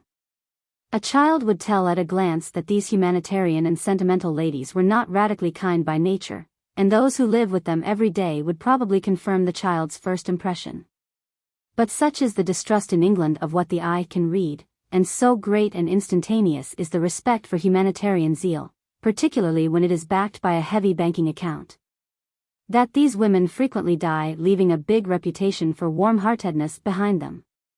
The fact that this feverish humanitarianism and sentimentality are frequently most mischievous in their effects and create a number of national abuses, besides involving the expenditure of large sums of money on what are frequently the least desirable and least promising elements in the nation, is concealed beneath the dramatic munificence of the wealthy spinster's life. In the wealthy classes, as the result of their superior cultivation, the compensation frequently takes an active intellectual form, and when, owing to the vague consciousness of enduring a great grievance, common to most positive spinsters who have not successfully sublimated their reproductive instincts, misanthropy supervenes, there may arise a very pronounced sex antagonism, leading the spinsters who have developed it to engage in pursuits, or in intellectual pastimes, where they feel they can clash with men, or where they know they can resist or impede men in the natural business of their lives. Spinsters seeking this kind of compensation frequently derive great satisfaction from misogamist meditations. They will display a morbid interest in arguments against marriage, in the statistics of insanity or disease among married women, and in the evidence of excessive parturition, leading to debility, among the wives of the poor. They will exercise their influence to convert young girls to misanthropy, to misogamy, or at least to an indifference to men. And if they can achieve this end, under a religious cloak, which is not difficult with passionate young girls of 18, whose vague, voluminous and powerful feelings, if afforded means to do so, settle down and concentrate on a single object. They justify themselves on the score that they have led such young girls into paths of purity and devotion. It would be impracticable here to deal with all the possible manifestations of sex repression in the female celibate. They have been discussed very fully by other authors, and in detail they would serve no purpose in this book. I have contented myself with hinting broadly at those morbid results of sex repression in the positive virgin which, while not leading to definite lunacy or insanity, are yet common enough to demand consideration in a discussion upon the spinster's relation to society. But let not any reader imagine that in the outline given above there has been any desire to dwell upon the black side of a picture which from whatever angle it be viewed cannot at best be a pleasant one. There is a good deal of strong feeling among the majority of people today against the belief that sex repression need necessarily have bad results. These people say that the school of psychoanalysts have grossly exaggerated the facts about the phenomena, and have drawn an unnecessarily lurid description of them. But surely the question is one concerning which it would be suicidal in a scientist to exaggerate or overstate his case. Is it not after all common sense? Years ago, or to be precise in the year 1840, De Quincey, comparing the mental diseases that arise from excessive expression with those that come from insufficient expression, or the non-expression, of deep sensibilities, wrote as follows concerning this matter. Amongst the Quakers, who may be regarded as a monastic people, anomalous forms of nervous derangement are developed, the secret principle of which turns upon feelings too much repelled and driven in. Morbid suppression of deep sensibilities must lead to states of disease equally terrific, and possibly even less tractable, not so sudden and critical it may be, but more settled and gloomy. This anticipates most of what modern psychology has discovered about repression, and can be applied just as legitimately to repression in the physical as in the psychical sphere. But a very much earlier record of the same common-sense view about repression, or non-expression of natural appetites and sensibilities, is to be found in Aristotle's Poetics, where the doctrine of catharsis constitutes the kernel of all that modern psychologists would claim in regard to this particular aspect of civilized humanity. As the life of the individual female is prolonged, and the tone of her reproductive organs depreciates through the deleterious influence of long idle waiting, there occurs an abatement of the unconscious influences impelling the positive spinster to seek a fuller life. A sort of passive adaptation to abnormality takes place in which a balance is attained, and the restless and more afflicting symptoms become accordingly less acute. But, with the decline in sexual vigor and alertness, there is a corresponding falling off of good spirits, hopefulness, and the love of life, and frequently there supervenes a pronounced distaste for human concerns or a general depression, which makes the spinster the proverbially embittered female of popular tradition. The more positive she was at the outset, the more likely is this revulsion of feeling to appear in an intolerable form, hence the common occurrence of embittered spinsters on the continent, where women are, as a rule, more positive than in England. Indeed, it can usually be taken for granted that where nature has been thwarted without any dire results, nature was not originally very strong, or not assertive enough to offer very severe resistance. The presence of thousands of very cheerful and completely adapted spinsters in England, therefore, far from being a good sign, is in reality a very deplorable one. For it argues that in them nature was not powerful enough to offer any determined fight before allowing herself to be completely conquered. There are but two possible exceptions to this rule, and they occur where the reproductive instinct has been subjected to the process known to psychologists as sublimation. This innocuous transmutation of the sex appetite and emotions may be effected either by means of Christianity, religious fervor, or alcohol, dipsomania. When either of these potent sublimators of the sex impulse has come into operation, it is no longer safe to argue from the spectacle of a cheerful and happy spinster of middle age, that in her nature was not very strong from the start. But, again, the fact should be emphasized that with the spread of enlightenment on the one hand, and the general decline in vigorous health on the other, these hitherto unfailing means of sex sublimation are becoming ever less and less accessible to the women of the nation. A generation has arisen on whom the fundamental tenets of the old faith have lost their hold, and in whom, therefore, it is becoming ever more and more difficult for Christianity to become a burning substitutive passion.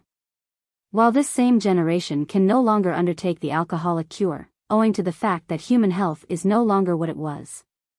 Before proceeding to a discussion of the negative spinster, I now propose to consider one aspect only of the positive unmarried girl of the poorer or working classes. There can be little doubt that in her case, very much more frequently than in the case of the well-to-do spinster, compensation is sought in some kind of illicit relation to the males either of her own class or of the class above. The statistics of prostitution alone show what an enormous contribution the women of the poorer or working classes make to the ranks of the courtesans in Europe. And seeing what the alternative usually is, that is to say, a life of drudgery unrelieved by any brighter element and aggravated by all the evils of unsuccessful repression, it is not surprising that among the more positive girls of the poorer classes, particularly in towns, there are many who go to swell the army of fast women. But at this point it will be necessary for me to digress a little in order to make quite clear my own standpoint in regard to this very vexed question of prostitution. For it is only an evil in modern Western civilization because people insist on making it so. Our civilization stands or falls as a whole. The intricate adjustments which constitute its fabric, and the minute ramifications that wander in all directions from every center in its complicated organization to every other center, and sometimes to every other civilization, lend to its various parts a character so interdependent and mutually subservient, that it is no longer possible to lay hold of any important portion of it, with a view to condemnation, without thereby condemning the whole. The comfortable and short-sighted people who, from the security of their smug homes, point a finger of censure at prostitution, therefore, have not as a rule the imaginations or the knowledge to realize that in so doing they are bringing an indictment against the whole order of society, including their own pathetic fastnesses of bourgeois luxury and morality.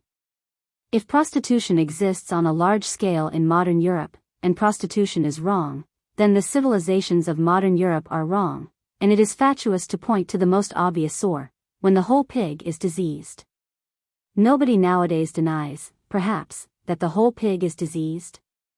Then it is absurd to moan over this one sore. But why is so much fuss made precisely about prostitution on its sexual side?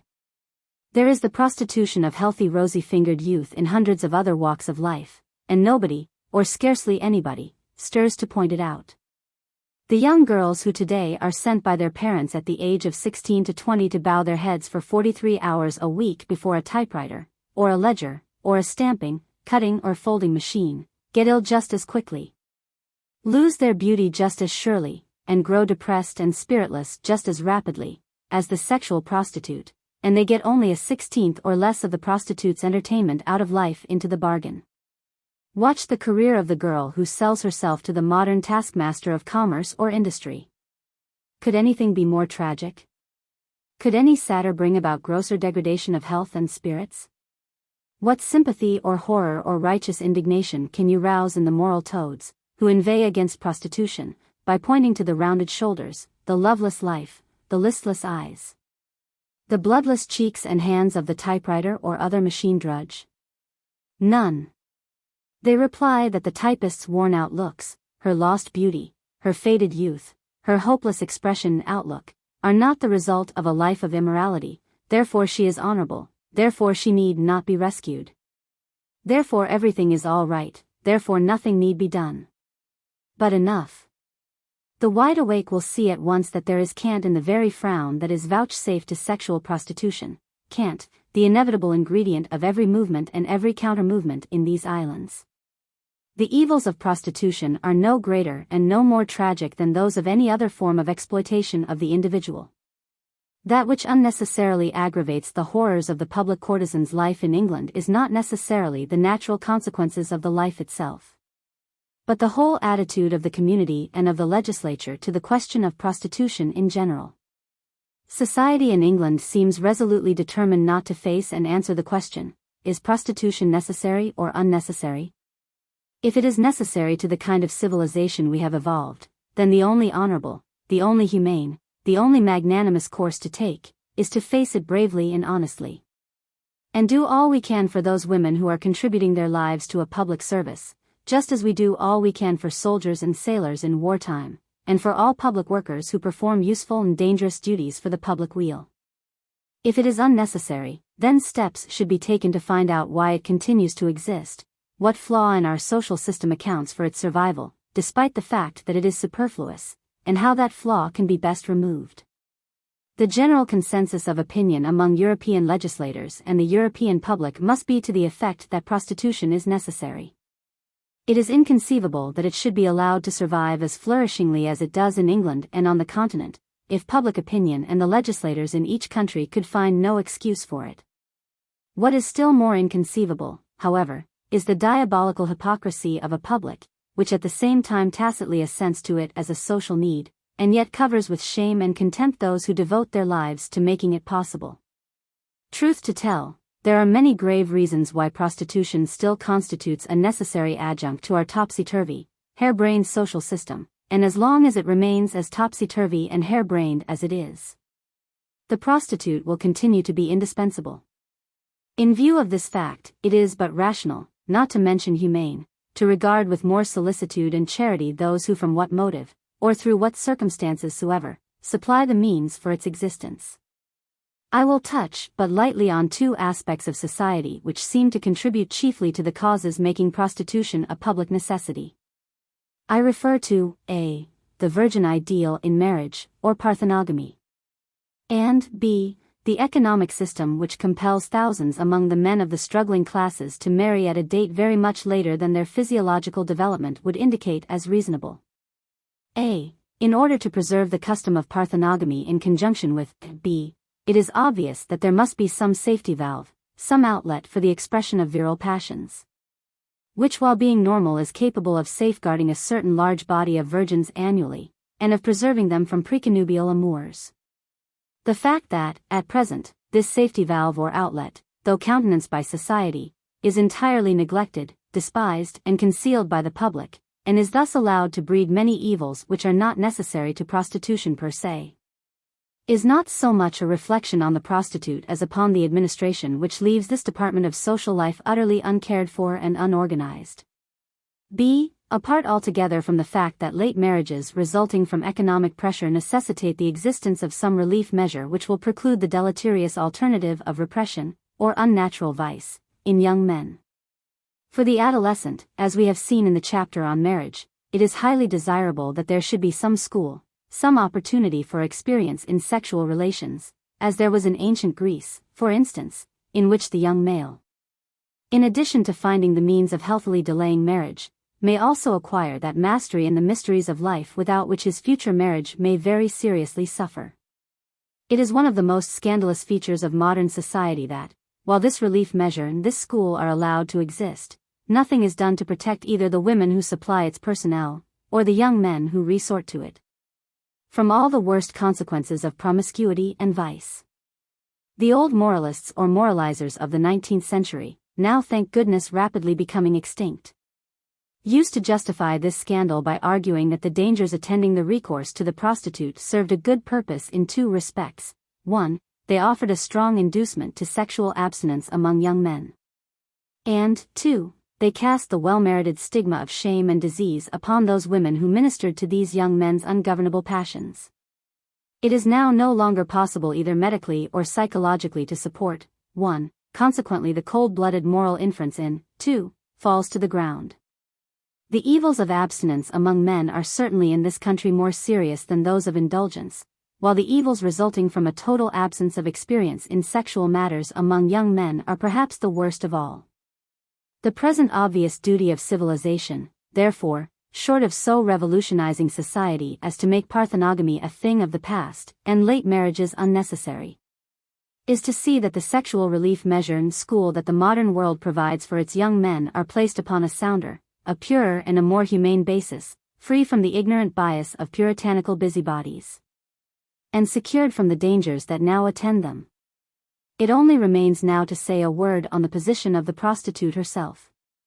From the psychological and physical point of view, the sadness of her plight does not reside, as the Puritans of England suppose, in the moral turpitude of her lot, or in her loathing of it, for that is simply highfalutin nonsense. It resides in the fact that her very taste for her calling, or the very desire that drew her into it, that she herself in fact, is a physiological misunderstanding. Her calling, like that of the childless married woman, presupposes that she will have to cry, halt, to a physiological process in her being, which only finds its first step in the coitus. By a false analogy with man's sexual life, the orgasm, which to woman is only the beginning of a long cycle of sex experiences which end with the weaning of the child, is the only part of the female cycle which is vouchsafed her. Like the barren woman, she is denied the whole of the subsequent stages of the cycle, so rich in delightful experiences to her, and continues like a man to confine herself to orgasms ad infinitum. It is this that constitutes the sad side of the prostitute's life. If she have a tragedy, this is her tragedy. But for fear lest, prompted by vague moral prejudices, we feel tempted to make too much even of this aspect of her life, generally overlooked, by the by. In all dissertations I have read about her, we should remember that she shares this sad experience not only with thousands of spinsters, but also with thousands of married women who, from some cause or other, frequently economic pressure, are compelled to remain childless. From the national point of view, the feature about modern prostitution, apart from the evils incidental to it which are preventable, which is most strongly to be deprecated, is the fact that, since it is from working-class girls that its ranks are largely recruited, the danger is that it is upon the most temperamental and most positive of these girls, upon the most desirable of these girls. Therefore, that the temptation to illicit relations with men is likely to exercise the most potent influence. 2. The negative spinster. I now come to the consideration of the negative spinster, and when once I shall have dealt with her, a few remarks about the characteristics common both to the positive and negative spinster will conclude the chapter. The negative spinster, unlike her positive sister, is not a great conscious sufferer from her condition. She may ail as the result of constitutional debility incidental to the inferior vitality which causes her to be negative. But, from the absence of that element in her life which consummates a woman's destiny, she will not be conscious of suffering very severely. The physical equipment for marriage, and the traditional impetus derived from the ancestral habits of her sex, are both present in her, but their urge is faint, the inner voice, far from being loud and insistent, is barely audible. And she is harassed by little of that importunacy on the part of her reproductive organs which compels her sister either to adapt herself normally to life, or else to seek compensations and to develop acute nervous symptoms in so doing. Her own and her friends' failure to recognize the true nature of her condition, however, frequently, if not invariably, leads to misinterpretations of her precise value as an individual which are as gross as they are dangerous, gross because they apply moral values to a condition that is primarily physical. Dangerous because they lead the rest of the world into a misunderstanding concerning the importance of a normal sexual life to the individual, and the worth of life generally. These misinterpretations, particularly in England and America, usually take one or all of the following forms. 1. Miss A, the negative spinster in question, may regard herself, and be regarded by others, as above the ordinary impulses of her positive sister, so that she and others may draw a moral from her condition, and argue that, by means of exercising sufficient self-control, and preoccupying the mind sufficiently with elevated thoughts, the sex impulse is easily overcome without any dire results whatsoever. 2. Miss A may regard herself, and be regarded by others, as too pure for sexual impulses, so that, far from needing to repress or suppress the fleshy demons within her, she soars to an altitude too lofty to be reached by them. 3. Miss A may regard herself, and be regarded by others, as indifferent to men, so that she is able to assume an attitude of philosophical detachment towards the mainstream of life, which she contemplates from a distance as a mildly amused and sometimes scoffing spectator. 4. Miss A may convince herself, and convince others, that sex impulses, because they do not happen to be noticeable in her, are a pure, or rather, an impure illusion. She may argue, and induce others to argue with her, that the power of these impulses is absurdly exaggerated by modern psychology, and that she herself is the best proof of this absurd exaggeration. As I have pointed out, these misinterpretations are gross, and they are also dangerous. They are gross, in the first place, because they take no cognizance of the fact that Miss A is a different creature from her positive sister, an inferior and a less tonic creature. And secondly, because they give what is really a lamentable condition a falsely enviable character by concealing its true nature beneath a number of highfalutin euphemisms. This procedure is dangerous for the following reasons. A. The Miss A's of this world, particularly of this English world, are increasing at such an alarming rate that very soon Miss A will be the normal woman. And by being held up as the normal woman and the normal ideal, will mislead the ignorant regarding the most valuable type of woman. B. To regard a person as above a normal human passion, when she is constitutionally and congenitally beneath it, is to lend a power and an influence to degenerates which must contaminate the national outlook on all that is desirable in life. C. To be deceived into imagining that Miss A has achieved by self-control what her inferior physique has made inevitable is again to grant her a quality which, by becoming associated with her type, loses all its instructional worth, besides attributing to her a spurious value. D. To accept Miss A's alleged purity as a fact is to remove from purity all its positive, potent value. The pure virgin is she whose pride and self-mastery together have protected her from condescending except to the man who has thoroughly captivated her heart, her imagination, her sense of the ideal, and her body. But Miss A is not pure in this sense at all.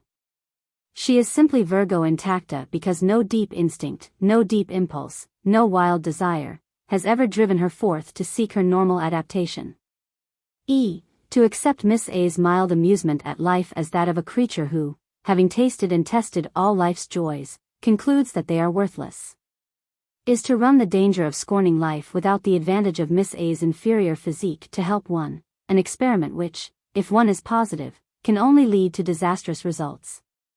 The fact that Miss A's influence on young girls may lead many to try the experiment is one of the most perilous consequences of the negative spinster's existence in our midst.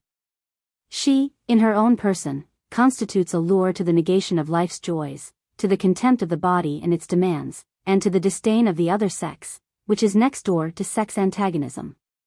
Her mind is merely an instrument seeking intellectual justifications for her body's inferiority. So much for the misunderstandings of the negative spinster's true nature, and their corresponding dangers. We may now examine her outlook a little more narrowly, in order that we may recognize her when we meet her, and measure her various boasts at their proper worth. She will usually gravitate almost automatically to the Christian Church, and become an eager exponent of its principles and an ardent supporter of its work.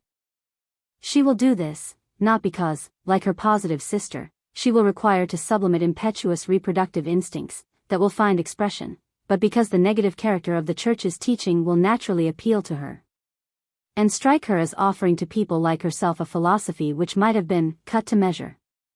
Love not the world, neither the things that are in the world.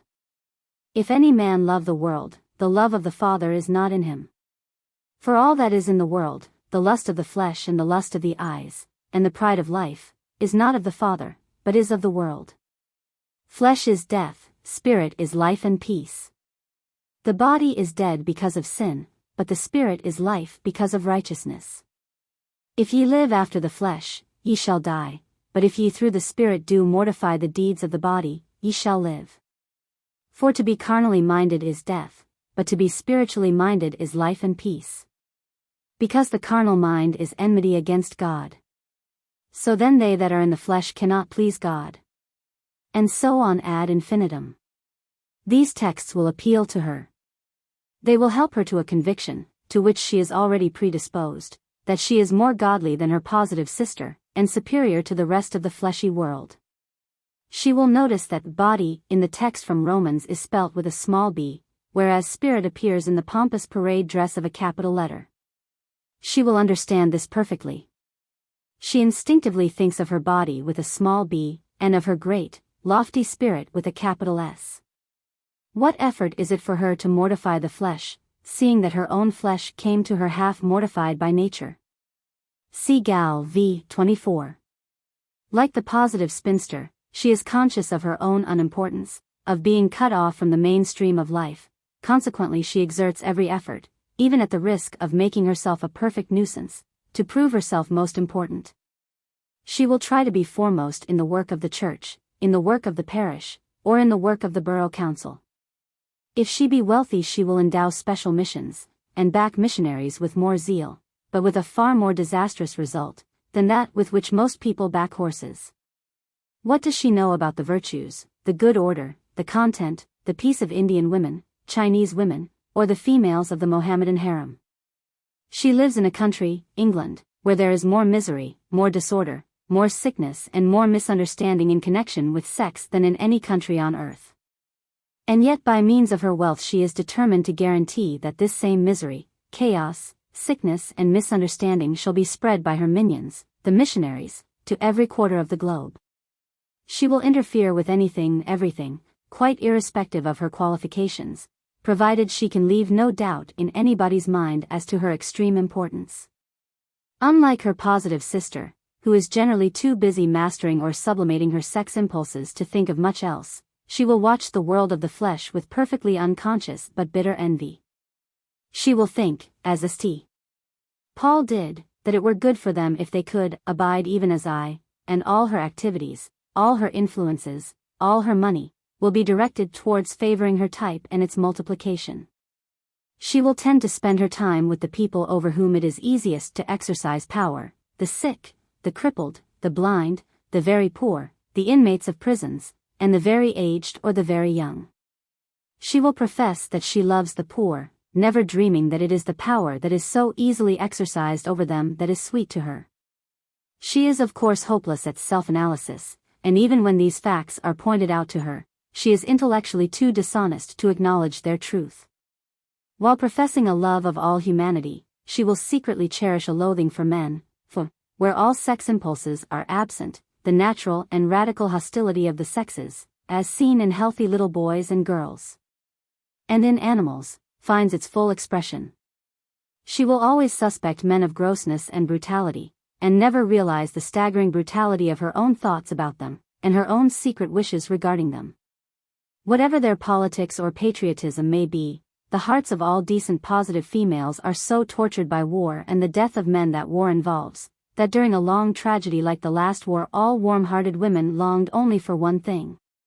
And that was the conclusion of hostilities at the earliest possible moment. Not so the negative spinster.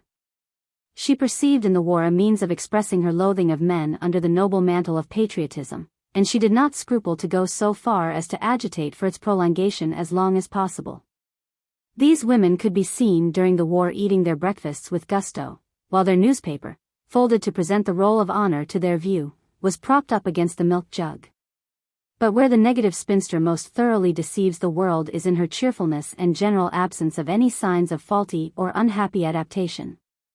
People behold her and are wont to exclaim, "See, here is a woman who has had none of those experiences which psychologists assure us are so essential to the happiness of the female.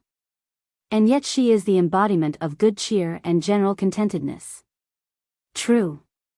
But such people do not know how to distinguish the negative from the positive spinster, and by confounding the two assume too readily that it is possible, when sex impulses have been impetuous and insistent, to have ignored and flouted them without any more serious result than a pleasant, contented, and thoroughly peaceful smile.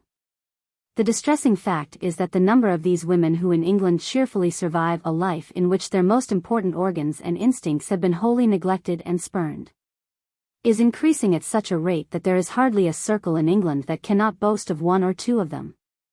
And seeing that their existence is only possible where reproductive impulses are low, atonic, and seriously below standard, their increase is one of the surest indications we possess of the declining vitality of our race.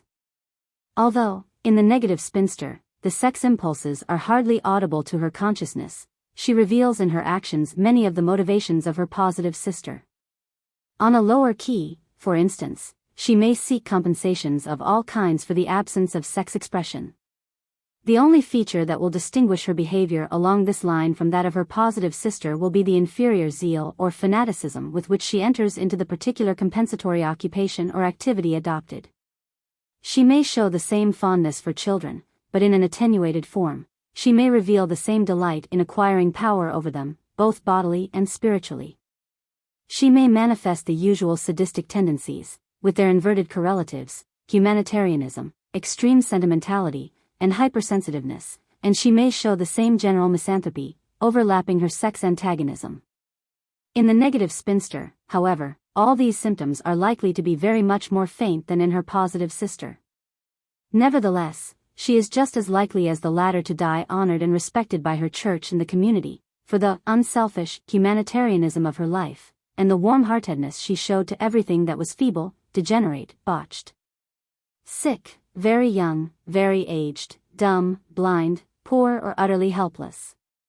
3. The positive and negative spinsters. As breadwinners and independent fund holders. The thousands of spinsters of all classes who are now achieving independence, both in commerce and industry, not to mention the professions, naturally only increase the acuteness of the economic difficulties which make their self-support a necessity. For, by competing with male labor they only aggravate the severity of the struggle, and increase ever further and further the age at which men can safely undertake matrimony. In this sense alone the influence of the spinster on our economic life is a very serious one.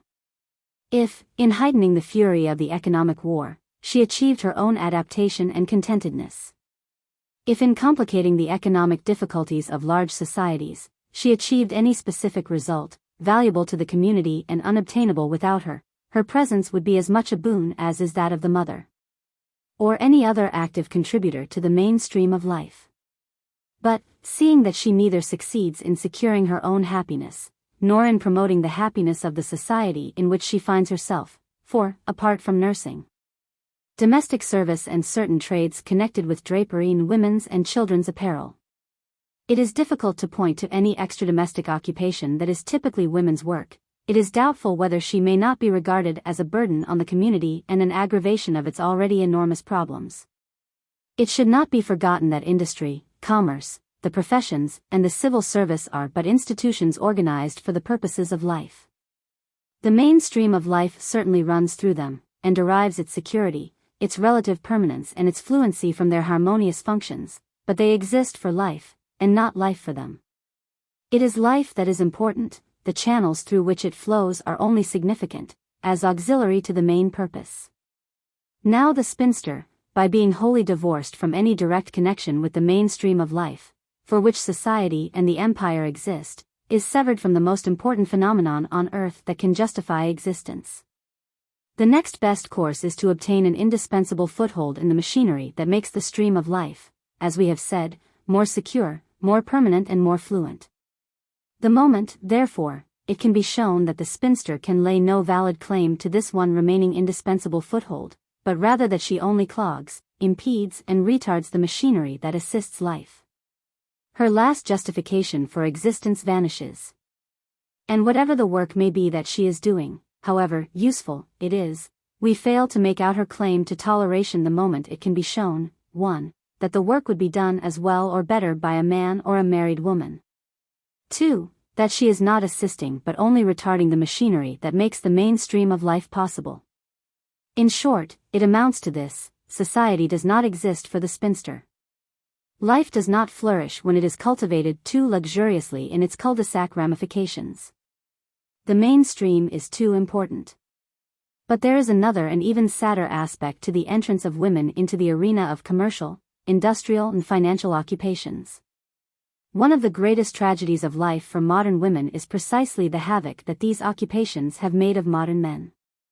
The Alcibiades type of man, the complete man, the man who, while he can wield a sword as well as anyone, can also sob over a sonnet, direct a difficult transaction with shrewdness and sound judgment, be an ardent lover, a dutiful father, and also a being capable of wisely directing and ordering his womenfolk at every juncture of their lives, is now extinct. The versatility of gifts and catholicity of tastes which once characterized the normal man, has been destroyed by 200 years of occupations that are not only emasculating and besotting, but alas, also specializing. All men nowadays are specialists, and frequently specialists in the most dehumanizing form of labor. The Leviathan of commerce and industry, trade and finance, by compelling them to eschew other interests and other activities, has reduced the gamut of their capabilities and their tastes to the limits necessary for making them contented workers in one of the many narrow and monotonous ruts of modern life. And pari passu with this metamorphosis there has also occurred a corresponding decline in physical and particularly in sexual vigor. But until recently women had escaped this influence.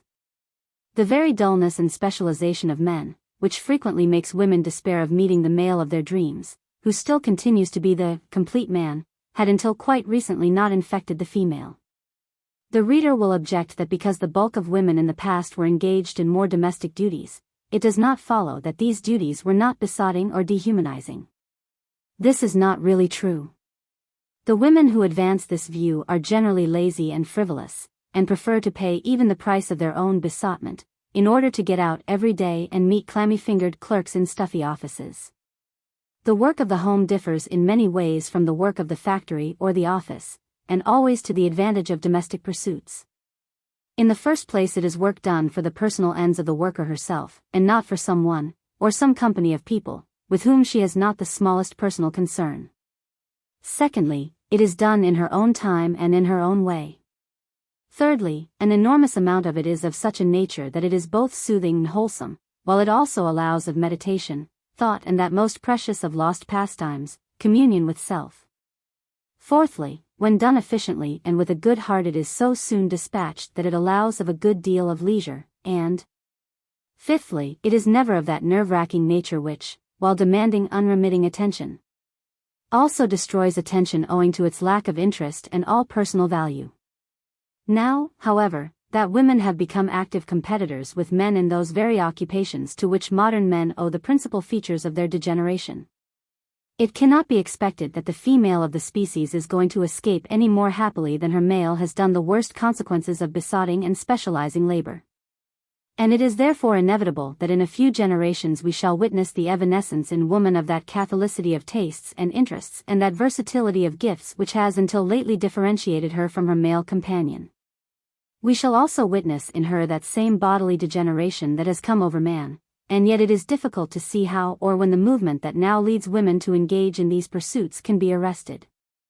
The fact that this movement was largely initiated and supported by that body of unattached females roughly grouped under the heading, surplus women, cannot well be denied, but it does not follow from this that it is a permanent evil in our midst.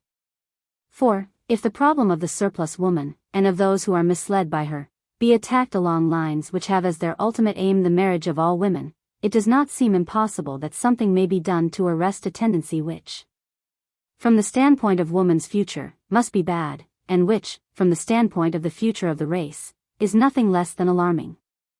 The surprising feature about this movement which during the last 50 years has led the bulk of girls and young women into the very occupations to which modern man himself owes his besotment and miserable limitations, is that those who become the victims of it, that is to say the vast majority of women workers in commerce, industry, the civil service and the professions, enter joyously, and almost with a whoop of triumph into the various callings with which they achieve what they claim to be economic independence.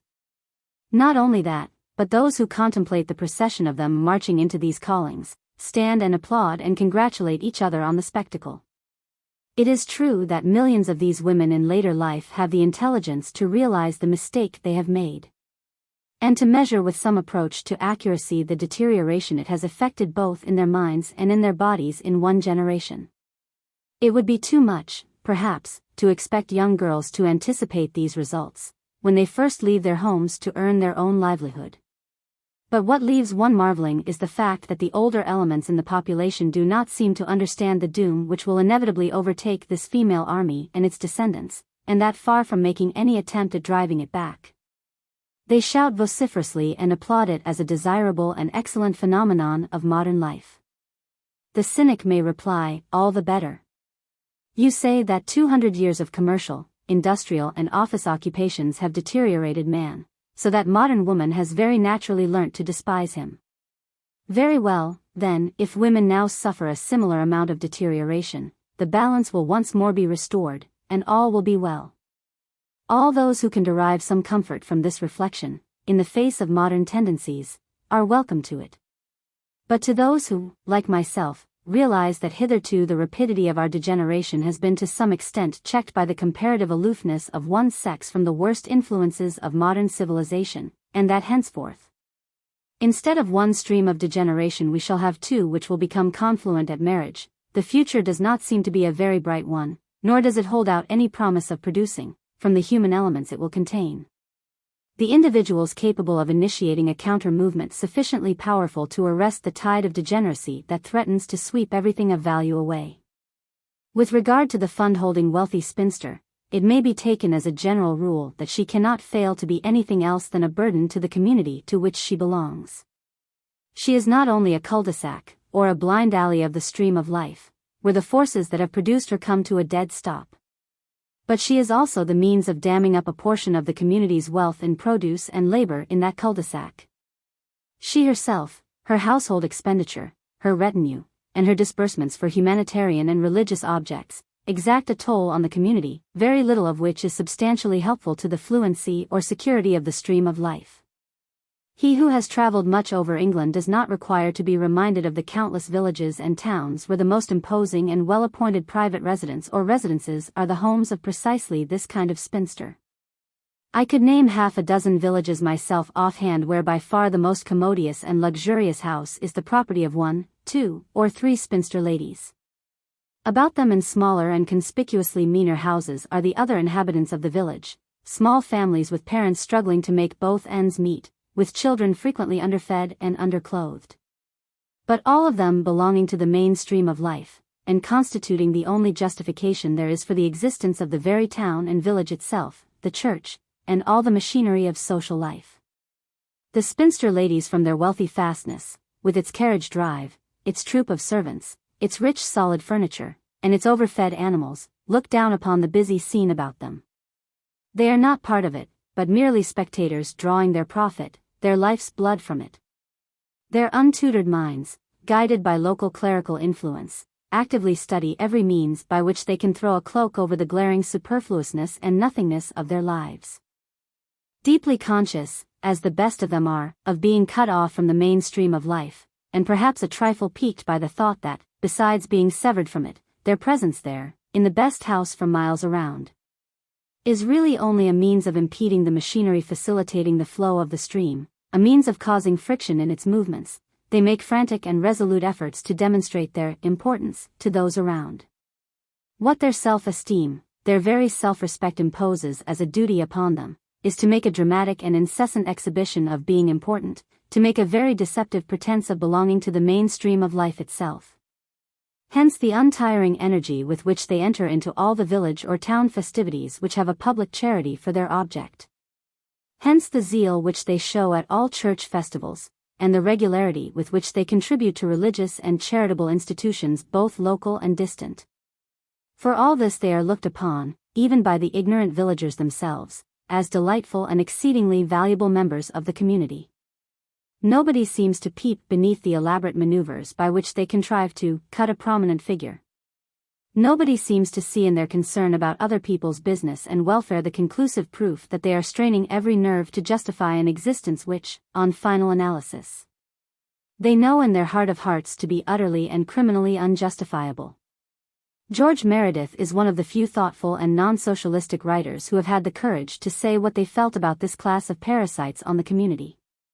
In chapter 23 of One of Our Conquerors he speaks of these comfortable annuitants under clerical shepherding, close upon outnumbering the laborers they paralyze at home and stultify abroad. But since his references to them occur in a work of fiction they are hardly elaborate enough to be telling, or frequent enough to have aroused comment or to have formed the basis of a doctrine. Certainly one does not require to be infected with socialistic or communistic views to feel that the vast number of these spinsters' mansions all over the country is a bane rather than a boon. From no political point of view, whether monarchic, aristocratic, oligarchic, democratic or socialistic, is it possible to justify them. And since the very energy which they devote to their humanitarian form of sex compensation is frequently as misguided as it is only a partial remedy for the harm they themselves are doing, they constitute a portion of the community that must be honestly and utterly condemned by every far-seeing thinker on the subject. To reply to this by a shrug of the shoulders and the question, what would you do with them, is simply foolish. The first great reform consists in getting them to be regarded no longer as a harmless or beneficent section of the community, but as a dangerous and intolerable bane. Once this transmutation of public opinion has been achieved, it is not a difficult matter to decide what should be done with them. I invite any reader to take a walking tour through this country of England, and to count the number of such parasitic females he can find in a month's tour. I invite him to note the grandeur of their establishments compared with the meanness and poverty of those about them who really belong to life's mainstream, or are directly assisting it. And if that experience does not convince him of the dangerous futility of the class as a whole, he must be possessed of very singular views concerning the proper organization of social life. Even on their deathbeds these creatures do not cease to scourge the community to which they belong.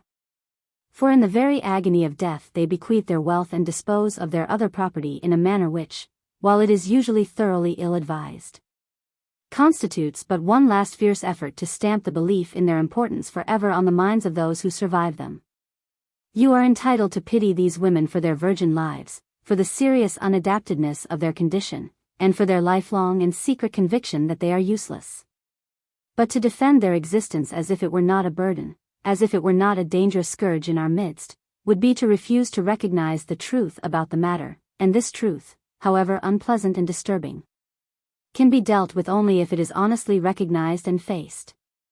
The less wealthy among them, right down the scale to the level of those who have only £300 a year of their own, are certainly less baneful and onerous, seeing that they dam up less of this world's goods in their particular cul-de-sac.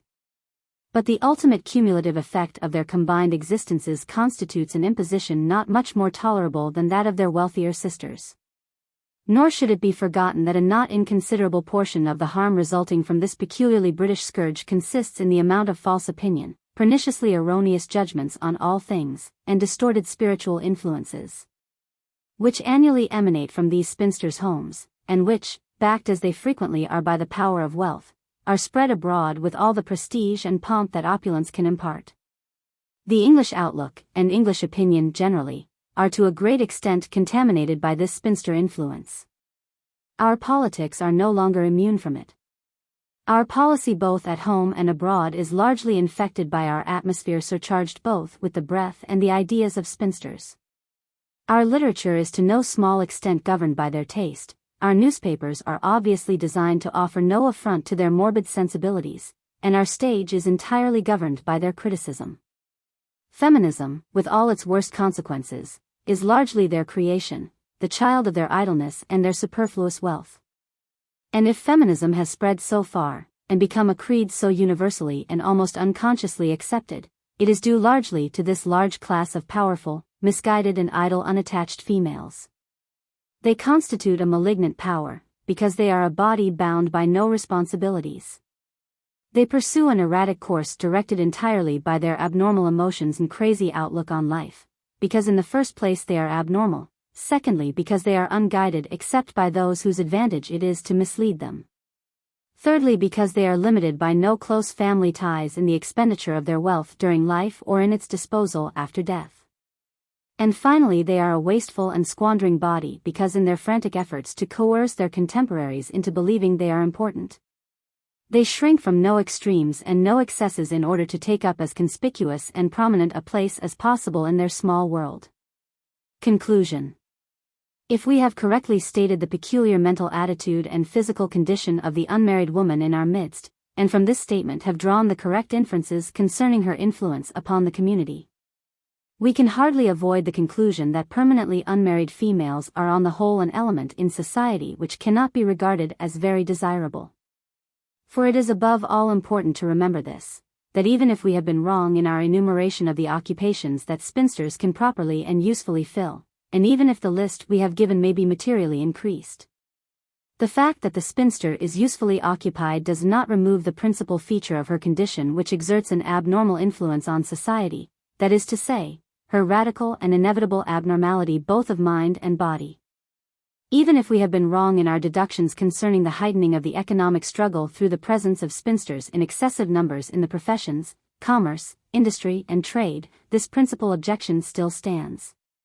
And it leaves us no alternative but to consider means and ways of mitigating it. The fact that in Great Britain the number of surplus females, that is to say, of women who, all things being equal, cannot possibly marry, amounts to 2 million or about 5% of the population, makes the problem of the old maids so acute, for this nation at least, that it is impossible not to regard it as perhaps the gravest with which legislators have to deal. For, on this basis alone, that it is the business of every government to secure the maximum amount of successful adaptation to the governed, the question appears to be one which legislators can hardly shelve with impunity. Of these 2 million surplus women, it may be only just, humiliating as the argument may be to our national pride, to argue that possibly half are negative. That is to say, that 1 million are so constituted as to be undisturbed by their semi-moribund sex instincts, and that a sexless life is not merely tolerable but actually necessary to them. These may possibly achieve contentedness by means of suitable work combined with strong Christian influence. It is conceivable that they may even succeed in wholly sublimating their reproductive instincts. There still remain, however, the 1 million spinsters, or 2.5%, of the population, whose resistance to sublimating influences is likely to be stubborn, and whose misery is likely to be proportionately greater, not to mention the unhappiness they must inevitably bring, directly upon those about them, and indirectly upon the nation at large. The Holy Catholic Church in the Middle Ages wisely offered asylums to this section of the population, and even more wisely organized these asylums on lines which enabled the spinsters taking refuge in them to find a natural vent for their surging desire for sex compensation, in all kinds of sentimental and humanitarian work among the sick, the aged, the poor, etc., in which they were able to exercise power over precisely that kind of person over whom sway is most easily obtained. But what was peculiarly beneficial in the Catholic system was that by this means it acquired a hold upon these women. It was able to direct both their energies and their opinions, and thus act as a lightning conductor protecting society from the fury of their sex-compensatory efforts, both in their activities and in the expression and imposition of their views. In cases where it took charge of their money, this wealth became an instrument in the hands of a powerful and wise organization, instead of being simply a weapon for a spinster's whim. But what has modern society to offer of a similar kind? The hospitals can absorb only a small fraction of the 2 million surplus women, and domestic service can do little more. For, even if we take these two classes of occupation as accounting for 1,335,368 unmarried women in England and Wales alone, we must remember that a very large proportion of these do not remain in the work permanently, but leave it for marriage at a comparatively early age. In either case we could not affirm that either nursing or domestic service offers any special chances for sex sublimation. There is certainly a greater chance of sublimation in hospital nursing, but the profession is overcrowded as it is, and no attempt has been made to bring it wholly under the wing of the Church. The truth is that modern life, while it certainly offers occupations in abundance to women and girls, makes no provision, or very little, for those women whose work ought at once to keep them busy, and give them a full life, that is, effectually transmute their sex instincts. What course should we recommend in order that the nation's life might absorb greater numbers of these unmarried women with the view of properly adapting them? In the first place, it seems eminently desirable to emphasize more than we have emphasized in the past the ideal of matrimony for every woman up to a certain age, and to bring home to parents that marriage is what they must seek for their daughters and what they must train them for. This would have the beneficial effect of introducing a more resolute effort towards marriage as an end, both in the activity of parents and their children, which would lead to more restless endeavors being made, than are made at present, to find suitable mates for eligible daughters, endeavors that should be prompted by sufficient energy and not to halt even at the shores of the native land. These endeavors, assisted by a government service and the consular system, would allow of an incessant flow of girls of fair fame to our colonies and dependencies, and might be coupled with legislative measures for the prevention of too heavy a flow of foreign virgins into this country. The government ought to keep as keen an eye on the marriage as upon the labor market, and just as it now protects the native workmen from unfair competition resulting from excessive immigration, so it ought to protect the unmarried females. The higher the percentage of females in the country, the more stringent should the regulations become forbidding young female immigrants of what class soever. Secondly, all work, such as teaching, the practice of medicine and law, etc., in which, according to the most reliable psychologists of the day, the presence of unmarried women, far from being helpful, as offering a new and essential contribution to the knowledge on the question, only complicates the existing difficulties. And, as in the case of teaching, is directly harmful to the children taught, should be exclusively reserved for men, poor married women, or middle-aged widows, as might also with advantage many occupations both in industry, commerce and the civil service. This would have the effect of relieving economic pressure, and of facilitating early marriages. Thirdly, the government should be carefully advised concerning those callings which are best calculated to offer unmarried women complete adaptation, that is to say, occupation and sublimation of the sex instinct, and the legislature should do all in their power to encourage women, particularly of a special type, to enter these callings. Fourthly, when once public opinion had become convinced, which it is very far from being today, that the annuitant spinster is at all events, and in any circumstances, a bane, legislation might be introduced to limit her powers and discourage her excesses, which would go an appreciable way towards mitigating the harm she does. Fifthly and finally, everything should be done to revive the medieval system of respectable and honorable sequestration for old maids, in institutions whose functions would be at once religious and of a kind to provide an outlet for the sex-compensatory impulses of the positive and negative spinster. By this means they might be not only thoroughly adapted, but also in a position to have their activities, their opinions, and, in cases of wealthy people, their wealth, wisely controlled by a broad policy beneficent to the nation as a whole. It is, however, very doubtful indeed whether anything whatsoever will be done to relieve the nation of what, in the mildest language, can be regarded as little less than a spiritual and material scourge. Modern society is so thoroughly and deeply saturated with feminist prejudices and ideas, and the sentiments which most promote feminine power and feminine tastes are so universally popular both in the press and in modern literature generally, that anyone who speaks on the sex question with an honest regard for reality, and with a non-romantic understanding of its fundamental features, is not only foredoomed to a cold and even hostile reception, but every year finds it more and more difficult to obtain a fair and exhaustive hearing. For, as we have already said, the growth of feminism has been so steady and insidious, that thousands of men and women today are feminists without knowing it, without ever having questioned it. A cold feverless appreciation of the radical principles underlying the relations and the nature of the sexes, whether in fiction or in a textbook, is now practically certain to be decried, and to be regarded as a literary faux pas. And while in Byron's days it brought a man into evil odor, at present, after 100 years of progress, it completely discredits him. It is not probable, therefore, that anything contained in this chapter is likely to be read with sympathy or with comprehension by the modern world.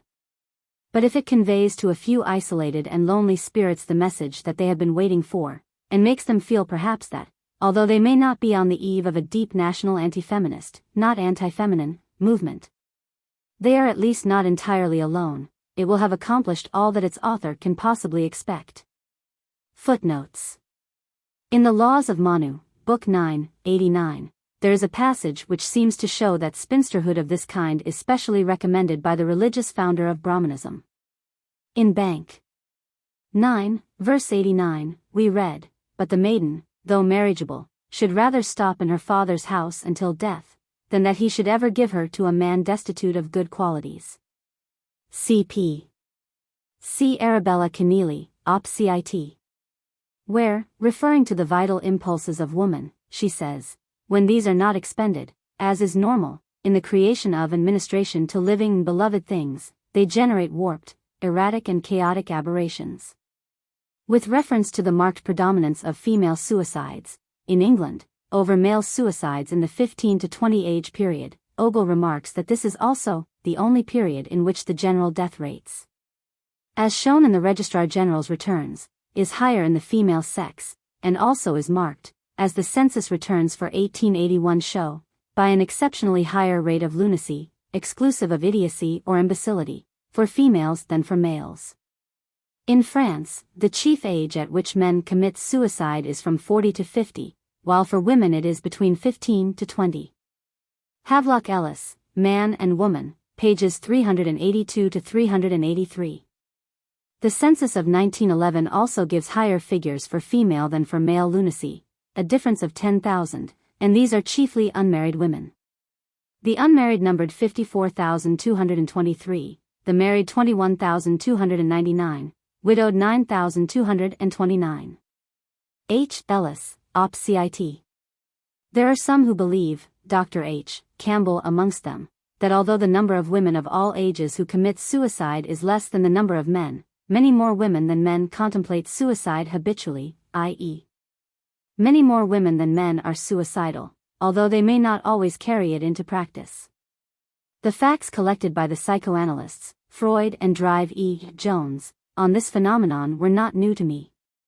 I had already observed them in numerous cases, and my observations on the point were but confirmed by the psychoanalyst's theory of the transference of orgastic sensations from the genitalia to other parts of the body. See Marshall, 3, 82, 9. Also Senecae Dialogorum Liber 12, 10, 3. While Hugo Blumner in his Römischen Privataltertummer, 1922, gives a brief description of this practice. See Papers on Psychoanalysis, London, 1918. In regard to this question, parents are also entitled to ask what influence the spinster's outlook on life has upon their children, particularly upon their daughters. It is impossible entirely to divorce from one's moral influence upon children the prejudices and prepossessions of one's particular position in life, and one's general attitude towards fundamental problems. Now, since the spinster's particular position in life is an abnormal one, it is questionable whether she can help her influence from imparting something of her own abnormality. When we bear in mind that, according to the census of 1911, there were 187,283 female teachers in England and Wales, 171,480 of whom were unmarried, the gravity of this aspect alone of spinsterhood cannot be denied. And neurosis in later life. The most serious manifestation of disordered conduct in hysteria is, however, the development of the appetite for teasing, for giving pain and annoyance to others. See Charles Mercier, M.B., Sanity and Insanity, London, 1890. Long after Mercier wrote this, his views were confirmed by the school of psychoanalysts. I give the reference to Mercier to show that the fact was observed before the psychoanalysts, so much detested in certain quarters, had come to the fore. See Dr. Wrench's Grammar of Life, Heinemann, 1908. Freud deals with this point in many places in his works. See particularly his Sammlung kleiner Schriften zur Neurosendler, Viertfolge, 1918, Chapter 3, Die Disposition zur Zwangsneuros. The harm, however, does not cease with the work of the spinsters themselves. Their influence in this direction has become a national evil. Volumes could be filled with examples of this false and short-sighted humanitarianism, but the following case, taken from the News of the World on Jan.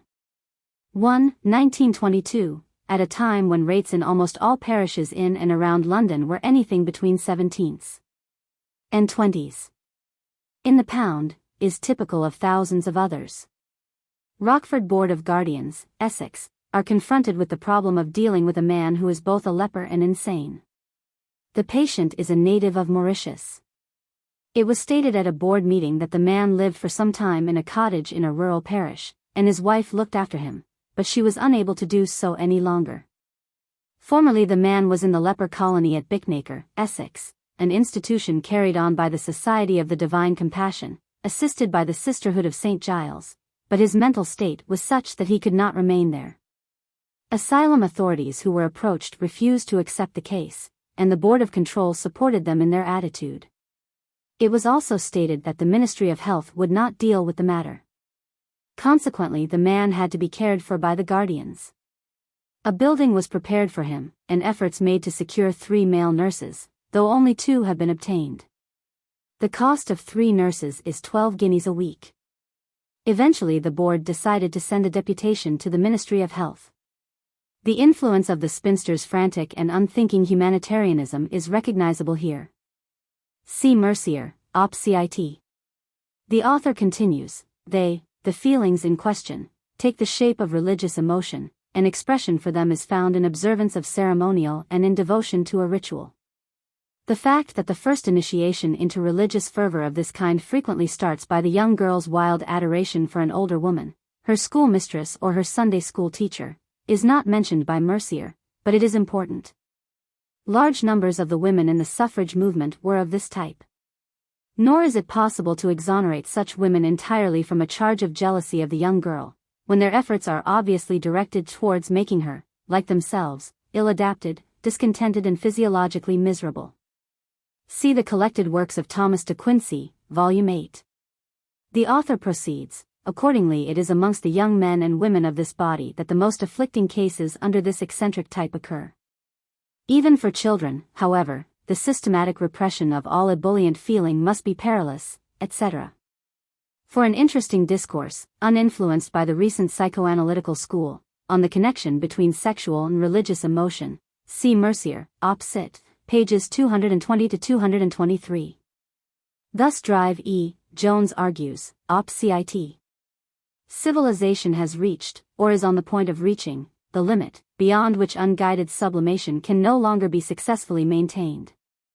See Byron's letter to John Murray, February 7, 1821. The truth is that in these days the grand primum mobile of England is cant political, cant poetical, cant religious, cant moral, but always cant, multiplied through all the varieties of life.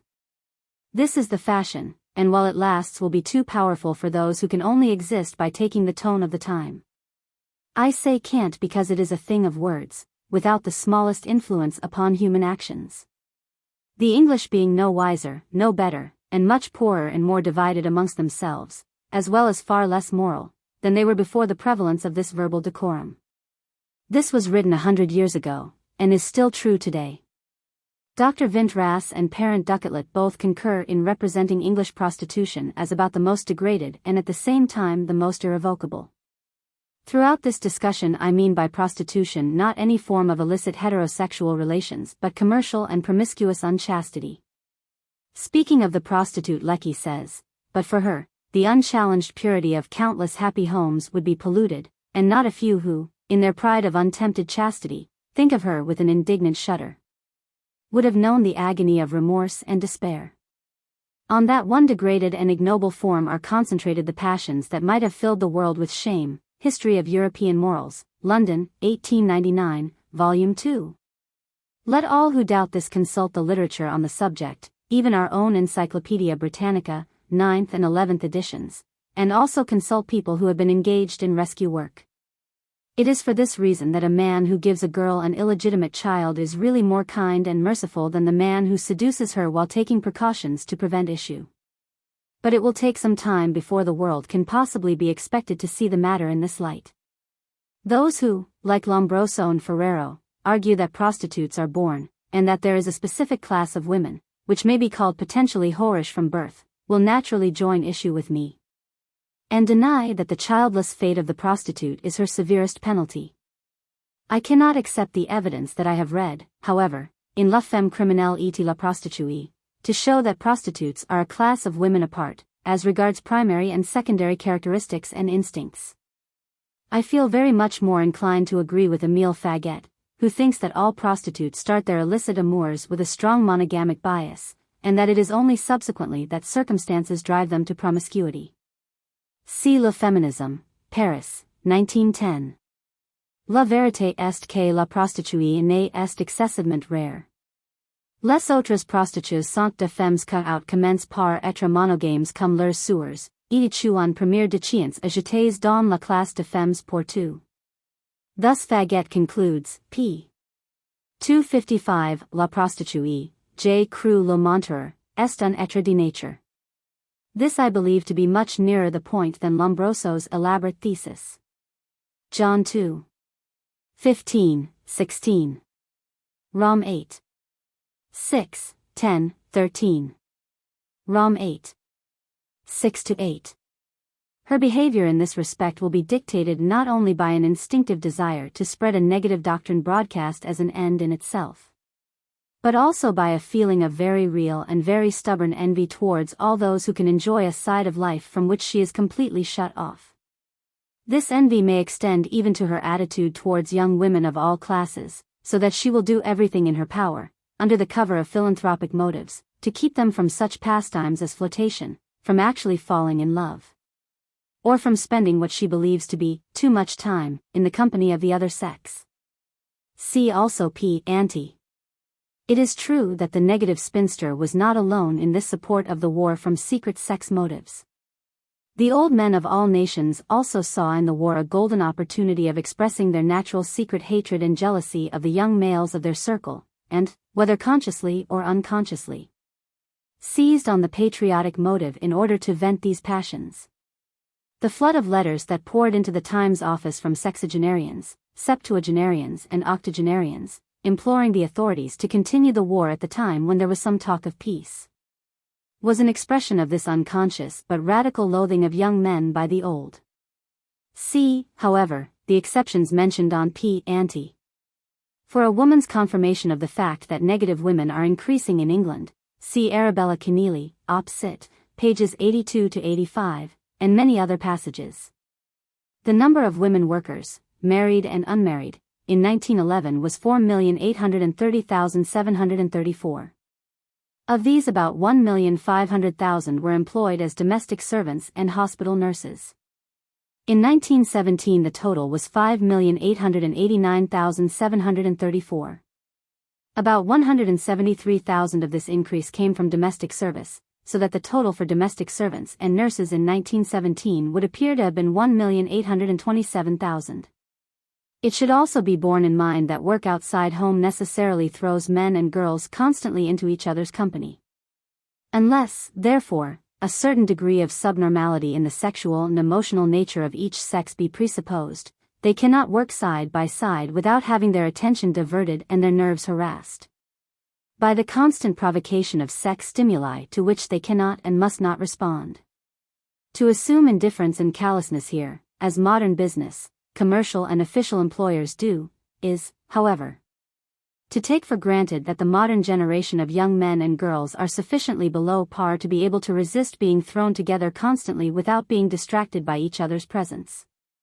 But this is not only an insult to the best among the young people, but it is also placing a premium on the subnormal, because the latter alone are able to overcome the difficulty with ease. And thus happy survival or success is reserved nowadays to those types which are least desirable from every point of view except that of the Puritan.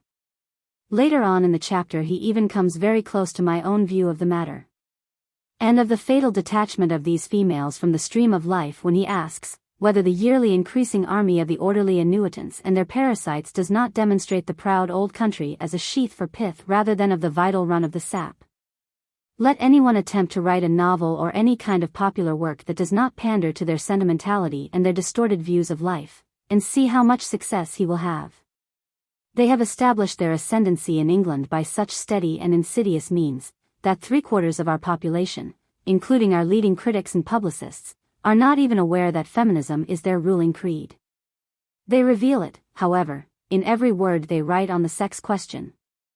According to the last census, there were in 1911 55,286 unmarried women engaged in nursing, including midwives, 57,952 engaged in domestic service in hotels, 1,172,449 engaged in domestic service in private houses, 22,789 engaged as day girls, and 26,900 engaged as charwomen in England and Wales alone. On this point also the wisdom of the ancient Hindus should be an example to us. In the Laws of Manu, Book 9, verse 4, we read, "Reprehensible is the father who gives not his daughter in marriage at the proper time." Now, the dread lest a daughter should not be self-supporting at 21 leads parents in all poorer middle-class families to sink all thoughts of marriage and making her fit for marriage beneath the consideration of providing her with a calling. The ideal of independence for women, from being pursued for purely economic reasons, has come to be pursued for its own sake, as if independence were in itself a desirable condition for the female. But even if we concede the point that dependence on certain modern men amounts to ignominy, we should not allow the argument to assume a shape which must identify woman's chief source of happiness with her relation to the man to whom she becomes related. And we ought always to correct it by considering that, in the long run, man is only a means to an end where woman is concerned, and that independence which is achieved without the experience of motherhood. Even if such independence saves the woman from association with a third or fourth-rate man, is only equivalent to clutching at the shadow to let the substance go. See Arabella Keneally, Op. Cit. Feminist leaders have shown themselves deplorably indifferent alike to biological and to sociological law. Losing sight of the truth that the intrinsic and eternal function of humanity is parenthood, and more particularly motherhood, they have made, all along the line, not for the true emancipation of woman but for her commercialization, merely. Speaking of the hostile attitude of most women towards his Don Juan, Byron wrote to Mr. Murray on October 12, 1820, as follows: "The truth is that it is too true, and the women hate everything which strips off the tinsel of sentiment. And they are right, as it would rob them of their weapons." Again, writing of Madame Guiccioli's dislike of Don Juan, he says, July 6, 1821, "It arises from the wish of all women to exalt the sentiment of the passions, and to keep up the illusion which is their empire." Now Don Juan strips off this illusion. I never knew a woman who did not protect Rousseau, nor one who did not dislike de Gramont, Gil Blas, and all the comedy of the passions, when brought out naturally. Chapter 10. The Virtues and Vices of Women. Whether we appeal to folklore, to the proverbs of the nations, or to the earliest legends of mankind, we invariably encounter in the traditional wisdom of humanity judgments upon woman which are more or less unanimous in condemning her bad temper, her disloyalty, her dishonesty, her vanity, her malice, and her indolence. The very attitude of the common people towards witchcraft, after the Reformation, points to a curious popular readiness to believe in the evil influences of the female. For the fact that aged women and not aged men were the suspected parties in the persecutions against supposed cases of necromancy, is significant, even if we deny the validity of the charges that were brought against these unfortunate wretches. In another work I have dealt with the two principal legends of antiquity, that of Pandora and that of Eve, in which woman is specifically identified with the introduction of evil on earth, and I shall have to return to this subject here. For it cannot be merely a coincidence that in these oldest of human myths there is this connection between woman and evil. In the Law Book of Manu, which represents ancient Hindu opinion, the character of women meets again with the same charges. We read, "Through their passion for men, through their mutable temper, through their natural heartlessness, they become disloyal to their husbands, however carefully they may be guarded in this world. Knowing their disposition, which the Lord of creatures laid in them at the creation, to be such, even, man must strenuously exert himself to guard them. When creating them, Manu allotted to woman, love of their bed, of their seat and, of ornament, impure desires, wrath, dishonesty, malice and bad conduct." Lombroso and Ferrero actually regard deception as being physiological in women. They ascribe it to her weakness, which makes it necessary for her to rely on craft to achieve her ends, to her periodical functional disturbances, to her modesty, to the pretenses necessary to acquiring an ascendancy over man, to the duties of maternity, and to one or two other inevitable circumstances in her life. In Chapter 7 of their work, they adduce the testimony of such acute psychologists as Flaubert, Balzac, Zola, Schopenhauer, Weininger, Molière, to support their contention that in woman lying is instinctive. We might add Shakespeare, Luther, Byron, Nietzsche, La Bruyere, and many others to the list. No matter where we turn, or to whom we refer, we find, more or less, the same verdict. It lies recorded even in an Arab proverb, just as it lies, though perhaps more obscurely, in most of that tinsel of sentiment with which, utterly false as it is, woman insists upon veiling the natural relations of the sexes. While we must not forget that for hundreds of years a great and very profound people, the Mussulmans of Europe and Asia, have denied woman a soul. The evidence of profound psychologists, the substance of myths, the content of national proverbs, the personal experience, in short, of all those who have learnt to know women generation after generation, all point to this conclusion. That there is a certain duplicity and unscrupulousness in their nature, against which it is only a matter of ordinary caution for man to be on his guard. On the other hand, in all countries with a modern, democratic outlook, where woman's influence is in the ascendant, and where men are inclined to a pronounced romanticism of thought, there is no quality, no jewel of human virtue. too priceless for woman to be thought worthy of it.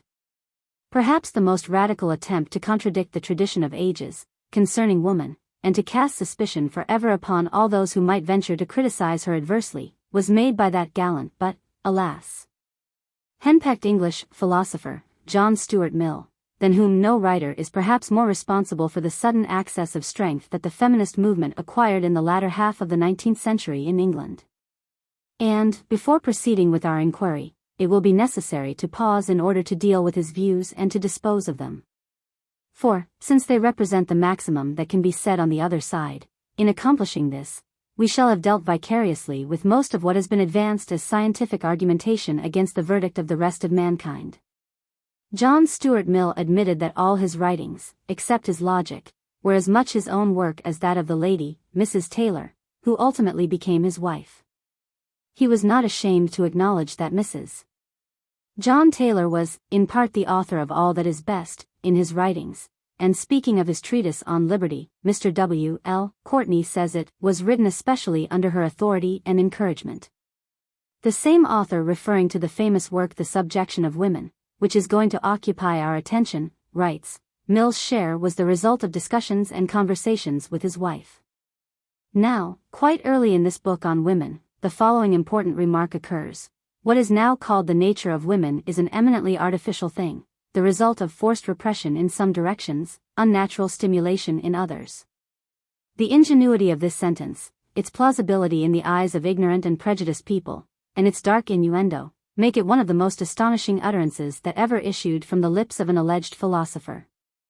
If it be more than an insincere attempt to quash all discussion and inquiry regarding the subject forever, it can mean only two things. 1. The word now definitely restricts the allegations concerning the nature of women to the present age. What is now called the nature of women, therefore, is implicitly contrasted with what was once called the nature of women. The first possible meaning of the sentence is therefore as follows: as compared with what used to be called the nature of women, what is now called the nature of woman is an entirely artificial thing. In order to dispose of this first possible meaning, we have only to reply to Mrs. Taylor, for it is obvious that Mill would only have referred us to her if we had addressed ourselves to him, that as the present view of woman's nature does not differ entirely from the traditional and ancient view, where there exists no difference between the two, we may presumably postulate eternities, or constant factors.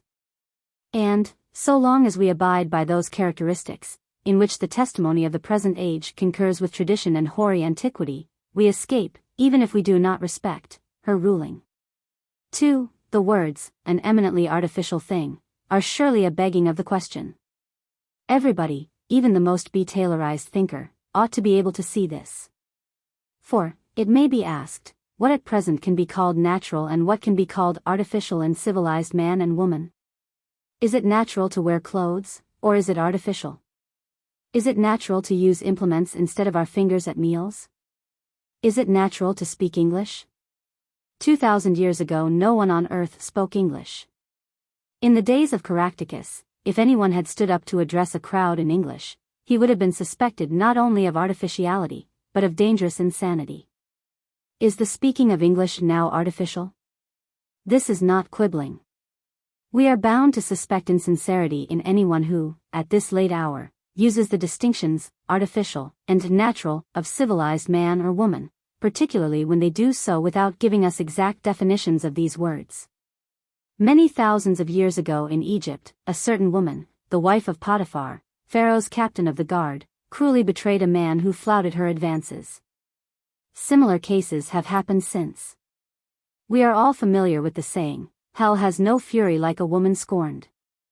Is this tendency in woman to retaliate upon him who scorns her, the mortification she feels at his rebuff, artificial or natural?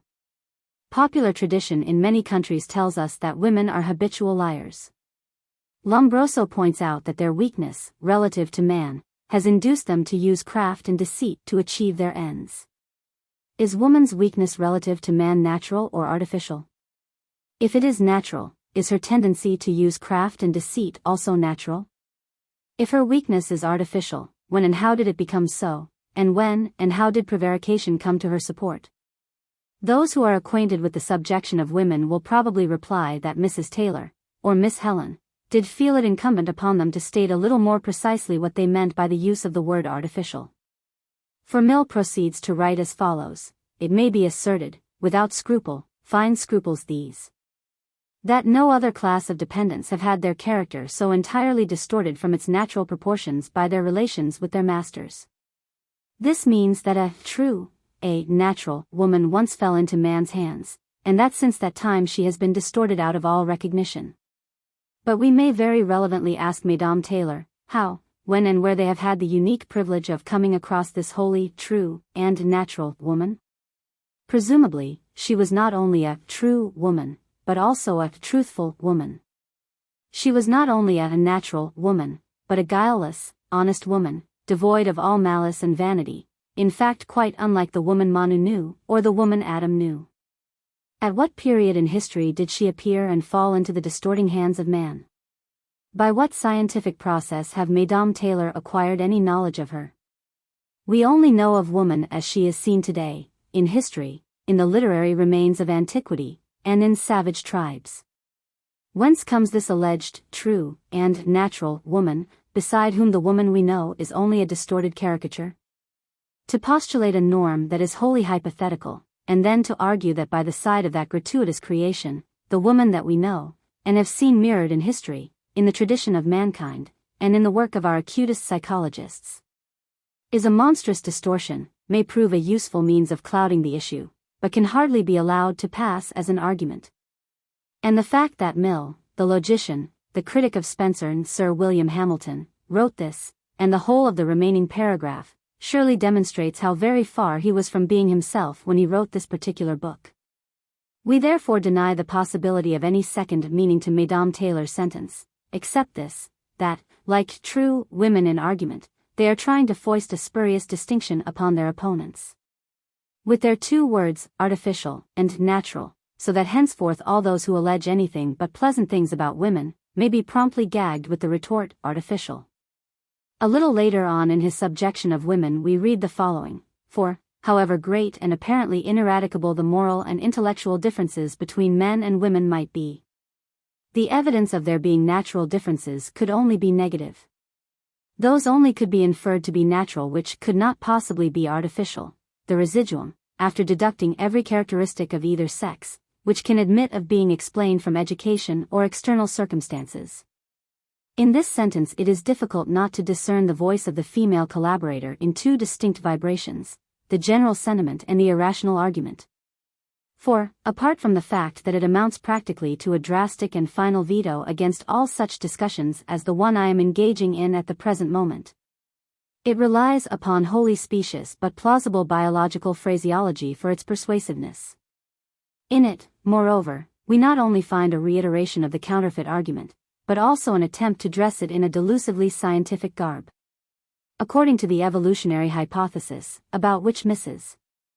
and Miss Taylor must have known, for they moved in circles where these matters were discussed, and the subjection of women appeared 8 to 10 years after the origin of species, it is impossible to say precisely what is and what is not the outcome of external circumstances in women. In fact, it is ridiculous to speak of a possible residuum after the influence of external circumstances has been deducted. The evolutionary hypothesis postulates a method according to which it is conceivable that biological transformations have occurred in the past. This method can be summed up in the following words: the survival of the fittest, the best adapted to life's circumstances, through the operation of natural selection. But this very law presupposes the action of environment on the organism. It may make every allowance possible for an innate power in the organism to evolve along certain lines. Darwin gave some weight to this factor, but it must reckon with the influence of external circumstances notwithstanding. In fact, adapted to environment is exactly what is meant by fit, and no more. In the light of this theory, and this is the only accepted theory with which they could have been familiar, what becomes of Mesdames Mill and Taylor's supposed residuum, when once the results of external circumstances have been deducted? It may mean nothing at all. It may mean the original protoplasm from which all life is supposed to have sprung. It may mean a remote member of the anthropoid ape class, or an antediluvian squirrel. It was, however, never intended that it should undergo so severe an inspection. It is simply one example, flagrant but instructive, of a woman's natural duplicity or dishonesty. If accepted, it makes all inquiry into the nature of man and woman, even on the broadest lines, utterly impossible. If taken seriously, it renders every conclusion you can possibly draw concerning that nature utterly invalid. And this, indeed, is its precise intention. This is exactly the function it was expected to perform. Mrs. Taylor and her daughter could hope to achieve no more by it. Advance any opinion on woman's nature, consonant or not with a sane view of the women of today, the women of history, the women of myth, and the women of tradition, and immediately Mrs. Taylor would shoot up from behind her neatly framed and quasi-learned sentence, and declare that your opinion was quite incompatible with her alleged and hypothetical residuum. All argument was thus stifled forever, all discussion, all inquiry, all belief. But what did Mrs. Taylor care? With all those who were susceptible of being duped by her verbal conjuring, she had achieved this remarkable success, that she had silenced them on the subject of her sex's vices and virtues. These sentences, and many more like them, constitute the burden of the argument in the subjection of women, and make it not only valueless, but also dangerously misleading. The pamphlet remains the most unhappy record of Mill's character as a thinker. It is impossible here to examine this hermaphrodite pamphlet line by line. But the fact which makes the disingenuousness of these early lines so monstrous is that the remainder of the book depends upon them, evolves necessarily from them, and falls entirely to the ground if it be deprived of them. When, therefore, it is remembered that this book has exercised a potent influence over half a century of English life, and that its principles have formed the basis of many hundreds of books of the same kind, and of a movement which ultimately fixed the coping stone into the arch of stupidity supporting our political life, we cannot too severely condemn not only the carelessness of a man who could so imperfectly distinguish senile sentimentality from his duty to the public, but also the unscrupulousness of two full-grown females who could take advantage of an old man's blind infatuation in order to mar books, written under his own signature, with the dialectical tactics of contentious and indignant housewives. Even if we examine the historical value of the ostensibly historic basis of Mill's contention, we find it entirely unsubstantiated by fact. Mill says, "What is now called the nature of women is an entirely artificial thing, the result of forced regression in some directions, unnatural stimulation in others." Taken up by 1,000 angry female voices, this came to mean at the end of the 19th century that, if women were as they were, inferior to man in intellectual power, in honesty, in reliability, in social instincts, in taste, etc., it was because throughout their history as a sex they had been oppressed and deprived of the opportunities of improvement. Now, even if the first part of the sentence were true, and we have already shown how false it is, the latter part remains utterly untenable. The fact that women throughout their history have had to play the part of mothers, and therefore to stay very much at home, cannot be meant as the artificial factor in their evolution. We cannot therefore conceive of Mrs. Taylor's having been so palpably foolish as to suppose that it was their motherhood that constituted this forced repression and unnatural stimulation. Have there been forced repression and unnatural stimulation, in other respects, at least in the history of our race? Men of the J.S. Mill schools say that you can trace women's bondage throughout the ages, that you can see how they have been withheld both from places of responsibility and from opportunities for intellectual development ever since the dawn of history. But is this a fact? Is the evidence in favor of this view? Personally, I am convinced that the evidence is entirely against it. Within the limits naturally described by their destiny as mothers, we can, on the contrary, positively assert that, at least in England and France, nothing, no obstacle, no restriction and no harsh measure whatsoever have stood in the way of women's development. Throughout the whole of its history, our people have been careful to place no barrier in the path of women's advancement. It is rather the other way, everything has been done to enhance and to promote their importance. Speaking of the early Teutonic tribes, from which we partly sprang, Tacitus emphasizes the prominent role that was allowed to the women for generations. They neither scorned to consult them, nor slight their answers, said Tacitus. They even believed that a certain sanctity and prescience characterized the female sex. We have seen Velida, long revered as a deity by many. Orima, besides, and many more, were formerly treated with the same veneration, but not with slavish adulation, nor as if they were goddesses. Speaking of the neighbors of the sway ones, the sit ones, Tacitus says, they differ in submitting to a female ruler. So far have they degenerated, not only from liberty, but even from slavery. Gibbon, after referring more particularly to those women in the early Teutonic tribes who were revered as goddesses, goes on to say, the rest of the sex, without being adored as goddesses, were respected as the free and equal companions of soldiers, associated even by the marriage ceremony to a life of toil, of danger and of glory. Even more marked than among the Teutonic and Frisian races, says Dr. Brown, was the recognition of women in the early Celtic races, whose blood, somewhat diluted, is in our veins. 200 years before the coming of Christ, in the league between Hannibal and the Celts, there was the following clause: if the Celti have complaints against the Carthaginians, the Carthaginian commander in Spain shall judge it. But if the Carthaginians have anything to lay to the charge of the Celti, it shall be brought before the Celtic women. As regards the women of Anglo-Saxon England, the evidence of their freedom and high cultivation is so voluminous that it would be impossible to quote it in detail. We have only to mention such names as Rowena, Guinevere, Bertha, Ethelberga, Eanfold, Redberga and Osberga, the mother of Alfred the Great. Editha, the consort of Edward the Confessor, appears to have been a remarkable woman. The Saxon historian, Ingulphus, speaks highly of her learning and her domestic gifts, while Edith, or Alfgith, Harold's wife, seems to have been at least a creature of refined sentiments.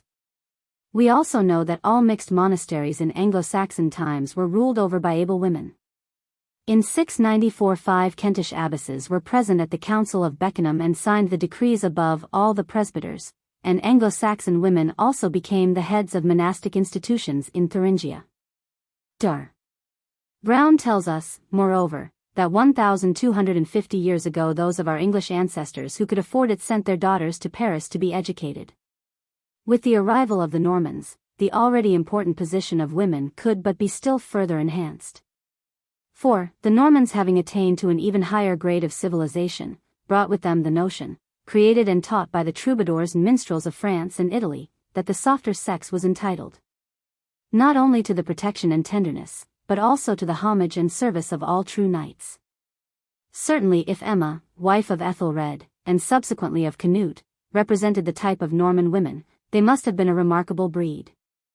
I do not attach as much blame to her, as some are inclined to do, for sacrificing the interests of her children by her first husband to those by her second marriage with the Danish conqueror, and this seems the gravamen of the charges brought against her, even by Edward the Confessor. For we have to remember two circumstances in mitigation of this charge: 1. Her possible greater love for her second husband. 2. His ascendancy over her, to which it is a credit to her to have yielded, and consequently the likelihood of his having been himself responsible for her attitude to the children of the first bed. In any case, the fact that Edward the Confessor himself fell at her feet imploring her pardon with tears, after she had successfully passed through the ordeal of walking barefoot and scathed over 9 red-hot plowshares in Winchester Cathedral, in order to clear herself of the charges brought against her by her foes, and the fact that he submitted to the discipline at the high altar, as a penance for having exposed her to such a test of her innocence, are, to my mind, overwhelming evidence in her favor. On this score, alone, I feel safe in concluding that she must have been a remarkable woman not only for her own time, but for all time. In the Middle Ages, therefore, women may be said to have enjoyed a position, not only of untrammeled freedom, but of exceptional honor. Matilda of Scotland, Adelicia of Louvain, the third Matilda, Berengaria, Eleanor of Castile, were creatures who could only have deployed the qualities they did deploy, in an age in which every opportunity was afforded for female education and development. And, indeed, Mill himself sees an objection to his argument here, for all historians are unanimous. Women were voting in municipal elections in France as early as 1316 and 1331. Guizot, writing of the women of the Middle Ages, says, Quan le possesseur de fief d'alers sortait de son château pour aller chercher la guerre et les avenches, sa femme y restait. Et dans une situation tout différente de celle que jusque-là les femmes avaient presque toujours eue. Elle y restait maîtresse, Chatelaine représentant son mari, chargé en son absence de la défense et de l'honneur du fief. Cette situation élevée était presque souveraine, au sein même de la vie domestique, à souvent dans aux femmes de l'époque feudale en dignité, en courage, de vertus, en éclat qu'elles en avaient un point déployés et leurs, ELA, sans nul doute. Puissamment contribue à leur développement moral et au progrès général de leur condition. We know that women surgeons were quite common in the Middle Ages. Queen Philippa had one, Cecilia of Oxford. The Middle Ages also produced many women writers. While there is even reason to believe that the ordinary duties of motherhood, which presumably Mill and his female authority would have regarded as part of the factors making for women's subjection, were evaded by certain medieval mothers. When we come to more recent times, with the more plentiful material that lies to hand, we are able to demonstrate beyond a doubt that, if ever women had limitations forcibly imposed upon the development of their intellect or character, it was certainly not in the 16th and 17th centuries. In France in 1576 they were voting for the elections of the States General, and in the same century they held seats in the States Assembly of Franche-Comté. As regards protection of the female in France in this and the following 2 centuries, it was rigorous to the point of being inhuman. In 1579 there was a law that made rape a capital offense. In 1709 a certain Sieur Lagravine was condemned to capital punishment for having seduced a girl with whom he had eloped. In 1712 a member of the Paris Parliament was ordered to pay 60,000 livres damages, or 200,000 francs, for breach of promise, and in 1738 the Parliament at Dijon condemned the Marquis de Tavannes to death for having eloped with a demoiselle de Braun. Miss Alice Clark has gone to great pains to collect some of the evidence that may be adduced on this subject, in so far as England of the 16th and 17th centuries is concerned. And speaking of the women of the 16th century she says, the ladies of the Elizabethan period possessed courage, initiative, resourcefulness, and wit in a high degree. Society expected them to play a great part in the national life and they rose to the occasion. Perhaps it was partly the comradeship with their husbands in the struggle for existence which developed in them qualities which had otherwise been atrophied. Of the women of the 17th century, she has shown how many were their opportunities of becoming self-reliant, versatile and resourceful. At the beginning of the 17th century, she tells us, it was usual for the women of the aristocracy to be very busy with affairs which concerned their household, their estates, and even the government. Among the nobility the management of the estate was often left for months in the wife's care. In addition to the household accounts, those of the whole of Judge Fell's estate at Swarthmore, Lancashire, circa 1670 to 1680, were kept by his daughter Sarah. These accounts show that the family affairs included a farm, a forge, mines, some interest in shipping, something of the nature of a bank. A granddaughter of Oliver Cromwell, the wife of Thos Bendish, was also interested in the salt business, having property in salt works at Yarmouth in the management of which she was actively concerned, etc., etc. A book might be wholly filled with the story of the part taken by women in the political and religious struggles of the period, says Miss Clark. They were also active among the crowd who perpetually besieged the court for grants of wardships and monopolies or patents. From the women who begged for monopolies which if granted must have involved much worry and labor if they were to be made profitable, continues Miss Clark. We pass naturally to women who actually owned and managed businesses requiring a considerable amount of capital. They not infrequently acted as pawnbrokers and money-lenders. The names of women often occur in connection with the shipping trade and with contracts. Women's names appear in lists of contractors to the Army and Navy, etc., etc. In short, I cannot do better than refer the reader to Miss Clark's excellent treatise. And should he leave it still thinking, with Mesdames Taylor, that the subjection of women is clearly demonstrated at least by the life of the 17th century, he will have formed an opinion strangely at variance with the facts adduced. Now, in the face of all this evidence, and I do not pretend to know, much less to have adduced, 100th part of it, in view, moreover, of the prominent part that women, even of the most obscure origin, played in the literature of the 18th century, and the independence with which they moved in society, how can it any longer be maintained, with any semblance of honesty, that there has been, as if from malice aforethought, a male conspiracy to achieve the subjection of women? In trying to explain away certain female characteristics, which are as unanimously testified to today as they have been in all ages of history. By ascribing them to a distortion of true or natural woman, whoever or wherever she may be, as if woman were only just at this moment coming into her own. As if in fact she were only just emerging from a dark and stifling obscurity that had stunted her, Mill and his followers are guilty of a deliberate lie. They imply that which it is incumbent upon them to prove, and they do so with the full-throated sentimentality of romanticists, who cannot be quite sensible, who must have a tear in their eye, and a lump in their throat, when they pronounce the word woman. But the falsehood, palpable as it was, succeeded by means of its flattering innuendo, in convincing every woman in Great Britain, who had reasons for being discontented and disgruntled. Indeed, so flattering was the innuendo, that even if the alleged subjection was not a historical fact, it was felt that at least it ought to have been. And what was this flattering innuendo in Mrs. Taylor's falsehood? It was this, that if hitherto women had produced no outstanding work, no epoch-making masterpiece in the arts or in the sciences, if, in fact, European women had not been so very different from the women of tradition and antiquity, it was not because men were specially gifted, or radically different from them, but simply because European women had been stunted by oppression. This was much too fascinating a lie ever to be suspected or distrusted by the overweening champions of women's rights, either in the late 19th or the early 20th century. Hence the eager speed with which it was swallowed down, hence too Mill's inordinate popularity. A large majority of women, it is true, were a little too thoughtful, or a little too well-informed, to be duped by it. But the disgruntled and arrogant minority won the day.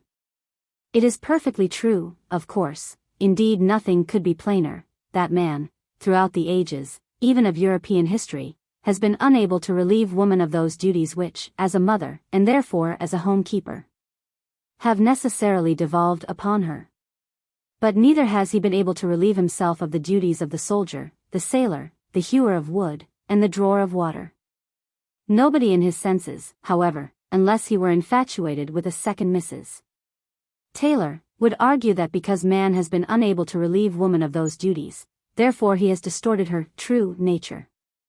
For the truth is, the fact remains, securely as Mill was blinded to it, that even in those departments of social life which for centuries, almost from time immemorial, have constituted practically the undisputed domain of woman, woman's empire, woman's peculiar field for enterprise and initiative, where her independence and supremacy have been unchallenged, in cooking, clothing and child care, such ineptitude, such inability to improve, such gross and stubborn stupidity have been shown, that only when men took over these departments of knowledge, as special branches of study, was there any sign, any hope, any certainty of progress being made. Even if we were so easily hoodwinked as to be led to admit that woman's relative intellectual inferiority, her lack of creative and inventive ability in other spheres, did not constitute a natural sexual characteristic, but were the outcome of a deliberate attempt on our part to withhold from her the opportunities of acquiring ability in those spheres. How are we to explain the marked deficiency of intelligence and initiative which she has shown as a sex in the elaboration and perfection of those arts or sciences, such as cooking, clothing, and child care, which have practically been her exclusive domain for ages? Here she was supreme. Here she was entirely free and untrammeled. By now she could have converted each of these pursuits into an exact science. She has had the time, the hereditary bias, and the accumulated knowledge of tradition, all on her side. And yet, as we know, it was only when men took these departments in hand, that they began to wear the aspect of properly regulated and scientific occupations. Today the high authorities, the only authorities, on cooking are all men. Today, if a woman for some reason or other is unable to nurse her newborn child, she cannot turn to the traditional wisdom of her sex, she cannot even turn to a classical work on child welfare written by one member of her sex. She must turn to man. For the high authorities on this subject, at the time of writing, are all men like Dr. Eric Pritchard, or else women who have learnt all they know directly from them. Today, every fashion, whether of men's or of women's clothing, is entirely the creation of the male mind. A group of men in England direct the former, and a group of men in France autocratically prescribe the latter. the only circumstance that could possibly make me regret the death of a woman like Mrs.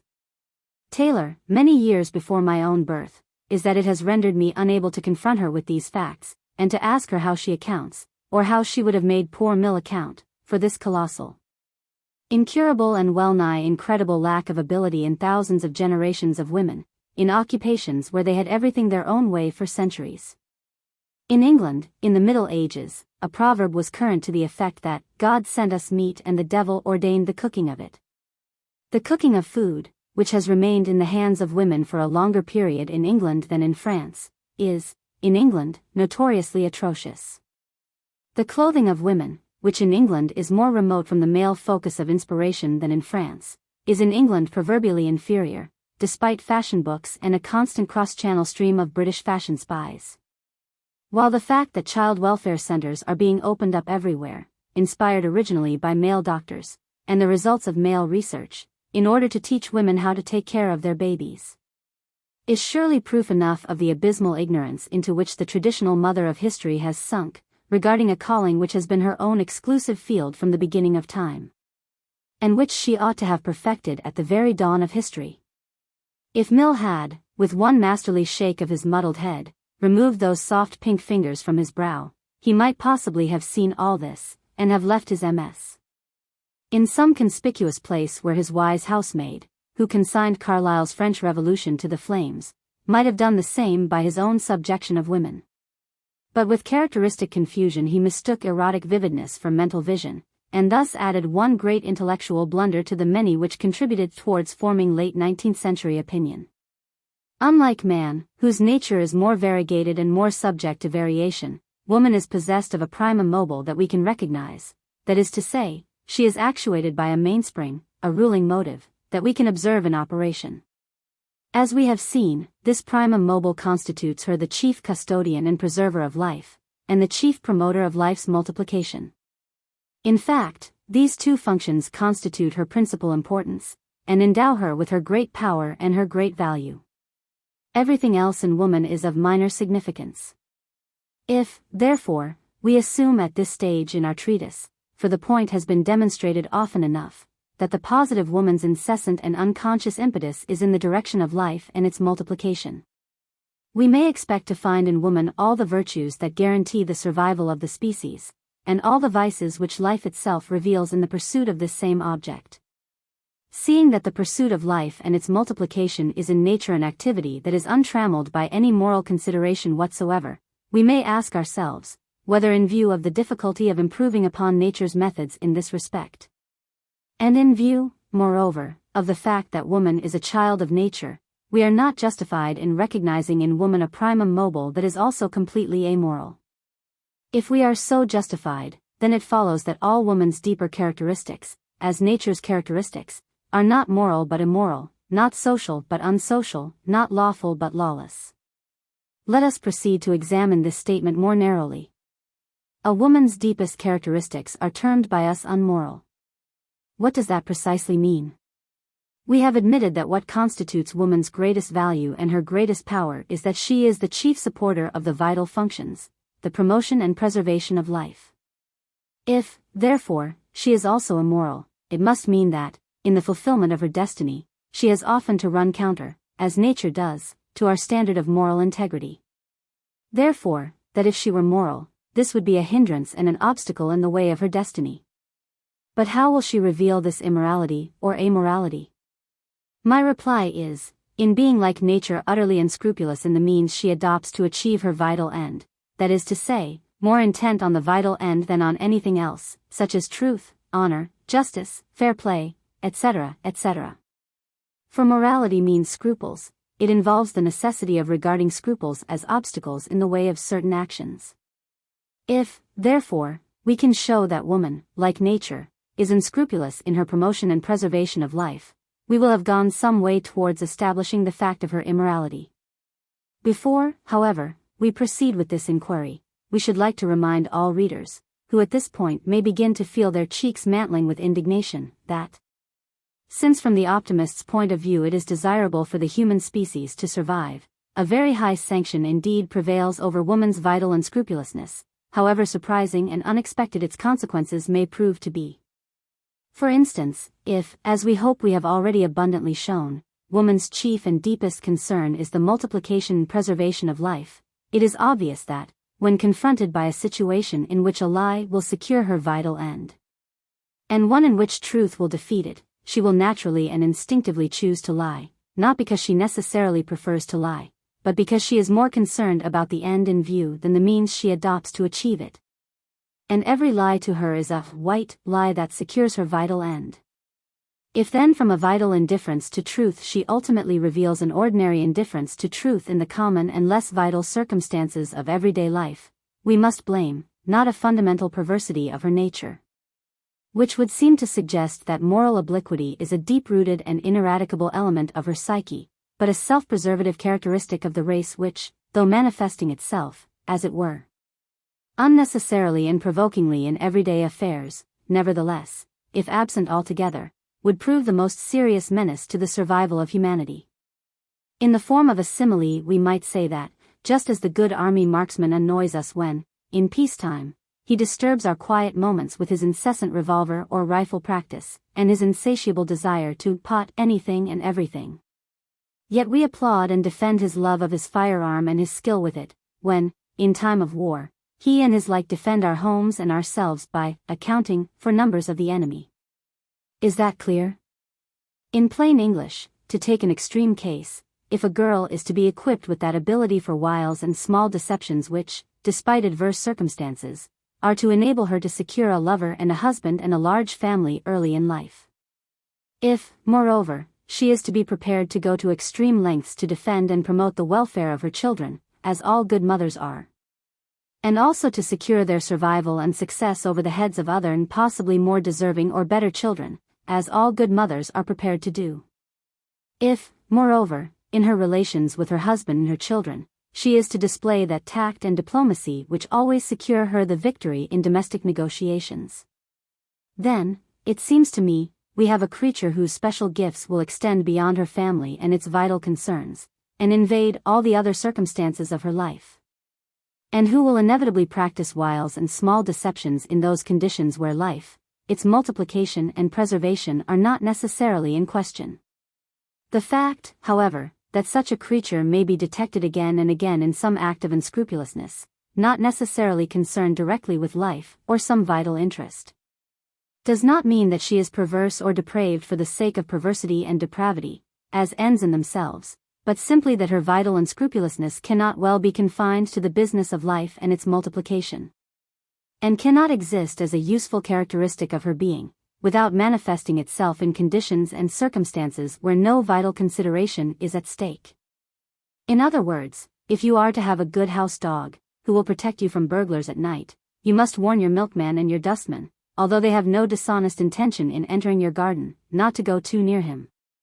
For his useful characteristic is bound to manifest itself in circumstances and conditions where its usefulness is not vital. When from folklore and myth, from national proverbs and tradition, and from the textbooks of the oldest religions, therefore, we learn that woman is two-faced, or false, or treacherous, or disloyal. While we cannot expect these sources of information to give us also their reasons for their verdict, we have at least a hint that something deeper is in question than an obliquity of mind. For one would have thought that centuries of schooling would have eradicated these characteristics from women, and that if they have failed to do so, something more essential to woman's nature than a mere perversion of mind may be suspected. Neither is it enough to point, as Lombroso does, to woman's relative weakness, to her periodical functional disturbances, to her modesty, etc., to account for a trait so universally attested. The positive woman who is disloyal to her absent husband is not disloyal from weakness, she is disloyal owing to the vital impulse of her large and important reproductive organs, which, after a spell of idleness, clamorously demand employment. The woman who lies about her age, or about her antecedents, or about any other circumstance of her life, in order to secure a husband or a lover, does not do so because she is relatively weaker than the man she wishes to secure, but because, again, her unconscious mind urges her to procure fertilization at all costs. The unfairness of the attitude of most psychologists and other men to the phenomenon of unreliability in deception in woman consists in the fact that they condemn it without understanding it. while those who neither condemn it nor understand it stubbornly, stupidly, and sentimentally deny it in the face of all the overwhelming evidence in proof of its existence. But when once you admit that duplicity and disloyalty in women are part of a vital principle making for the multiplication and preservation of life, and serving the best interests of the species, you are no longer even entitled to condemn those same characteristics when they happen to operate in circumstances and conditions inconvenient to yourself.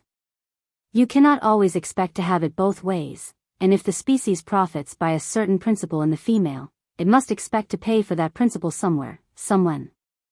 To attempt to make woman perfectly honest and upright would therefore be to attack the most vital impulse within her, that impulse which causes her to be eager to the point of unscrupulousness in securing and preserving a multiplication of life. And yet there are many wise fools, both men and women, who have solemnly set themselves that object, and are striving to achieve it by every means in their power. If we observe nature herself engaged upon the same task that constitutes woman's principal concern in life, we observe the same unscrupulousness. Nature stops at nothing to achieve this end. All means are good to her: rapine, deception, falsehood, usurpation of rights, bullying, stealth, robbery, invasion, and complete indifference to quality and desirability. Life in nature is a continuous process of interracial and intraracial struggles for power and supremacy, with no principle, except the one of more life, in each race or species, governing the whole. Every species behaves as if it alone had the right to exist on Earth, irrespective of all other claims. The fact that there are more species of parasites than of any other kind of organism shows that this universal process of rapine and deception is pursued without any natural exercise of favor for what, from the human standpoint, can be called desirability. The parasite kills the human genius just as readily as it kills the cow, and the locusts devour the food which is the only sustenance of the ewe and her lamb. Without scruple, and without favor, nature's one cry is life, and evermore life. And whether the success of the struggle falls to what we should call the nobler species, or to the inferior, is a matter of utter indifference to her. When men like Weininger, Lombroso, Havelock Ellis, and many others, inveigh against nature-turned-woman, and see the same unscrupulousness concentrated on one form of survival, human survival, the fact that they do not trace this characteristic to a positive and vital source makes their moral condemnation of women worthless and unworthy of a scientific thinker. In woman I recognize some of the principal virtues that make for a continuance of the human species on Earth. 1. Unreflecting constancy to the demands of life. 2. Untiring interest in the processes of life and its multiplication, which in its minor ramifications lead to that intense concern about all human affairs, which, in opprobrious language, is called a love of scandalmongering. 3. A capacity for desperate bravery in defending or succoring human life. 4. A capacity for single-minded devotion to her own offspring, which in its minor ramifications often manifests itself in the virgin, and in the spinster of all ages, as a single-minded devotion to a purpose, to an idea, or to a cause. 5. A capacity for bodily purity, or chastity, which in the more passionate type of woman is based upon an instinct to withhold herself until her heart and her affections are captured. This in its spiritual ramifications leads to intellectual obstinacy, conservatism, or fanaticism. Thus a woman's citadel of opinions, like her bodily citadel, is only liable to capitulation when her heart and her affections are engaged. These 5 cardinal virtues of woman constitute her eternal claim to glory and to respect. In each of them she is a natural mistress, a gifted virtuosa. They are of so much value, of so much moment, to the human species, that they overshadow every catalogue of foibles and vices that has ever been drawn up against her by a Weininger or a Schopenhauer. And she who possesses them can afford even to forgive a Weininger or a Schopenhauer.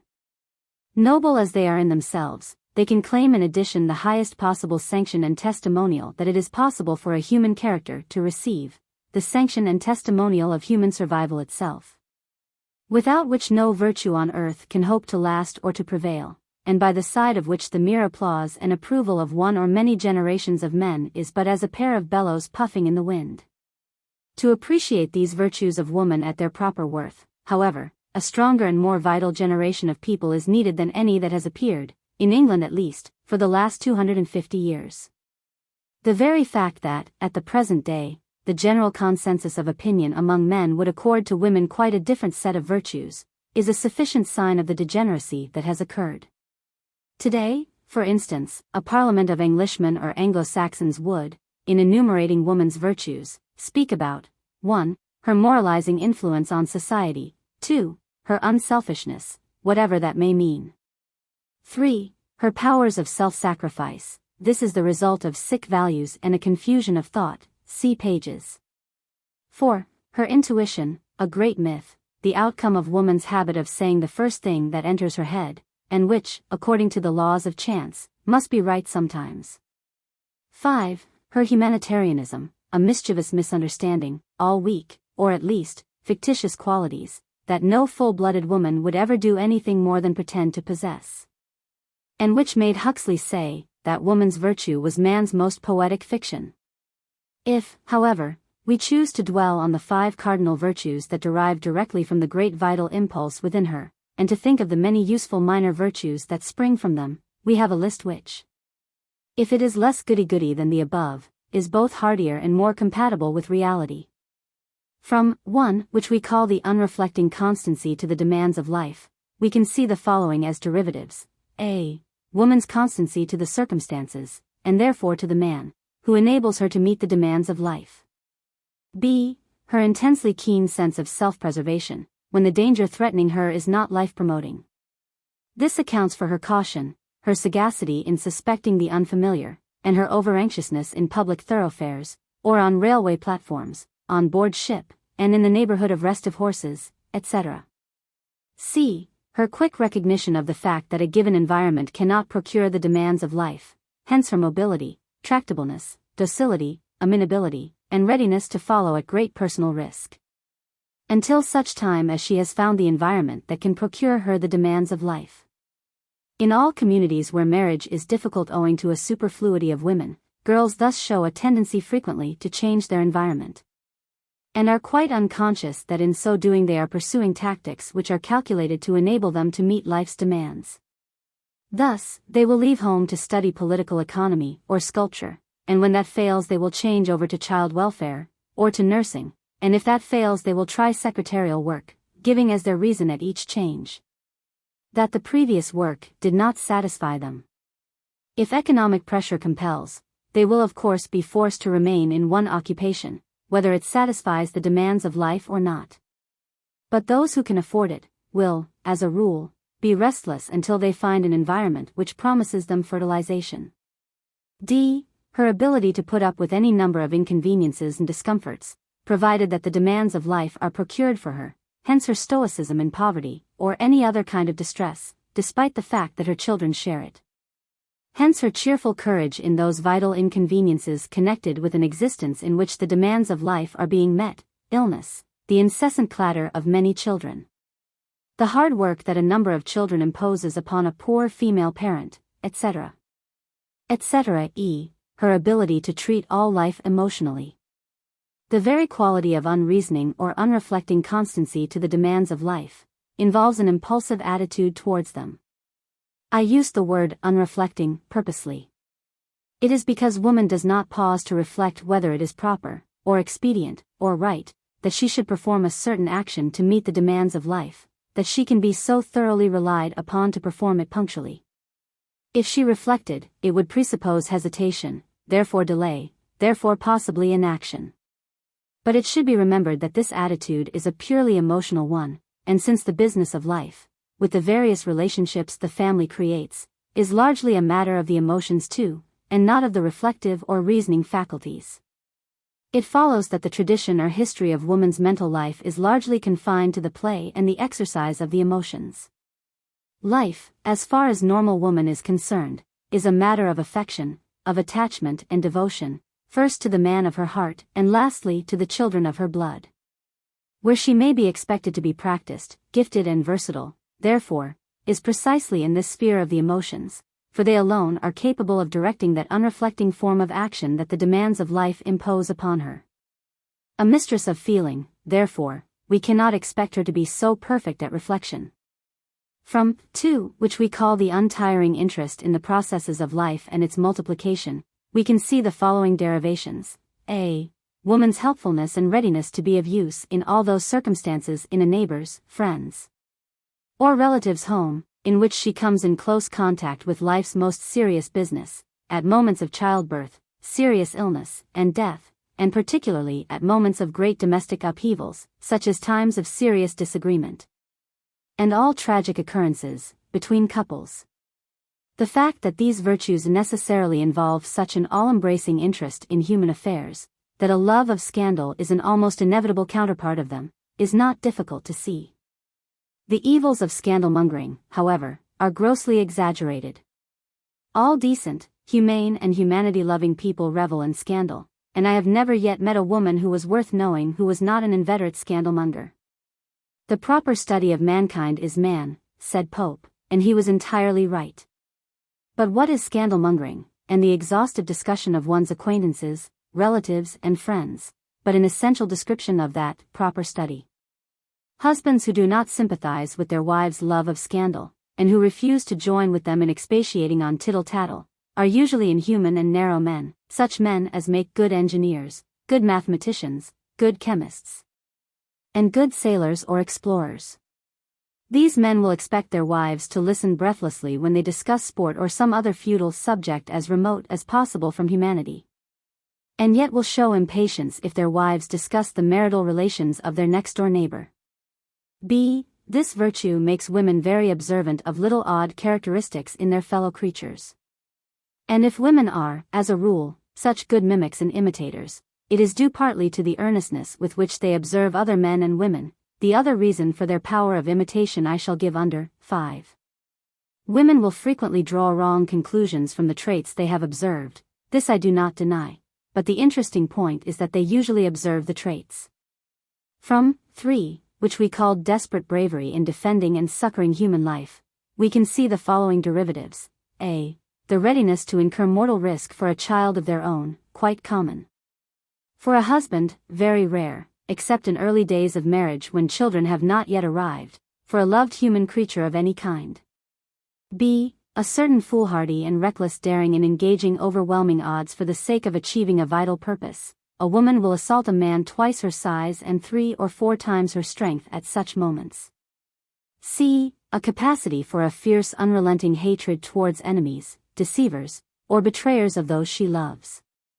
D. In the realm of the spirit, a readiness to perform a mad feat of intrepidity to defend or promote an idea. Miss Emily Davison in that marvelous rush at the King's Horse in the Derby of 1913. We loathed the cause for which she fought, but we honored and admired the fierce single-mindedness with which she and the other militant suffragettes fought for it. From 4, which we call a capacity for single-minded devotion to her own offspring, we can see the following derivatives. A. Woman's unswerving tenacity of purpose in serving and ministering to those she loves. B. Her indefatigable industry on behalf of those who depend on her, so that she is able, like a horse, to work herself to death, provided she loves and knows she is loved. C. In the spiritual realm, her capacity for fanatical adherence to a cause, to a belief, to a faith, and her corresponding fierce antagonism to those who oppose that cause or faith.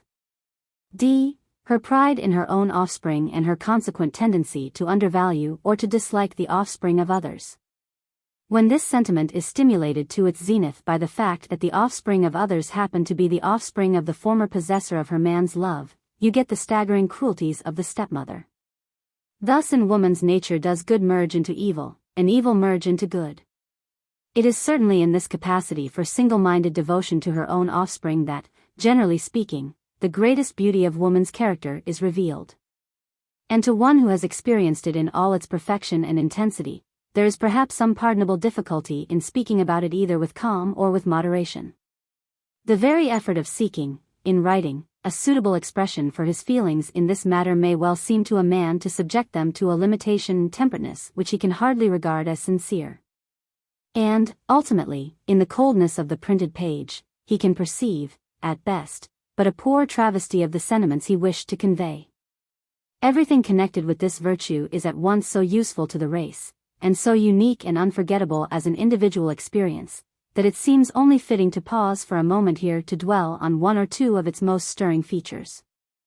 Passing over the first months and years when the only force between helpless, pitiably dependent life, and death, or at least neglect, is precisely this mother's instinct, this jealous care, when inarticulate infancy can neither acknowledge, return thanks for, nor, what is perhaps more perplexing, realize all the 1,001 services that are cheerfully performed in order to promote its growth and its comfort.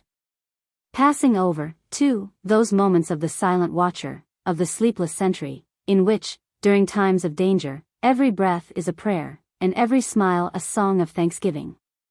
We would like more particularly to concentrate upon that period of early childhood, on that age of babbling tongue and unsteady gait, when most of that which is to be of use in life, and indeed most of that which is never to be forgotten in life, is learnt at the mother's side. Not that we would wish to reduce by one iota the importance of the former period, the most wonderful aspect of which is, perhaps, the joy that is felt by either side in simply playing its appointed role. But rather because in the latter period both parties are conscious of this same joy, and are in a position to prolong it, transmute it and preserve it, until long after that age when the positions become reversed, and dependence has begun on the side of the once protecting mother. There is in the child of a good mother, a spirit so confiding, so receptive, so perfectly trustful, that possibly at no other age are the prerequisites for sound education more completely present than in those first years of life, at the dawn of which a fold of the mother's skirt still offers a substantial amount of support to legs that are learning both bearing power and balance. What happens then, and how it happens, will, of course, never be properly recorded, for lessons are given and lessons are learnt without sufficient conscious effort on either side for the method to be made a subject of exact knowledge. But the result is gradually made manifest by the marvelous transformation of an inarticulate little animal, whose whole horizon is bounded by food, sleep and apparently purposeless limb exercises, into a creature that can express its wishes, demand explanations of the things about it, learn to recognize the first rules of decent behavior, and, what is more, shed its own fresh light on the problems of existence. And, if what it learns later on may, from the standpoint of material utility, bear a more imposing, less chaotic aspect, certainly nothing it has failed to learn at this period will ever be acquired at any subsequent stage of its existence. It cannot be said that it has mastered any definite system of thought, or that it has memorized any particularly striking fact. It may not even have learnt the very patience and gentleness which its mother has constantly exhibited in her care of it. Nevertheless, it has learnt things which, in solemn truth, can be said to be little short of priceless. Let it not be suspected, however, because we can find only vague phraseology for our purpose, that we wish to claim for this early education an indispensable character that it really does not possess. What is it then that makes it almost impossible to give a more narrow description of it without losing all grasp of its magnitude and importance? It is the fact that, from this education are derived those qualities of heart and mind which, though hardly ever referred to at critical moments in a man's life, are nevertheless among the most serviceable and powerful of life's weapons. The man who has had a good mother has learnt to feel a certain confidence in his own unaided efforts, because the best in him has been diligently sought, encouraged, and brought to the fore. He has acquired a certain vigorous sanguineness and courage because, having started life so well, in such a glorious morning of sunshine, he is conscious of stored-up warmth within him, upon which he can fall back in his moments of loneliness, gloom and trouble. But, above all, he has been launched forth into the world with at least one solid experience, one ineffaceable impression of human kindness and human beauty, and this, while it gives him a perpetual criterion of value and criticism, shielding him from the specious and the base, also prevents him from ever feeling that despair and doubt about himself and his fellows which in moments of deep tribulation paralyses effort and precludes the possibility of hope. This is what the equipment amounts to, with which a loving mother can endow her son. Quite apart from the joys that are derived from deep filial emotions, and from that unique relationship of a mother to her son, these are among the chief benefits that the relationship necessarily involves. Most of the great men in history owe their greatness partly to this equipment. Most of the great men in history, Schopenhauer, Byron, De Quincey, whose relationship to their mothers was not ideal, reveal in their works the effects of this deficiency. And he who ventures to question that here, indeed, I have laid my finger on what is quintessential in the education that a good mother gives to her child, and incapable of satisfactory substitution by any other means in her absence, is one of those unfortunates from whom life has withheld this most precious of all her blessings. It is here that woman excels, it is here that she can defy all competition, and it is in this role that the best in herself, and some of the best in mankind, is developed and sustained. Anything else that she may do must be always second best to this. And those who, by misrepresentation and appeals to vanity, persuade her while she is yet quite young that there are callings better than, or at least as good as, motherhood for her, are enemies not only of woman, but also of the species. From V, which we call a capacity for bodily purity or chastity, which is based upon an instinct to resist fertilization until heart and affection are engaged. We can see the following derivatives: a. Woman's tendency to a certain rather becoming dignity and pride, which come to their zenith at the moment of the most heated appeal made by the lover who has failed to engage her heart and affection. This on the spiritual side leads to a power of renitency against conviction and persuasion, which frequently makes of woman a most powerful and reliable ally in a secret movement, or in a secret intrigue. b. Since the demands of life make it necessary, when once woman has abandoned her attitude of chaste resistance, to yield wholly and unreservedly to the male, there is in all women a certain sequaciousness, a certain docility, a marked predilection in favor of subservience and subordination to those who have engaged their affections, which makes of woman the most naturally constituted follower, disciple, servant, that it is possible to find. On the spiritual side, it makes her acutely subject to guidance and direction, to receptivity, to suggestion and to imitation. But seeing that sequaciousness, imitation, whether in regard to opinion, mannerism or fashion, is the reverse of original production, and involves an absence or a weakness of the initiating power of personality, we are bound to recognize in woman, as a direct consequence of her necessary physical and psychological surrender, when once the attitude of chastity has been abandoned, a lack of originating power. A lack of that prehensile attitude of mind which seizes and does not wait to be seized, and which is behind all male emancipation, aggression, originality, and inventiveness. This, indeed, is the other reason which under 1, we said we had yet to give for woman's power of imitation. Thus Arabella Keneally calls the sex instinct, in the normal girl, responsive rather than initiative. From this fifth virtue, which, when the attitude of chastity is abandoned, becomes converted into subjection and submission, are thus derived woman's suppleness, her plasticity, her promptness to assimilate and to form herself according to another's pattern, and her ability to adapt herself to circumstances. In all these derivatives of the 5 cardinal virtues of woman we can trace the indirect but certain connection with the vital primum mobile in her nature, which is her deep concern about life and its multiplication. On the same principle, therefore, it ought to be possible to enumerate the cardinal vices of woman and their auxiliary manifestations. For if a creature's virtues are the outcome of its instincts, its bodily formation and the functions it has to perform, its vices must surely have a similar origin. In the positive woman only those vices may be recognized which are inseparable from her functions as a promoter and preserver of life, for all the other vices she may or may not have in common with man. Those that are constantly characteristic of her are: 1. Duplicity and an indifference to truth, 2. Lack of taste, 3. Vulgarity, 4. Love of petty power, 5. Vanity, and 6. Sensuality.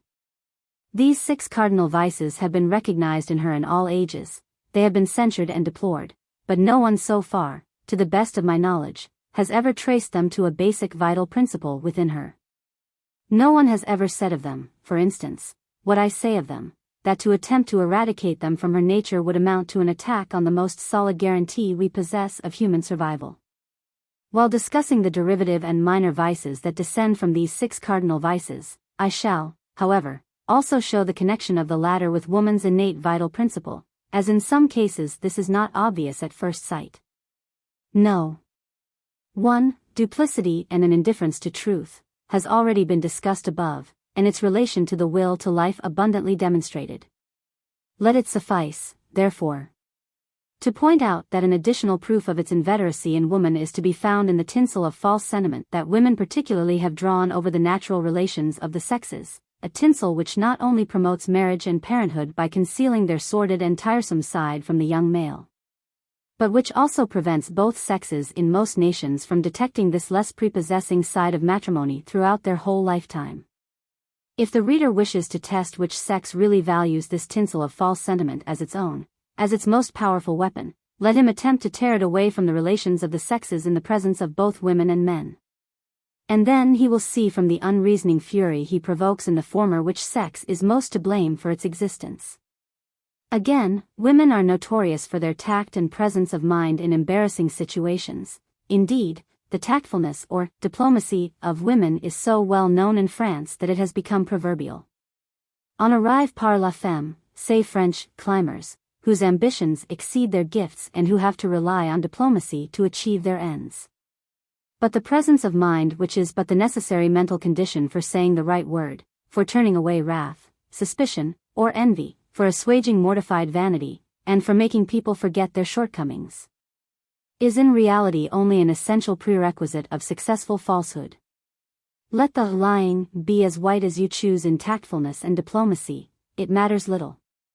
What is important is to remember that neither tactfulness nor diplomacy is possible without the essential equipment of the born and resourceful liar, this equipment being an ability to say something, at a moment's notice, which is not the natural or obvious reaction to a given stimulus or provocation. Little girls show this ability quite early, and easily outclass boys in the celerity with which they discover a plausible and innocent explanation for a reprehensible act in which they have been caught red-handed. The fact that women are difficult to deal with under cross-examination is well known among lawyers, and their skill in drawing red herrings across the path of any inquiry directed against themselves makes them stubborn and evasive witnesses at all times when they have anything to conceal. Number 2. Woman's fundamental lack of taste is the fact to which, in my Man's Descent from the Gods, I ascribed the two myths of Pandora and Eve, in which woman is depicted as being the cause of the fall of man, and of the introduction of evil on earth. I demonstrated this fundamental bad taste by pointing to women's inability to select and recognize the best men, and their general preference for inferior men, the reason of this preference being the greater facility with which the latter are ruled and made amenable to women's love of petty power. I also showed that this bad taste is rooted in the attitude of the mother to her child, which, consisting as it does, chiefly in a delight in the exercise of petty power over a helpless creature, causes women not only to prefer the baby in long clothes before the full-grown child, but also frequently to prefer the crippled or the physiologically botched child before the hale and hearty one, because of the former's more permanent helplessness. I showed also how women prefer lap dogs before large dogs for the same reason, and reminded the reader that the Romans wisely left it to the father to decide which of his children should survive and which should be suppressed, because they knew that women, having no taste, and being guided only by what most gratified their lust of petty power, could not be trusted to make such a decision wisely. I also ascribed to the prevalence and ascendancy of women's views and sentiments nowadays the fact that the world was growing so ugly and degenerate physically. For only if we assume the woman's attitude of irrational tenderness to cripples and the physiologically botched, can we regard them with anything else than loathing and impatience. What I did not do, however, in Man's Descent from the Gods, was to show the connection between woman's fundamental bad taste, or lack of taste, with the vital principle within her, and this I shall proceed to do now. This, however, will not prove difficult, for it amounts simply to emphasizing woman's profound likeness to nature, in blindly pursuing life and its multiplication, at all costs. If we think of the immensely precarious situation of the newborn infant or animal, its lack of all means of protection, of mobility, and of procuring nourishment independently, its lack of warmth, and frequently of the very equipment for preserving warmth, clothing in the human infant, and fur and feathers in the young animal and bird respectively, we realize at once the immense importance to the species of an instinct in the mother which makes the provision of all these deficiencies a joy, a passionate need, in fact a delight worth fighting for. If the newborn creature is to be preserved, and the species is to survive, there must be no possible loophole, no conceivable crevice or chink, in the armor of the natural instinct, through which any doubt, any hesitation whatever, may enter, as to the immediate urgency and desirability of succoring it. The moment in the life of the young creature is too critical, the situation is too precarious. Here you have pitiable helplessness, pathetic dependence, extreme vulnerability. The future of the species depends upon these unreliable qualities being turned into reliable ones by the only creature in the young one's neighborhood who, while being necessarily present at its birth, is in a position to offer first aid.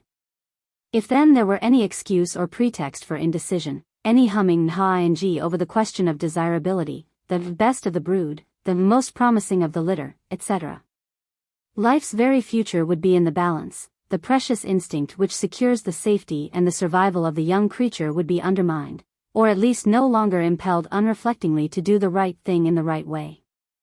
There must be an uncritical, unreasoning impulse to succor, to warm, to protect, and to feed, otherwise the speed, the precision and the earnestness with which these functions have to be performed would be fatally impaired, disastrously hampered. Let the struggle for existence be ever so severe subsequently, one thing must remain assured and inviolable, and that is that the mother's instinct must not have any excuse to fail, it must not even be able to pause to question, to pick or to choose. Discernment, at this moment, would make survival doubtful, but there must not be, any doubt. Besides, if organic evolution be true, it depends upon the operation of three factors: 1. The survival of the fittest through the action of 2. Natural selection, with 3. Occasional appearance of variations from type. Now, if the female of the species is to exercise discernment before she succors her young, if her action is to be deliberative and not impulsive, what becomes of those variations which, when happy, lead to a new development of the species? Or actually to a new variety of species? Happy variations are just as odd, qua type, as unhappy variations. But if the female's instinct is to preserve life, it will preserve one just as passionately as the other. Discrimination would prove fatal to both. The very process of organic evolution, if it be a fact, therefore depends upon the lack of discrimination in the motherly instinct, and the hypothesis of organic evolution certainly assumes it. This instinct in the female to succor young life of any kind, therefore, is useful to nature's scheme. It is an indispensable factor in nature's plan. In the lower animals it is demonstrated by the ease with which a female of one species can be made to act as foster mother to the young of another. Books on natural history mention many such cases: cats that have reared leverets and young squirrels, hens that rear ducklings, and the classical natural instance of birds like the pipit, the water wagtail, etc., rearing the young of the cuckoo. The latter, of course, is a parasitic abuse in nature of the female's undiscriminating instinct to succor, but it is nevertheless an excellent example of the fact I have been trying to establish. It is true that in the human species this lack of discrimination in the female operates as a preserver both of desirable and undesirable varieties. But, as in all modern civilizations, the father is no longer allowed, as he was by ancient Sparta or Rome, to override the female's lack of taste in this matter, and unsuccessful variations from type are more common than geniuses. It follows that the female's point of view, now that it is supported by the state and public opinion, must lead to the survival of a vast number of undesirable human beings in our midst. Thus, although the human female's instinct is seen to be a vital one, and though her lack of taste must be regarded as part of the general scheme of life, it must tend nowadays to an enormous amount of degeneration. This, however, is not precisely our point. The facts we wish to establish are, in the first place, that in woman's role of mother, the blind instinct to succor, to protect, and to preserve the helpless creature that she bears is of vital importance to the race. And, secondly, that this blind instinct necessarily involves a deep-seated and incorrigible lack of taste.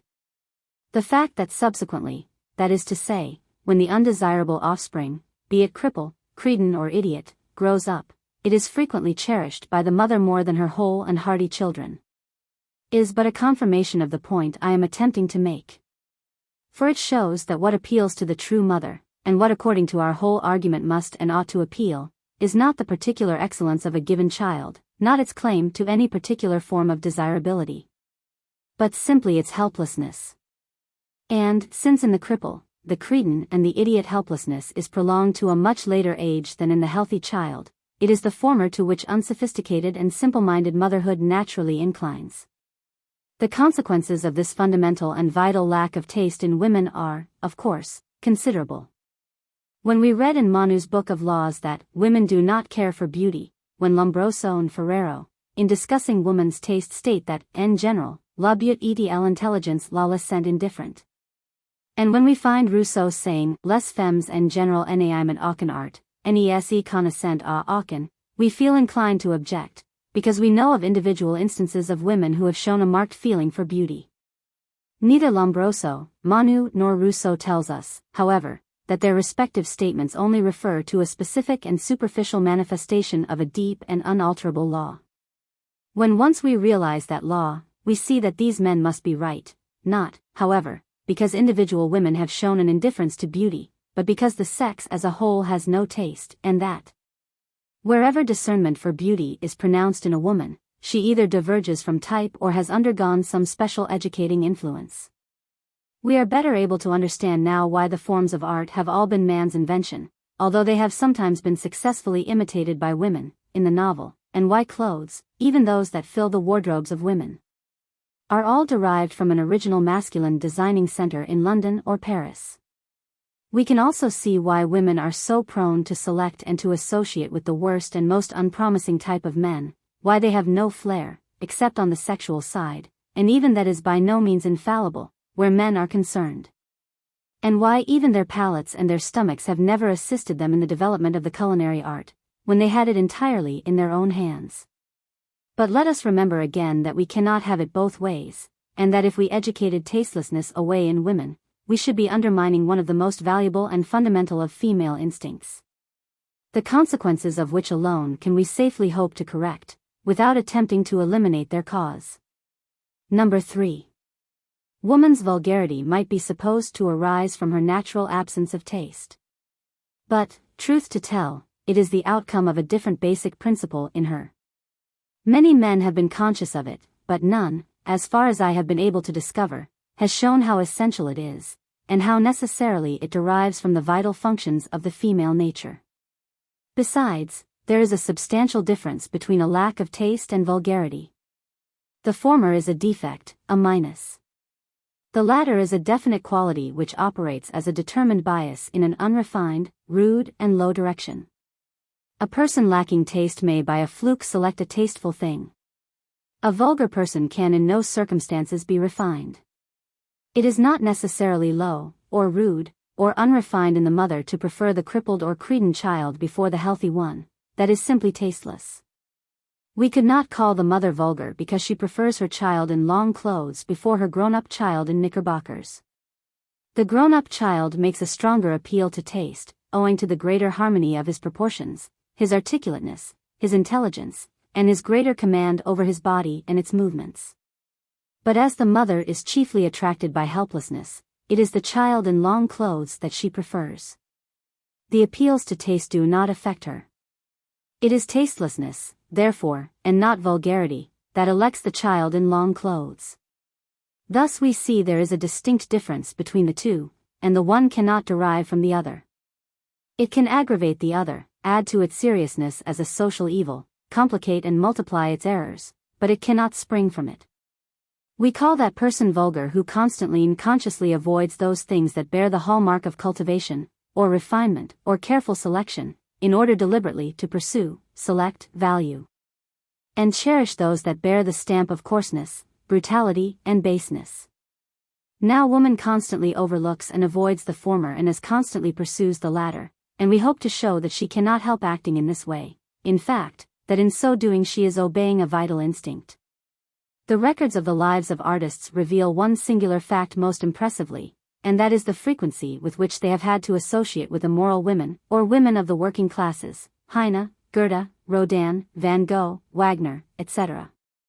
They are all alike in this, so much so, indeed, that Weininger, with his customary superficiality, thought fit to assert that great men have always preferred women of the prostitute type. Weininger is wrong. Great men have not always preferred women of this type. The point is, however, that women of the prostitute type, or women of the proletariat, are the only women who will, as a rule, have anything to do with great men when, as in the case of Wagner, Heine, Van Gogh, and Rodin, their beginnings are poor, inconspicuous, and uncertain. These artists at the outset, like many hundreds of other great men, were unsuccessful. That is the important fact as far as the sexual side of their life is concerned. Unsuccessful men find it quite difficult enough to prevail upon women of their own station in life to associate with them, but to get them as wives is out of the question. This accounts for the fact that great men are so frequently thrown upon the company of courtesans and women of lower rank. Woman has no primary interest in a great or artistic man, she does not prefer him to a successful and rich soap boiler, and what is more, she never knows he is great until the world acknowledges him as such. In fact, she is not in the least concerned with refinement of interests or with cultivation of mind in her mate. She is only deeply fascinated by the great man and the artist when he is a material success. Otherwise, not only does his extra refinement and cultivation leave her indifferent, but his very poverty repels her. Woman, by her very nature, is bound to take this attitude. She is compelled, therefore, to be vulgar. What is the rationale of her conduct? It is obviously as follows: woman, like the female butterfly, the female housefly, or the female horsefly, has the very vital and useful instinct to deposit her eggs only there where there is a sound promise of food, and ample quantities of it, for the support of the larvae that are to be reared from them. To consider other matters here would obviously imperil not so much the mother herself as her future offspring. Aesthetic considerations must therefore be barred. It is not the best-looking repository, or the most refined, or the most learned, or the most artistic, that is sought, but that repository which promises the richest food supply for the coming brood. In the insect it is the leafy tree, the towering dung heap. In the human female it is the man who shows some substantial promise of being able to support the family that will come, and support it, moreover, in circumstances similar to those in which the wife herself has been reared. Thus the struggling artist, the struggling scientist, and the ambitious but penniless politician, though each may be a genius in his way, repels the true and normal woman of his own class. Their spiritual gifts count as nothing, and since woman has no flair for greatness, and cannot with certainty pick out the great man before the world has applauded him to the echo, it is only when they have become a material success that the female of their own or a superior station in life will look at them. Now this is obviously a very useful and a very vital instinct in woman. From the standpoint of the species, nothing could be more laudable than this anxious preoccupation with the future of the offspring. But it amounts to this, that by their nature women can have no primary concern about those things that bear the hallmarks of cultivation, of refinement and of greatness, and that, therefore, they are essentially vulgar. If in the Europe of today, and in all countries like Europe, it is material success alone that is regarded as of the highest value, and if money is the principal hallmark of power and prestige, it is due to the ascendancy of women in our midst. Women cannot take any other point of view, and where their influence tends to prevail, as it does particularly in England and America, there you will find the worship of cash the principal religion of the community. It is true that women fall at the feet of great men and artists when they become famous. When I was private secretary to Auguste Rodin, the great sculptor, at a time when he was making anything from 15 to 20,000 pounds a year, women were his principal visitors. They flocked to his studio and to his private house at Mewden as to an Oxford Street drapery sale. But, as he used to say, they left him in peace in his dirty little studio in La Rue de Fourneaux at the time when he was poor and struggling. It is indeed one of the most pernicious results of woman's ascendancy in any society, that this vulgar pursuit of mere material success, because it provides the surest provision for the offspring, tends to become general. And it is a sign of woman's subordination in the Hindu community, for instance, that there the most respected caste is the poorest caste. Today this vulgarity can be detected in every aspect of our lives. Everything, every consideration of refinement, is overlooked, provided that money be present. And the man who kills most female hearts is he who can throw a rich fur round his capture and whirl her off in a sumptuous Rolls-Royce. This to the normal decent woman is simply irresistible. She will abandon any mere artist for this experience. And though in later years, when the latter has become great in a worldly sense, she may deplore her error of judgment, she has no gifts that enable her immediately to gauge his worth, and thus to foretell his ultimate position. It is interesting to note that neither Heine, Nietzsche or Van Gogh ever became a material success until long after his death. But Heine, Nietzsche and Van Gogh were singularly free from the sort of female persecution that harassed Rodin and Wagner in later life, and certainly not one of them ever had a successful association with a woman of his own station or class. Indeed, so deeply rooted is this love of material success in women that it manifests itself in those who have long ceased to be able to bear children. Thus wives who have passionately loved their husbands will learn to dislike and despise them intensely if owing to some unhappy turn in their fortunes they become material failures. Daughters will also manifest a pronounced dislike towards fathers who, for their station in life, have been inadequate material successes. I once heard a daughter of a peer talk most bitterly about her father, because he was a failure from the financial point of view. A woman will forgive anything in her man, adultery, cruelty, obesity, and stupidity, but she cannot and will not forgive material failure. The ramifications of this fundamental and vital vulgarity in woman are, of course, manifold. We have only to think of the ostentation of wealth, of the insistence upon the insignia of wealth and material success by women, diamonds, pearls, furs, fine external domestic appointments, etc. And of the stampede for wealth and success in modern, women-ridden society. We have only to think of the commercial, industrial and financial immorality of modern societies, all of which are the direct outcome of the maniacal struggle for that hallmark which alone means power and prestige in an effeminate community. Individually, this vulgarity ramifies in woman as an inability to pursue refinement, unassisted or undirected. As a readiness to sacrifice refinement or else the fruits of cultivation, to any other sordid end, and as an inaccessibility to the finer nuances of thought. That is why the notion, lady, is such absurd nonsense. It is the grossest and most palpable fiction. No lady has ever existed or will ever exist. As Napoleon said, women have no rank. We have seen why this must be so. Number 4. Woman's love of petty power is obvious and hardly requires demonstrating. It arises from the species' urgent need of some adult animal which, when the offspring is born, will take an instinctive delight in looking after it. Apart from the pleasant sensations that the healthy female, whether animal or human, derives from suckling, there must also be an instinct which makes it a pleasure to nurse, to fondle, and to tend the infant of the species.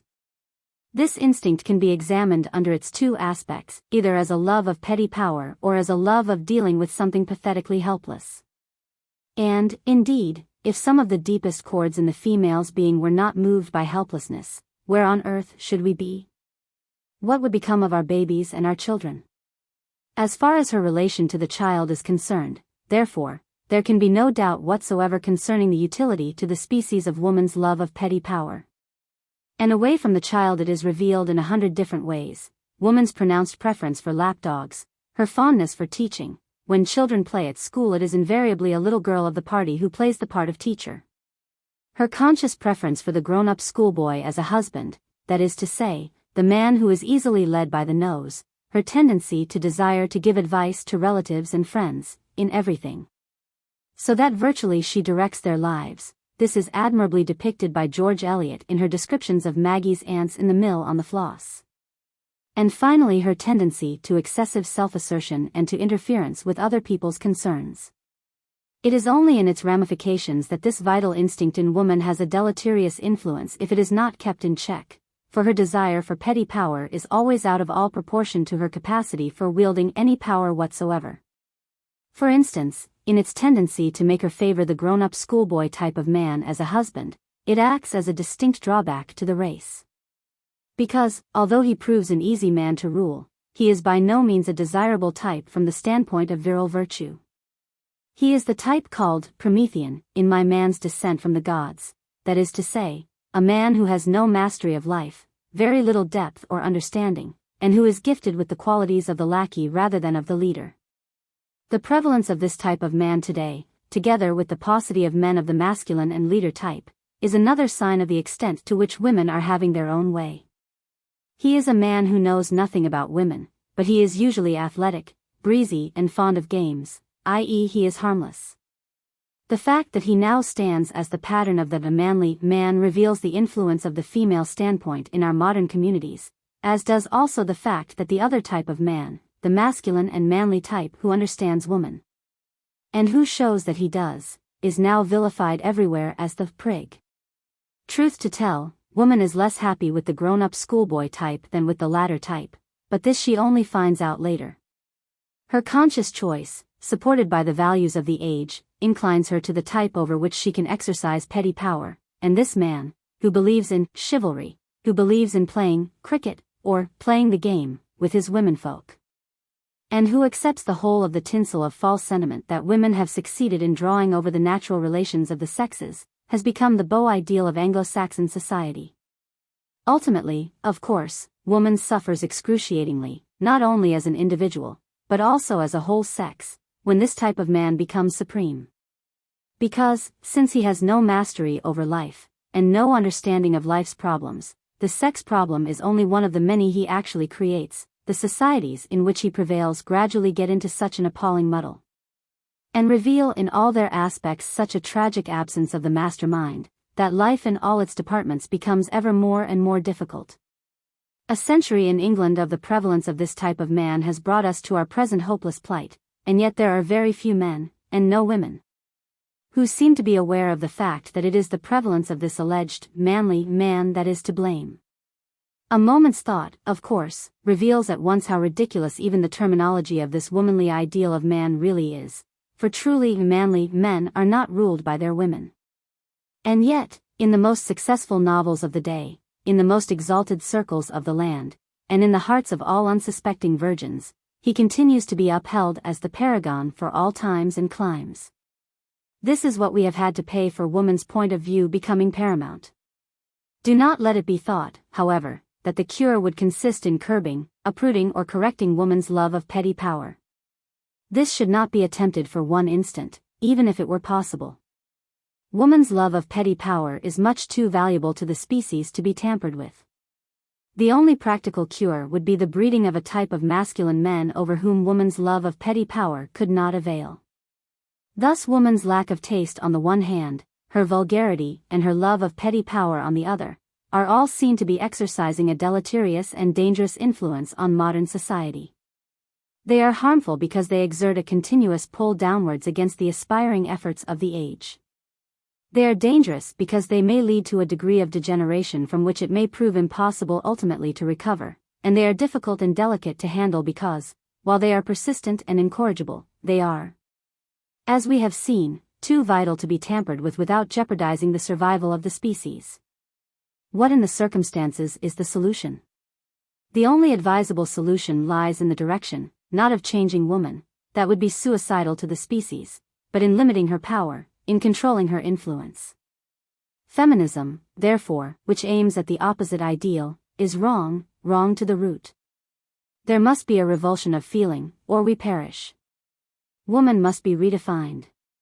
Her sphere must once again be delimited and circumscribed, if her vital and precious instincts are not, in their effort to extend, out of bounds, to drag us steadily down into the abyss. If woman were happier as she is, than with her influence controlled, if feminism had brought bliss instead of anguish to millions of women, there might be at least one remaining argument, a purely hedonistic one, in favor of this 19th century madness. But seeing that this is not so, in view of what everyone now knows and can see and feel with his own unassisted senses, that woman has grown every day more wretched, more neurotic, and more sick, with every advance that feminism has made. The last and only possible word remaining in its favor, the plea even of hedonism, is shown to be as inadmissible as the rest. When, therefore, we read in the old canon of the Brahmins, he who carefully guards his wife, preserves the purity of his offspring, virtuous conduct, his family, himself, and his means of acquiring merit. When we read day and night women must be kept in dependence by the males of their families, her father protects her in childhood, her husband protects her in youth, and her sons protect her in old age, a woman is never fit for independence. We shall surely be taking a very heavy onus of responsibility upon our shoulders if we declare this policy madness and our own wisdom. Is there anything beyond our own prejudice to show that we are more wise than the Brahmins were?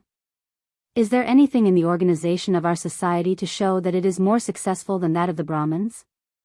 If we choose to interpret these texts merely as the unjust doctrines of a race hostile to women, it should be incumbent upon us to prove that, in point of fact, Our women are happier in their anarchy than those women are or were in their Brahmanistic order. But, truth to tell, the Brahmins were a very wise race, a race that meant to last longer than we mean to last, and which, in fact, has achieved a degree of permanence far exceeding that which any European race has achieved, or can hope to achieve. Unless it make a rapid volte-face in almost all its most cherished beliefs. Number 5. Woman's vanity, I take it, is not open to question. If no other proof of its preeminence in her were available, we should find one in her universally reported modesty, for, who says modest, says also vain. Since, therefore, no one has yet contested the modesty of women, I may take it that her vanity is by implication generally accepted too. The ramifications of this vice in her are to be found in her tendency to inordinate jealousy, which arises from her incessant desire to be the center of attraction and her intolerance of rivals in this desire. In her love of honors, titles, badges, etc., hence her incessant spurring on of her mate to obtain them, and her impatience with him if he fails. In her tendency to adopt only showy or conspicuous callings in which tangible and visible results, and speedy applause, are sure to be obtained. Thus Havelock Ellis says, it is difficult to recall examples of women who have patiently and slowly fought their way at once to perfection and to fame in the face of complete indifference, like, for instance, Balzac. It is still more difficult to recall a woman who for any abstract and intellectual end has fought her way to success through obloquy and contempt, or without reaching success, like a Roger Bacon, or a Galileo, a Wagner, or an Ibsen. Finally, in her constant and deep concern about her appearance, her clothes, her hair, and her neighbors' clothes and hair, and her love of flattery. This latter derivative of her basic vanity is perhaps the worst of all, because it means that women, as a rule, are always governed in their likes and dislikes, and in their appreciation of their fellow creatures. Not by a recognition of the latter's intrinsic worth, which they sum up once and for all, but by the manner in which their fellow creatures treat them. A woman does not ask herself, what is the precise character of so-and-so, and value him accordingly. Her instinctive question is, how did so-and-so treat me? He may be an inferior man who dances attendance upon her and treats her well, he may be a knave, she will always prefer him before the worthy man who treats her with indifference. Madame de Staël's adverse opinion of Napoleon was not formed until Napoleon had systematically and thoroughly snubbed her. But Madame de Staël's adverse opinion of Napoleon is not valuable as an index to Napoleon's true character. It is only valuable as an index to the way Napoleon treated her. Likewise with our good Queen Bess, it was not Leicester's desirable qualities that so much endeared him to her. For he was a bigamist, a murderer, an incompetent and cowardly general, and a bad governor of men, as his experiences in the Netherlands proved, but the fact that he was an arch-flatterer. Even the ingenuity he displayed in designing his presents to his sovereign and lady love, reveal an unusual knowledge of woman's weaknesses. Elizabeth's treatment of Admiral Lord Seymour, whom she made a privy councillor, was also not based upon an estimate of his true worth, but upon the way in which he treated her, for the man was a convicted defaulter. See also her ridiculous behavior with Sir James Melville in 1564, recorded by himself, and her humiliating victimization by Dr. D, the alchemist. The most cursory study of any woman's opinion about her fellow creatures will always reveal the same fact, that they are not based at all upon the intrinsic value of people, but on the way people treat her. This is a comparatively harmless trait so long as woman has no power. The moment, however, that she is placed in a position of wielding power, her errors of judgment affect public life, and she only accepts those men as her ministers, advisers, or directors who can prostrate themselves with the best grace at her feet, and appeal most irresistibly to her vanity. Her choice of a fellow creature may of course be right by a fluke, as for instance when he combines with general ability the power for fulsome flattery, Benjamin Disraeli, but otherwise it is almost sure to be wrong. These ramifications of the fundamental vice of vanity in woman are, I presume, disputed by no one. It only remains, therefore, to show that here again we are concerned with a vital instinct which, while it may require curbing by man, is too precious to be uprooted or suppressed. For what, after all, is this vanity in woman but the outcome of her natural impulse to attract the notice of the male, to speed up, that is to say, or to make certain of, the act of fertilization? which can only be consummated when a male has been captivated. If the female played the aggressive and prehensile role in the sexual act, she would only need to pursue and to overpower as the male does. Since, however, she plays the passive, receptive and submissive role, her only means of securing and expediting fertilization is to draw the male to her. And this instinct in the human female naturally manifests itself as a deep concern about her own personal appearance and its powers of provoking flattering attention. If intellectual brightness can add to the power she is thus able to exercise, and she has the gift for developing intellectual power, she will do so in order to add to the glamour of her person. That is why it is never safe to argue from a woman's intellectual pursuits that she is truly interested in the subjects she is studying. It is far wiser to wait until she has given some unmistakable proof of the purity of her motives. This, however, rarely, if ever, happens. Since, however, in a contest between attractions, native beauty and native endowments generally play a greater part than dress or acquired intellectual smartness. It will generally be found that women are more bitterly jealous of each other's bodily gifts than of each other's wardrobes, wealth or wisdom. But woman does not consciously consider the benefit of the species, although she is constantly working for it. Thus when she is vying with other women in the business of attraction, she realizes the enormous advantage enjoyed by the rival who has the best physical endowments, and since it is her own fertilization that is alone important to her. Her jealousy of the other woman or women may quite easily drive her to homicide, if she can hope to achieve a speedier triumph by this means. Apart from sexual matters, this characteristic in the female manifests itself generally as a desire to shine, or to outshine, and to be the center of an admiring or, at least, attentive group. Tiresome as this propensity is, particularly when a wife shows it to a marked degree, it should never be forgotten that it has a vital origin, and therefore that it should be treated with patience and toleration. A little kindly and timely explanation to a woman of one's own circle will generally enable her to realize how foolish she has been making herself appear. And the moment she realizes this, and begins, with the aid of your explanation, to notice the self-assertiveness of other women, and its reasons, she will be on the high road to understanding the wisdom of your rebuke. As a general rule, it is best to teach women through the example of other women. Because their natural loathing and contempt of other women is such, that if you can once convince your wife, or your daughter, that she is behaving, or has behaved, like a certain other woman, whom she has had opportunities of observing with disapproval, the chances are that you will have cured her spontaneously of the objectionable trait which it was your desire to suppress. This fact, however, should be carefully noted in regard to female vanity, and that is that normally it is only a means of luring the male. When once the male has been lured, and the woman is passionate and positive, vanity is flung to the four winds, and passion will induce the woman to accept even insults from the man she loves without ceasing from loving him. The negative woman, on the other hand, whose vanity is never smothered by passion, cannot accept an insult from anyone. She hates the lover who does not keep up to the mark in worshipping her.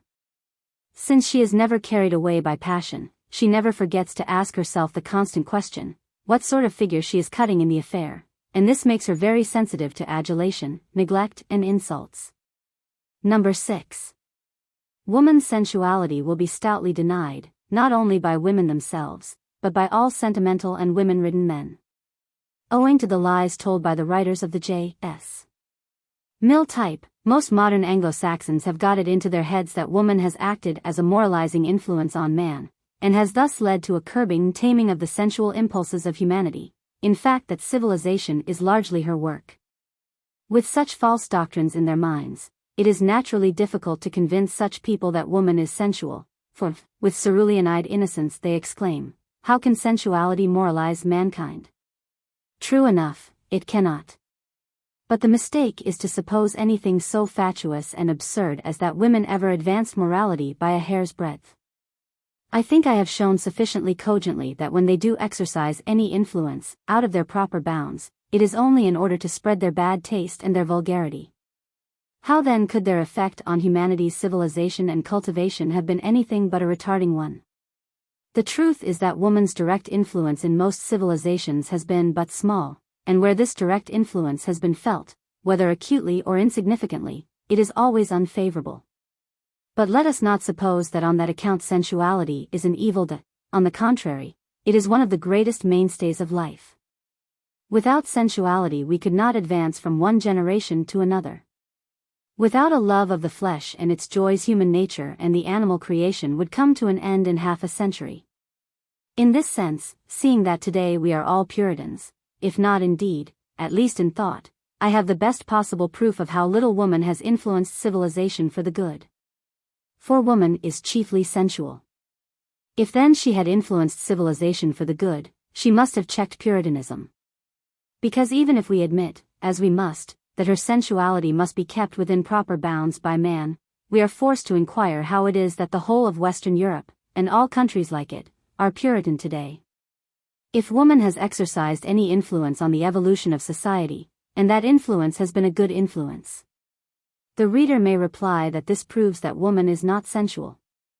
But I invite him to consider the process of bearing and rearing children. Surely it is from start to finish, from the coitus to the weaning, a sensuous process. And in that sense woman's sensuality is entirely laudable. When once this sensuous process ceases from being pleasant in all its stages, disease is present, and the species is in danger of extermination. This danger may be remote, but it must be recognized. Now, how can we expect a creature to find pleasure in a sensuous process lasting over such a long period of time unless sensuality plays a great part in her constitution? The only point we have to settle here, since we have placed sensuality among woman's vices, is at what point does her sensuality become vicious? Now let it be thoroughly understood that 2/3 of our middle class and certainly 3/4 of our wealthiest classes can hardly produce a positive woman among them, and, therefore, that there can be no question of sensuality in the women of these sections of the community. To be sensual a woman must at least be positive, she must at least have healthy and tonic organs, both of alimentation, etc., and of sex. Hence, we shall not be thinking of the bulk of British women when we proceed to show how the natural and laudable sensuality of the positive woman becomes a vice. Like all the other vital qualities of woman, her tastelessness, her vulgarity, her love of petty power, and her vanity, sensuality only becomes a vice when it is out of hand. It is, therefore, in greatest danger of becoming a vice when men have conceded overmuch liberty to their womenfolk, and where woman, by having her own way, can indulge her proclivities without limitation. But this is the state in which we find ourselves in England today, and if it were not for the fact that 3/4 of our women are negative, that is to say, too unhealthy and too atonic in their alimentary, sexual and other organs to derive any pleasure from their functions, sensuality would be one of the worst vices of the times. How does it operate harmfully when once it has become a vice through positive women having their own way? It operates as a vice by breaking up the family unit, by unduly exhausting the menfolk of the nation, by leading to promiscuity and thence to disease, by making woman the only subject whether of agreement or disagreement among men, and by elevating to the first place among the virtues a caprine degree of masculine potency. The way of arresting this vice, however, is not, as our ancestors of the 17th century thought, and did, to eradicate woman's sensuality and to make her negative. For that is tantamount to destroying a portion of her vitality, and of her valuable vital impulses. The only remedy, here again, is to circumscribe woman's powers, and to place each woman under the tutelage of some responsible man. But in order to do this successfully you must have the men who can undertake the charge. Besides, is it not too late to speak of this now? Has not the wrong remedy, the rearing of negative and non-sexual women, gone too far? I doubt whether, in view of humanity's infinite possibilities, anything could have gone too far. But the revulsion of feeling that would be required to alter our present condition in such wise as, 1. To rear a majority of positive women once more, and, 2. To rear the men who could take charge of them and account for their actions appears, as things are, to be so remote that, although everything is possible, it is doubtful whether precisely this thing is probable. Certainly the choice taken by our ancestors cannot have been the right one. It cannot be right to suppress a vice by eradicating or detoning the vital principle that causes it. And now that we have the fruits of this method about us, in our millions of negative women, it may reasonably be asked whether we do not see the necessity of starting a counter-movement which, while it will increase the proportion of positive women in our midst, will also and concurrently rear the men who can take charge of them. Day and night women must be kept in dependence by the males of their families, says Manu, and if they attach themselves to sensual enjoyments, they must be kept under one's control. Thus we have seen that both in her virtues and her vices woman is entirely the creature of vital impulses. Her virtues, like her vices, arise from principles within her that are valuable, nay indispensable, to the species. Furthermore, we have seen that her vices are not vices in their origin, but only become so when certain vital principles within her get out of hand, or find expression in a way they were not intended to adopt. To attempt to correct these vices by extirpation is dangerous, seeing that to do so is to ruin instincts upon which the race depends for its survival. If therefore society is to be protected from women's vices, and the future of mankind guaranteed against the deteriorating effect of woman's spiritual influence, the only practical remedy that does not menace the species is to emulate the great wisdom of the Orient, and to place woman once more under man's charge. To attempt any other method, such as the one advocated by the feminists for instance, is, as we have seen, to involve one of two difficulties, either the need of eradicating some of woman's most vital principles in order to make her liberty innocuous to society, this we have already partially done with regard to her sensuality, or else the necessity of suffering the gradual deterioration of life through her influence, if she remain uncontrolled. Either alternative is bad, because in either event the ruin of civilization is a mathematical certainty. You cannot eradicate woman's most vital principles without destroying her usefulness, and yet you cannot tolerate her deteriorating influence if her vital principles are allowed to get out of hand. There remains, therefore, but the alternative of restoring women to the charge of men, an alternative which involves the denial, the overthrow, and the rout of feminism. The only difficulty we can see in the way of this desirable reform is the absence of the men who would be capable of carrying it out. For women themselves are already half convinced that feminism is wrong, and that J.S. Mill is actually the pernicious liar I have shown him to be. Footnotes. See Man's Descent from the Gods, Chapter 8. Book 9, verses 15, 16, 17. Op. Cit. Mais si le mensonge est un vice très répandu dans tout el humanite, c'est surtout chez les femmes qui ont atteint son maximum d'intensité.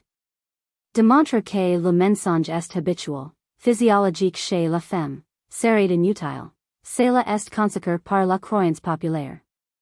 There are three things that cannot be trusted: a king, a horse, and a woman. The king tyrannizes, a horse escapes, a woman is perfidious. See Life of John Stuart Mill. See The Subjection of Women, Chap. I, Section 7. The observation occurs in Congreve's Mourning Bride, at the end of the third act, and is put in the mouth of Queen Zara. The precise words are: Heaven has no rage, like love to hatred turned. Nor hell a fury, like a woman scorned. W. L. Courtney, Op. Cit., tells us that portions of The Subjection of Women were written by Miss Helen Taylor, Mill's stepdaughter. Op. Cit., Section 18. See Sir Amroth E. Wright, Op. Cit. Footnote: This is a question on which Mill has endeavored to confuse the issue for his reader, first, by representing that by no possibility can man know anything of the nature, i.e. of the secondary sexual characters of woman. And secondly, by distracting attention from the fact that acquired characteristics may produce unfitness for the suffrage. J. S. Mill, Section 20. C.P. Sir Amroth E. Wright, who, in speaking of Mill's hypothetical natural woman, says, Op. Cit. Instead of dealing with woman as she is, and with woman placed in a setting of actually subsisting conditions, Mill takes as his theme a woman who is a creature of his imagination. This woman is, by assumption, in mental endowment a replica of man. She lives in a world which is, by tacit assumption, free from the complications of sex. It is in connection with this fictitious woman that Mill sets himself to work out the benefit which women would derive from copartnership with men in the government of the state, and those which such copartnership would confer on the community. The Reverend E. Cobham Brewer, Doctor of Laws, calls Mill's subjection of women admirable. A certain French writer, despite a wholly mistaken admiration for J.S. Mill, is nevertheless bound to admit, in reference to Mill's subjection of women and his strangely wild and unreasoning infatuation for Mrs. Taylor, that ilnn est pas moins curieux remarquable que, sous l'éguilant de ce sentiment, cet esprit Freud, si fort, si durement logique, et pris sans hésiter cette attitude. See Psychologie de la Femme, by Henri Marion, Paris, 1903. In his criticisms on contemporary thought and thinkers, the Reverend R. H. Hutton, M.A., writes as follows on Mill's relation to Mrs. Taylor. His passionate reverence for his wife's memory and genius, in his own words, or religion, was one which, as he must have been perfectly sensible, he could not possibly make to appear otherwise than extravagant, not to say an hallucination. In the eyes of the rest of mankind. See Volume 1. See the same work for some sharp and well-deserved criticism of Mill's utilitarianism. Germania, Chapter 9. Ibid, Chapter 45. See Decline and Fall, Chapter 9. The Importance of Women in Anglo-Saxon Times, by the R.T. Reverend G. F. Brown, D.D. Brown, Op. Cit. The women of the ruling class in Britain at the time of the Roman subjugation of the island, were also distinguished for their cultivation. Such women, as Cardus Mantua, the earliest British queen to be mentioned in history, Boadicea, and Martia, surnamed Proba, whose laws were ultimately confirmed, and partly adopted, by King Alfred and Edward the Confessor. The only reason why these last two did not share the honors of royalty with their husbands was because of the crimes of the Queen Edburga, who had poisoned her husband. Brown, Op. Cit. Ibid. Ibid. See Lives of the Queens of England, by Agnes Strickland. Volume 1, Introduction. We have only to think of the enormous amount of faith and intense inward conviction that the successful survival of such an ordeal must mean, in order to realize that Emma of Normandy must have possessed qualities that are extremely rare even among the women of today. Subjection of Women, Chap. I, Section 9. Henry III's wife and mother of Edward I, although perhaps extravagant and reckless, enjoyed an excellent education. Histoire de la Civilisation en France, Paris 1846, Volume 3, pages 332 to 333. See Lacroix, Science et lettres au Moyen Âge et à l'époque de la Renaissance, 2nd ed. Where the author, speaking of the beginning of the 14th century, says, Bien de femmes et données en confiance tuées de personnes de leur sexe pour des opérations d'une nature délicate. See Mary Bateson, Medieval England. C. G. S. Coulson, M.A. A Medieval Garner. See Émile Faguet, Le Feminism. Quand on songe que la coutume de Bretagne et que l'ordonnance de Blois de 1579, exécutive don tout le royaume, condamnant à la peine de mort, les hommes coupables de rapt. As to the spiritual side of the 17th century, on the other hand, we have only to think of Molière's Précieuses Ridicules and Les Femmes Savantes, each of which plays caricatures the then existing phenomenon of the learned woman. Faguet, Op. Cit. See Working Life of Women in the 17th Century. Alice Clark, Op. Cit., pages 14 to 18. Ibid, Op. Cit. Alice Clark, pages 28 to 31. Weininger agrees that it is wholly erroneous to suggest that hitherto women have had no opportunity for the undisturbed development of their mental powers, see Op. Cit. But, as usual, the support of his contention is feeble and unconvincing.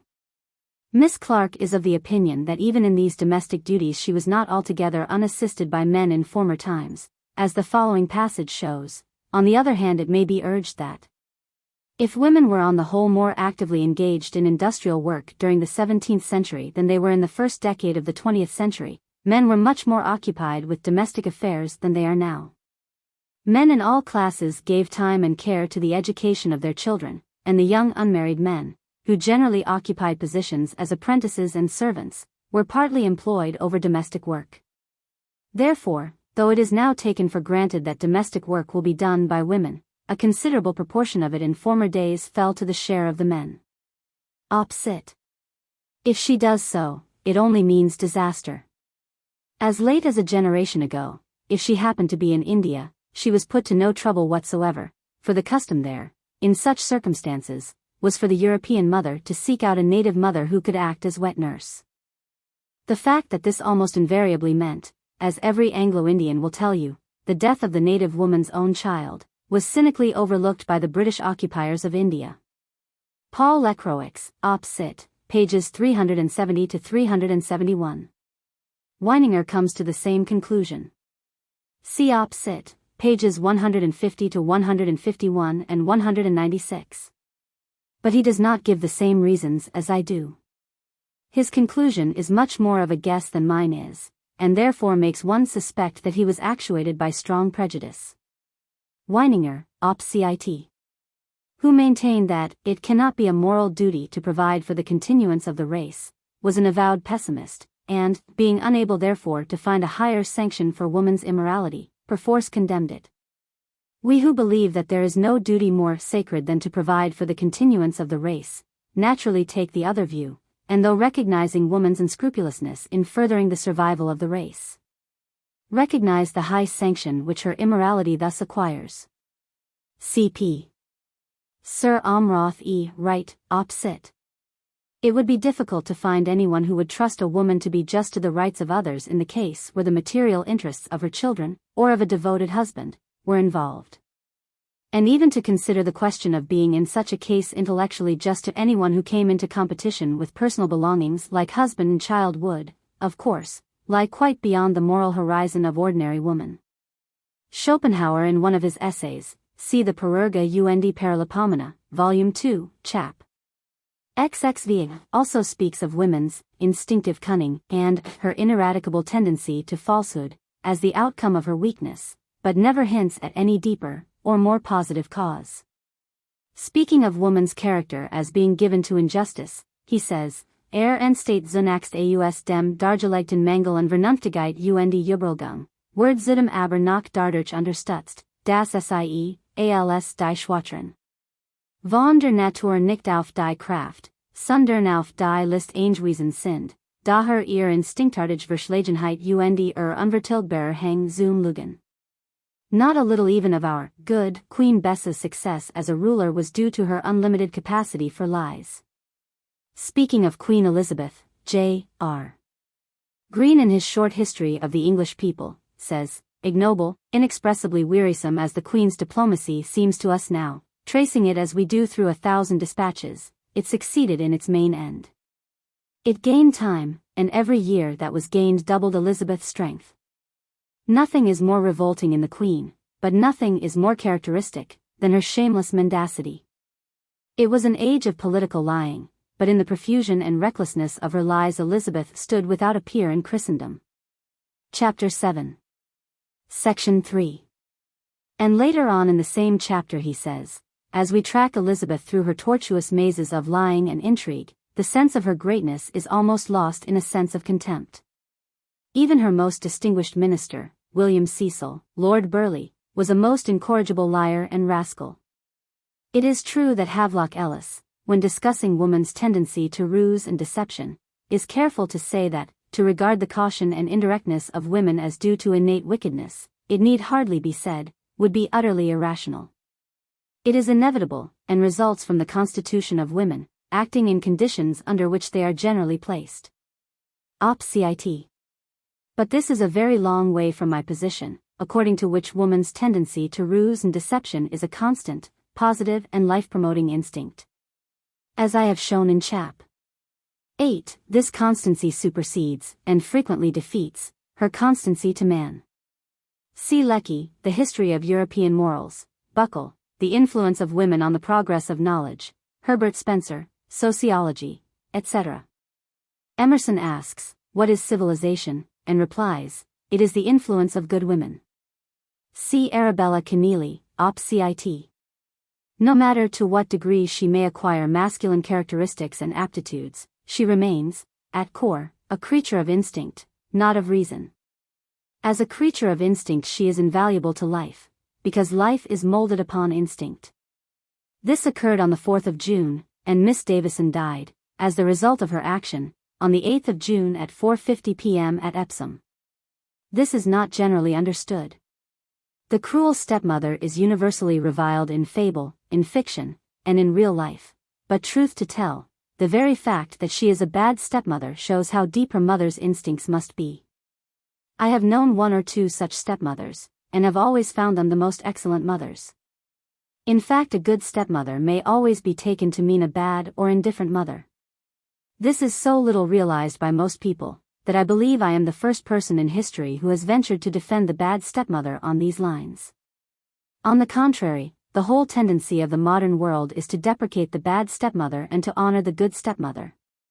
In this way are woman's best virtues being undermined. This is in addition to the derivatives already given in the first mention of this virtue. See Baudouin's confirmation of this in his interesting work Suggestion and Autosuggestion. George Allen and Unwin, Limited. See Henri Marion, Op. Cit. Les filles sont aussi plus imitatrices que les garçons, quoique l'instinct d'imitation soit remarquable chez tout également. Selon Lee L'Oreal, les filles imitant et singent mieux que les garçons.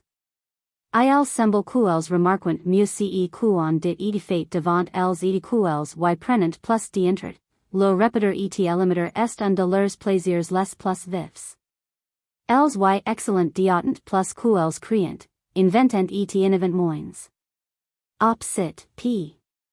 See also P. The sex instinct in woman, having had its origin in surrender, retains much still of this primal element. It is naturally impossible to discuss or enumerate the many vices that may or may not fall to the share of the negative woman.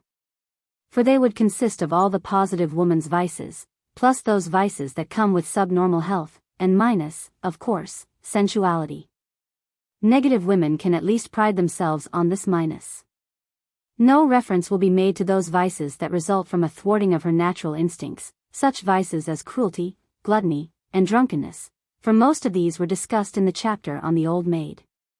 Byron has already been mentioned in this volume as one who also detected women as the creators of this tinsel of false sentiment. Michelet and Alphonse Daudet were among the Frenchmen who saw eye to eye with Byron on this point.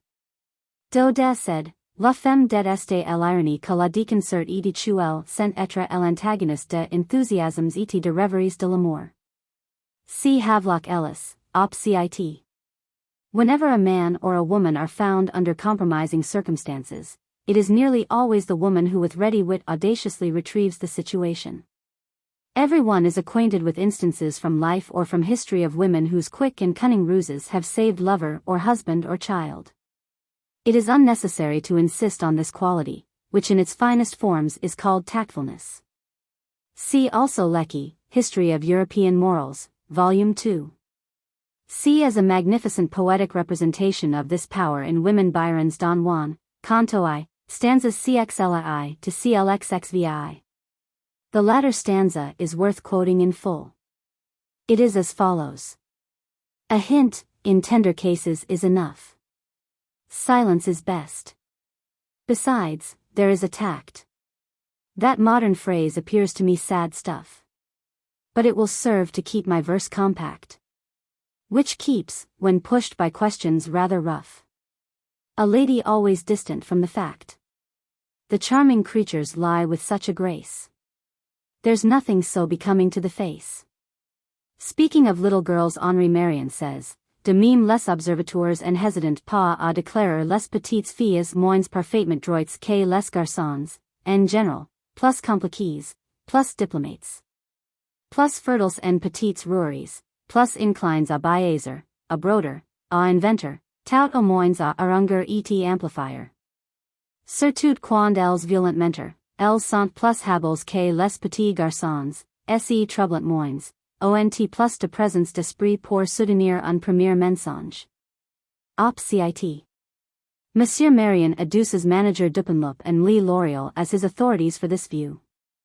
Finally, among the great thinkers of Europe who have held the view that women are indifferent to truth, and incapable of rectitude, I would further mention Rousseau, Diderot, La Bruyère, and that great genius Kant, who, in his Uber Pedagogic, coldly conjures fathers to enforce truthfulness in their children because mothers have a tendency to attach but little importance to it. His exact words are, page 108 of the Königsberg 1813 edition, speaking of children's habit of lying, des Vaters Sach ist es, darauf zu sehen, dass sich die Kinder dessen entwohnen. Den die Mutter achten es gemeiniglich für ein Sach von Kiener, oder doch nur geringer Bedeutung. See Chapter 8 of that work. See White's Natural History of Selborne. Letters LXXVI and Observations on Quadrupeds.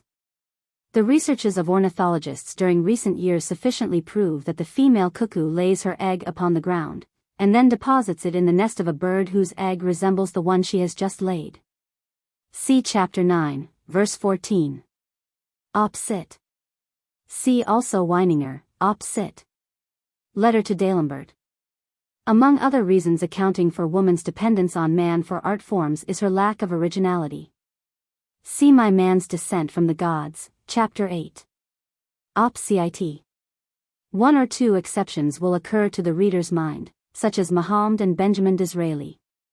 But these are not really exceptions, because in each case the woman was rich enough to compensate for her husband's impecunious and unsuccessful condition. C. W. S. Coleman, M.E.S. British Butterflies.